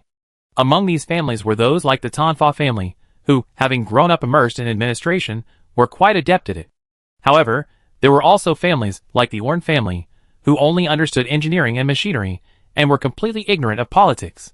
However, under the leadership of the traditionally united Tanfa family, and the pragmatic and discerning eldest and second eldest sisters, the management and public affairs of Sunset Fortress could be described as healthy. Especially given the harsh conditions of having behemoths outside and diseases inside, the immigrants from all planets did not engage in much self-serving behavior. For example, the dragon fishing project and the convenience store proposed by the Baron were actually the result of discussions between Freya and her 2 older sisters. Freya even consulted her cousin Jia several times about it. After learning that it was for the construction of a colony for Li Chongzhen, the clever Jia keenly realized that this matter was not simple. Both Li Bin and Li Shu treated Li Chongzhen's fiefdom as a model fiefdom on Eden Star, pouring a large amount of resources into it daily. Take the Sunset Fortress, for instance. Could an ordinary lord get the governor's directly administered engineering department to start construction for free? Obviously not. Other fiefdoms could only rely on the nobles to pay for materials and rent services from the governor's district, and even have to work to pay off debts. Therefore, Li Chongzhen's matter was not just his own, but also the matter of Xinjiang City, and even more so, the CO's. Therefore, Jia went to great lengths, secretly utilizing the AI core of the Tanfa colony, and spent 3 nights developing and compiling a development plan during Tanfa's low computing power demand at night, before sending it to her cousin. Along with the plan came a heartfelt admonition from Jia. Li Chongzhen is a good boy, not only a good person but also lucky. You absolutely must not bully him, because he's honest, and you absolutely cannot watch him be bullied by his other wives. I don't care what others do, but you must be of one mind with him. Not only that, if President Li Bin gives any orders, you must do them with 200% sincerity, whether you like it or not. Don't be petty. Don't try to beg like you would a man, it won't work. Li Bin was able to build such a large business from scratch. He's more calm and rational than anyone else. Li Chongzhen's 7 wives might have been planning from the beginning to kill off a few to establish his authority. Tanfa is doing very well now, extremely well. With the help of the AI core and Huanyu Union, our original cave has been completely reconstructed, and we will soon have a domed city. Tanfa, a planet shrouded in yellow sand, will also have its own oasis. You must come back to see it then. Chapter 496. At the Sunset Fortress front, the wide concrete road became a dead end. Half-track vehicles struggled through waist-deep mud. On either side, the canyon walls were covered with calcareous trees, their cross-sections reduced to a hand's width. The mountaintops, blasted flat by bombs, were fortified with high-ground firepower, constructed of concrete-paved alloy plates, serving both anti-air and anti-dive purposes. Li Chongzhen sat shirtless in his mech cockpit, anxiously muttering, "Why isn't my brother here yet? This is my moment of glory." He had already invited his sister to watch the martial arts demonstration, where he had hunted 2 tidal behemoths in front of her, enjoying a moment of glory. Now that his brother was back, he planned to do the same. The Sunset Fortress front was located on a gourd-shaped beak-like terrain on the south side of the canyon, only 8 kilometers wide. His and his fiancée's mechs were positioned there, and behind them was a heavy artillery regiment brought in from Xinjiang City as a precaution. 45 heavy artillery pieces were positioned along the rear defensive line to prevent any behemoth from using its numbers to break through and threaten the rear and the safety of the main force. Meanwhile, in the distance, a formation of arbitration interceptors from Devil Avionics was launching flares at low altitude to drive their prey to designated locations. Above the arbitration interceptors were 3 prototype Boxer gunships. These gunships, capable of operating in both space and atmospheric environments, were even more advanced than the arbitration interceptors, which also operated in both. Their weapon bays could support a large-scale missile launcher, capable of delivering an explosive effect equivalent to a basic orbital strike, not applicable to antimatter or conventional fuels, but the destructive power of a nuclear bomb. The only problem was their small size. Launching a large-scale missile under planetary gravity could easily cause them to lose balance and crash due to the missile's thruster. Therefore, this special gunboat, ingeniously designed by pirates and seized by Li Bin and his fleet through numerous battles, was temporarily equipped with only one small-barreled light automatic cannon and one medium-barreled heavy-duty killing cloud shotgun. It was adequate for attacking spaceships, but its firepower was more than sufficient against crabs. One of the achievements of Li Bin's only ship transformation project, like the Thunder Elf class, it was a dedicated boxer gunboat. When Li Bin's convoy appeared on the road at the end of the road, Li Chongzhen, like someone who had long awaited rain after a drought, excitedly shouted in the channel, "They're here! Get moving! That's my brother, the head of the Universal Alliance." As soon as he finished speaking, the pilots started chattering. The arbitration interceptor suddenly bent 90 degrees downwards, pointing its single-barreled rotary cannon at the ground, licking its way through. The originally slow-moving behemoths instantly became agitated. The shells and muscles of these crabs, scorpions, centipedes, and even soft-bodied creatures were pounded raw, the pain stimulating their nerves, causing them to scream and rush towards Sunset Canyon. Inside the car, Li Bin was talking to Freya. "You're a sensible person, so I won't hide anything from you. Whether it's a fiefdom or a governor's direct jurisdiction, it needs a proper, open, and transparent bureaucratic system and promotion/demotion system. Nepotism and favoritism won't work. We need reliable performance evaluations and recruitment, and an auditing system. When I raided the Hyena mines, I captured a group of civil servants, not many, just tens of thousands. I intend to settle them on Eden Star. Most of them are currently undergoing colonial civil servant training, and the elite are participating in the system's compilation and standardization with the assistance of the Beta Corps. Alyosha is in charge. He will also be the direct head of the future governor's district, assisting Li Shu and me in governing. Don't underestimate him. He's managed a jungle planet with hundreds of millions of people. He's very experienced. Besides that, I also brought 108 elite civil servants personally selected by Alyosha. They will assist Li Chongzhen in managing his fiefdom. Also, when you return, remember to tell the people currently managing Sunset Canyon that those who wish to continue in politics should obtain reference materials and participate in the Unified Recruitment Exam. Those who pass will be given priority for assignment in their original roles. Those who don't wish to participate should receive a stipend and do what interests them." Li Bin spoke lightly, sounding easy to talk to, but Freya felt her hair stand on end. Whether it was managing tens of millions of people under Alyosha, or tens of thousands of civil servants, or running a giant corporation, any one of these achievements was beyond her ability to comment on. This wasn't a notification, it was a military order. Anyone unwilling to leave, and in the way, regardless of whether they were related to Li Chongzhen's wife or family, would likely be killed by this big boss. Freya herself would face the same fate. Her cousin's words echoed in her mind, and her previously vague thoughts became clear amidst the terror of life and death, giving her a profound understanding of Li Bin's identity as the co-founder of Huanyu. At the same time, he inwardly lamented that this man wasn't amorous. Otherwise, the Tanfa family had plenty of young women. If any one of them had managed to get into his bed, the Tanfa family's fortunes wouldn't be confined to Tanfa. Didn't they see the remnants of the Brown family now active in various departments of the colonial navy? If Li Bin knew Freya's thoughts, he'd probably laugh like a pig. Tanfa and the Brown family couldn't be compared. Putting aside everything else, the help ISA provided to the company and himself was far beyond what Tanfa could offer. Whether it was the secrets of the Overlord, the gene-locking project, commanding naval battles, or using blood ties to connect with the Brown pirate crew, every single time Li Bin made a fortune. Just as Freya was expressing her loyalty, the distant roar of heavy artillery and the rapid firing of machine guns interrupted their conversation. Li Bin tilted his head and frowned. "What's going on?" Freya quickly lowered her head and said, "We entered the front lines. Chongzhen, he's probably too eager to show off in front of Big Brother." Li Bin chuckled, still so impulsive. "You should teach him a lesson when you have time. A man needs patience.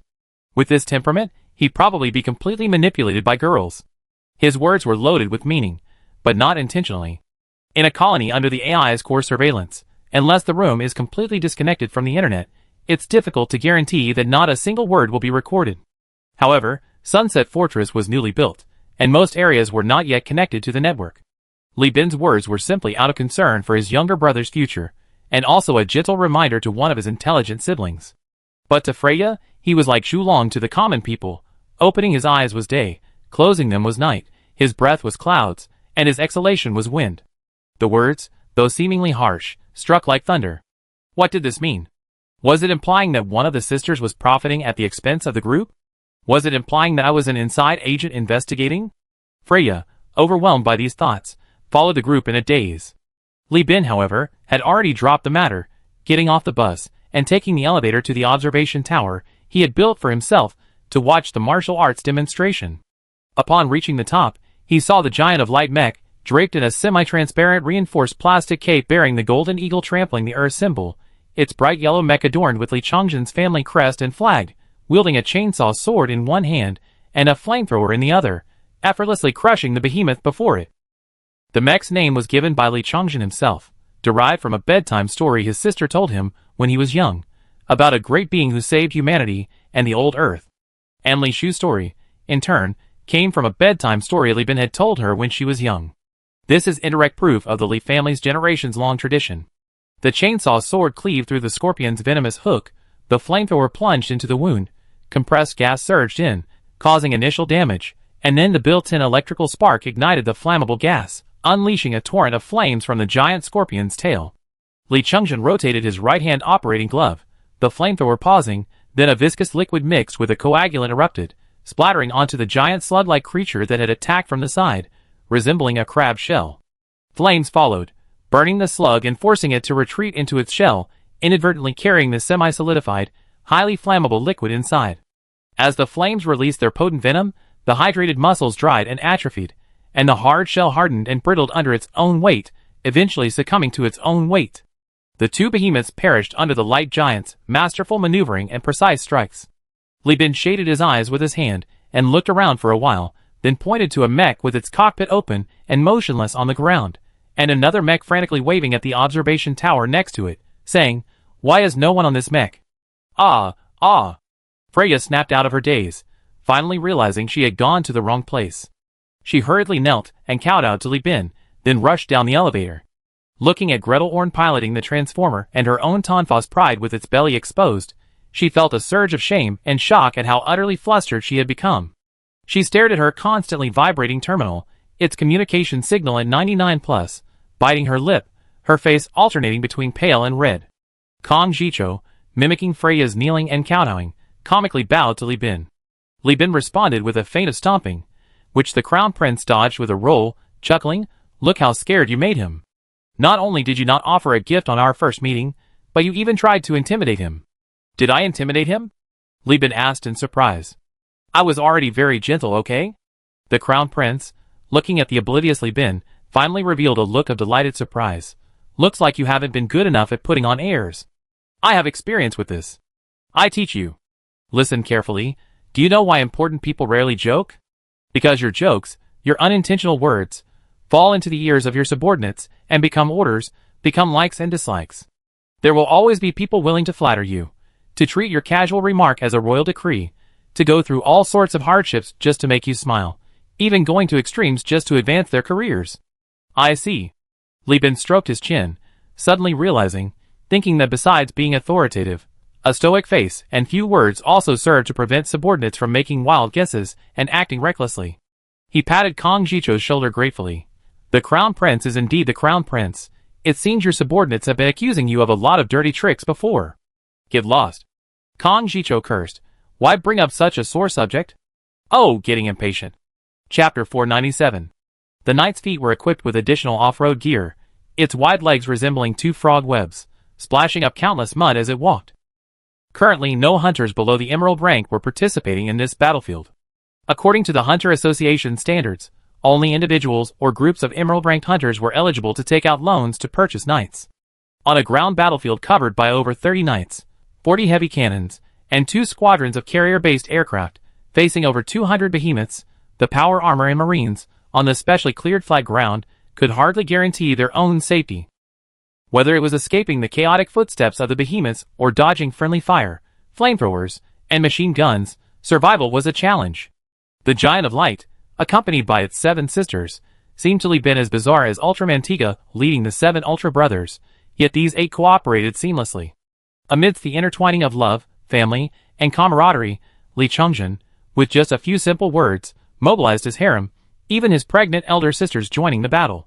Specialized dual-shoulder missile launchers provided long-range fire support, positioned in the rear of the defensive line, surrounded by 4 shield-wielding, power axe-wielding guard knights, sharpening their blades. Under the cover of the Tonfa's pride, the Giant of Light swiftly rammed its shoulder shield into the abdomen of a blue crab. This device, originally designed to free up one hand for dual-wielding weapons in melee combat, and utilize shoulder armor for blocking, was highly sought after among Eden's melee knights. Shoulder shields. Zaku version, mechs using shoulder shields. This isn't just something I made up, it's a fine tradition of mechs. It's constructed from frigate armor, capable of withstanding the impact of a knight's full-power drive, allowing the pilot to perform a shoulder-ramming maneuver, transforming themselves into a high-speed charging machine. After the crab was knocked over, the chainsaw sword cleanly sliced open a gash along the seam of its plastron. Li Chongjin, who had slain countless behemoths and countless people, now handled the crab with the skill of a master butcher, pulling out a large clump of crab roe and inserting a jetpack to spray it. Soon, the battlefield was filled with a rich aroma of roasted crab. At this moment, his entourage split up to his left and right, 2 by 2 using their shields to hold off the behemoth, while the third spun around and swung a power hammer to smash the behemoth's skull and half its body, all the while launching small missiles from their shoulders to support their allies. Kong Jicho watched with great interest, quietly nudging Li Bin. Hey, these guys are pretty good. If used for orbital airborne operations, they could jump directly behind enemy lines to raid the command center. Their coordinated capabilities could easily destroy tanks, armored vehicles, and heavy artillery positions. Li Bin politely declined. No thanks. Powered armor, especially the giant corporations, is designed for individual anti-tank weapons. Raiding the command center would be too risky. They're better suited for reconnaissance and special operations in complex terrains like wastelands and mountains. They're key to my accelerated colonization, and at least for now, I don't plan to send them to the most dangerous places. Kong Jicho nodded. He understood. The Universal Alliance was expanding too rapidly. While its future was bright, its foundation was weak. Many institutions and organizations couldn't withstand severe damage and needed time to develop. This perfectly suited the interests of the Condon Nest. The Condon Nest, limited by its pirate identity and geographical location, had a good foundation but a low development ceiling, needing to combine and complement Magius.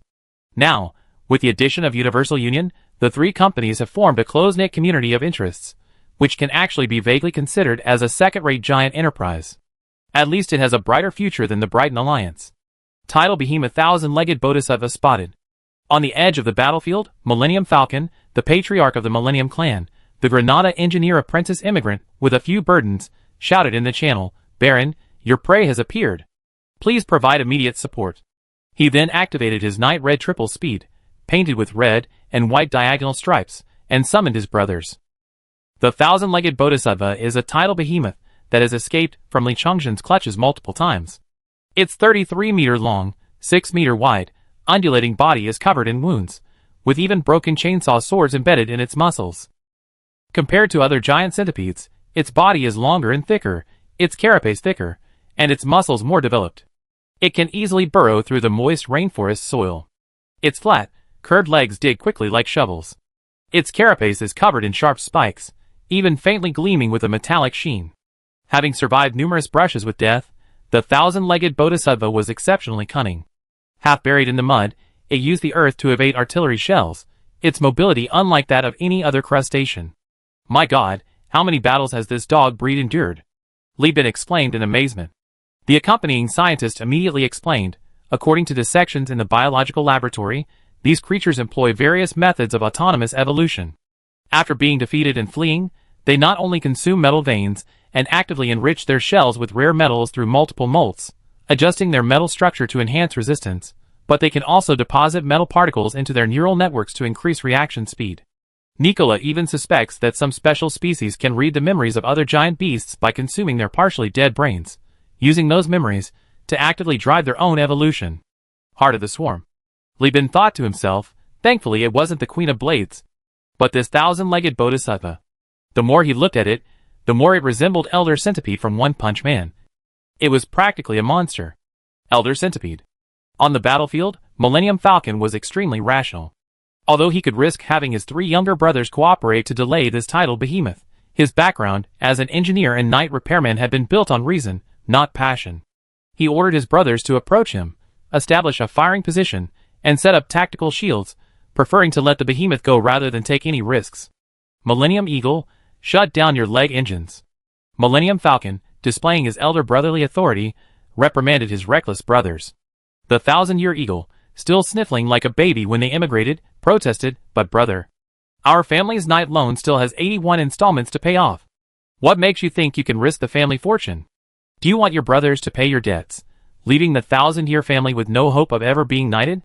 The 1,000-Year Falcon roared, pointing to the Bismarck family on the other side, their formation of 8 cat carts, recklessly using oil-based flamethrowers to create a firestorm to cut down the giant beast. They then dispatched their only 2 knights, controlled by Angela and another young man, to use the family's firepower as cover to kill their prey, all under the command of Chieftain Finn. Learn from them. We are a family of one blood, not a bunch of hapless soldiers. Don't be reckless. Just as the 1,000-Year Falcon was reprimanding his brother, Li Chongjin arrived with his harem. First to arrive on the battlefield were the missiles from the eldest and second eldest sisters. The missiles, their bodies replaced, crashed to the ground, their high-temperature atomizers vaporizing the anesthetic, creating wisps of smoke. The 1,000-legged Bodhisattva inhaled a puff, and its beastly face revealed a cunning, almost human-like expression. It plunged its head into the earth, causing the ground to churn. When it reappeared, it had not only changed location, but its amphibious gills were now covered in a thick layer of mud, with parasites still visible, tearing and burrowing inside. The other inexperienced behemoths suffered the consequences. They were quickly paralyzed, and then the second and third volleys of anesthetic darts arrived. The biggest difference between humans and beasts is cooperation and the use of tools. Li Chongjin never fought alone. He was like his grandfather, always surrounded by his 7 Calabash brothers. Chapter 498. Millennium Falcon immediately ordered his brothers to go and chop through the melons and vegetables to earn points, while shouting grandly, "Move fast! The Baron's target is 1,000-legged Bodhisattva. We need to clear the battlefield for the Baron to avoid interference." In the midst of the battle, the nailed gun on the chest of the Giant of Light fired a series of signal javelins, piercing the body of 1,000-legged Bodhisattva. Tonfa's pride took a smoke grenade from its back and crushed it. Thick smoke instantly expanded, engulfing the battlefield. Li Chongjin activated his combat potion, stretched his shoulders, and stepped into the hunting ground. He ignored other signals, his eyes fixed on the detector, his ears listening to the surrounding sounds.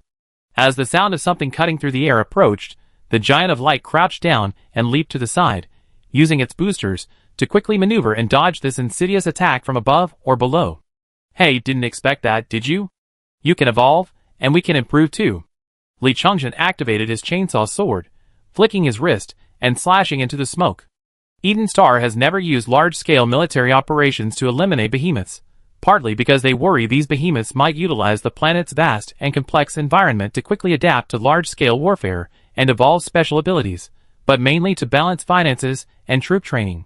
The Universal Union's population is too small, forcing them to focus on elite troops. Li Bin needs ace pilots, all kinds of aces. Using large-scale military operations to bully beasts and large-scale military operations are two different concepts, especially in the Interstellar era. Airborne operations transport tens of thousands of troops, but also face the significant losses of destroyed warships and casualties. Using elite troops in conjunction with orbital bombardment is the most correct choice. As a Knight Ace, commonly known as an AC, Li Chongjin shoulders the heavy responsibility of becoming an idol and hero to all knights, carrying the expectations of his older brothers and sisters. He ordered his fiancées to seal off the hunting grounds and be on high alert, while he alone infiltrated the area, his chainsaw sword flashing as he slashed and cut, leaving wounds on the spiky, pufferfish-like centipede-like Bodhisattva while sparks flew. It's evolved to be this tough. Li Chongjin was startled. The excitement and eagerness of meeting a worthy opponent reached their peak under the influence of his battle potion. He controlled his knight, dancing among the thousands of sharp, crisscrossing legs of the 33-meter-long centipede, severing countless legs in just 2 minutes. "Chongjin, be careful not to get entangled." Gretel Orn warned anxiously over the channel, ready to help at any moment. Freya knew he wouldn't listen to such advice, So she said, Chungjin, Big Brother's still watching. If the smoke grenades obscure the battlefield, how can he appreciate your heroic figure? Let's go together and get the kill marker first. This calmed Li Chungjin down a bit. He immediately devised a plan. His fiancée switched weapons, simultaneously activating both the gas flamethrower and the oil flamethrower to scorch the battlefield, hardening the mud and rapidly depleting the hunting ground's oxygen levels. Eden Star, due to the presence of the Yeezy body, has an oxygen content far exceeding Earth's. In ancient times, Earth's oxygen content once reached 35%, causing forest fires to burn for decades. On Eden Star, a fire ignited fiercely, and the resulting fire field spread immediately. Freya still felt it wasn't enough and began calling for her older sisters to switch to thermobaric grenades, attempting to use the blast wave to completely drain the oxygen. I don't care what title or what kind of behemoth you are, without an oxygen-rich environment you're just mud. For my Chungjin, you might as well die. With the sisters working together, the thousand-legged bodhisattva, who was fighting against Li Chungjin, began to move slowly. Its limited brain couldn't comprehend what was happening, it only instinctively felt suffocation.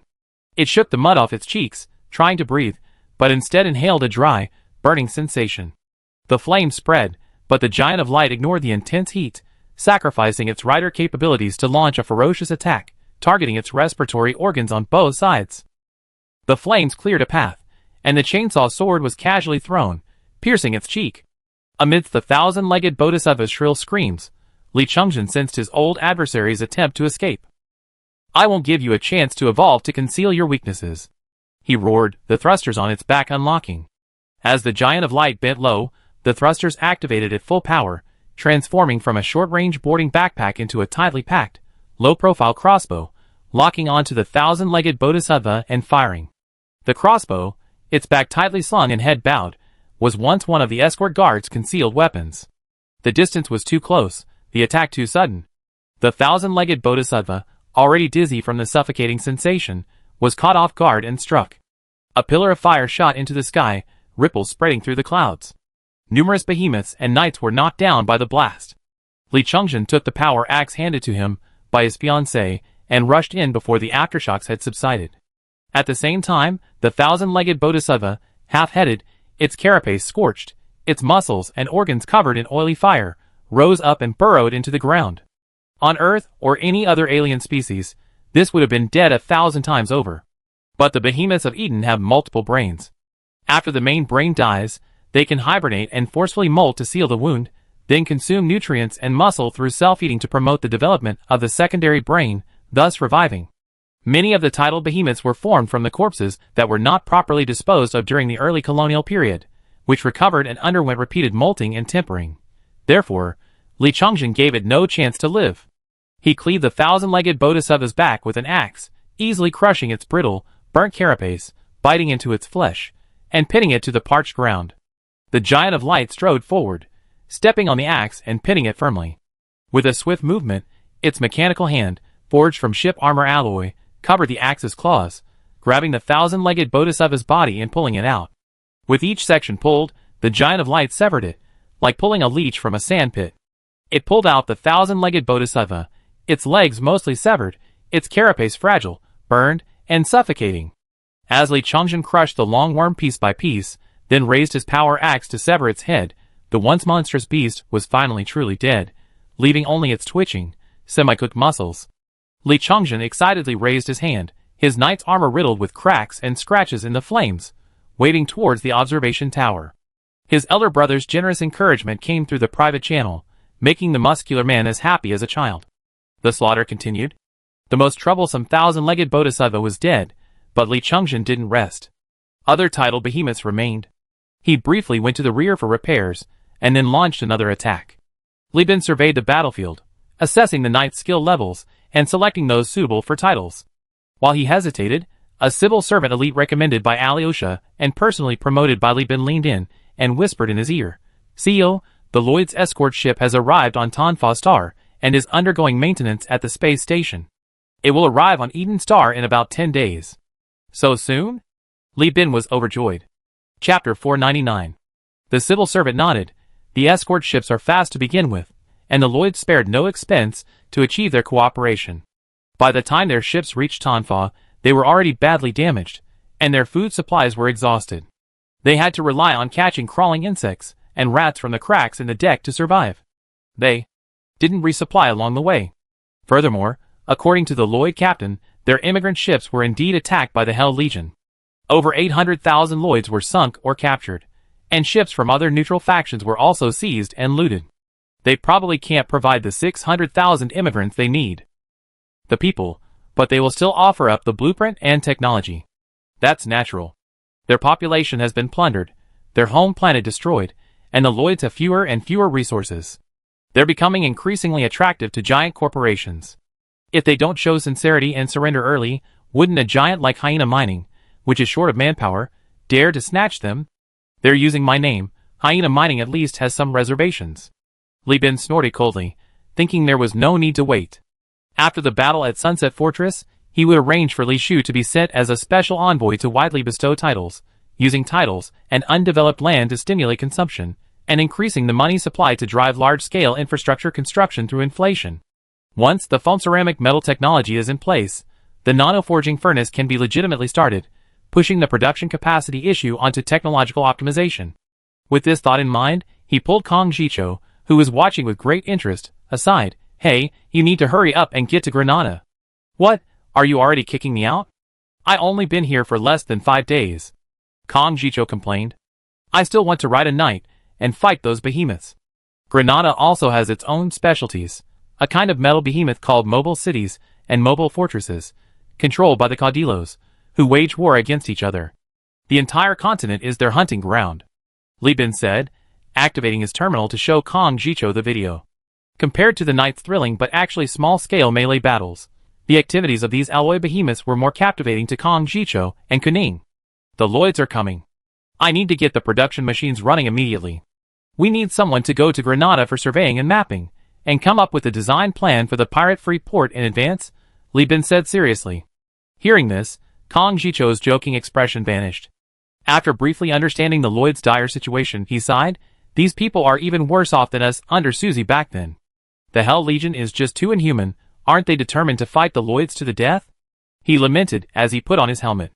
There was an interface on the top floor of the observation tower that could directly connect to the arbitration carrier-based aircraft, allowing him to enter space directly from the planet and return to the fleet. While leisure was important, so was business. Besides, Granada offered him new toys to amuse himself. Kuning also left. With these two conspicuous figures gone, the nano-forging furnace could be installed without restraint. Notify Alyosha to expedite the procurement of components for the nano-forging furnace.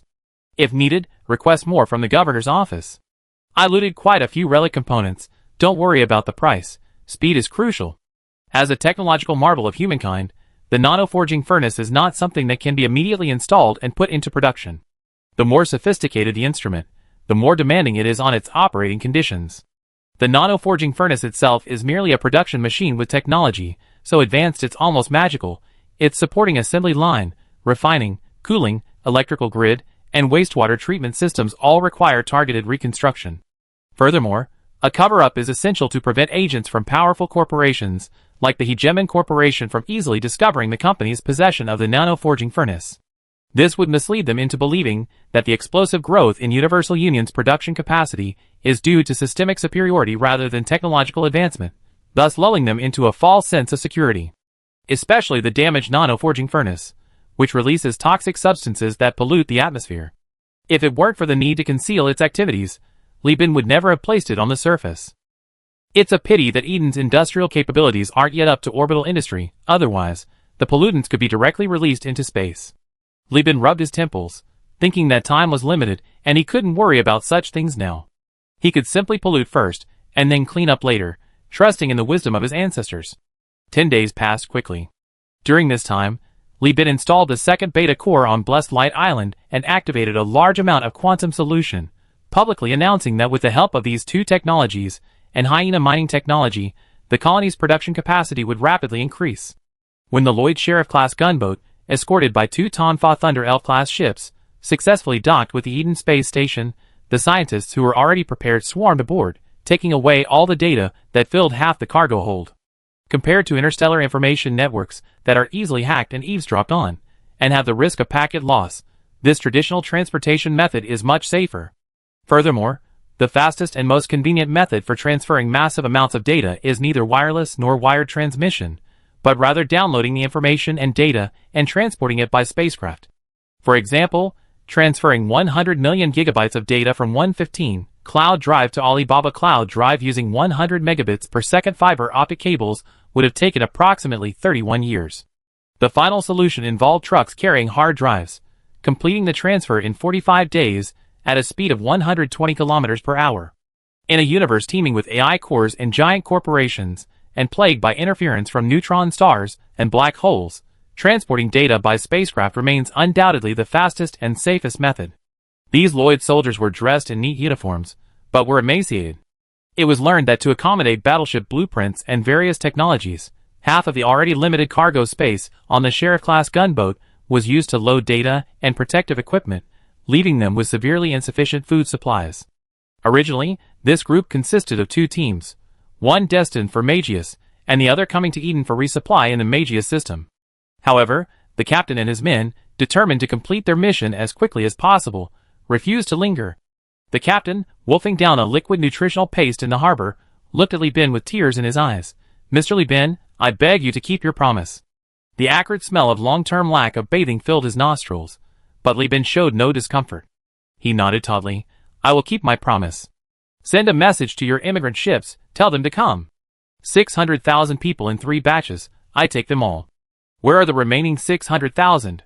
The unshaven captain sighed. The Lloyd Alliance's homeworld originally only had 2.4 million people.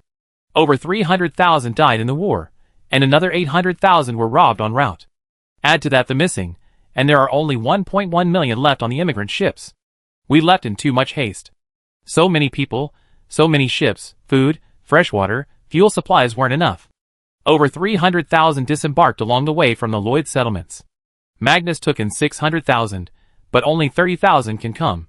It's all right, my promise. The guarantee remains valid, 600,000 units. If Lloyds from other areas find it unsuitable, they can still come over." Li Bin assured them. Amidst their profuse thanks, he instructed his men to provide these immigrant advance team with a high standard of living, while simultaneously urging Fuguang Island and the research center to expedite the production of foam ceramic metal. Gao Yuanjin scoffed, "What's the point of researching? While this technology is far behind the advanced processes of the human realm, it's not unusable.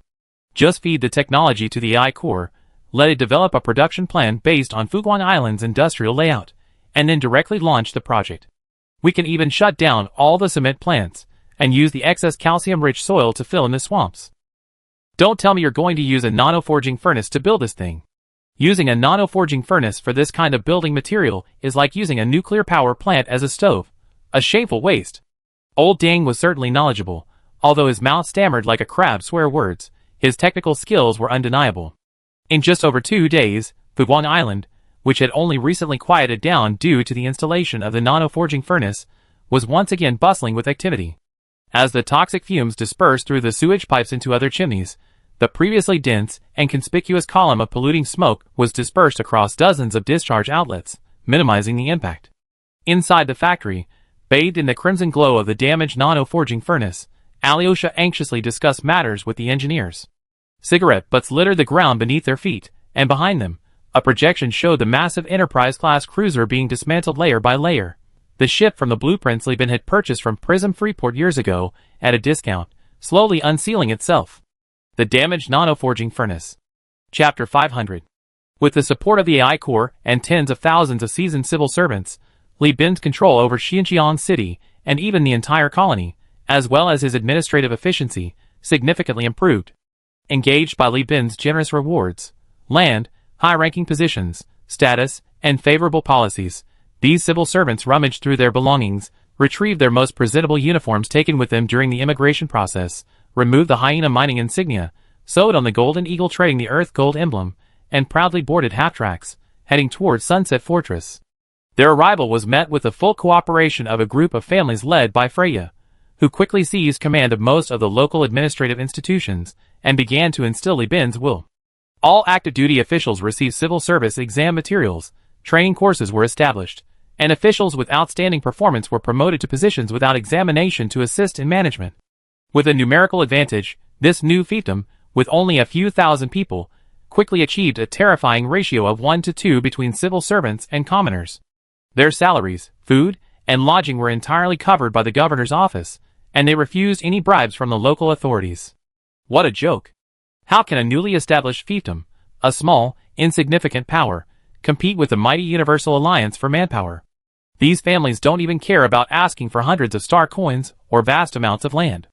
Li Bin's promise to them was that as infrastructure development progressed, many knightly families would receive titles, and those who performed exceptionally well at Sunset Fortress would be given priority for assignment to assist these nobles. According to the ancient Yin kingdom, these chosen ones are all prime ministers of their respective fiefdoms, or at the very least, high-ranking officials within their fiefdoms, and their positions are for life. What do you have to compete with Boss Li? While Li Bin was overseeing the production and large-scale infrastructure development of foam ceramic metal in Xinjiang City, the Governor-General's district, Li Shu also arrived at the Hunter Association of Sunset Fortress. Here, 9 Hunter clan leaders stood at the head of the group, their eyes gleaming and faces flushed. To be precise, it was the Millennium Clan and the Bismarck Clan, along with 2 other clan representatives and 5 elite knight pilots accustomed to solo combat.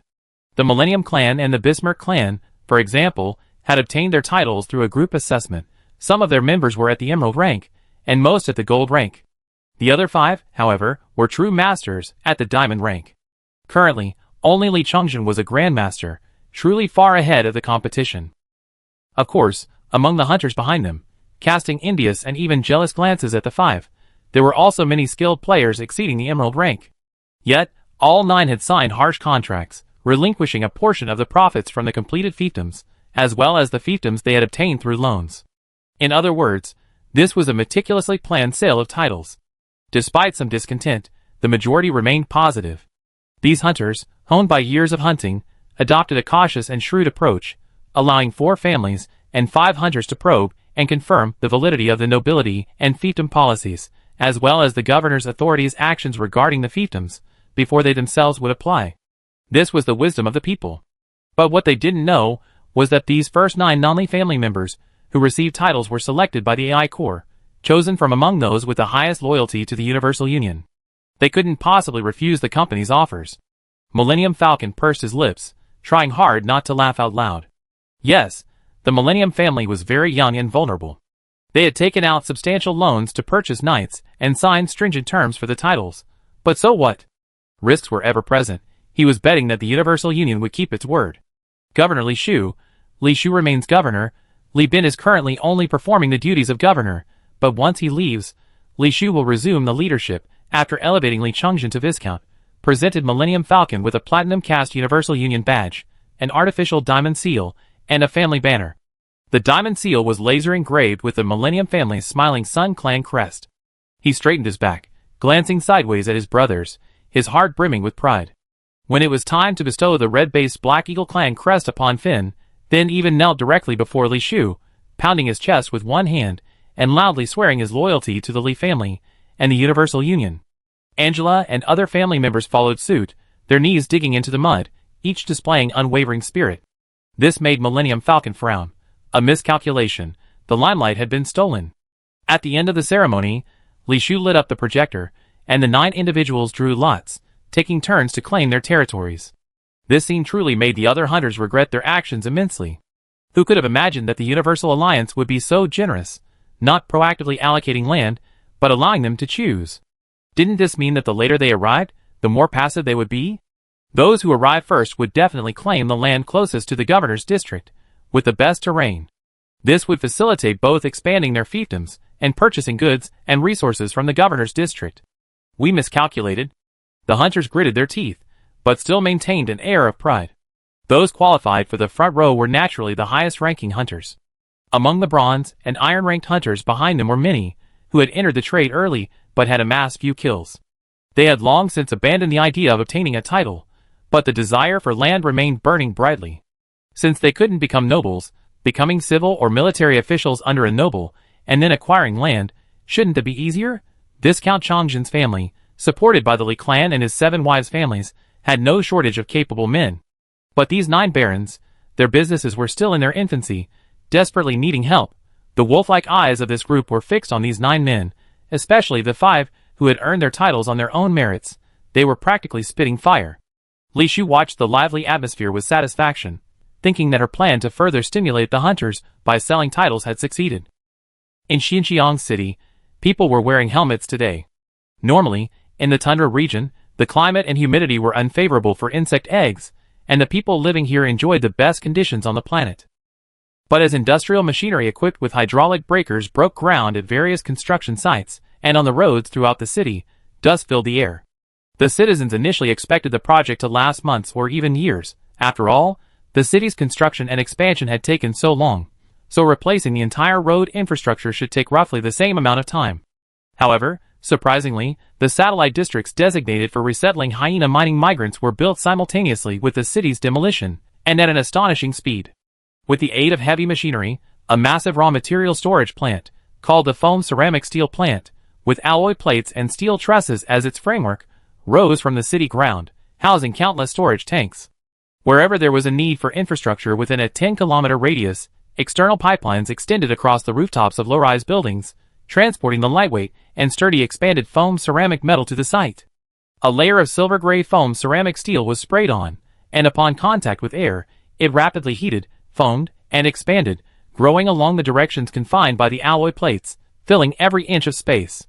The construction process of 3K-era foamed insulation materials. This technology is widely used in the country of Lifeng, where detached buildings are prevalent. A skilled worker, operating the sprayer, exclaimed in amazement, "The technology of the leading nations is truly amazing. The expansion coefficient exceeds 600%. Let alone a month, building a 12-story building, even including plumbing and electrical connections and basic finishing, can be completed in just 1 week. The key is that it's even harder than concrete. And there are no harmful materials involved. Where can you even begin to argue with that?" Chapter 501. The broad-gauge train slowly traveled along the tracks laid yesterday. The first carriage behind the locomotive was a sophisticated track-laying machine. The second and third carriages contained neatly arranged alloy tracks, and from the fourth carriage onwards, they were filled with foam-coated molten metal. The newly laid tracks wouldn't be stepped on by the train. The tracks on both sides of the track car would lower, supporting the operation of this slender, multifunctional track-laying machine. This equipment, developed from a nano-forging furnace and adapted by Gao Yuanjian and his team based on colonization technology on the limestone jungle planet, could lay tracks at a speed of 5 kilometers per day all the way to Sunset Fortress. This line, centered on Xinjiang City Railway Station, connected various satellite cities, extending outwards. It expanded along the already wide, well-trodden highways, just like the current state of Eden. Buildings constructed from foam ceramic metal possess the lightness of foam structures and the hardness of metal, while also producing a clear, resonant sound like ceramic when tapped. After being smoothed and painted, these buildings look stunning. At least more beautiful than the original grayish-white concrete structures. Li Bin, residing in the governor's mansion in Xinjiang City, wakes up every day and, besides playing with his daughter, the first thing he does is activate the holographic projection equipment to observe the city's frenzied expansion.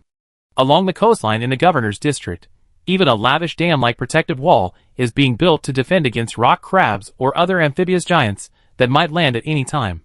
Through the wide archways and roads beneath the protective wall, city residents can freely reach the seaside during safe seasons, enjoying the warm seawater pushed in from the south by the ocean currents and the ever-present sunshine under the midnight sun. Four-wheeled electric vehicles weave through the city, occasionally a hovercar gliding silently across the road, catching everyone's eye. These were the spoils of war won by the crew of the Universal Union in the battle at hyena mining. These men, who fought on the front lines to generate profits for the company, were now on extended leave, enjoying life with their families every day. The company's generous benefits for its crew allowed them to work for years on end. A bipedal knight with the word in turn emblazoned on his shoulder armor moved laboriously through the Hunter Association's training grounds. Upon closer inspection, one could see that the leader of the human clan, Kai Lan Yuan, was also among them, learning about these post-collapse war machines, driven by synchronized control gloves instead of neural links.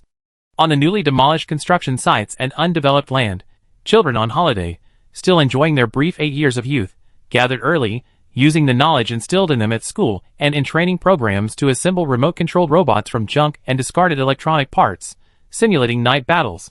Outside the circled battlefield were stacks of loose Eden coins serving as stakes. A prosperous and peaceful life unfolds along the horizon, while high in the sky, interceptor jets silently form formations, responding to orders from the command center to intercept some kind of flying squid migrating back from a distant hemisphere. They will shove single-barreled rotary cannons into the mouths of these muscular, soft-bodied creatures and blast them apart. Meanwhile, in the harbor outside the animal defense wall, concrete ships coated with alloy and metal powder set sail, each fishing boat followed by 2 armed boats. They are ready to use missiles to hunt down the behemoths eyeing the rich fishery resources in their trawls. These behemoths themselves are also a delicacy on the tables of the Edenians. Standing before the holographic projector, watching the real-time data of the colonies mapped and compiled by fixed-orbit satellites, and receiving abundant positive feedback from the Beta Core, Lieben always felt a sense of comfort and satisfaction. It was like finally creating a city and planet he was satisfied with in cities, skylines or Stellaris, watching the traffic flow and bustling crowds on the transportation lines, with over 200,000 people active and spending money on the streets even late at night, stimulating the local night market. Lieben would always smile wryly. This sense of accomplishment, and the satisfaction of sharing family moments with his wife and daughter, greatly eased the tension that had built up over the years from constant trading and warfare. There was no scheming, no feigned sternness in front of his subordinates. He was happy. But happy times are fleeting. After all, Lieben wasn't a square-toed, pot-bellied optimist who spent his days drunk. He carried the expectations of millions, and as his company grew larger, those expectations became increasingly heavy. After a short week's rest, a revitalized Lieben left the governor's mansion and traveled by shuttle to the Eden Star Industrial Park. The entire industrial park was built on 2 massive islands closer to the North Pole. The island covered by an extinct volcano, possessing the powerful transport capabilities of a Fullerene linear spool elevator, was named Shadow Island because the shadow of the extinct volcano always fell upon it due to the changing sunlight. The crescent-shaped island connected to Shadow Island by a narrow mountain range several kilometers wide was Blessed Light Island. The former handled most of Eden Star's daily production capacity, such as daily necessities and foam ceramic metal, while the latter primarily handled the production of military equipment and components. Of course, with Lan Yuan fully committed and the blueprint in place, and the nano-forging furnace in place, Lieben, backed by the 7th Armory, had already halted the island's arms production and shifted the focus entirely to the production of ship components and dome-shaped city components. When Lieben arrived at Fuguang Island with a large team of civilian officials, Alyosha and Vulcan, both with dark circles under their eyes from lack of sleep, were already waiting at the airport. "Thank you all for your hard work." Lieben's first words upon disembarking from the shuttle were an icebreaker and a gesture of appreciation. "I had some top-quality flying squid meat brought over, all from the squid's air sacs. It's chewy and springy, just boil it briefly, dip it in soy sauce, fermented bean curd, and salt. It tastes delicious." These words greatly boosted everyone's spirits, especially Alyosha's. Although he had previously been a popularly elected governor and lived on a jungle planet, he had to admit that Eden was far more dangerous. Because of the sewage discharge into the sea, enraged sea monsters would land daily, and the sound of artillery fire was constant. But to be honest, the meat of these behemoths was truly delicious. Especially when combined with the unparalleled culinary skills of the Universal Alliance. Alyosha and his family were so engrossed in their meal that they didn't want to leave. Alyosha exclaimed excitedly, "I heard that even a 12-meter-long flying squid only yields 6 kilograms of air sac meat. After being chilled and sent to the Core Star sector, it can fetch the price of a blue lobster on the black market. We previously signed an agreement with the Sindar powers that food from Eden Star could only be sold as a luxury item. To command higher prices, it had to be smuggled secretly through the black market. I'm really in for a treat." The group chatted about the food, and the atmosphere became relaxed as they entered the factory. After layers of tight security, the number of accompanying personnel dwindled. Lieben, under the guise of a small meeting with the masters, left the civil officials outside to inspect the factory, while he followed Alyosha, Vulcan, and the others into the core nano-forging furnace casting base. Below sea level, before an observation window emitting an ominous red glow and equipped with NBC protection, Lieben watched the damaged nano-forging furnace slowly expand and contract like a heart. Lieben pressed his hand against the observation window, his gaze fixed on the furnace with fascination. This was his first time observing a nano-forging furnace in operation, and he felt it held infinite mysteries. The furnace was enormous, larger than the largest steelmaking furnace Lieben had ever seen in his previous life. The rounded cube before him resembled the gates of hell. Bright white lines changed structure with the furnace's breath, and the red glowing central section tumbled to either side right before Lieben's eyes, spitting out an 8-meter-long alloy component. After a long pause, he belatedly noticed the holographic information window beside him, displaying product information. That 8 meters wasn't length, it was width. Nanoscale printing engineering, stacking raw materials at the atomic and molecular level, quickly and efficiently integrating them into an alloy of unparalleled strength. Li Bin's limited scientific knowledge only knew that a molecule was about 0.3 to 0.4 nanometers in size, but he never imagined that a nanoforging furnace could achieve such precision. This so-called nano is probably just its name, not a true representation of the highest level of precision. If a damaged nanoforging furnace can be manufactured with molecular level precision, then a complete nanoforging furnace must be manufactured at the atomic level. This is incredibly exciting. Chapter 502. Puguan Island, the secret production center. Is there radiation during the nanoforging process? Li Bin suddenly asked. Vulcan replied, reporting to the captain, no. In fact, apart from the dedicated vent, unless there's a leak in the connecting pipes, the nanoforging furnace won't leak any radiation or pollutants. The nanoforging furnace itself doesn't use nuclear energy, instead, it draws clean electricity produced by a nuclear power plant. After we connected to the furnace using a system similar to the spaceship's diffuse radiation system, even close contact with it won't feel much heat. He explained quietly, this wall and observation window are mainly to prevent agents from launching attacks and sabotage against the nanoforging furnace. Very good, Vulcan, the engineering department has done an excellent job. I've seen your performance. The recent rapid construction in Xinjiang City is inseparable from the hard work of the engineering department you led. Li Bin praised him profusely, and before even offering a real reward, Vulcan wagged his tail with satisfaction, like a dog being rubbed on the head after get off work. Vulcan explained, based on the first batch of nanoforging furnace output, the damaged nanoforging furnace cannot maintain a high level of precision indefinitely. Using its theoretical production precision as a standard, the yield rate is approximately 97%. The remaining 3% of defective products are unsuitable for use as the keel and core hull of warships. Alyosha then demonstrated his political acumen, adding, actually, it's not a big deal. The precision of these defective components still exceeds that of most parts produced by model workers and level 8 craftsmen. I had engineers assess them. This batch can be directly recut and used as components for the dome city. As for the scraps, they can be sent to a specialized furnace for remelting and recasting.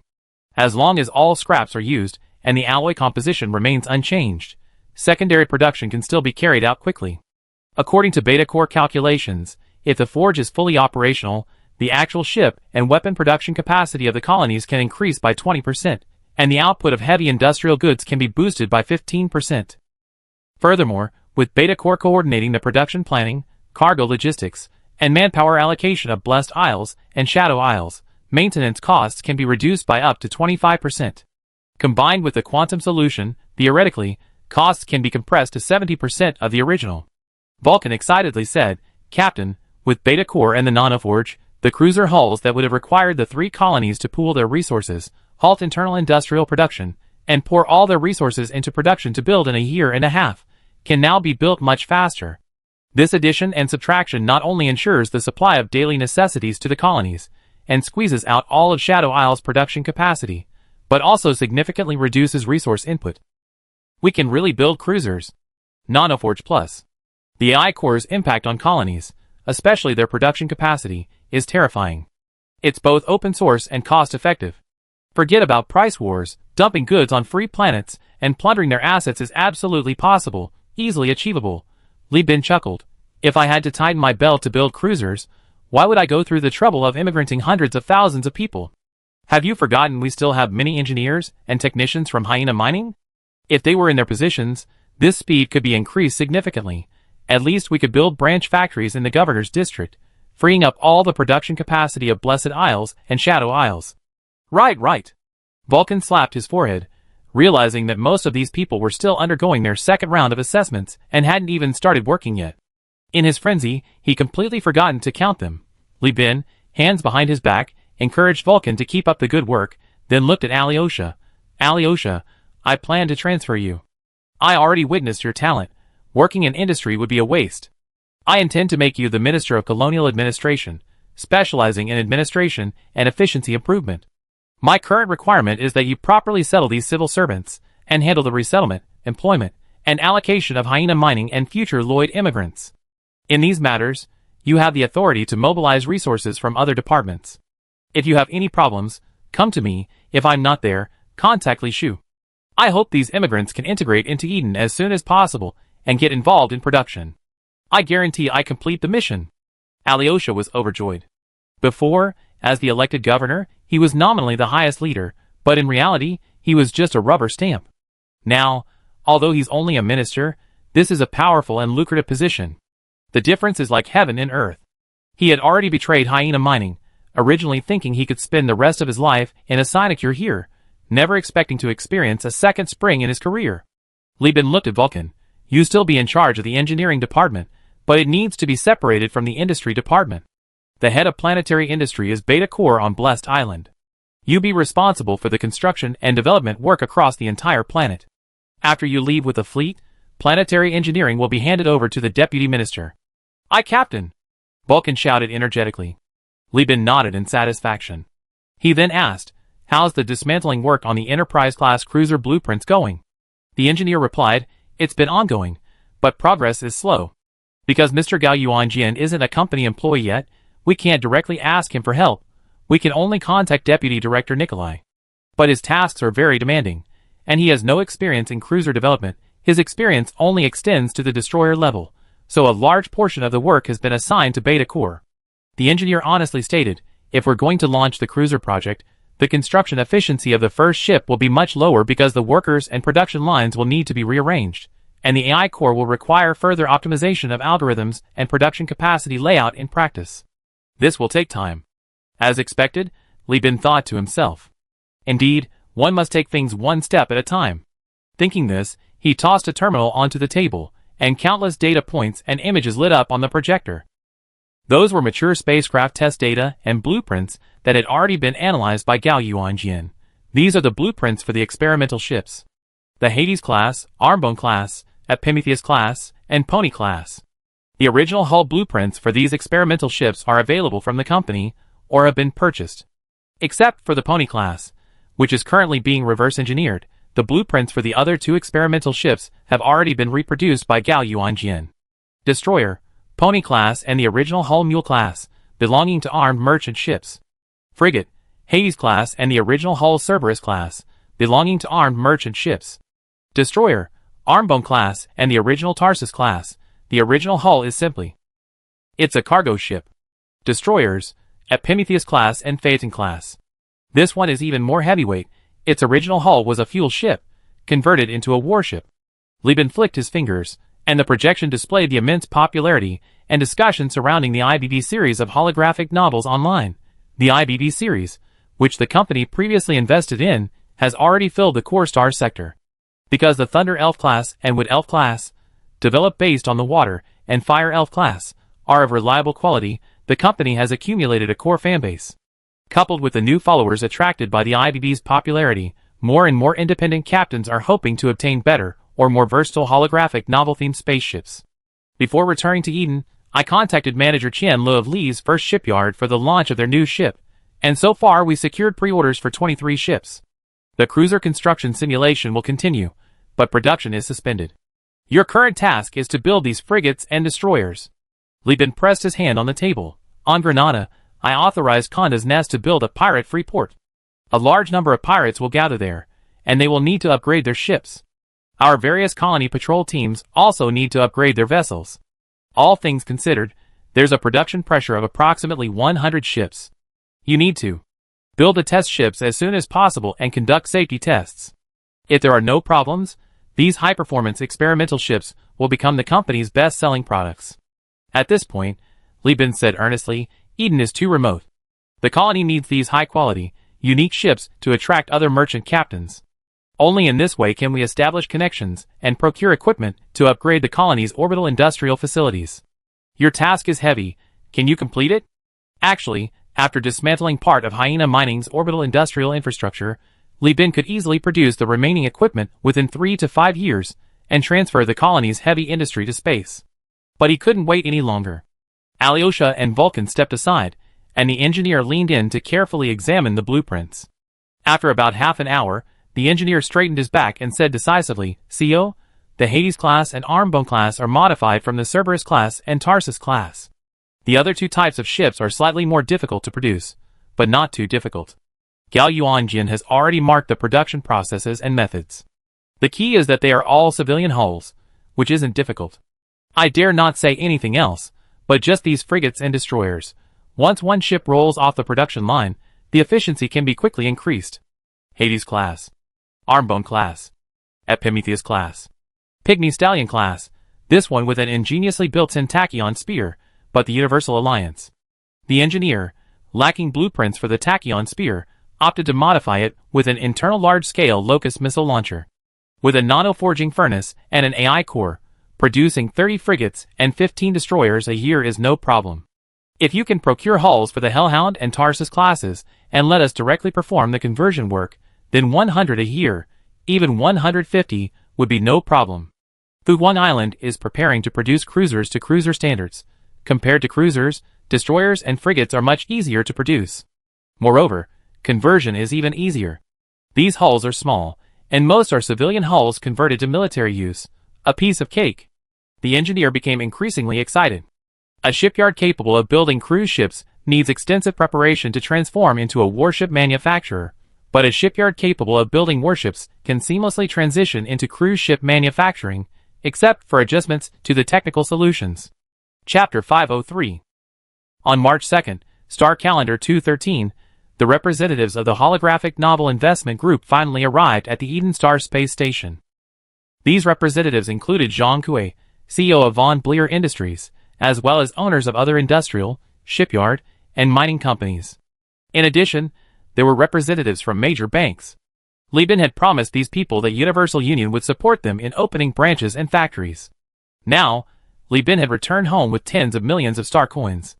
With the support of foam ceramic metal and nano-forging furnaces, and with the AI core providing comprehensive protection, he had finally made his company headquarters a sight to behold, and only then did he send them invitations. Under the guise of IBB holographic novel merchandise and related ships, Li Bin was going to hold a small-scale airshow.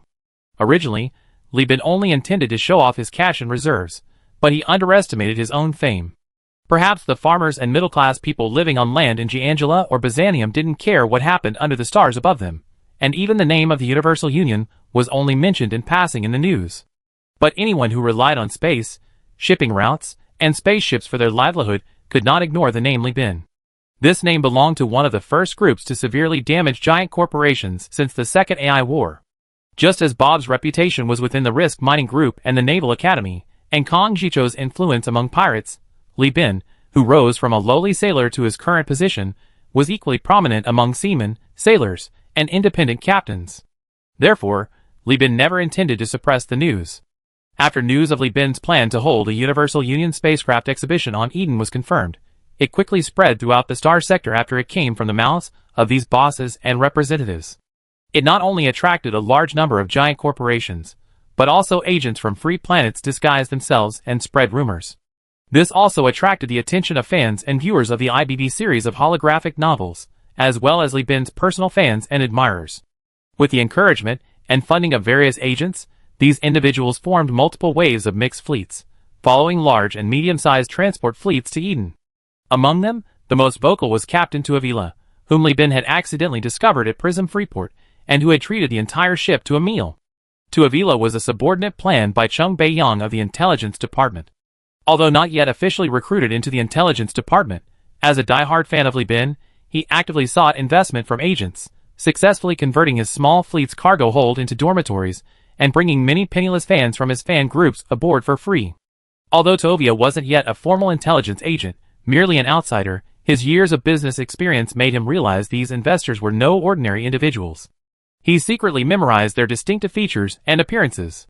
While much of this information was fabricated by the agents, as long as they had arrived with the fleet, Tuovia's reports would bring these self-proclaimed fans, who thought they could fool everyone, under surveillance. Using this tactic, Tuovia not only successfully brought in many young people eager to join the Universal Alliance, earning funds for the agents, but also received a thank-you letter of about 50 words personally written by Li Bin. This made the 30-something-year-old captain, who appeared as mature as a 60-year-old, a man who, in pursuit of his dream, led those who had failed to emulate Li Bin's entrepreneurial spirit, win again and again. Seeing that keeping a low profile was no longer an option, Li Bin simply launched a live broadcast in cyberspace under the guise of an IBB holographic novel peripheral ship exhibition. The broadcast was hosted and promoted by Qian Lo, the factory manager of Li's first shipyard. Li Bin himself arrived at the space station via the orbital elevator and awaited the arrival of these distinguished guests in the giant enterprise suite of the Foreign Affairs Hotel. Zhang Kui was among the last to arrive. With the explosive popularity of holographic novels, investors astutely recognized the opportunity and incorporated his name into the novels. They touted the premise that realistic scenes were all filmed by Universal Union, with Li Bin personally commanding the fleet, playing the role of the giant enterprise alliance in actual combat, capitalizing on Li Bin's involvement in the mineral wars and the potential for becoming a giant enterprise within 50 years, further expanding the influence of the holographic novels. What they said was true, but before the investors released this information, although many mid to low-ranking naval officers repeatedly watched the holographic novels due to their realistic naval battle effects and well-developed tactical planning, the core personnel of the military and giant enterprises didn't watch them much. After all, these were the people who could directly command fleets to satisfy their desires. However, after the intelligence was released, the naval academies of the four giant corporations, Hegemony, Speedtronics, Persis Alliance, and Hyena Mining, formed a formal research group. They not only screened related holographic novels internally, but also organized viewings for all enrolled officers. It's said that other giant corporations' naval academies were doing the same. As a result, holographic novels successfully penetrated the naval headquarters and military academies, greatly expanding their sales channels. There were even rumors that the pirate Emperor Kanda had watched them with his officials in the royal court, and that the stubborn, autocratic old warlord, the Lion of Sindaria, had watched them with the thought, "I want to see how the young people fight these days." The outcome remains to be seen, but the immediate impact is that sales of the airshow and models of the same spaceship has soared. The pirate, originally named Thunderbolt, Shining Eye Demon Lord, now known as Hidden Sage, has been hyped up into a legendary pirate who doesn't live up to his name. He has gained many lustful male and female fans, and his sperm can even fetch a high price of several star coins on the black market. The number of people who have reserved to participate in the auction for his decapitation rite has exceeded 3,000, and the price of tickets to watch the decapitation in person has been driven up by scalpers. This far exceeded Li Bin's expectations when he devised the hype plan. It just goes to show that hype mongering is a timeless phenomenon, and the spirit of scalpers is passed down through generations. By March 15th, the opening day of the airshow, 80,000 people had arrived at the Eden Star space station. While over 60,000 of them were crew members from various fleets, who wouldn't have specifically come, the airshow's low-priced peripheral tickets still attracted them. The remaining 20,000 were wealthy or leisurely fans, representatives, agents, bosses, and captains from various ships. Looking at the bustling crowds in the core era's enclosed docking area, and the thriving business of the newly built taverns in the distance, Zhang Kui, carrying a complete set of IDD character and spaceship figurines, along with many unreleased and artificially inflated collectibles, couldn't help but nod in approval. Although he and other investors had each earned over 200,000 star coins after covering their publicity costs through hype, marketing, and this golden project, the money came quickly and steadily. But Li Bin, the originator of the Persis hype, remained remarkably clear-headed, understanding that real industry was the only way forward, and wasn't blinded by the hype surrounding cyberspace. Thinking of this, Zhang Kui couldn't help but sigh. Because of the IBD series' popularity and easy profits, the board of directors of Von Buehler Industries had developed a distorted enthusiasm. They believed holographic novels were a blue ocean, especially the holographic novel plus peripheral model, which had broad profit prospects. This year, the board had repeatedly voted, demanding that Von Buehler Industries vigorously develop IP projects, achieving success in both cultural and commercial sectors. Even more radical, Xia Bei, blinded by star coins, proposed acquiring the holographic novel studio and establishing a close relationship with the West Wind system. Zhang Kui struggled immensely to suppress these unrealistic ideas. Leaving aside whether these idiots understood the holographic novel industry or marketing hype, Li Bin's decision to undertake this project, only to plunge headlong into the perilous task of planetary colonization, clearly shows that even he didn't believe Project P could be profitable forever. These are all fake, virtual data.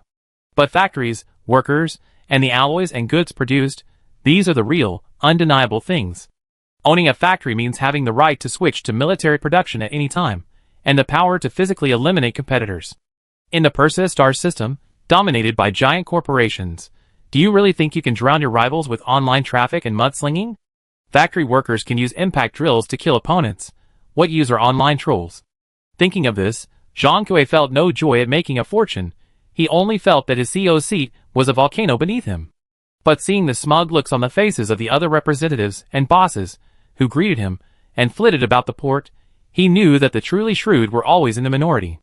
He turned to his secretary and said, "The equity structure of the factories in the core star region is incredibly complex, with various directors vying for power. I think the subsidiaries are going to be in chaos. Since they're looking to shift their focus to holographic novels, our faction should concentrate on building factories within the Universal Union's territory. These factories must be firmly in our control. I work my way up to make you a branch factory manager. You better perform well." The secretary, who had served Jean Coué for 15 years, suddenly felt his throat go dry. He patted his chest and assured him, "The factory manager will always be yours. I'm just your secretary. Don't worry, I definitely curry favor with everyone at Universal Union." Chapter 504. The Eden Air Show was held on the space station. On the first day, various combat suits, power armor, hovercraft cannons, and other equipment produced by the colony were on display. These items were also available elsewhere, and were nothing special, serving only as a warm-up. However, the nightly martial arts demonstrations on the ground attracted the attention of many visitors. They transferred to the Interstellar station and used its space elevator to go directly to Xinjiang City, thus preventing agents from infiltrating the industrial center through the Shadow Isle space orbital base. In the luxurious suites of the Yaoqi Hotel, an entire floor was dedicated to sweets. Harmless fluorescent sunflowers, carefully selected by the biological laboratory and free of Eden star worm eggs, clung to the alloy walls in a zero-gravity environment, swaying gently in the breeze from the fresh air system. Their eerie purple light illuminated by the instinctive reactions of their simple nervous systems. Unlike their terrestrial counterparts, the fluorescent sunflowers growing in space lacked the dense, muscular structure of their terrestrial counterparts. Instead, they possessed the softness and ethereal grace of sea anemones. In the weightless environment, the meticulously calculated and angled suspended, gently flowing water, along with the flamboyant display of various sunflowers and other succulents, forming a scenic artificial mountain, captivated the visiting representatives and business owners. "Mr. Lee, you're truly a hidden gem. Who would have thought that such a beautiful planet would be hidden in such a remote and dangerous place?" The Richelieu's bank representative, experienced in luxury goods and antique appraisal, immediately recognized the alluring fluorescent sunflowers after they had reached a considerable scale, and knew that many nobles and high-end service industry owners would be eager to purchase these creatures in large quantities. Imagine, when you open the door to your reserve suite, these soft, adorable fluorescent creatures are right at your feet. In space, you could roll around on them without fear of crushing them. This thing is especially effective against clients from interstellar empires, who have a penchant for purple. If you could place them in a brothel, planting them all around waterfalls and pools, delicate, sharp-toothed clan beast-eared girls in antique-style robes and bodices would immerse themselves in the water. Or, instead, strong, muscular men with eight-pack abs, dressed in ascetic attire, would lie in starlight-studded fluorescent sunflowers, their wounds and muscle lines accentuated by the mysterious and noble purple light. You would play their savior, and upon waking, they would proclaim, "I have no way to repay your kindness. I am willing to offer myself in gratitude." Blah blah blah. Wow, this project has potential. Li Bin quickly rejected the representative's proposal with a smile. These fluorescent sunflowers, once removed from the Eden Star ecosystem, especially from the nourishment of dangerous corals, will quickly wither, their lifespan only a little over 3 months. "Isn't that even better?" the representative exclaimed gleefully. "Just like flowers, we can buy them again after they wither, selling them batch after batch." "Let's talk about something else," Li Bin politely declined, thinking to himself, "If I sell these terrestrial sunflowers, where will I get the juice to extract high-quality purple powder to sell to the Interstellar Empire? So I'm just selling potted plants, and then the Interstellar Empire buys the fluorescent sunflower corpses at low prices and refines it themselves? How many jobs can flower harvesting create? If I combine cultivation, harvesting, and extraction, how many jobs can I create?" The colony is still struggling with how to absorb the hyena immigrants. Stop giving bad advice. Li Bin calmly dealt with the various representatives and businessmen's overtures. Before acquiring and building Eden Star, he was merely a profitable collaborator in their eyes. But now, he had grown into a dragon, and these people were showing him their utmost sincerity. Used in exchange for orders, goods, land, licenses, and authorizations.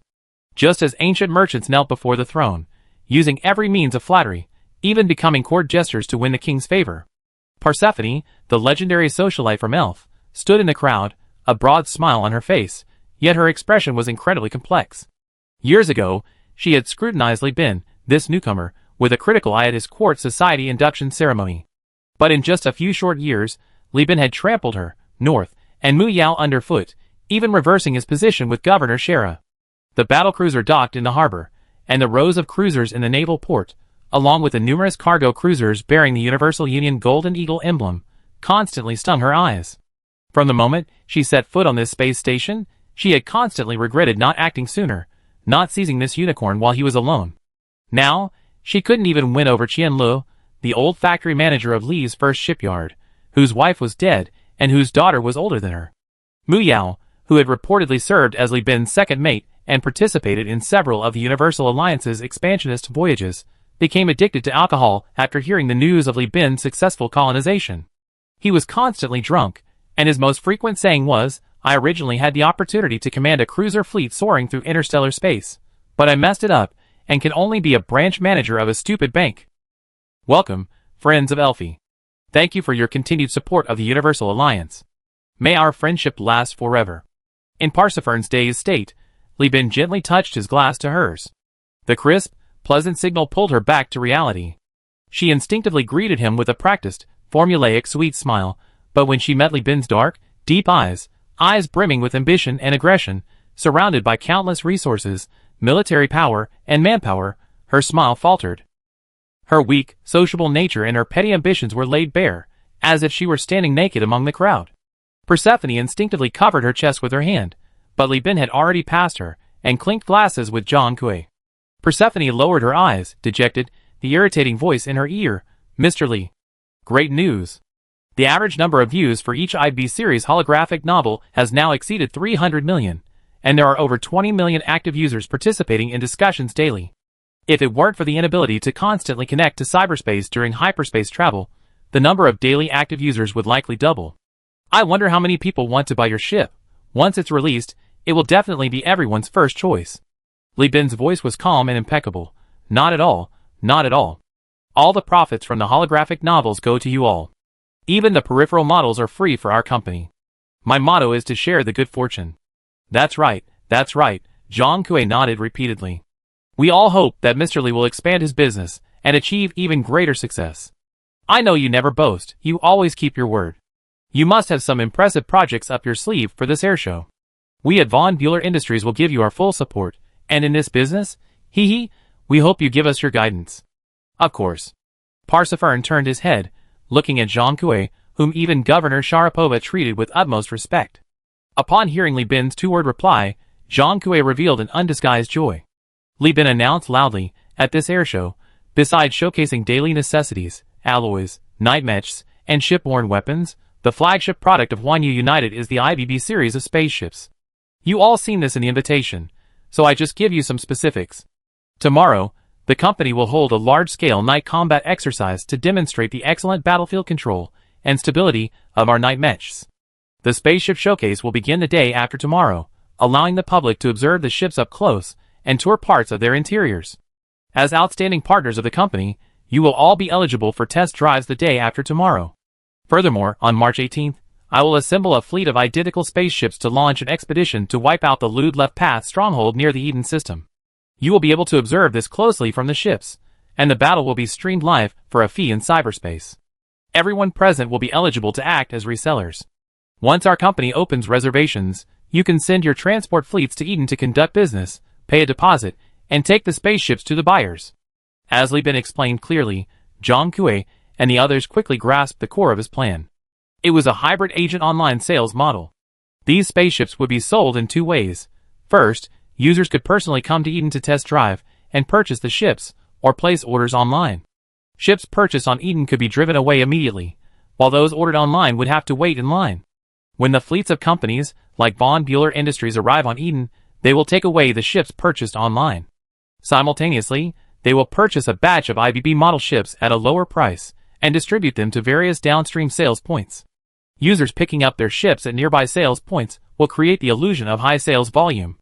These sales points will then sell their purchased ships at market price to users who purchase ships offline in the core star sector. This proposal is impossible to complete today. Nobody is stupid. No one will agree rashly before seeing the ships in person. Pasiphae thought to himself, it seems Li Bin is very confident in his production capacity. Eden has only been built for a short time. Can he really achieve perfection? Good. Mr. Li is quick to speak his mind. I, Zhang Kui, will secure the contract for Von Bueller Industries. Zhang Kui's words were like a thunderclap, leaving Pasiphae stunned. Ah. Chapter 505. It's a show, definitely a show. Passion looked at Zhang Kui, thinking that this must have been prearranged, with a simple purpose, to boost customer confidence. Under this model, the buyer bears many risks, from navigating the convoluted route back to the core star sector to selling the goods. They need to weather hyperspace storms, pirates, and left-wing elements, as well as numerous challenges from sales to closing the deal. Li Bin's model transfers the risk, so increasing customer confidence is crucial. She felt she had seen through Li Bin's methods. I, on behalf of Richelieu's Bank, will also sign now. The former branch manager of Richelieu's Bank on Elphia, now the branch manager of the modern-built Eden Star branch, spoke with a surprisingly readily agreed manner, despite his large belly. He then clasped his hands in a fist salute to the other representatives and bosses, saying, please don't consider our branch a competitor. We don't sell ships. But many of our clients are fans of the IBB series. With new ships launching, we need to give some black card clients small gifts to maintain client relationships. Destroyers are beyond our capabilities, but please be lenient with the frigates, share a few with us. Pasiphae was somewhat dizzy. Because of her relationship with North and Muyao, she was very familiar with this branch manager's personality. This guy was ambitious but incompetent, preferring the traditional approach of stable lending and repayment. He would never do something like purchasing ships as gifts for clients, spending thousands of star coins without ever seeing a return. Besides, the Eden Star branch wasn't even built yet. Where would he get high-value clients to maintain? In his dreams, the only reason he dared to do this was because it was the Richelieu's headquarters' intention. Not just these two, but over a quarter of the representatives and bosses present had already raised their hands to sign contracts right now. What the hell? Now? Immediately? You haven't even seen the ship yet. Aren't you afraid it's a scam? Aren't you afraid it's just empty promises? Aren't you afraid of using the guise of suffocating for dreams and ecological transformation to swindle your money, then disappear with a coming back next week message? Where's your rationality? Where's your logic? Are you all blinded by the money you made before, relying entirely on your second brother's thinking now? Pasiphae couldn't understand. It's normal that she couldn't understand. Elfie wasn't involved in Project P, so naturally, she didn't know how much profit Li Bin had ceded to sell the ships. Now everyone knew that Boss Li's ambitions were huge. He had several experimental cruisers waiting to be exported, and this deal alone could yield a profit of 100,000 star coins. Earning a deposit? Li Bin had already had these representatives and bosses scavenge Hellhound class, Tarsus class, and Mule class ships. They could wait here for a month, and then immediately take the first batch of modified ships away. There was no next week back home anymore. It was a done deal. You're quite funny. JPG. Looking at the enthusiastic atmosphere, Pasiphae felt completely disconnected from Li Bin. The excitement belonged to them. Elfie had nothing. She wanted to use public relations skills and enthusiasm to curry favor, but she was afraid of being looked at with mockery. A socialite status is built on everyone's support. Without respect, you're nothing. Here, she represented Elfie. She couldn't gamble her future on a vague, unattainable seduction. Pasiphae fell silent. March 17th, Star Calendar 213. Today was the opening day of the spaceport, and the unveiling of the IBB-style spaceship. Li Bin did not attend the opening ceremony. His current status was no longer suitable for him to stand on the stage and flaunt his achievements. It was more appropriate for him to meet fans, take photos, and act as a motivational speaker from the audience. After completing the opening ceremony with the public, Li Bin found an excuse to return to the space station's central control module to gather information on the airshow. Former leader of the Angry Pirates, Fat Dragon, stood before Li Bin, his belly slightly deflated. Fat Dragon had put in a lot of effort to generate buzz. The core purpose of the airshow was to sell ships, but all of Eden's core products were on display. These people had traveled thousands of miles to Eden. You couldn't wait for customers to discover the wonders of this newly formed human colony themselves. To empty their wallets, Li Bin needed his men to stuff the products and highlights into their mouths. Since the beginning of 212, under the protection of the Millennium family, Fei Long had been parachuting from space near the equator to capture the blasphemous armor. With Li Bin's special permission, he assembled a 600-strong crab-catching team, equipped with a mobile base 30 meters long and 15 meters wide, covered in the hides of giant crabs, scorpions, and centipedes. They scoured the air for these talkative little creatures and immediately began training them. Thus, in the first few days of the airshow, the most eye-catching figures weren't the power armor and knights similar to those in the Core Star sector, but rather the Eden Star's specialty foods and the crabs dressed in specially made formal wear, combat suits, and pirate outfits. Fei Long, with his former pirate crew now a training team, worked day and night training the crabs, then turned around to train his subordinates. Their stall featured various crab performances, games, mass performances, duels, and theatrical acts, attracting a large number of customers. The enormous, shimmering billboard no longer bore the controversial term blasphemy armor, which would incur the wrath of the Luddite Church and the machine souls. Instead, it displayed three large characters: Holy Gift Crab, holy meaning sacred, and crab needing no further explanation. Ordinary tourists, upon hearing that this little creature cost tens of star coins, could only shake their heads in horror, thinking, "This thing is more valuable than my life," fearing they would be liable for compensation if it died before their eyes. However, the agents, captains, bosses, and pirates disguised as captains were extremely interested. Especially the pirates. It's well known that in the age of exploration, the more powerful the pirate captain, the stranger the pets they kept, from parrots to crows to monkeys to krakens, and so on. In the Interstellar era, many people also keep pets. For example, the serpent demon kept a brother and sister, and Conda kept a seductive tentacle. The thick gift crab, a brand new product, can talk like a parrot for entertainment and also provides a way to pass the time through gambling and fighting, combining the benefits of both parrots and crickets. For a pirate captain on a drug spree, it couldn't be better.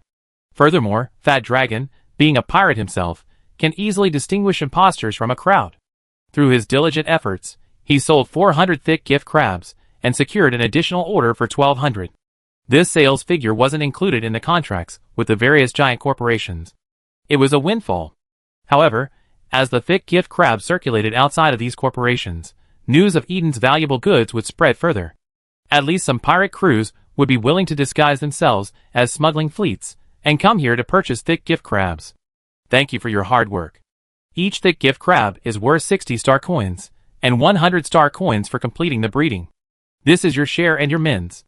Li Bin waved his hand, sending over 1,000 star coins. This amount wasn't much for an old pirate like Fei Long, but the following news filled him with joy. The lab has completed the renaming and genetic tuning of the thick gift crab. You will now lead the team to prepare training for thick gift crabs specifically designed for giant corporations. In addition, the breeding work of the thick gift crab is underway, but the equatorial rainforest environment is complex, and creating a suitable breeding environment and accelerating the maturity of the thick gift crab still requires research. However, I have established a new department called Thick Crab, and you will be the head, responsible for all the development, breeding, and sales of thick gift crabs. Fei Long shed tears of emotion. He finally had his own department to manage in the Universal Union, his status rising from a lowly pirate captain to a department head.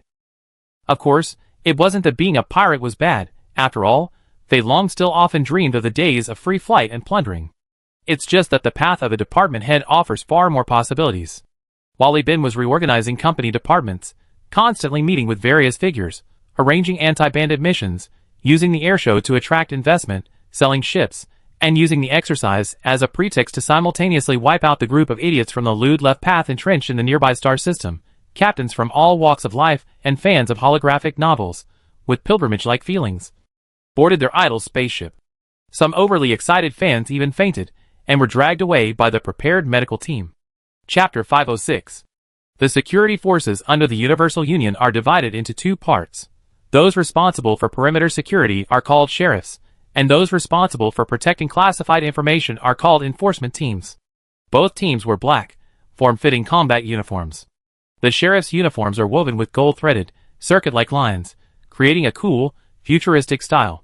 The enforcement team's uniforms, on the other hand, are made of a color called Superior Purple by the Interstellar Empire, woven with high-strength plastic thread dyed with a natural purple extract from the purple body of terrestrial sea anemones, creating a mysterious look.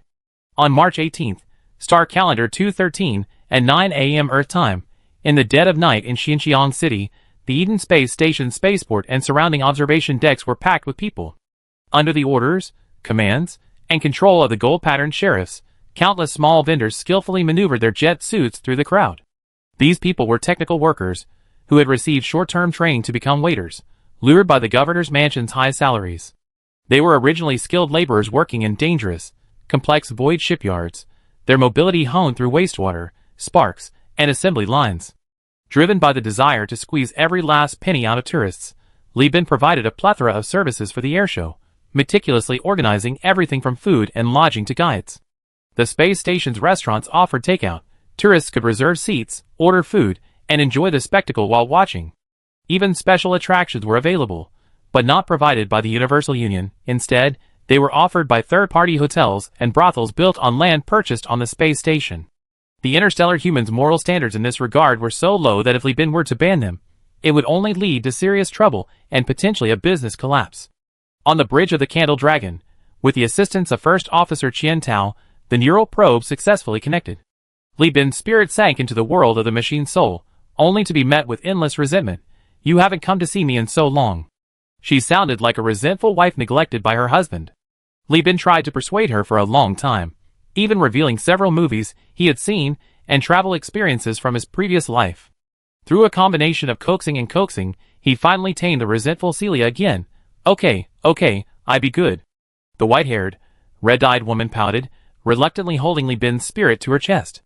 As Li Bin's will was transmitted to every corner of the ship, the engines began to preheat, and the cannons performed self-checks.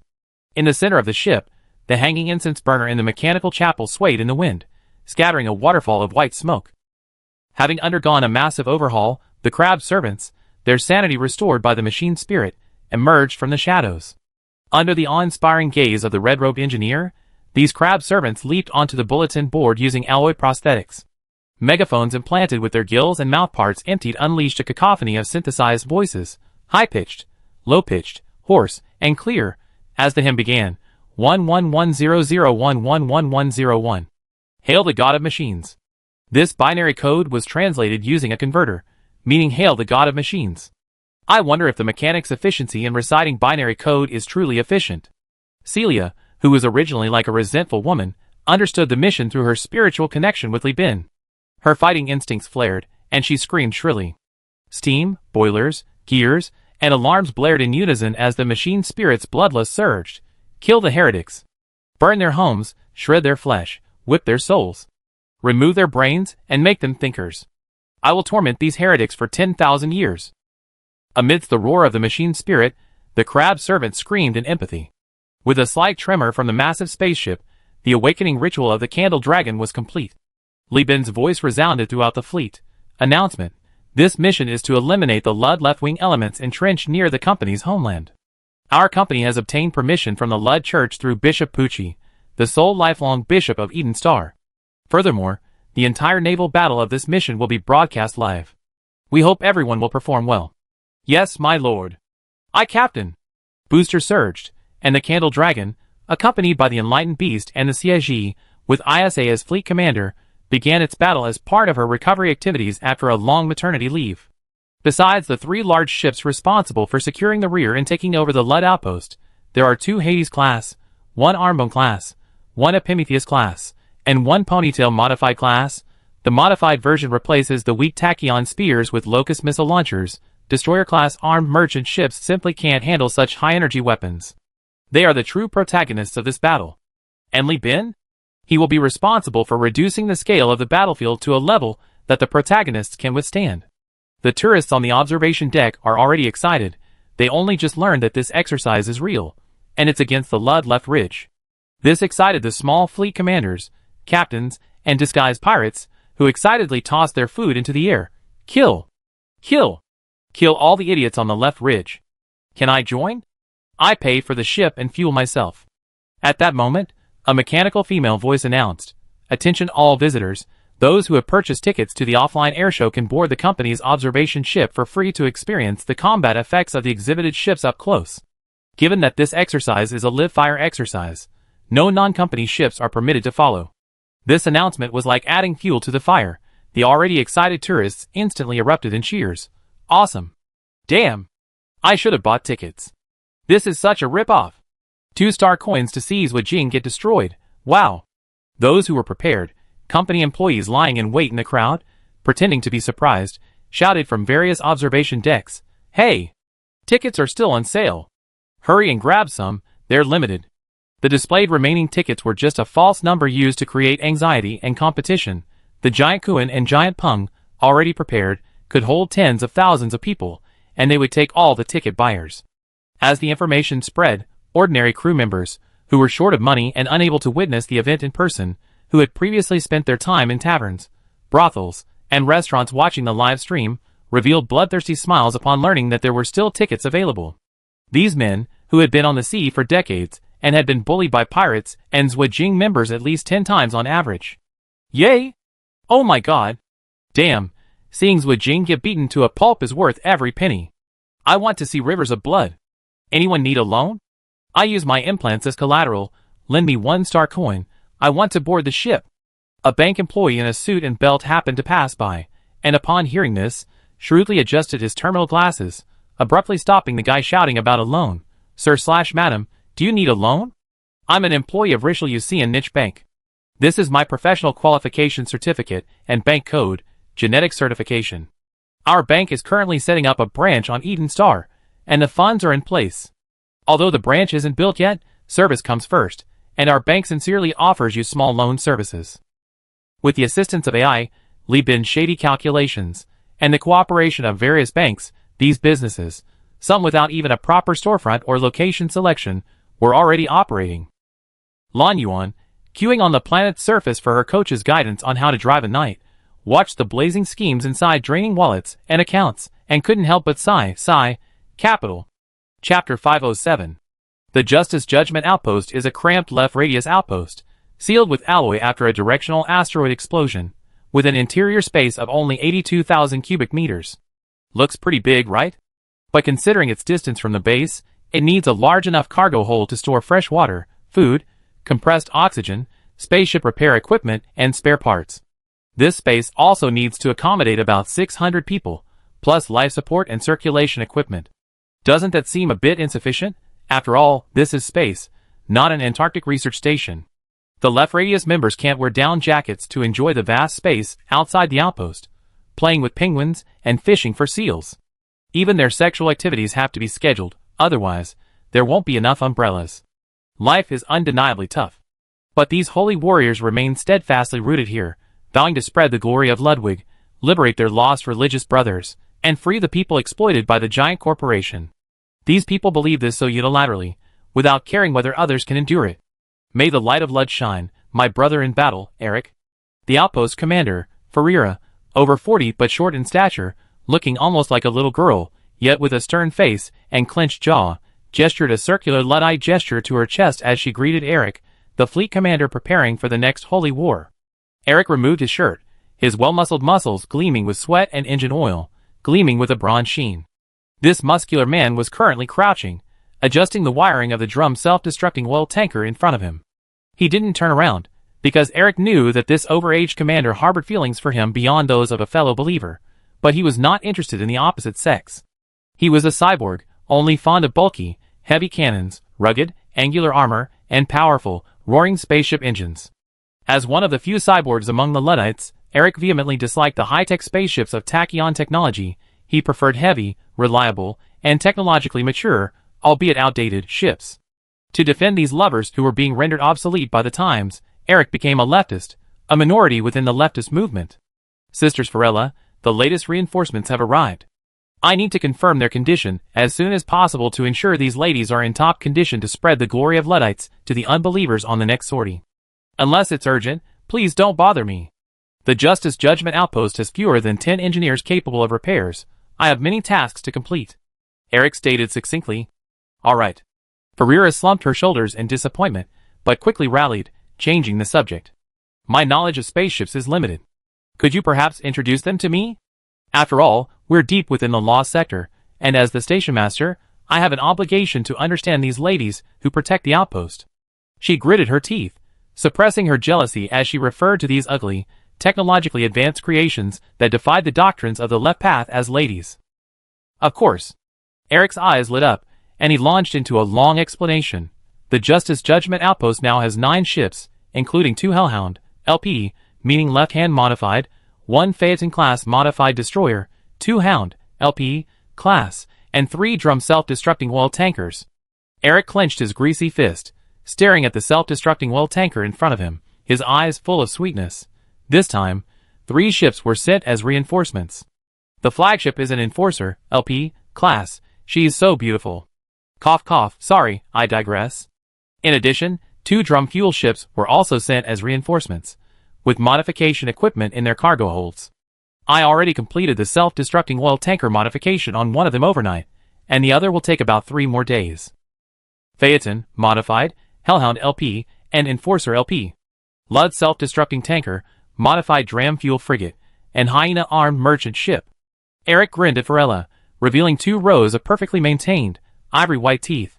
I believe that once all the dram fuel ships have completed their self-destructing tanker conversions, the 4 self-destructing tankers, under the cover of the fleet, will surely bring endless surprises to this decadent, foolish monopoly company, the Universal Union. Eric loved ships, loved sailing ships, and loved destroying ships even more. He regarded space battles as a sweet sexual act, always bringing him boundless pleasure, especially the left-path cult self-destructing tankers. Those self-destructing ships, converted from fuel ships, under his command, would suddenly transform into bright fireworks in the desolate universe, the expanding flames and antimatter explosions engulfing other ships in succession. Eric would tremble all over, feeling that the ladies had achieved an abnormal chain reaction of death, avoidance, through their own efforts. This kind of morbid play always made him unable to resist. Listening to the handsome, well-built fleet commander rambling on and on, his cheerful smile occasionally breaking the silence, Varela felt herself being poisoned. Look, that's how it all started, that smile, that damn smile. It drew her like a moth to a flame, from the safe core sector to the utterly stupid law sector, to die alongside this stinking man who never kissed her, never hugged her, never offered her warmth. But she just couldn't refuse. Beep. Beep. While a station master and a fleet commander were awkwardly chatting in the maintenance port, the Universal Union's bounty fleet, composed of ships identical to the bounty hunters, had advanced into the physical universe and completed the encirclement. The Xieji and Kai Ming beasts occupied 2 jump points in the physical universe, trapping this left-handed molecule within the system. Varela immediately abandoned Eric and returned to the control room. Eric stared heavily at the suicide ship he had just modified, murmuring with heartache, "My love, let's have a high-stakes death battle. Our last outpost was destroyed just a year ago. This time, we specifically relocated an outpost to the edge of a galaxy within the same system. Why did the Universal Alliance find us so quickly? Where are our unmanned surveillance cameras?" Varela grabbed her subordinate by the collar, slamming the man, who was 2 heads taller than her, against the bulkhead. The subordinate protested, "Station Chief, our network technology is outdated. Without professional hackers, the Universal Alliance's hacking department could easily crack our network signal and track us down." "You mean following the grand ceremonies procedures for defense setup actually harmed us?" Varela roared. "That horny religious fanatic." His subordinate muttered to himself, but said aloud, "No, what I mean is, there are many ways to expose our presence. The outpost can't be completely isolated. We rely heavily on purchasing supplies from neutral merchants to maintain operations. Merchants can sell us supplies for money, and naturally, they can also betray us for money. Our surveillance cameras could also be hacked. In short, the possibilities are endless." Ferreira released his grip, turning away coldly. "Immediately notify everyone at the outpost to activate the fleet. Activate the stealth mines near the flight path. Raise the turrets. I want these evil technocrats to know that the Justice Judgment Outpost is completely different from the previous ones. I want to make this their burial ground." "Wow, it's a mine!" Li Bin, seated on the throne of the Candle Dragon, closed his eyes, clearly seeing the surge in signals coming from beyond visual range through the ship's sensors and detector array. The signals, centered on a point outside the field of view, rippled outwards, creating electronic waves that bounced off asteroids and space debris. However, in some places, these waves produced almost imperceptible, strange echoes. These echoes indicated the locations of the stealthy air-to-ground mines. Lud's left-axis technology was too outdated. Its stealth technology for the air-to-ground mines still used an early version from the human realm. With the support of neural links and machine spirits, these meticulously placed mines along their flight paths had nowhere to hide. Li Bin slightly stretched his neck, Notify the anti-aircraft decks to strafe these coordinates. Notify the navigators of each ship to fly according to my planned route. Yes, my lord. Chapter 508. The coordinates of the Justice Judgment Outpost weren't information sold to Li Bin for star coins. Rather, they were provided voluntarily by a pirate who had previously visited the outpost when Kong Jicho was recruiting pirates from Granada, as a pledge of loyalty. After all, Kong Jicho was the crown prince. His approachability was limited to his close friends Li Bin and Duya. For the scoundrels among these pirates, the bastards who dared to defy the pirate emperor's orders and plunder privately, Kong Jicho showed no mercy in displaying his brutality and iron fist. Kong Jicho had no intention of befriending these drug-addicted, power-hungry, and idiotic fools. The crown prince had few friends, but each one was extremely useful. These swine only deserved to have their blood stain the crown prince's power sword. After slaughtering 2 small pirate groups and drying and gilding the leaders to make new figureheads, these pirates wandering the Lost Star sector were reminded of the fear of being ruled by the pirate emperor. Their mouths were like vomit, spewing out everything. Kong Jicho didn't need to ask further. The coordinates, like a brownish-yellow stain soaked in underwear, rolled out quickly. Li Bin, you bastard. The space station on Granada isn't even finished. This place relies entirely on the Interstellar relay station for supply transport and fleet docking. That shitty relay station can't hold my fleet at all. Where are we going to build a pirate-free port? You better give me an explanation. This was the accompanying message he sent with the intelligence. Li Bin smiled slightly. It's simple. Just watch your brother Li's performance later. Right now, I need to focus on military matters. As a battlecruiser, the Candle Dragon was much weaker in encounters with proper battleships, but it had one advantage. It was fast, possessing a speed only slightly slower than a regular cruiser, and its armor was heavy. Its tactical system, Mechanical Fury, once activated through church prayer, could unleash terrifying firepower at the level of a capital ship or even a dreadnought, given enough time. Of course, the price was that the artillery might not withstand such overload and eventually explode. Now, the ammunition belts woven from her twin-barreled anti-aircraft guns and anti-aircraft Vulcan cannons easily destroyed those clumsy stealth mines. As Kong Jicho mocked Zhua Jing's outdated mine-laying tactics and technology, the battlecruiser arrived on the battlefield, pouring the fire and sulfur of despair upon the outpost of Justice's Judgment. Inside the outpost, Ferreira, possessing mines and 2 large-capacity destroyer missile launchers powered by the outpost's nuclear power plant, capable of annihilating any Allied patrol fleet, looked at the crimson behemoth, as if stained with aged blood, and slumped onto her throne. Impossible. The Universal Alliance patrol team consists of Thunder Sprite-class, Hammerhead-class, and Albatross-class ships, right? I secured over-the-top firepower, and such powerful vessels, made thorough preparations. But why are they sending capital ships? Even a cruiser would have been better. The Annihilator missile generators, designed to pressure the enemy fleet in naval battle, launched all their missiles, buying time for Eric's fleet to deploy. Varela watched as the fully equipped Candle Dragon contemptuously turned its hull, facing her at a 30-degree angle, its bow's dense array of afterglow railguns and Vulcan cannons aimed at her. The white-haired, red-eyed mech spirit encouraged every gunner with passionate, fiery words, shouting incomprehensible phrases like loyalty, friendship, and the imperial currency of life, urging the gunners to fire. Under the barrage of Wan Quan's firepower and the electromagnetic interference from the Yuhui railgun, the Zhulong destroys all the suppression missiles without even activating its 2 mid-slot twin-barreled anti-aircraft guns. She stood tall on the battlefield, like the Kraken emerging from a raging sea, staring at the ant-like galleon ships before her. The absolute disparity in firepower rendered the so-called pressure missiles a mere warm-up for the ships. Holy Olim Messiah, you are the god of machines, you are the king of armies, you are the wrath of vengeance, you are the patron of justice. Inside the church, beneath the imperial icon, the red, black, and gold Mechanicus gear and golden eagle emblem swayed. Crab servants, heavily modified, drooled from their megaphones, their mechanical and fleshy bodies trembling wildly. 9 groups of 13 crab servants formed an extraordinary lineup, praising the god of machines. The second of the divine mechanical ritual, slaying the bandits and exterminating evil, the tactical system Mechanical Wrath activated. With each volley of bombardment, the ship's cannon rate of fire decreases, but its power increases significantly, with no upper limit, until the cannons are melted by their own terrifying power. Anti-aircraft guns slammed into the outpost shield, converted from a cruiser's shield generator. Shells from high-speed strikers, afterglow railguns, and Vulcan cannons rained down like hail pounding on a car window, like a torrent pushing an iceberg. The outpost's radiation level climbed at a visible rate, like the affection level of a heroine in a visual novel with cheat codes activated.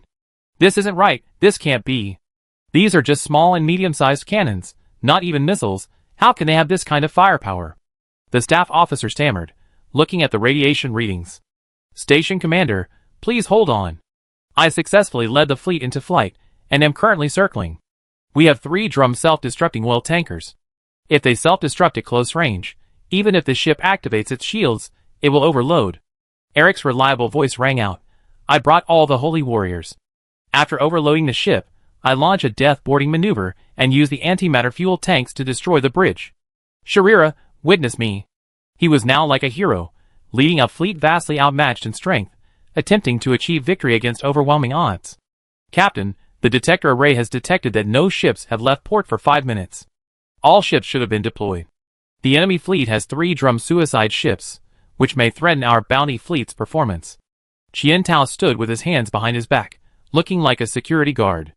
After the captain used the neural link, the first and second officers no longer needed to be as busy as before. His current task was to coordinate with the other captains in the fleet. Excellent. Celia's main guns are itching for fire. Send the bounty fleet to force the suicide ships to change course. The slaying bandits and exterminating evil fleet has entered level 3 charging. I'm confident that a single barrage will reduce this fleet to a level commensurate with the bounty fleet's strength.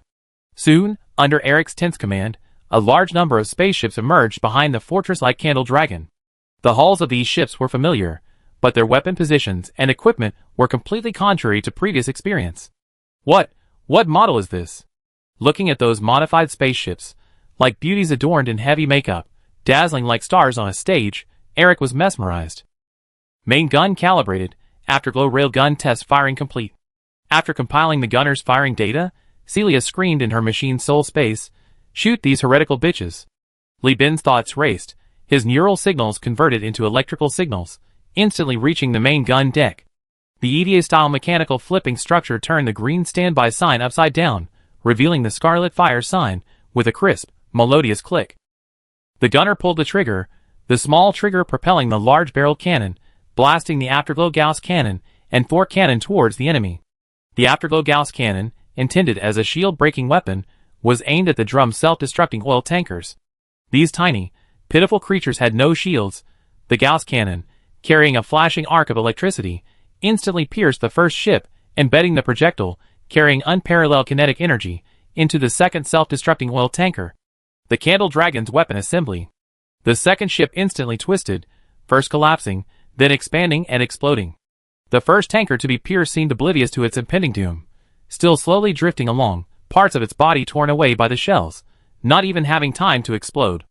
It wasn't until fuel leaked out, and the sparse antimatter mixed with the inert antimatter volatiles came into contact with the matter in space, that the explosion belatedly ignited the ship. My love. What? I don't want to see this. My beloved's death should have been initiated by me. You bastard. Eric, NTR face to face by the massive cannons of the giant ship, let out a whimper like a dead dog. Chapter 509. Awesome. So exhilarating. So incredibly exhilarating. I'm absolutely ecstatic. On the outer deck observation window of the giant Kun, well-dressed male and female waiters carry trays, bringing drinks and food to the front lines. Before the electrifying fusion technique of the Universal Alliance, the audience, long bullied by the left-wing elements, were generous, throwing money around. They stared wide-eyed, listening to Eric's public channels wailing of defeat, panting as they grabbed drinks and swiped their cards without even looking at the prices. Li Bin, blast this ugly stone sight apart. The machine soul Celia roared, the white-haired mature woman vanished, and now the berserker machine soul appeared. I refuse, Li Bin coldly denied. What? At this point, just 3 more rounds from the main cannon, and the shield will overload, prying open the rock shell. What are you hesitating for? The machine spirit roared in fury, a slight electric current coursing through the probe into Li Bin's body, venting its suppressed discontent. Because I'm going to use the adamantite ram to destroy it, Li Bin said, giving Celia a delighted answer. I already put a bounty on it. The audience will vote with star coins to decide whether to sink it with the main cannon or smash it with the ram. But the outcome isn't hard to predict, is it? Li Bin shrugged. After so many rounds of hype, and so much hype, between a mundane cannon barrage and a thrilling dragon attack, which will the audience choose? The answer is obvious. So please be patient, Celia. Li Bin soothed the machine spirit with practiced ease. You soon get what you want. Celia hummed, and the boiling machine spirit calmed down slightly.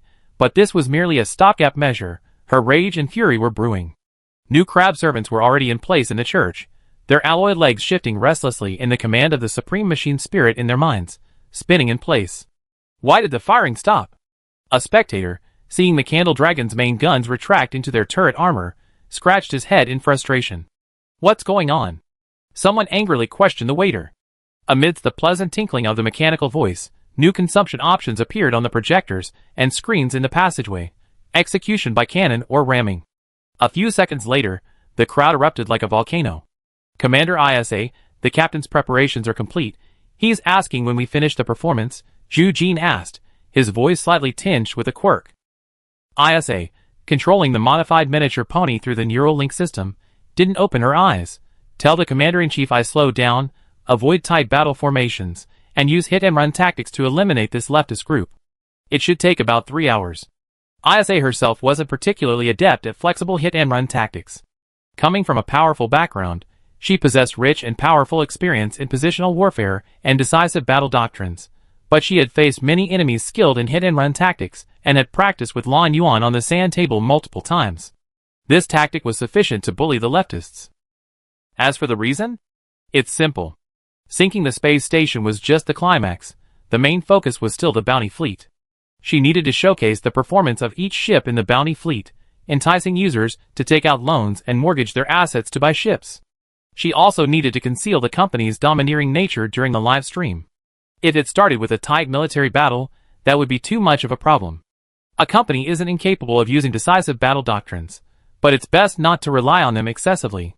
After all, a company's tactics, like its bottom line, are best when flexible. Therefore, after destroying the 2 Lud suicide ships, the battle between the bounty fleet and the Holy Warriors became chaotic. The pair Davids-class destroyer established a foothold on the battlefield, escorted by 2 Hades-class destroyers. Its built-in Locust missile launchers locked onto the vulnerable, unprotected suicide ship in the distance, the only vessel capable of devastating the battle. Wave after wave of Locust missiles rained down, tossing the suicide ship about like duckweed in a storm. The fighter squadron that had taken off from the carrier deck of the Phaeton-class converted destroyer didn't even have time to effectively intercept it before being wiped out in less than 10 minutes by the saturation bombardment of Locust missiles, which were specifically designed for anti-ship warfare. The Locust missiles' release effect in the game was as numerous as a lobster laying eggs. I really don't know how to evaluate this group, Isa messaged Li Bin, mercilessly mocking him. They think they can threaten Eden with a bunch of shoddy ships converted from fuel ships, cargo ships, and basic armed merchant ships. How could these Phaeton-modified ships be a match for the Epimetheus class? Have Mikhail take care of the Phaeton-modified ships blocking the way. Yes, Commander. The hot-tempered Mikhail, after receiving the order, piloted the Epimetheus class, also converted from a Phaeton-class fuel transport ship, to change course, while the other Hades-class ships engaged the Cerberus-class weapons. While loading merchant ships, the Armbone-class ships targeted the nearby Enforcer-class ships. Seeing other captains enjoying battles against similar vessels, while they themselves were left without the chance to compete with the original hulls, the Armbone-class captain lamented, Ludlow left path. I gave you a chance, but you didn't live up to it. How come you can't even muster a Tarsus class? Are you even capable? You're just a piece of trash. In fact, the Armbone class was at a disadvantage against the Enforcer class, especially since the Ludlow left path ships were equipped with Ancho protocol modifications, making the high-speed Enforcer class a disadvantage. However, this captain never intended to kill his opponent from the start. Instead, while being pursued by the Enforcer class, he took advantage of the opportunity to launch a fierce attack on the helpless Hound-class frigates that were lurking nearby. You got some nerve. What are you doing getting involved in a destroyer fight? The captain of the Wristbone class said, punching the ship as he spoke. The Hades class, having squeezed every last drop of potential from the Cerberus-class armored merchant ships, even its cargo holds were nearly crammed full, was practically annihilating the original hull. The captain, seasoned in the core fleet, was beating these left-wing foes, like a father disciplining his son, with a 7 wolves whip, sending the opponent spinning like a top. The Epimetheus class, painted entirely red, looked from afar like an ordinary Phaeton-class fuel ship, but the experienced, machine-loving Eric quickly realized from the ship's slightly deformed hull that this was not the plump, voluptuous beauty of the Phaeton class. No, those two spherical protrusions aren't fuel tanks, they're turrets. He shouted to the gunner over the channel, like warning a roommate shooting arrows at a pornographic film. Don't shoot, you've been fooled, those are Fudenaris. The spherical camouflage turrets rose, like a beautiful woman with bulging breasts standing before you. You reach out to touch them, only to find they're hard, iron-like pectoral muscles. The woman gave you a lewd smile. How can you resist my well-trained pectoral muscles? Originally designed by pirates, the camouflage turrets couldn't fool any captain with even a little experience. However, under the guidance and optimization of Gao Yuanjian, who had experience in restoring capital ship blueprints and possessed a wealth of advanced technology, they almost fooled Eric, who was experienced in ship ramming. Hiss! 2 large Thor cannons mounted. Is this a destroyer? A sharp-eyed old captain roared hoarsely. Mikhail, who revered violence, grinned maliciously as the 2 Thor cannon turrets creaked and turned, adjusting their positions and calibrating the cannons. Listen up. This ship has 1 round of firepower. After that, you must cease fire, otherwise the radiation energy won't be enough to activate the shields and Thor's cannons simultaneously. Fire! The heavy cannons roared, the 2 large-scale weapons firing causing the ship to stagger, as if it were somersaulting backward. Even with all the engines running, it couldn't withstand the impact. The Thor's cannon arrived with a deafening roar. Even the near-field explosions of the violent shells paralyzed the Phaeton's electrical grid. Eric had already mastered the ship equipped with the safety overdrive protocol, even engaging in a direct firefight with the main cannons. However, the Holy Warrior's gunnery was far inferior to the experienced gunners transferred from the core fleet specifically for this exercise. The magnificent cannons missed their targets, being deemed ineffective from a distance. With the near-field misses of the Thor's cannons double salvo, the Phaeton could only suffer the consequences. But under the overwhelming firepower and terrifying blast radius, and with the enemy unleashing a desperate, one-hit kill attack, her beloved ship was instantly rendered powerless by the ferocious onslaught and knocked unconscious by the Thor's cannon. Phaeton modified parameters. Epimetheus parameters, in terms of firepower, are overwhelmingly superior. Well done, Mikhail, now retreat. Scanning the chaotic battlefield, the situation was completely out of control. The ships on the left were fleeing in panic, even flying into the combat zones of other ships. Their own ships had no time to find similar adversaries, they were simply attacking whatever was nearby. Isha had to order the captains to tone it down a bit, otherwise the battle wouldn't last 3 hours. But okay. Mikhail, though still somewhat unsatisfied, faithfully carried out the order. Li Bin opportunely entered the channel and communicated with Isha. How was it? Significantly effective, a one-sided battle.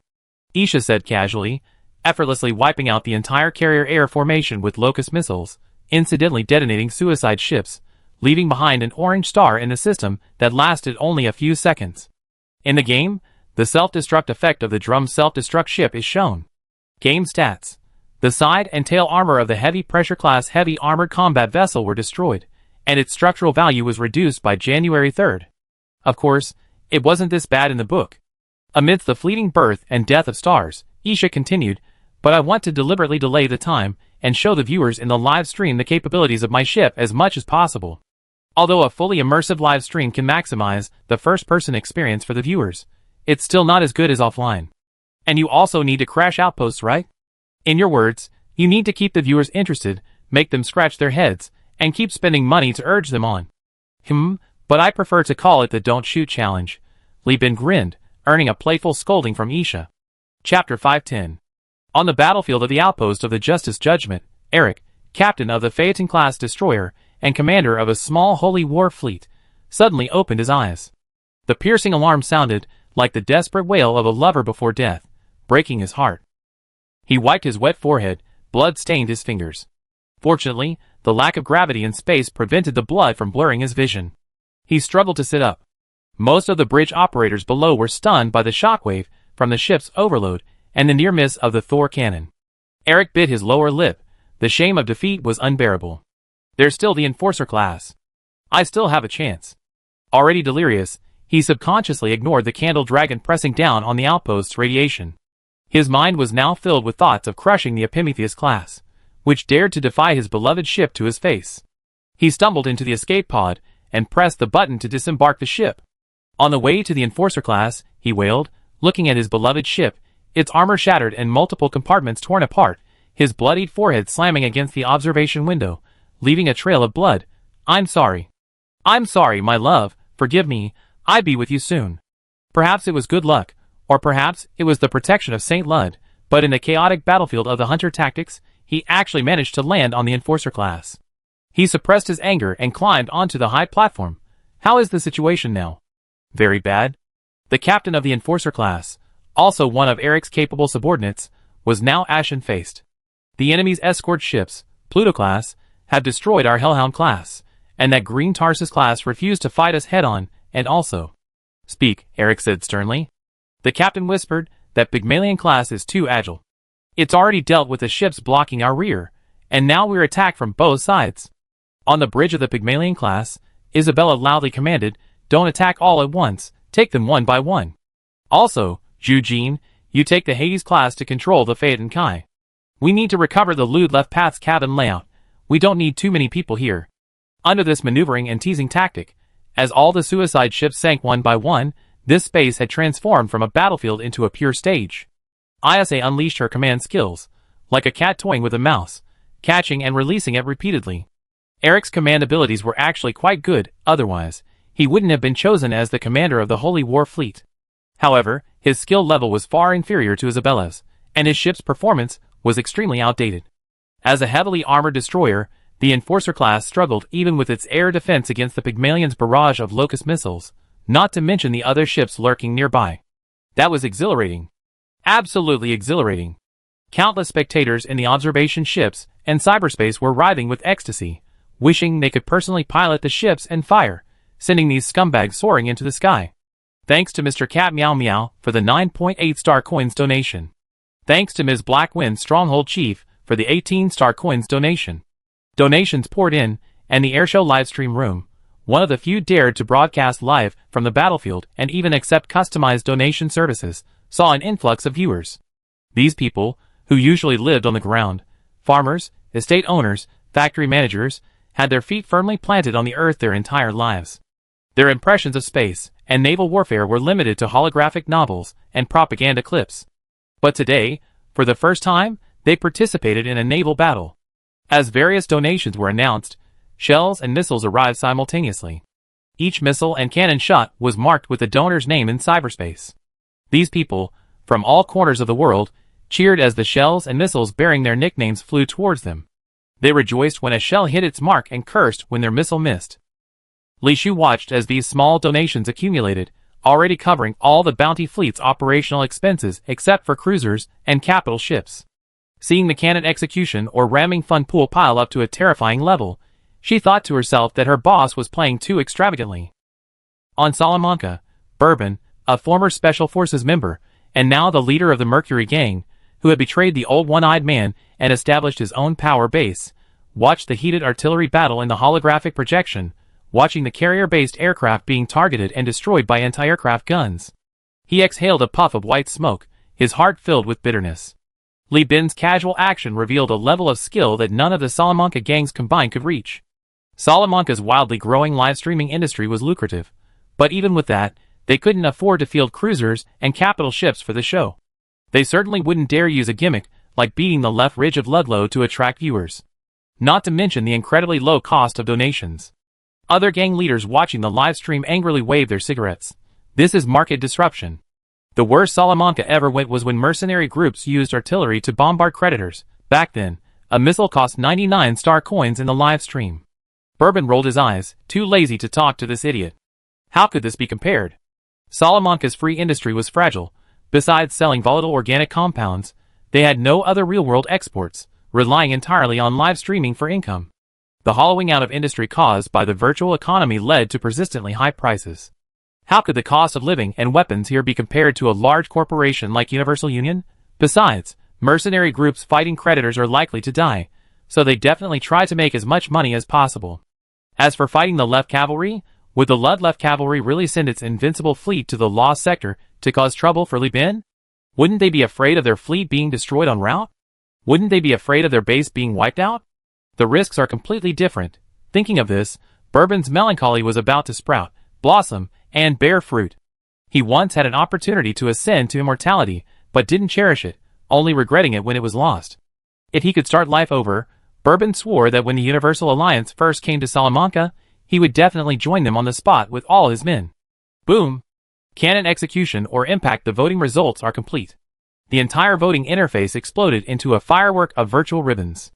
The impact vote won by an overwhelming margin over the cannon execution. The gang leader, panting heavily, exclaimed, "Each vote is 11 star coins." The entire vote garnered 30,000 votes. That's 330,000.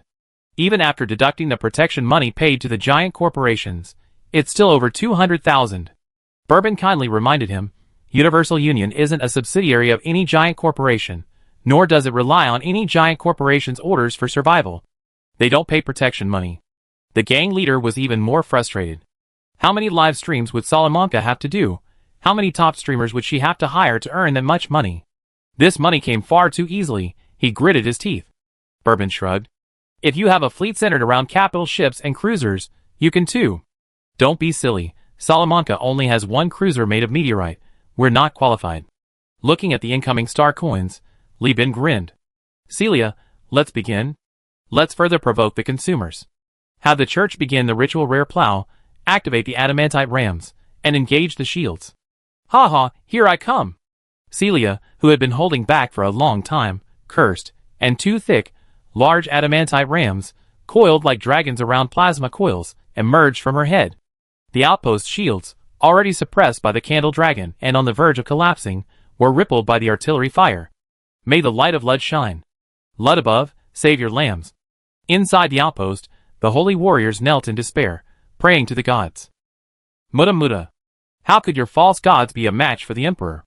Li Bin mocked, watching the frantic Zhuijing madman trying to persuade everyone on the public channel. The emperor is a legendary man who single-handedly deceived the entire warp. Amidst the cackling laughter of Li Bin and Celia, and the cheers of the audience, the adamantine ram pierced the shield, arcing with electricity. The shield, composed of force fields and energy, crumbled like a punctured bubble under the scorching impact of the ram. With a snap, the outpost tripped, the power grid collapsed, and the shield shattered. Chapter 511. It's pierced through. I'm in. So, heretics, how are you feeling now? Celia was too excited. After years of dormancy in the hyperspace turbulence, she was salvaged by hyena mining and subjected to various studies, missing the Great Collapse and the creation of the Polymath Sage. 200 years without a battle, her warlike nature was forcibly suppressed, making her appear somewhat frantic. War. We must fight. Clearly, during her brief time with Li Bin, she had learned all the ancient human slang through his memories. Shield shattered, arcs of electricity raged, and the candle dragon charged straight in. The Afterglow Gauss cannon precisely destroyed the Annihilator missile launcher, giving the holy warriors no chance to manually activate their triggers. Drones circled the candle dragon in space, filming the impact from multiple angles. In the distance, aboard the boarded Enforcer-class battlecruiser, Eric watched the scene with bloodshot eyes. What a waste. How could such a perfect ship ram into an outpost? You scum, you're damaging her. He completely forgot that his cult brothers, and those who admired him were still at the outpost. Meanwhile, in the control room, Farella watched the approaching battlecruiser, a bitter smile appearing on her face. A buzzing sound. That was the ship's armor tightening. Under the Emperor's might, actually, advanced technology, the front third of the Candle Dragon's armor was stacked and interlocked, forming a tight armor layer, causing it to tremble with excitement. Boom! That was the sound of the surface meteorite layer being crushed into dust, the sickeningly loud creaking of the metal harbor being forcibly pushed open by the massive ship. Ah! Mom! Lud above. This was the agonizing cry of those who watched helplessly as the spaceship slowly approached, ultimately engulfing them in a meat grinder of alloy and rock, crushing their frail bodies against the ship's armor and bulkheads. May the light of Lud shine. This was the dying rant of a fanatic rushing into the nuclear power plant, overloading its nuclear power, and releasing antimatter fuel. Ha! You really think I'm stupid? Unexpectedly, Li Bin smiled. Seeing that the spaceship's speed had nearly stalled after crashing into the outpost and losing a fifth of its speed, he didn't waste any words, retreating the ship and activating the shields. The shield's force field expanded. Some Lud cultists were still struggling to find their breathing masks when the force field sliced through their chests. Their lower bodies were still kicking when their upper bodies were thrown out by the force field, scattering red and green blood everywhere, screaming, "It hurt so much!" as they slammed against the bulkhead, instantly turning into mincemeat. The battlecruiser's shield system can even block a large-scale laser. Kid, how can your flesh and blood possibly withstand it? Wow, this is so exciting! When will the core star sector see a scene like this again? Inside the observation ship, the warmonger excitedly waved the flag, his legs shaking with excitement, panting heavily. No wonder it's the lost star sector, it's lawless. I don't care what kind of Lud cult, or what kind of damn giant corporation you are, I hack you all the same. As he spoke, his fingers kept pressing the donation button. Does this scene seem familiar? It's playing out right now for everyone watching the live stream. Those with less money are donating points and various free planetary currencies. Those with more are donating star coins. In short, after Li Bin sincerely pulled out his ship and had the drones film the actual battle scene where he had carved a large hole in it, the audience was very happy. If Ludov's destruction of Maya Sulan with a Prometheus-class self-destructing oil tanker was a crime deserving of righteous indignation across the entire star system, then Li Bin's ramming of the outpost today was the punishment everyone had long awaited. The judgment of justice at this moment was no longer the name of the outpost, but its fate. Amidst the intense fire and light, the outpost's fuel depot exploded, the nuclear power plant exploded, and the blood, flesh, and hundreds of surviving cultists were torn apart by the explosions. The rock strata cracked, and large bursts of light and flame erupted from the fissures. The battlecruiser's shields trembled, its radiation surging and engulfing the aftershocks of the explosion. At Li Bin's command, the ship deactivated its shields, and the adamantite ram at the front glowed with a dark red light, the ability of the Thunderheat plowblade, converting radiation into intense heat, which was then used to heat the entire ram through plasma coils wrapped around it. Li Bin and Celia roared, the Emperor's bestowed dragon cudgel, its blade cannot tolerate traitors. I pierce you with this great cudgel. Whoosh, the booster spewed forth again, a tail of flame stretching for kilometers, propelling the massive alloy behemoth deeper into the ground. The outpost's structure was indeed sturdy, but how could an outpost primarily constructed of rock compare in density and stability to a spaceship primarily made of alloy, meticulously calculated by human and AI cores, and perfectly forged using mechanical principles? Here comes the power. A rousing metallic rock melody resounded in the observation ship and the live broadcast room. The spaceship roared, crushing rocks, molten metal clashed, shattering stone. Any material in its path melted under the intense heat and concentrated force. Some were liquefied by temperatures exceeding 1,000 degrees, others were transformed into heat energy through kinetic energy compression and friction under the immense force. The Candle Dragon charged straight in, its outposts crumbling before it. Finally, as the ram, now a dazzling white light in the infrared view, pierced through, the audience breathed a satisfied sigh of relief. At Conda's nest, the pirate emperor, watching this scene, couldn't help but laugh and curse that Li Bin is truly insane. For a few 100,000 star coins, he actually used a battlecruiser to ram an outpost. Is the Universal Union that short of money? This kid's fallen for money. At Granada Interstellar Station, Kong Jicho, looking at the imposing Candle Dragon, spun around in circles, pounding the bulkhead and cursing, that should be my ship. My ship. Originally, I was supposed to be the one sailing it and destroying others, but now it's Li Bin's show. If I sailed the ship and destroyed Tachyon Technology's spaceship, how happy would my mother be? The fans brought by their leader to Avera were also uncontrollably excited. Those who had joined the company through the Universal Union's assessment now stood tall with pride, while those who hadn't passed the assessment watched their idol crush the enemy with a bitter yet proud expression. The captain and some crew members, who had come to visit and inspect the spaceship, excitedly shouted, I decided. I'm going to live on Eden from now on. We can fight behemoths, we can destroy mobile cities, and the company is really something else. Life here is so much fun. As Li Bin destroyed the outpost, ISA ordered the Prometheus-class destroyer to activate its camouflage turrets. 2 Thor cannons were aimed directly at Eric's face. No matter how tough the Enforcer class was, a heavily armored destroyer with its shields disabled and its armor riddled with holes couldn't withstand a single shot from my overloaded electric grid. Fire! Under the barrage, 2 large holes appeared on the Enforcer-class destroyer, arcs of electricity erupted from its spot, and it was engulfed by the fireworks of the subsequent explosion. The practical exercise has concluded.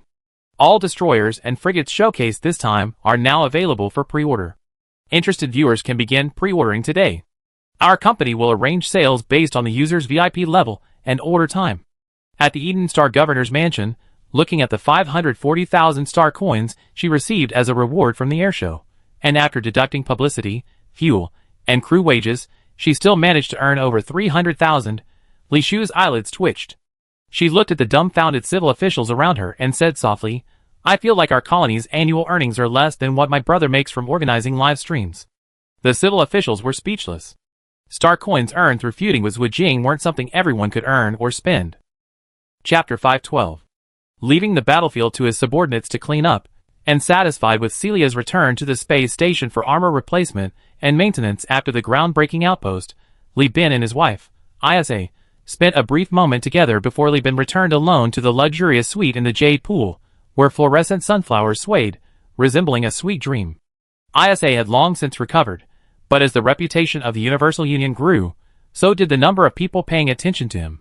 Isa would not appear in public unless absolutely necessary, at least not until he had eliminated his enemies, or until the Universal Union had grown to a level that even a hegemon would find troublesome. After all, it concerned the secrets of the gene lock.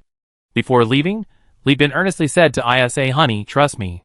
Once tachyon technology is destroyed, our family's weight will be so great that even the Overlord can't crush us. The boarding sailors I dispatched for this training were all led by officers from the 14th Regiment, and Chu Tianqua also participated in the training. Isa nodded confidently. This was originally just a matter for my family. I'm already very satisfied that you're willing to risk offending the Overlord to be with me. Leave the 14th Regiment's affairs to me. I definitely carve a huge chunk of flesh out of the Overlord. Recalling his wife's thoughtfulness and marveling at how rare such a good wife was, he pushed open the suite door. A wave of applause, whistles, and cheers, as noisy as a night market, rushed towards Li Bin like a shockwave. Boss Li, it's a hit! The orders have exploded. This was the jubilation of the bank representatives. Zhang Kui stood in the center of the crowd, his hands clapping red from the effort. His face beaming, he exclaimed, Boss Li, we secured 302 orders in just 36 hours. 160 for the frigate, and 142 for the destroyer. And these are spaceships, not hover cars. All your hard work is paid off. He sighed, it's truly remarkable to snatch so many orders from giant corporations. Indeed, Li Bin couldn't help but sigh as well. Outsiders only see hundreds of orders coming in seemingly overnight, but how could they know the hardships he endured? He started with a cruiser, salvaging and scraping resources in the Lost Star sector to accumulate capital. He shamelessly played games with Kern, discussed scripts, gained the friendship of the Oppenheimer Studios heir, and through a series of haphazard efforts, finally managed to cobble together a series of projects using Project P as a platform. He personally led the fleet out to hunt IBB bounties, traveling far and wide for years. He couldn't even witness his daughter's birth, nor was he there for his wife's delivery.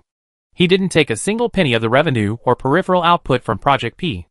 After so much groundwork, the fuel and maintenance costs alone amounted to hundreds of thousands of star coins. Hundreds of loyal subordinates died, all old comrades, all elites of the company, and finally, he had achieved what he had today. He looked up and saw representatives from Von Bueller Industries, Sistron Foundry, Lyman Transport Company, Richelieu's Bank, and Oppenheimer Works gathered together, extending their hands to him, guiding him to the main seat in the room, one of only 2 available seats. Li Bin walked slowly, until he was seated. The other representatives and bosses lined the wall, waiting for him to call their names. Only those called were allowed to step forward and sit opposite him, listening to his assignments across the table. The IBB project's future development required Li Bin.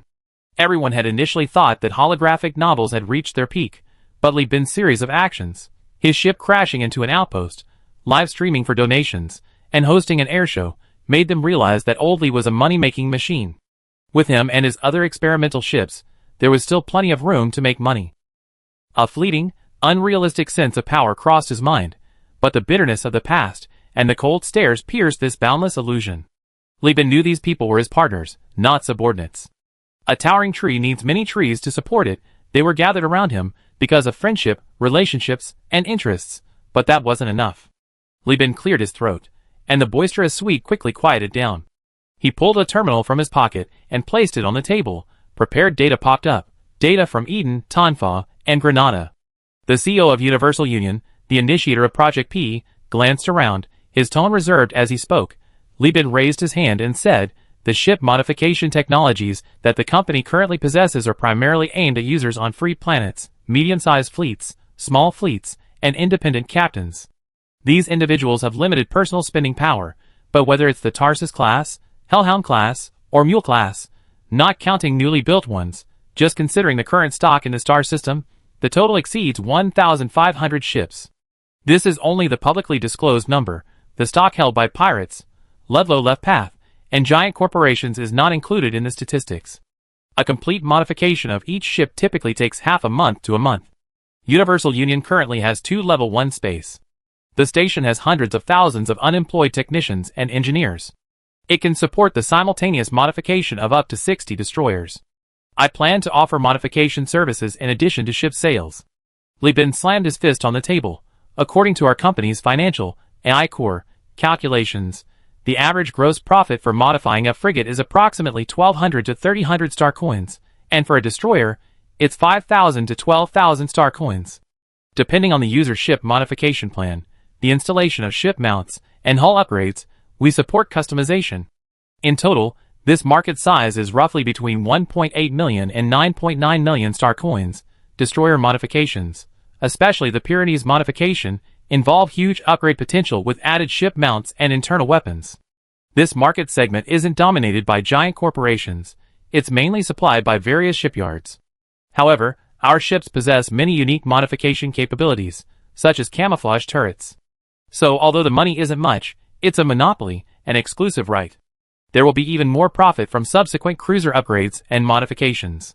As everyone knows, I, Li Bin, never hoard profits. I intend to share these profits with everyone. Zhang Kui licked his dry lips, thinking to himself, Boss Li, that's a good idea. Listen to that. 9.9 million star coins isn't much. What kind of holographic novel would ever earn that much money? Meeting the eager gazes of everyone, Li Bin smiled slightly. After all, how much alloy? How much keel? How much were in rare metals would so many ships require? We can't handle it all. Making independent captains risk their lives traveling to and from the Eden system would greatly dampen their spending enthusiasm. Therefore, I hope that those who share this pie can provide some support to the Universal Union. Zhang Kui spoke first. I always said that Mr. Li is my idol. I've been a fan of Mr. Li since the first IDB holographic novel came out. My connection with Mr. Li started when I asked for his autograph. I still have a deep impression of the last song of the water and fire spirits. Mr. Li, if you need anything, just say the word, and I, old Zhang, will go through fire and water for you. Everyone pledged their loyalty, creating a lively atmosphere. Li Bin had to raise his hands in a gesture of pledging, and the group of bosses and representatives quickly quieted down. Chapter 513. The fluorescent sunflowers gently unfurled, spraying shimmering spores into the pitch-black jade pool suite, making the entire suite resemble a nighttime scene from Avatar. These spores swirled and rose in the weightless environment, only to be sucked away by the meticulously designed ventilation system, preventing them from landing on anyone. Therefore, from inside the room, a spiral of airflow appeared above each fluorescent sunflower, pulling the spores away. In the room, everyone listened in silence. Li Bin spoke gently, I'm very grateful for everyone's support along the way, which is why we can sit here and chat about cooperation. Well then, I come up with a proposal for everyone to consider. Well, let's not really consider it, let's discuss it. I hope to establish mines, foundries, and refineries outside of the Universal Union in the star system, where Samsung is located. I will issue orders, and everyone will accept the orders and produce qualified products. If there are difficulties, these materials can also be produced in the core star region, but the travel expenses will be borne by themselves. Also, I hope that your transport fleets can take these independent captains with them to Eden Star to purchase spaceship upgrade services. After all, selling new ships is a good business, but the capital turnover is too slow, unlike modifying existing ships. Furthermore, the Universal Union needs to produce its own spaceships. How can they possibly have the time to painstakingly build them from scratch for others every day? Besides, Li Bin needs to prepare for the 5-year period. How could he foolishly wait for these people to come in small groups to do business? No, that was absolutely unacceptable. Rapid capital turnover was essential for driving industrial upgrading. Li Bin was willing to forego some profits to quickly complete this project and reinvest the remaining profits into the next one. I don't care whether these people came voluntarily, were subsidized by you all, or were persuaded to come, I'm making this clear. For every ship that arrives, I provide a subsidy. Of the 9.9 million star coins in the market, I'm willing to give 3.3 million to my friends involved in this. Zhang Kui calculated for a while, then looked up with excitement. He glanced around. Even the seemingly amicable company representatives and bosses now wore wary expressions, their eyes filled with competition and suspicion as they sized each other up. Zhang Kuei sneered inwardly. These fools only think about making 3.3 million, but that's gross profit. A project with a gross profit of tens of millions has operating costs far exceeding tens of millions. I need to pretend I'm very interested in this project, and secretly secure a loan to quickly build a factory on Granada Star, producing alloys to sell to Universal Union. That way, not only would it provide him with a safety net, but it would also save on long-distance transportation costs. Thinking this, he noticed the bank representatives who seemed uninvolved in the project, looking quite composed, and guessed that Li Bin might have consulted with them beforehand. Sure enough, Li Bin added, in addition, all factories built by Samsung will be exempt from taxes for the first 3 years. Tariffs will also be reduced from 12% to 8% to 3% based on industry scale and production capacity. This tariff includes imports and exports. There's money to be made. Zhang Kuei was overjoyed. For manufacturing, the unit price of raw materials isn't high, and tariffs are even lower. However, the combined effect of large-scale imports and exports means that annual profits will be significantly squeezed by these taxes. After all, the profit margins of manufacturing companies are very thin, relying entirely on volume to support profitability. Let alone a 10% reduction. Even a 1% reduction would be something companies would fight tooth and nail for. Over a year, each percentage point represents tens of thousands, even hundreds of thousands of star coins. Behind this lies the total value of dozens, even hundreds, of raw material and commodity imports and exports annually. Furthermore, within Samsung, there are no tariffs. Li Bin took a sip of tea, casually tossing out this statement. The business owner's nostrils twitched, like hyenas smelling carrion, their eyes blazing with fury. Li Bin put down his teacup, palm up. Representatives from the banking sector, please step forward. The branch manager of Richelieu's, his belly protruding, sat opposite Li Bin, nervously wiping away sweat. The bank wasn't even open, and not all the business staff were present, yet business was turning around at breakneck speed, truly an eye-opener for him. What do the representatives, who plan to open a branch on Eden Star say? Li Bin asked. The branch manager gripped his handkerchief tightly. It's all settled. For all companies and groups building factories locally, the annual interest rate is 0.15% for loans under 200,000 star coins, and 0.1% for loans between 200,000 and 500,000 star coins. The total pool is 2.5 million star coins, the highest amount our branches can currently offer. Because there aren't any third-party industrial companies on any of the planets under Universal Union's umbrella, headquarters strategy is somewhat conservative. Did you hear that? Li Bin looked up. I secured 2.5 million star coins in low-interest loans using Universal Union's guarantee. These loans are on a first-come, first-served basis. As for anything beyond that, I can't help you with that. He placed his hands on the table. Now, I give everyone 1 hour to consider. Whether you contact headquarters or get authorization, the allocation will begin in 1 hour. 40% of the factories will be located in the Dongshanmen system where Granada is located, 40% in the Tanfa system, and 20% in the Eden system. Whether it's a void vein, a gas giant, another undeveloped resource planet, or even Samsung itself, the auction prices for land and minerals will be tiered based on the scale of the star system colony and shipping conditions. The winning bidder will have permanent usage rights to the land, and ownership of the mineral resources within the planned area, Li Bin said, a subtle smirk playing on his lips. Banks provide loans, and he sells resources he currently cannot or is unable to develop to recoup funds. These companies then use real money and resources to build factories on Samsung. The end result is that the banks and partners profit. Li Bin receives funds covering the 3.3 million he prepaid, and acquires numerous factories, mines, and jobs within his territory. Is this a bad deal? From a capital perspective, auctioning off his own mineral land and incurring less tariff revenue for the next 3 years is hardly the most profitable option. But the Universal Union is a regime disguised as a company. Which country doesn't have private enterprises? Which industrial park doesn't offer lucrative incentives to attract top-performing companies? Giant corporations don't lack companies. Their own planets are short of funds and can't afford employee benefits, but the Universal Union can. Numerous jobs can stabilize society, and massive factory capacity can provide a huge supply of weapons during wartime. Goods ensure the stability of colonies. The Universal Union even plans to allow some companies to set up shipyards here, letting them share the profits of tens of millions of star coins, all to ensure sufficient production capacity for star ships.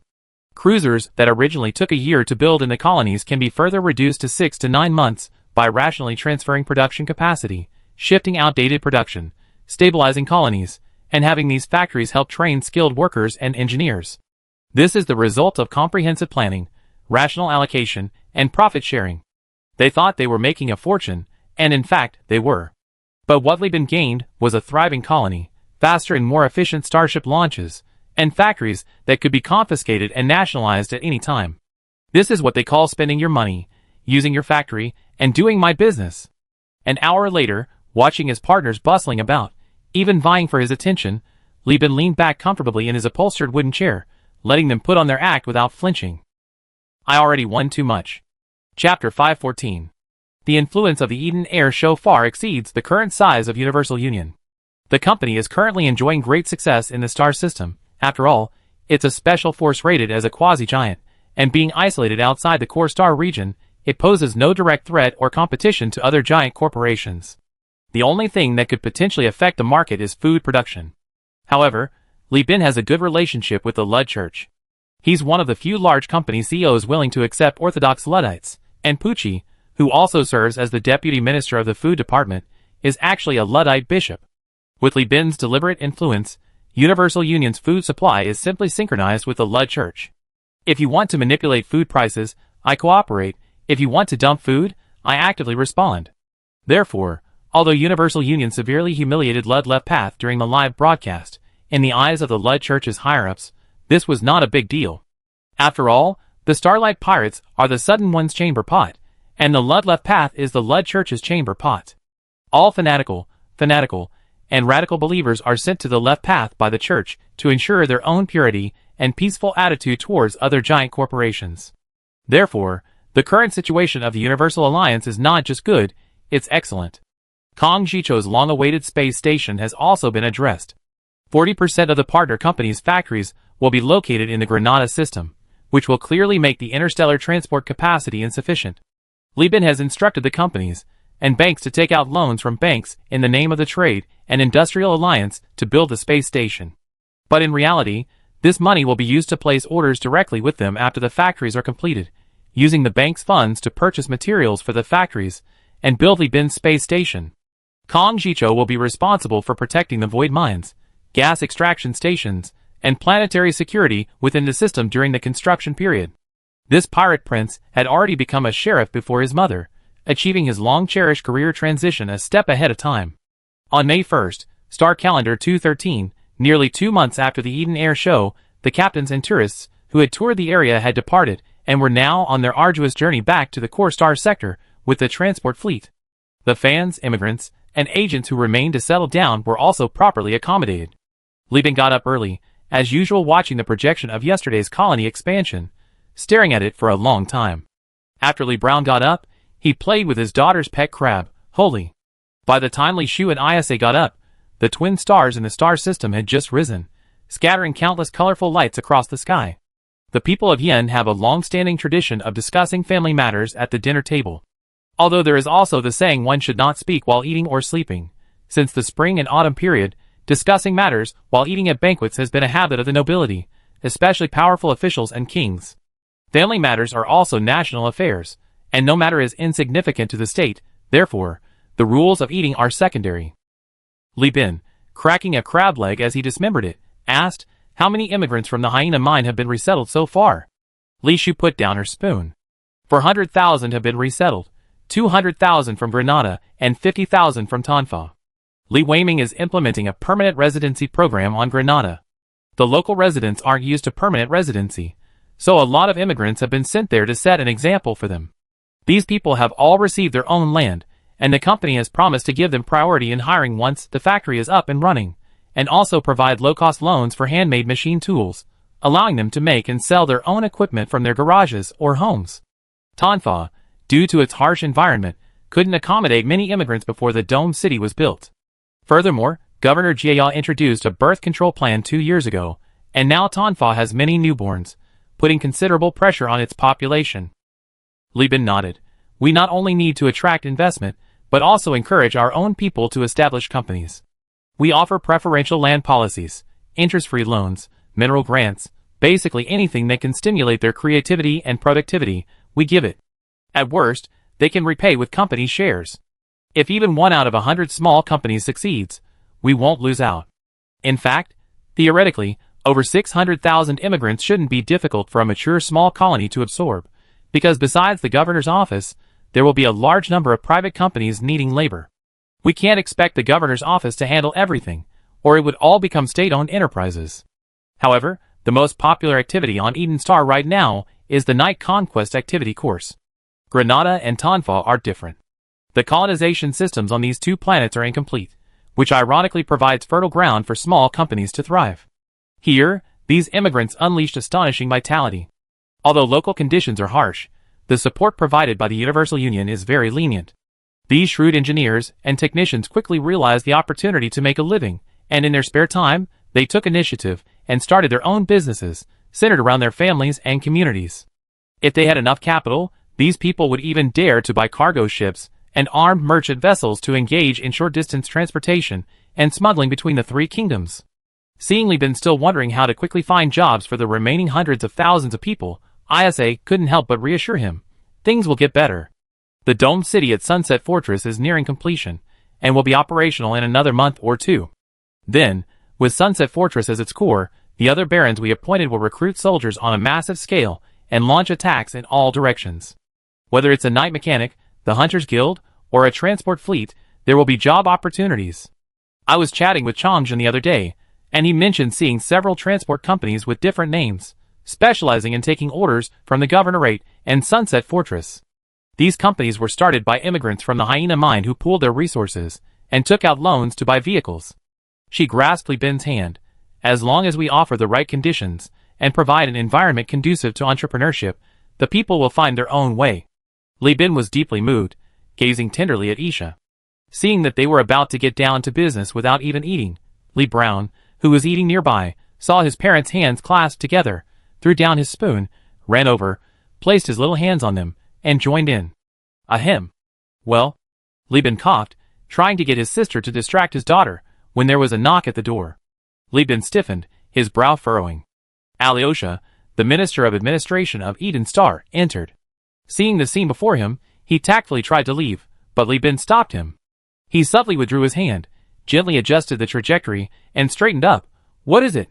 Alyosha trotted over and whispered. CO, the thick crab fishing team stationed in the equatorial rainforest reported that they discovered human remains last night.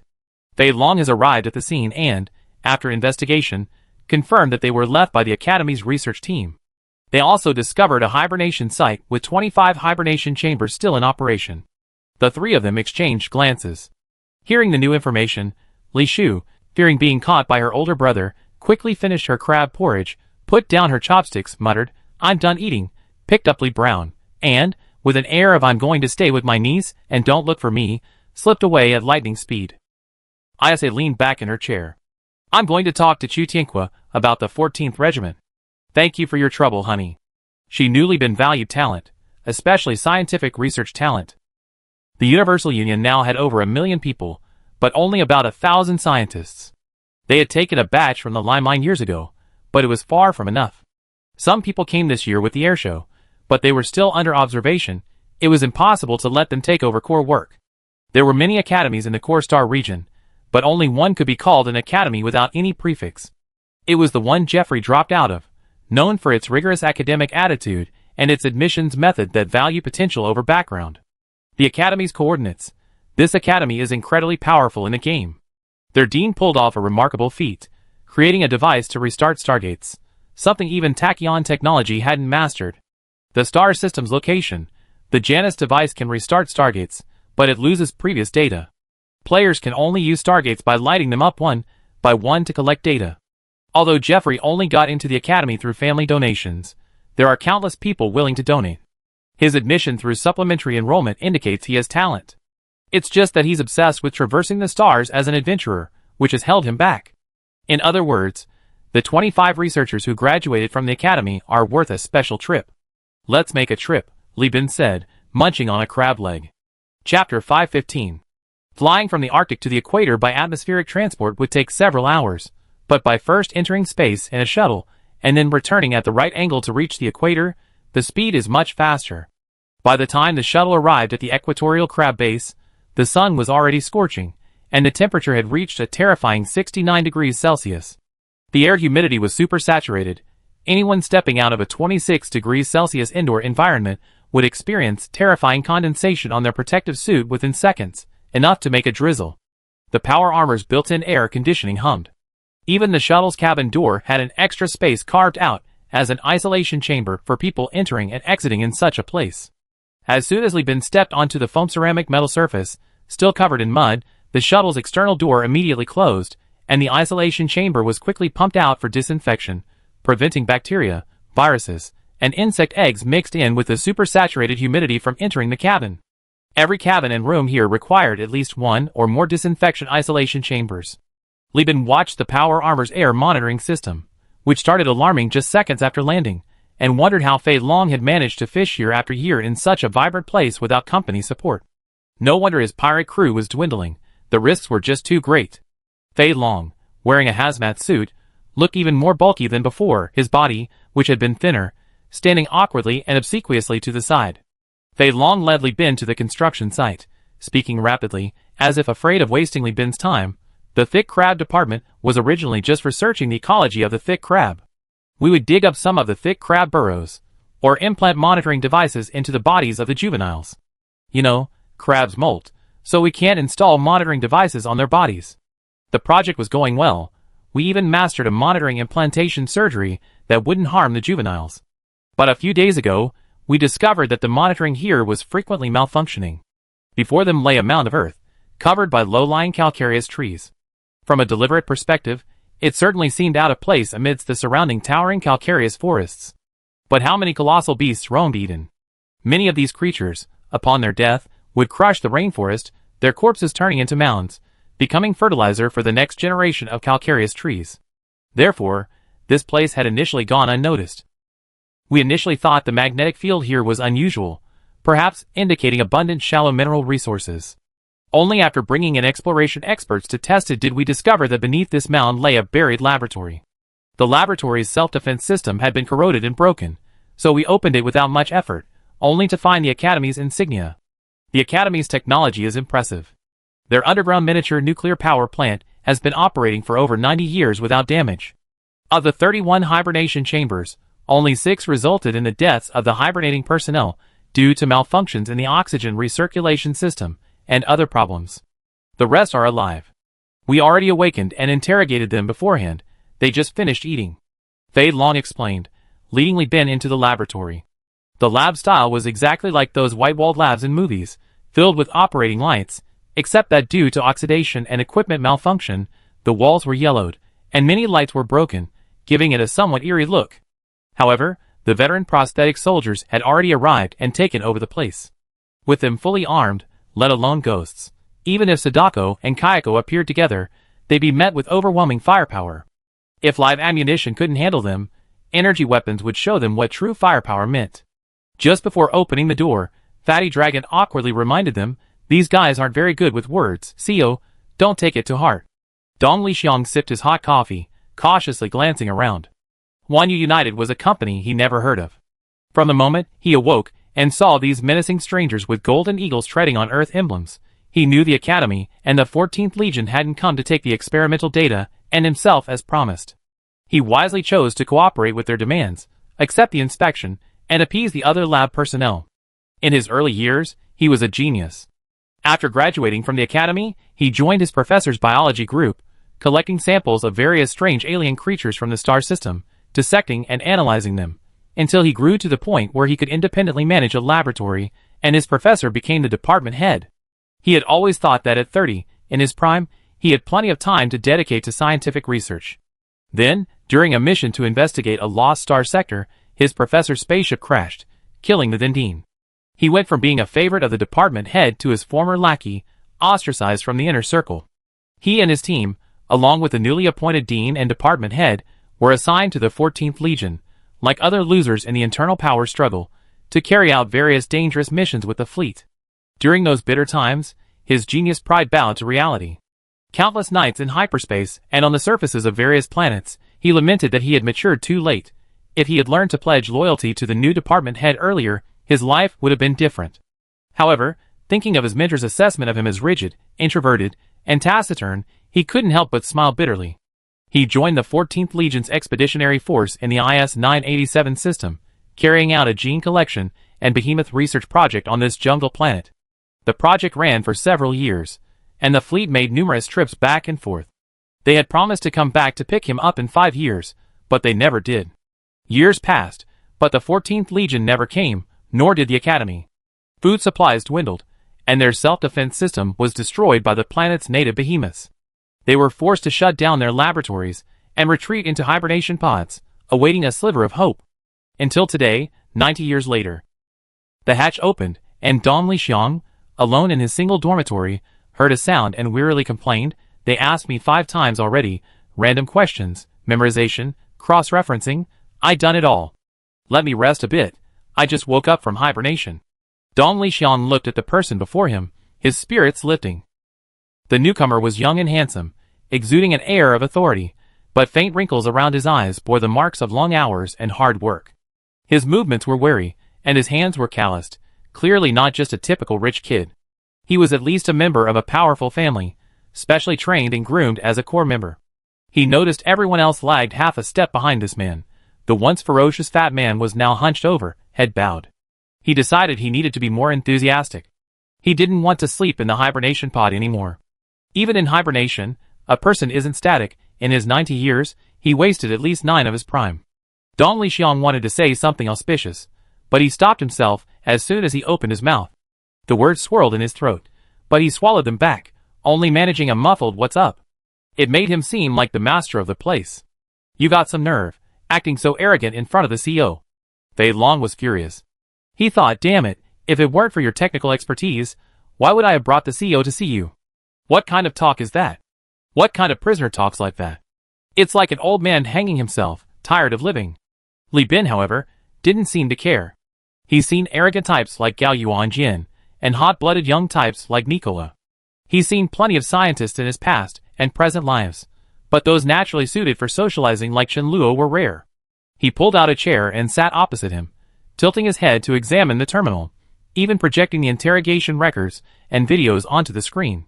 Chapter 516. Dong Lixiang watched the video of himself repeatedly being questioned, bouncing and thrashing about like a hot-tempered toad, and painfully covered his face. Of the 8 sufferings of man, unfulfilled desires are one. When you clearly understand how you could do better, but your character flaws push you down a path completely opposite, memories become torture. Past embarrassments and painful experiences creep into your mind in the dead of night, like an octopus coiling around your weary thoughts, a nightmare you can never escape. This is tantamount to public execution. But Li Bin didn't intend to execute Dong Lixiang. He was simply analyzing the man's behavioral patterns. The small terminal hanging on his ear was connected to the colony's beta core. Li Bin used a tiny bit of the I core's computing power to analyze the leader's every word and action, quickly drawing a conclusion. This was a man with a fiery temper, aware of his own flaws, but lacking the willpower to change.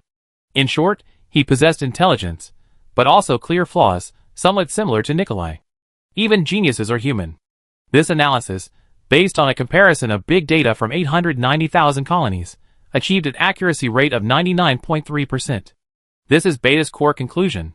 Attached are various deductions based on his interrogation records, intended to provide guidance to Li Bin on persuading him to surrender. Dong Lixiang, publicly executed, was in excruciating pain.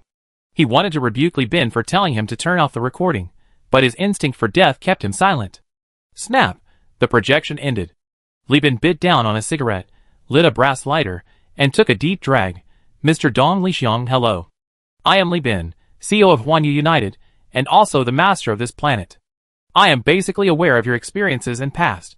I'm not one to beat around the bush, and neither are you, so let's get straight to the point. Our company would like to hire you as the director of our biological laboratory." Dong Lixiang looked up, smoke billowing from Li Bin's mouth, slowly rising and swirling into various contorted shapes under the operating lights. This violation of regulations, smoking in the laboratory, should have been strictly prohibited, but at this moment he didn't care about such things. He looked at the other man, somewhat confused. First, this person was so young, yet he was the planet's owner? Had he built all these people from scratch? Seeing the other man's bewildered expression, Li Bin nonchalantly pushed the terminal towards him. "Investigate. Your knowledge of current events is outdated." I give you a day to properly understand modern society before answering my questions. Also, Fatty Dragon, lift the restrictions on them. Let them eat freely. These are scientists, not prisoners. Treating them like this is too much. Fatty Dragon immediately bowed his head. Yes, it's my fault. Inside the crab base, Fatty Dragon, who was following Li Bin, cautiously asked, CEO, if we just let them use the terminal like this, what if they contact the Academy? Investigating. Li Bin, looking at planetary industry, didn't even look up. Although the Academy is within the hegemon's territory, its status is transcendent, and it equally supplies talent to any organization. Whether it's the hegemon, the tachyon, or even the Ludlow Left Path. All have scientists from the Academy serving them. With our current status as a global alliance, isn't it worth their service? If Eden Star weren't so remote, someone would have come long ago. Just wait, this guy is incredibly reserved. He thinks 10 things before he speaks. He himself confessed that he's not well liked in the Academy. I can give him a laboratory, with complete control. Do you think he can still get a significant position in the Academy after 90 years? In the end, won't he still be ostracized by the younger generation, and find a company to work for and earn money? With the conditions I set and his conditions, is it that hard to choose? Li Bin chuckled. His ambition certainly extended beyond these 25 people. These were old relics from 90 years ago. Surely many of their contemporaries held high positions. The penniless Dong Lixiang held no appeal for these veterans, but if he were affiliated with Huanyi United, it would be a different story. Contemporaries plus high positions, attracting the disciples and protégés of these veterans to work for him, continuously attracting talent through back channels, that was Li Bin's true purpose. However, the surprise Li Bin brought far exceeded his expectations. It didn't even take 24 hours. 8 hours later, as Li Bin was preparing to rest, Dong Lixiang arrived with several hard drives and several documents printed on plastic sheets. The man, his face flushed, stood awkwardly at the door, only sitting down after Li Bin told him to. He stammered, This is our experimental data from these years. It's all here. The hard drives contained detailed information, while the plastic sheets contained outlines. Dong Lixiang's rigid nature prevented him from uttering any words of praise. He felt that in this unequal situation, speaking would seem like flattery. Despite his mental rehearsals and repeated attempts to articulate his thoughts, he still couldn't speak at the last minute. He was utterly awkward. Li Bin took a look and burst out laughing. It was the Giant Beast Project, similar to the gene-based giant beasts of Nikolai and Shenluo from years ago. No, this is different. His face, aged from years of outdoor data collection, and his once fair skin, now flushed crimson after 90 years of dormancy, crimson red. He whispered his defense. The gene-based giant beasts are destined to fail. The genes of life on old Earth and most planets are inherently very stable, and cannot withstand large-scale gene modification technology. The gene modification and targeted induction of interstellar humans is the result of thousands of years of collaborative research by the human empire, encompassing tens of thousands of gene laboratories across the entire galaxy. It's not something that a war-torn region in the Perseus constellation, where technology was lost, can replicate. Attempting to replicate the interstellar human genetic differentiation pathway and apply it to other life forms is essentially creating synthetic humans fused with animal genes. This is mass-producing human subspecies, he declared vehemently. Li Bin couldn't help but recall Oglin, who possessed the appearance of a gorilla but had human intelligence and could even learn medical skills, the hideous and grotesque humans of the Fang clan, twisted by genetic viruses, and the beaster girls displayed as prostitutes in various brothels.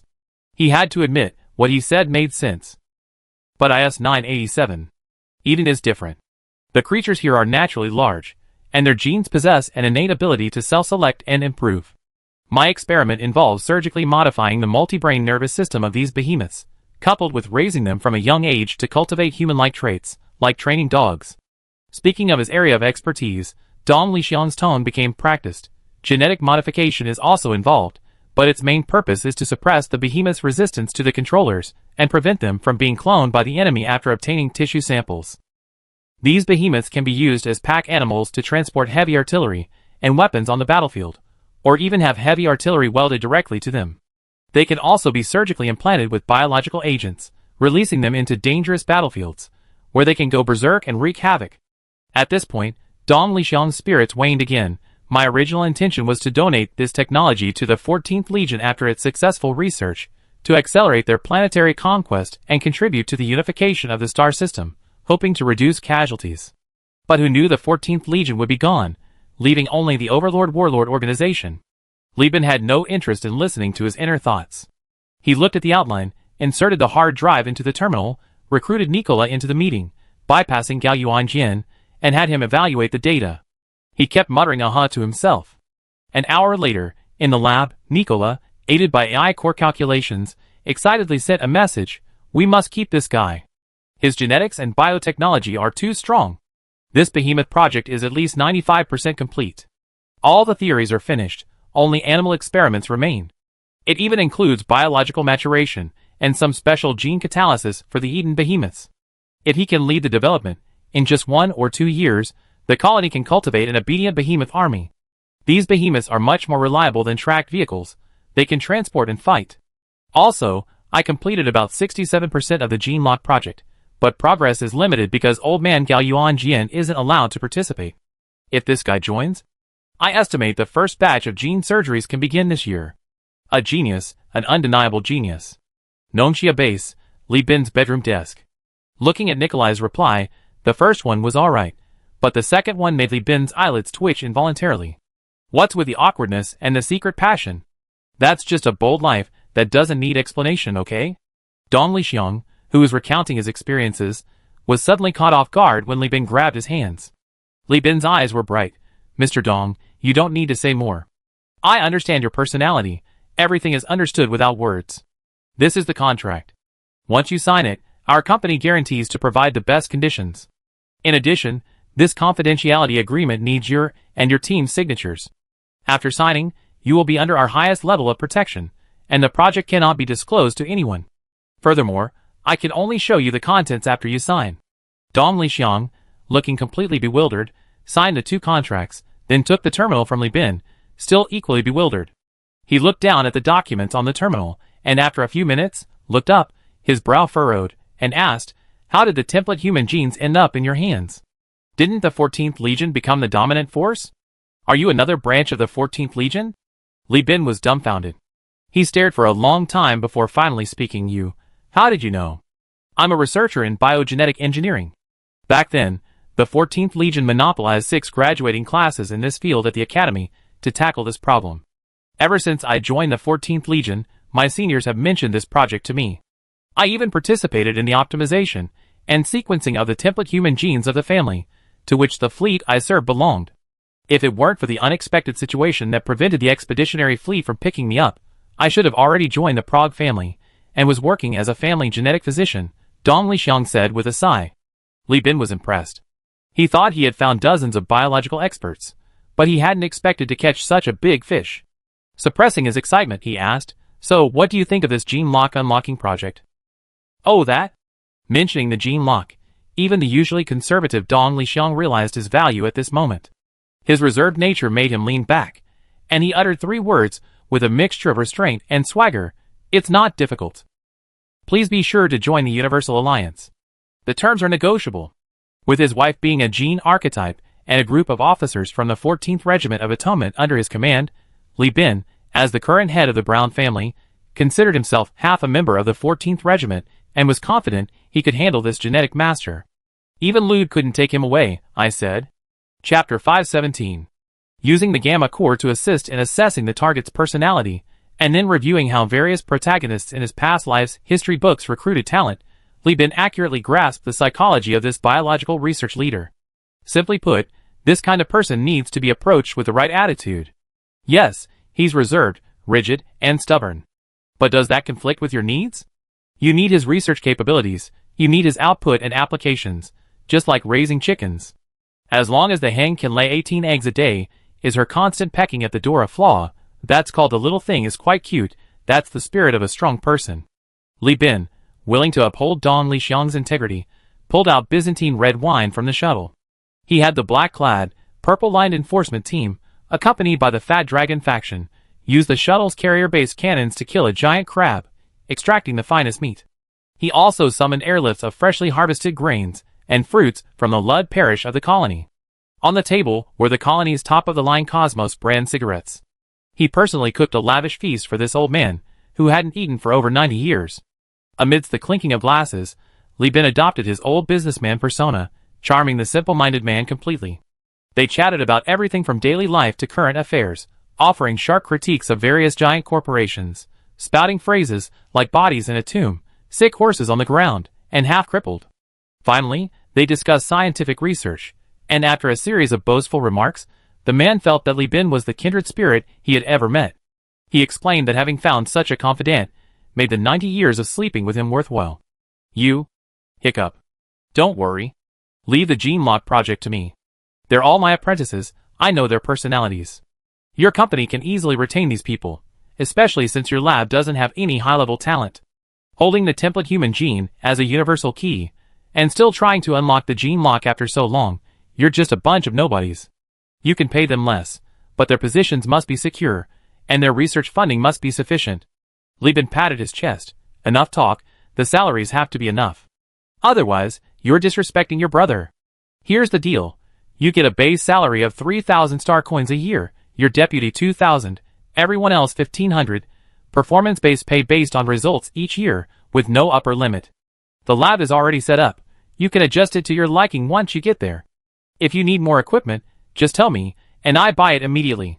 I give you 350,000 star coins for the first year. The two chatted drunkenly, then fell asleep side by side. After Dong Lixiang was sound asleep, Li Bin got up, injected himself with an antidote, and ran to the toilet to vomit. Full of energy, he opened his terminal, repeatedly watched the video, and then immediately found someone to prepare based on the video. The next day, a hungover Dong Lixiang opened his eyes to find Li Bin, who had stayed up all night, smiling as he held a stack of documents. You're awake? The employment contract is all ready, the lab was cleared out overnight, the materials are all prepared, and all the positions are filled. Dong Lixiang looked at the contract, hesitated for a long time, and said, No, you really mean it? What else? I, Li Bin, keep my word. This man, nearing 40, felt a burning sensation as he looked at the contract. After so many years of decline, he never imagined he would be valued by a young man almost a century younger than himself. So highly regarded, he had no way to repay such kindness. His eyes welled with tears, his voice choked with emotion. Leave it to me. Eden Star Governorate, Xianxiang City Airport. A shuttle, traversing the atmosphere at supersonic speed, its deafening roar and colorful sparks flying, gracefully landed at the airport, showcasing the pilot's superb skills. The pilots of the company's CEO business office shuttle were all handpicked from ace carrier-based pilots. Li Bin led his research team out, and saw a fully armed knight standing at the airport. The cockpit was open, and Lan Yuan was lounging inside with her legs crossed, chewing on some flying squid strips. She immediately sat up to greet Li Bin. What are you doing? Li Bin asked as he walked over. Lan Yuan exclaimed happily, I got my knight's license. My two subordinates are still taking the test, and I'm the fastest of the three. Look at this custom knight. It cost me almost 1,000 star coins. As she spoke, the knight, painted a dark purple, similar to the Dream Eater, raised its hands to show Li Bin its chainsaw sword and molten bomb gun. With a movement of its shoulders, the missile launcher and rotary cannon hanging on its back slid up to its shoulders. Overclocked chainsaw sword, equipped with a cat car motor, 7,000 revolutions per second at full power. And look at this bomb gun, made with rare metals mixed into an alloy. The armor-piercing projectile, containing napalm, penetrates, explodes, and burns in one smooth motion, a true hero among explosive guns. I call her the Sherman Firefly. Looking at Lan Yuan showing off her treasure, Li Bin laughed. Why aren't you piloting the Dream Eater? What are you doing playing the knight? I can't grant you a title. Crew members can only buy their own land, and you captains get even higher salaries. Don't even think about competing with the common people for land. Indeed, in Li Bin's eyes, if company personnel were to be divided into different ranks, all those so-called nobles were just lowly karami, only the crew and all levels of ship officers were truly superior. Putting aside the fact that they physically reside in the sky, these people are the direct force for the company's security and expansion. And they earn star coins, the currency circulating throughout the star system, and even the human realm. While these nobles? They earn Eden coins, which only circulate within the 3-star system. Can't I have a little hobby? Lan Yuan glared. Am I not human? How can I spend all my time on the spaceship? I have my own life too. Do you think I worked so hard to get a B-level pilot's license for land? I do it for fun. I've been wanting to go out and kill crabs for ages. She closed the hatch, her voice echoing through the loudspeaker. After my probation period, I'm going to Sunset Fortress to slaughter a few giant beasts and hang their heads at home as decorations. Li Bin turned around and saw a dumbfounded Dong Lixiang. Dong Lixiang was shocked that Lan Yuan dared to speak to the CEO like that. In his understanding, the superior-subordinate relationship was extremely important. Since signing the 3 contracts, Dong Lixiang's attitude towards Li Bin had quickly become respectful, perfectly matching the rigid nature of Beta's core assessment. Our company operates like this. Each department head is allowed to shape the department according to their own ideas. I have enough trust and support for all department heads and cadres at all levels. Your genetic engineering is the same, just go for it. Hearing Li Bin's words, Dong Lixiang's eyes welled up with tears again.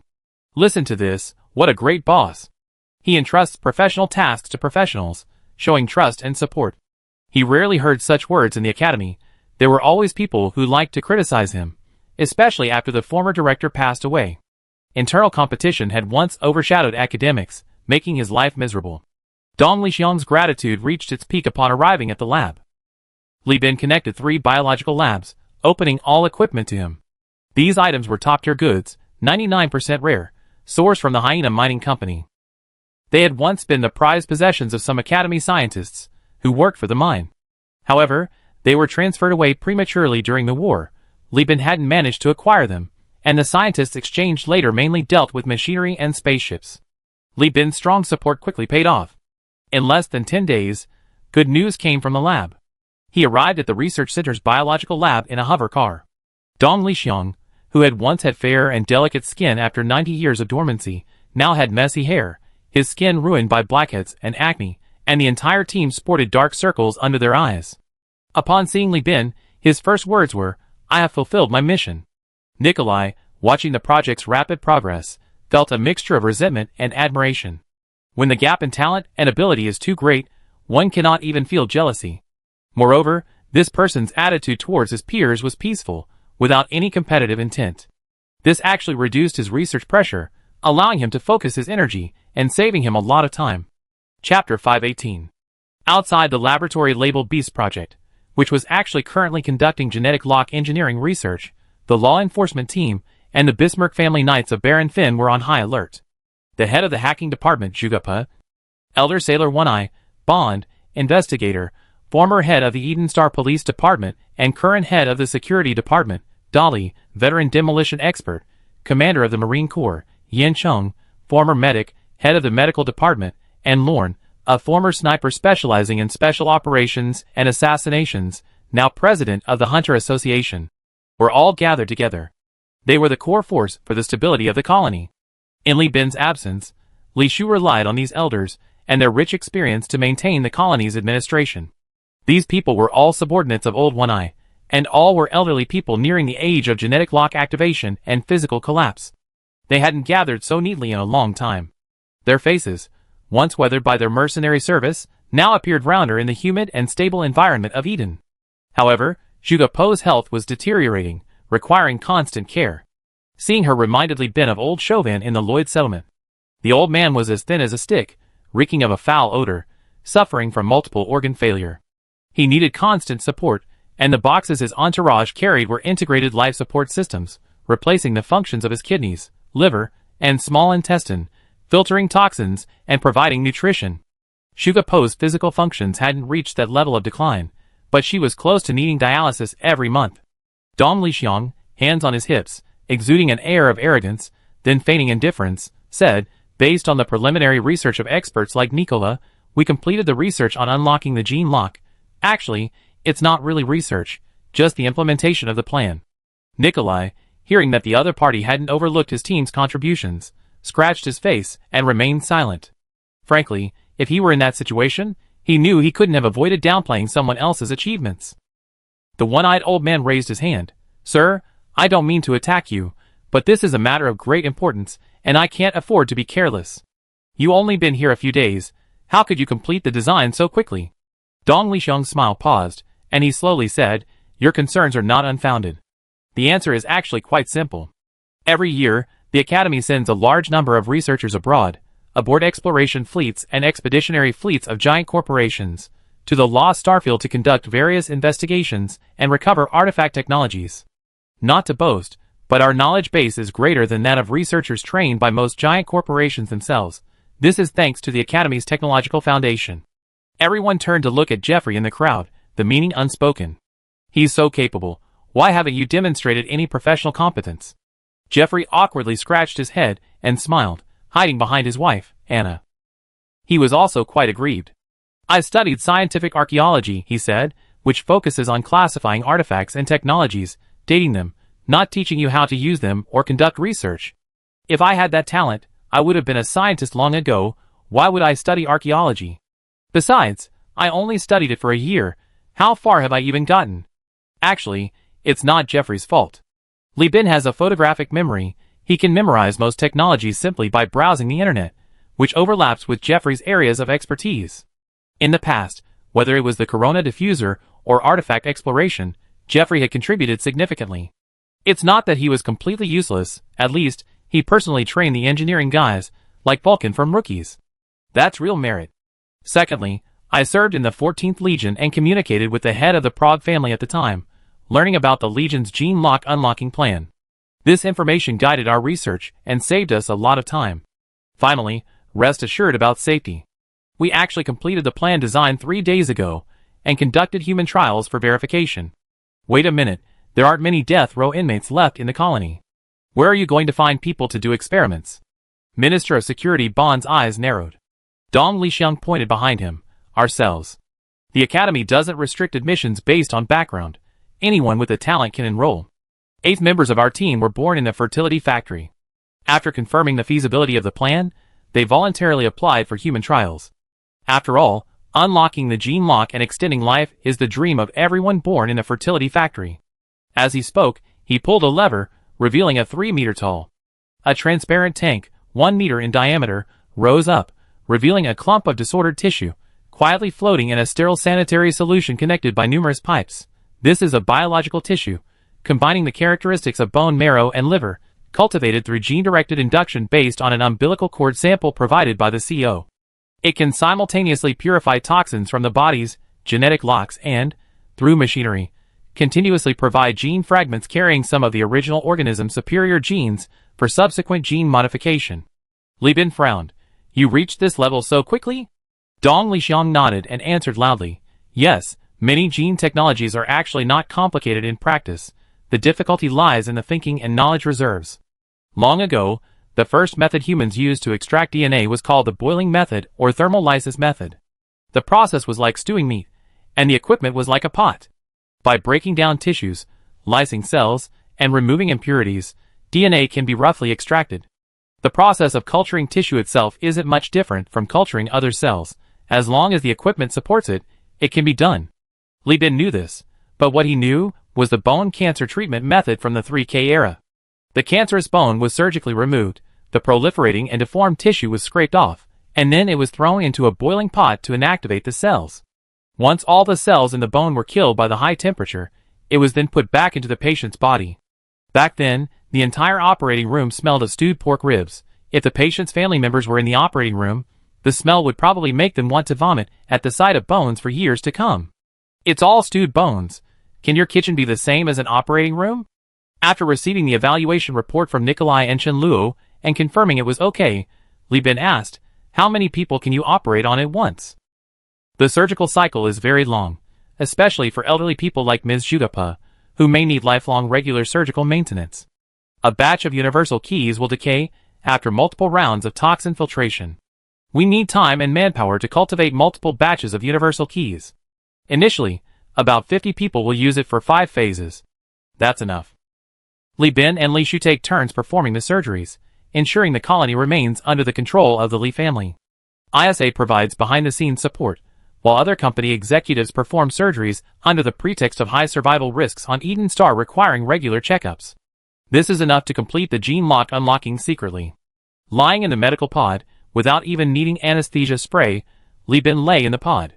After local anesthesia in his arm, an implant was inserted, which was responsible for connecting with the biochemical agents, injecting the superior human genes and gene-lock toxin serum carried by ISA.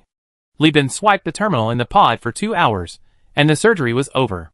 He stood up and stretched his elbows, the implant feeling uncomfortable against his hard, bulging hand.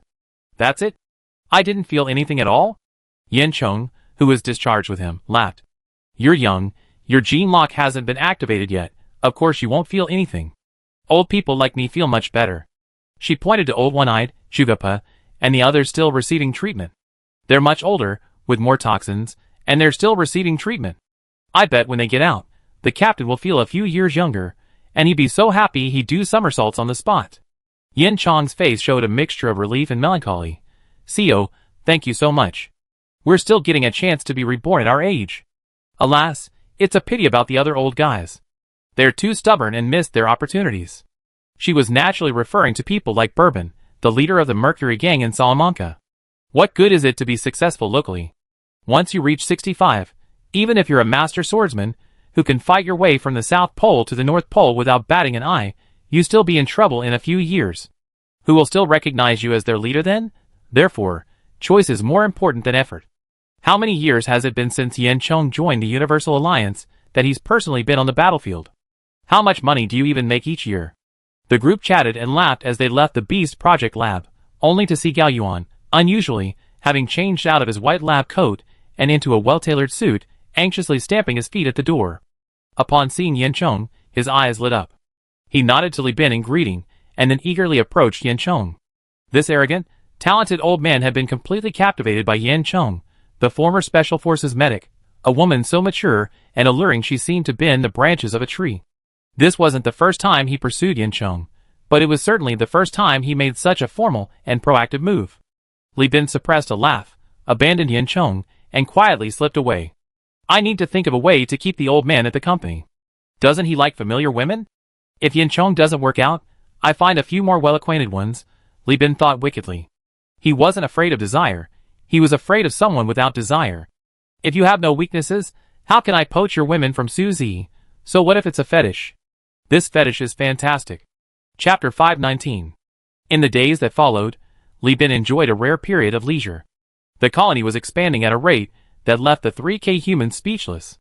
New communities were being built, and rail transit was beginning to cover the entire city. With the construction of viaducts and suspended tracks, the city was gradually developing into a three-dimensional structure. In addition, on the edge of the governor's district, new assembly plants were being built. Large ports, heavily guarded and equipped with long guns and cannons, would transport components and finished products from Blessed Isle and Shadow Isle, then transport them directly to the industrial zone by train for assembly, and further transport them to the city and various noble fiefdoms. Within the industrial zone, besides numerous factories displaying the Universal Union logo and factories of affiliated companies, like Bond Bluyer Industries, there were also offices of small companies founded by Adenians. These were mostly transportation companies, labor dispatch companies, and small project contracting companies, fiercely competing for orders from the Universal Union and other large companies. They were slowly but steadily growing into Eden's native enterprises. From a business perspective, these companies were all competitors, and all deserved to die. From the regime's perspective, however, these fragile emerging enterprises are like green plants in the desert, each one bringing joy to the civil service. Their year-end bonuses are closely tied to the colony's activity level. Meanwhile, the work of unlocking the genetic lock is also underway. This isn't true unlocking. You can't just shout 200, no bargaining, and have the locksmith quickly open the lock and collect the money. Gene modification is a slow process, and if a hibernation pod isn't used to achieve it all at once, it needs to be done gradually. After all, if the body undergoes too many gene modifications at once, it will experience rejection reactions from newly formed cells and the body, leading to the collapse of flesh and blood, turning into a pile of mud. On July 8, 213 of the star calendar, after receiving Li Bin's invitation and following 6 months of intense discussions, the Brighton Alliance finally reached an internal consensus. Their negotiators, traversing the complex and dangerous Lost Star sector routes, fought 2 rounds of fierce battles, repelling a fleet of the Afterglow near their home planet, and then annihilating a group of Starlight pirates attempting to loot in deep hyperspace, finally arrived at Eden with their large fleet, still smoking and with damage control personnel cursing and repairing it. The liaison, Mamba Wang, gazed at the purple planet below from the space station. At first glance, he thought it was a radiated planet, but the calm seas and layered, shifting clouds told him that the planet's atmosphere was stable, unlike the lightning-filled landscapes of radiated planets. Eden Star. Years ago, he was bribed by Wahab because of his culinary skills, and his career changed from military officer to become the liaison for the Universal Union in the Brighton Alliance. For years, he had been helping the Universal Union resell grain to the Brighton Alliance, though the quantity wasn't large and the product variety was limited. However, given the Brighton Alliance's large population and severe food shortage, his status had actually risen considerably due to the stable supply of grain. At least, the major clans in the Brighton Alliance needed his connections to have a dish of fresh rock crab meat, blue crab claws, or centipede leg meat on their tables. "Wow, that's amazing, only a few years?" he explained, speechless, looking at the beautiful planet. After all, he was a former soldier, and in the army no less. The Persis star system, with its lowest requirements for education and skills among all branches of the military, and its military academies largely monopolized by giant corporations after the Great Collapse, couldn't really be expected to have much education. Half, standing to the side, was different. As the external representative of the Brighton State Heavy Industries, he was young but had a full head of white hair, having devoted himself to the heavy industry.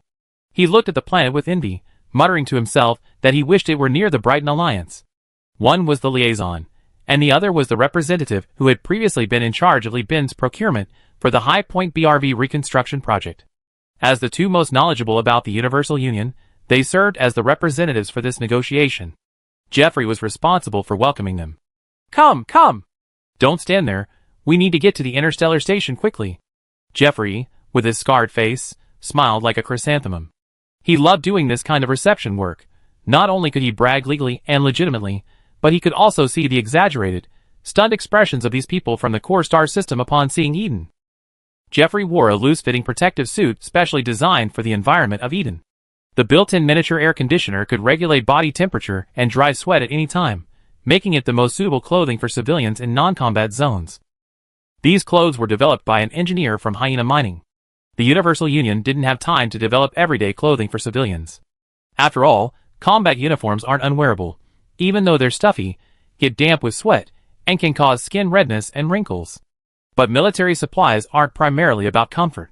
The inventor of this clothing, adapted to the conditions of the Hyena Mining home planet, Jungle Planet, received an invention award from the Universal Union, along with 300 Eden coins, and a loan approval for him to build a clothing factory. Mamba and Half, completely bewildered, followed Jeffrey in the shuttle to the Interstellar station. They didn't understand why Jeffrey was in such a hurry, not even allowing time for ship repairs.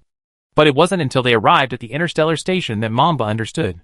3 days prior, the Lloyd Alliance's immigrant ships had also arrived. 3 dilapidated interstellar cruise ships, stripped of all entertainment facilities, fully loaded with food and immigrants, took off from New Magnos. Over 3 months, each ship, originally designed to carry 1,500 people, transported a total of over 200,000 people to their distant new home. Lee Bin couldn't allow these people to immediately land on Eden. Leaving aside the significant environmental differences between their home planet and Eden, and how many would suffer from acclimatization problems, the company's first priority was to vaccinate everyone to prevent infection with the special virus of Eden Tonfa Granada, thus preventing an epidemic.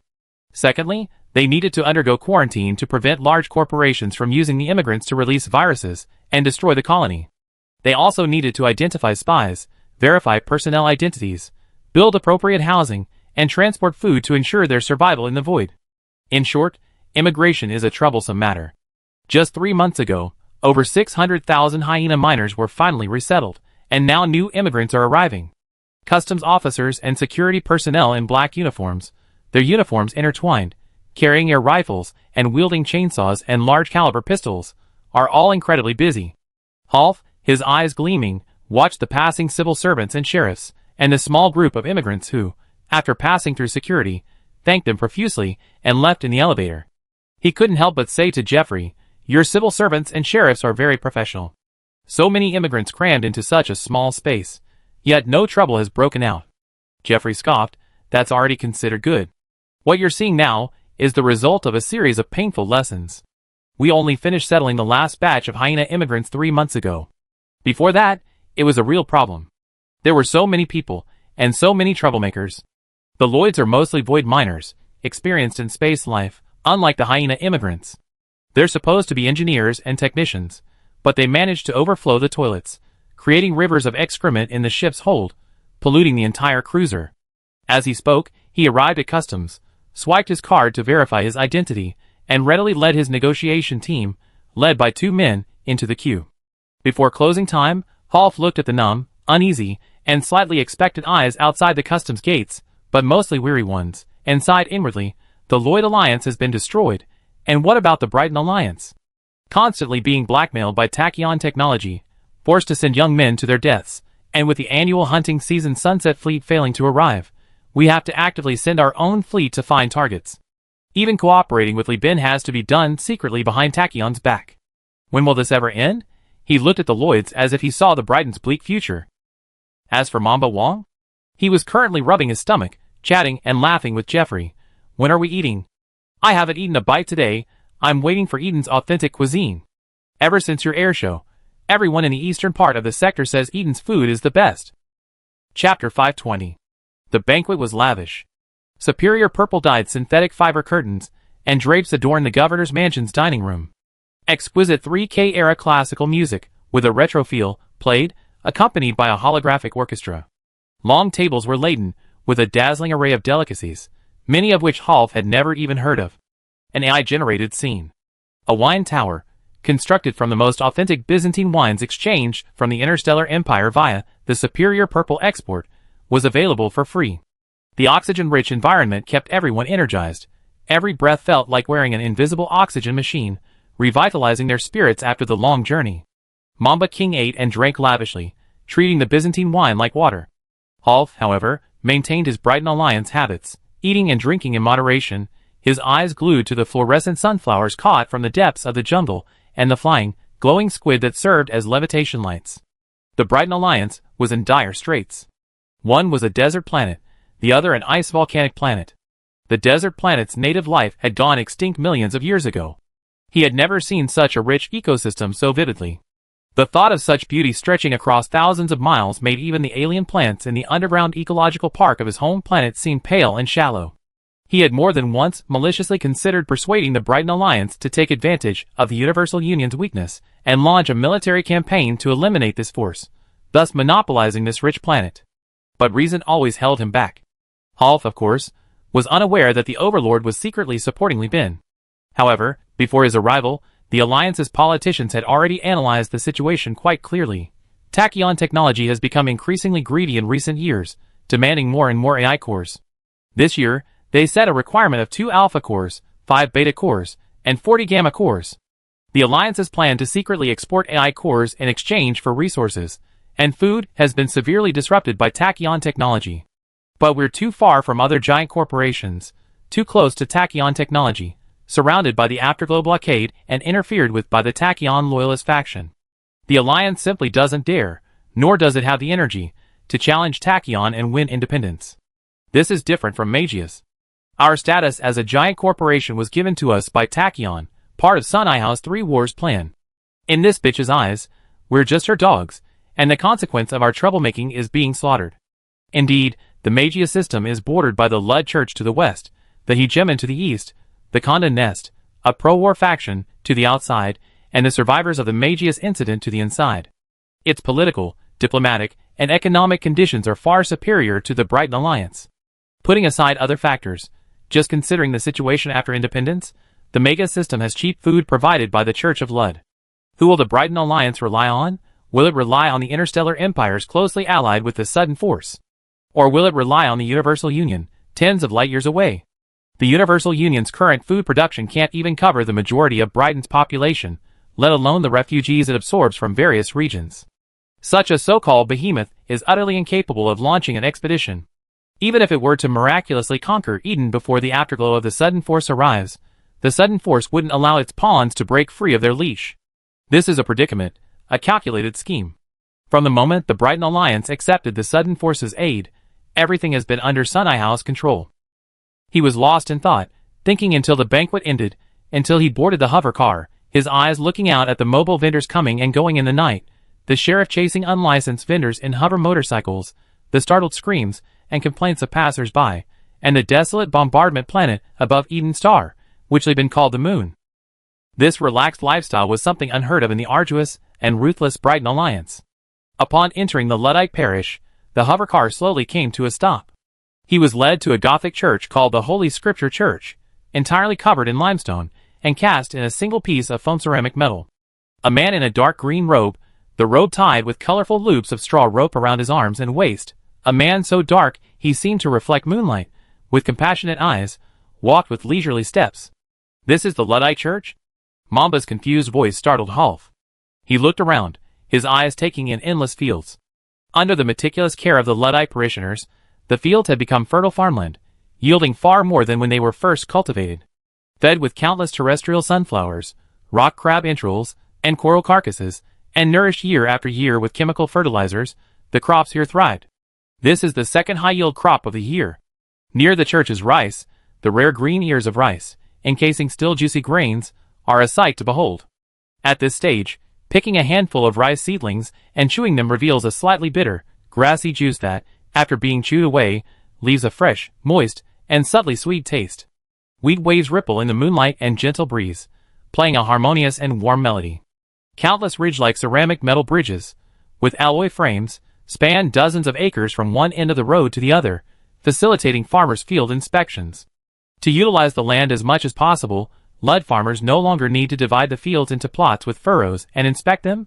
They simply walk onto the bridges, carrying metal poles, and randomly pick a few stalks to check. Tilling, sowing, and harvesting are done by agricultural machinery. Fertilizing and spraying pesticides are done by drones. Unless they encounter a juvenile crab that has slipped through the net and wandered into the field, farmers absolutely refuse to go into the fields before the crops are ripe. This would trample and damage many crops. Rolf could even faintly hear the chirping of insects, some native to Eden, others earth insects that had thrived on every agricultural planet as humanity expanded through interstellar colonization. For example, bees, crickets, mixed in with seeds and carried to other planets, undergoing natural selection and survival, possessing remarkable resilience and adaptability, and of course, insects from other planets. These together formed the familiar presence of our old friends across most of humanity's colonies. These were all brought by Li Bin from the Hyena Mining Company. Thanks to Hyena Mining, which continues to contribute to Eden's development. Rolf watched this peaceful scene, his teeth aching with envy. "I can see you have something on your mind, child." Bishop Pucci's voice was deep and gentle, like the mooing of a cow on a farm. Rolf frowned, unsure of Li Bin's intentions. He took a wary step back, stretching his shoulders as a warning. "The Brighton Alliance doesn't have much farmland. We rely heavily on artificial starch for most of our food, and Luddites are almost non-existent. Bishop, you don't need to preach to us. Our birth, upbringing, and diet are all severely contrary to Luddite doctrine. Don't be nervous, Rolf. Pucci isn't a missionary, nor is he interested in preaching to this deformed, warrior race of the Brighton Alliance. He's the lifelong bishop of the Ludd Diocese on Eden Star, a member of the moderate sect." Rolf turned to look at the source of the voice. Inside the plastic fence erected by the church, there was an octagonal pavilion covered in ivy. Abundant oxygen and sunlight had grown the ivy's leaves large and thick, like the footprints of fat animals, rustling in the cool night breeze and casting swaying shadows on the stone floor. AI illustration. Inside the octagonal pavilion, as a brass lighter ignited, illuminating Li Bin's young face, he popped on his cigarette. After the flame died down, only the cigarette but emitted a faint glow with each inhale, as if guiding Brighton Union's path forward. But this hope was far too faint.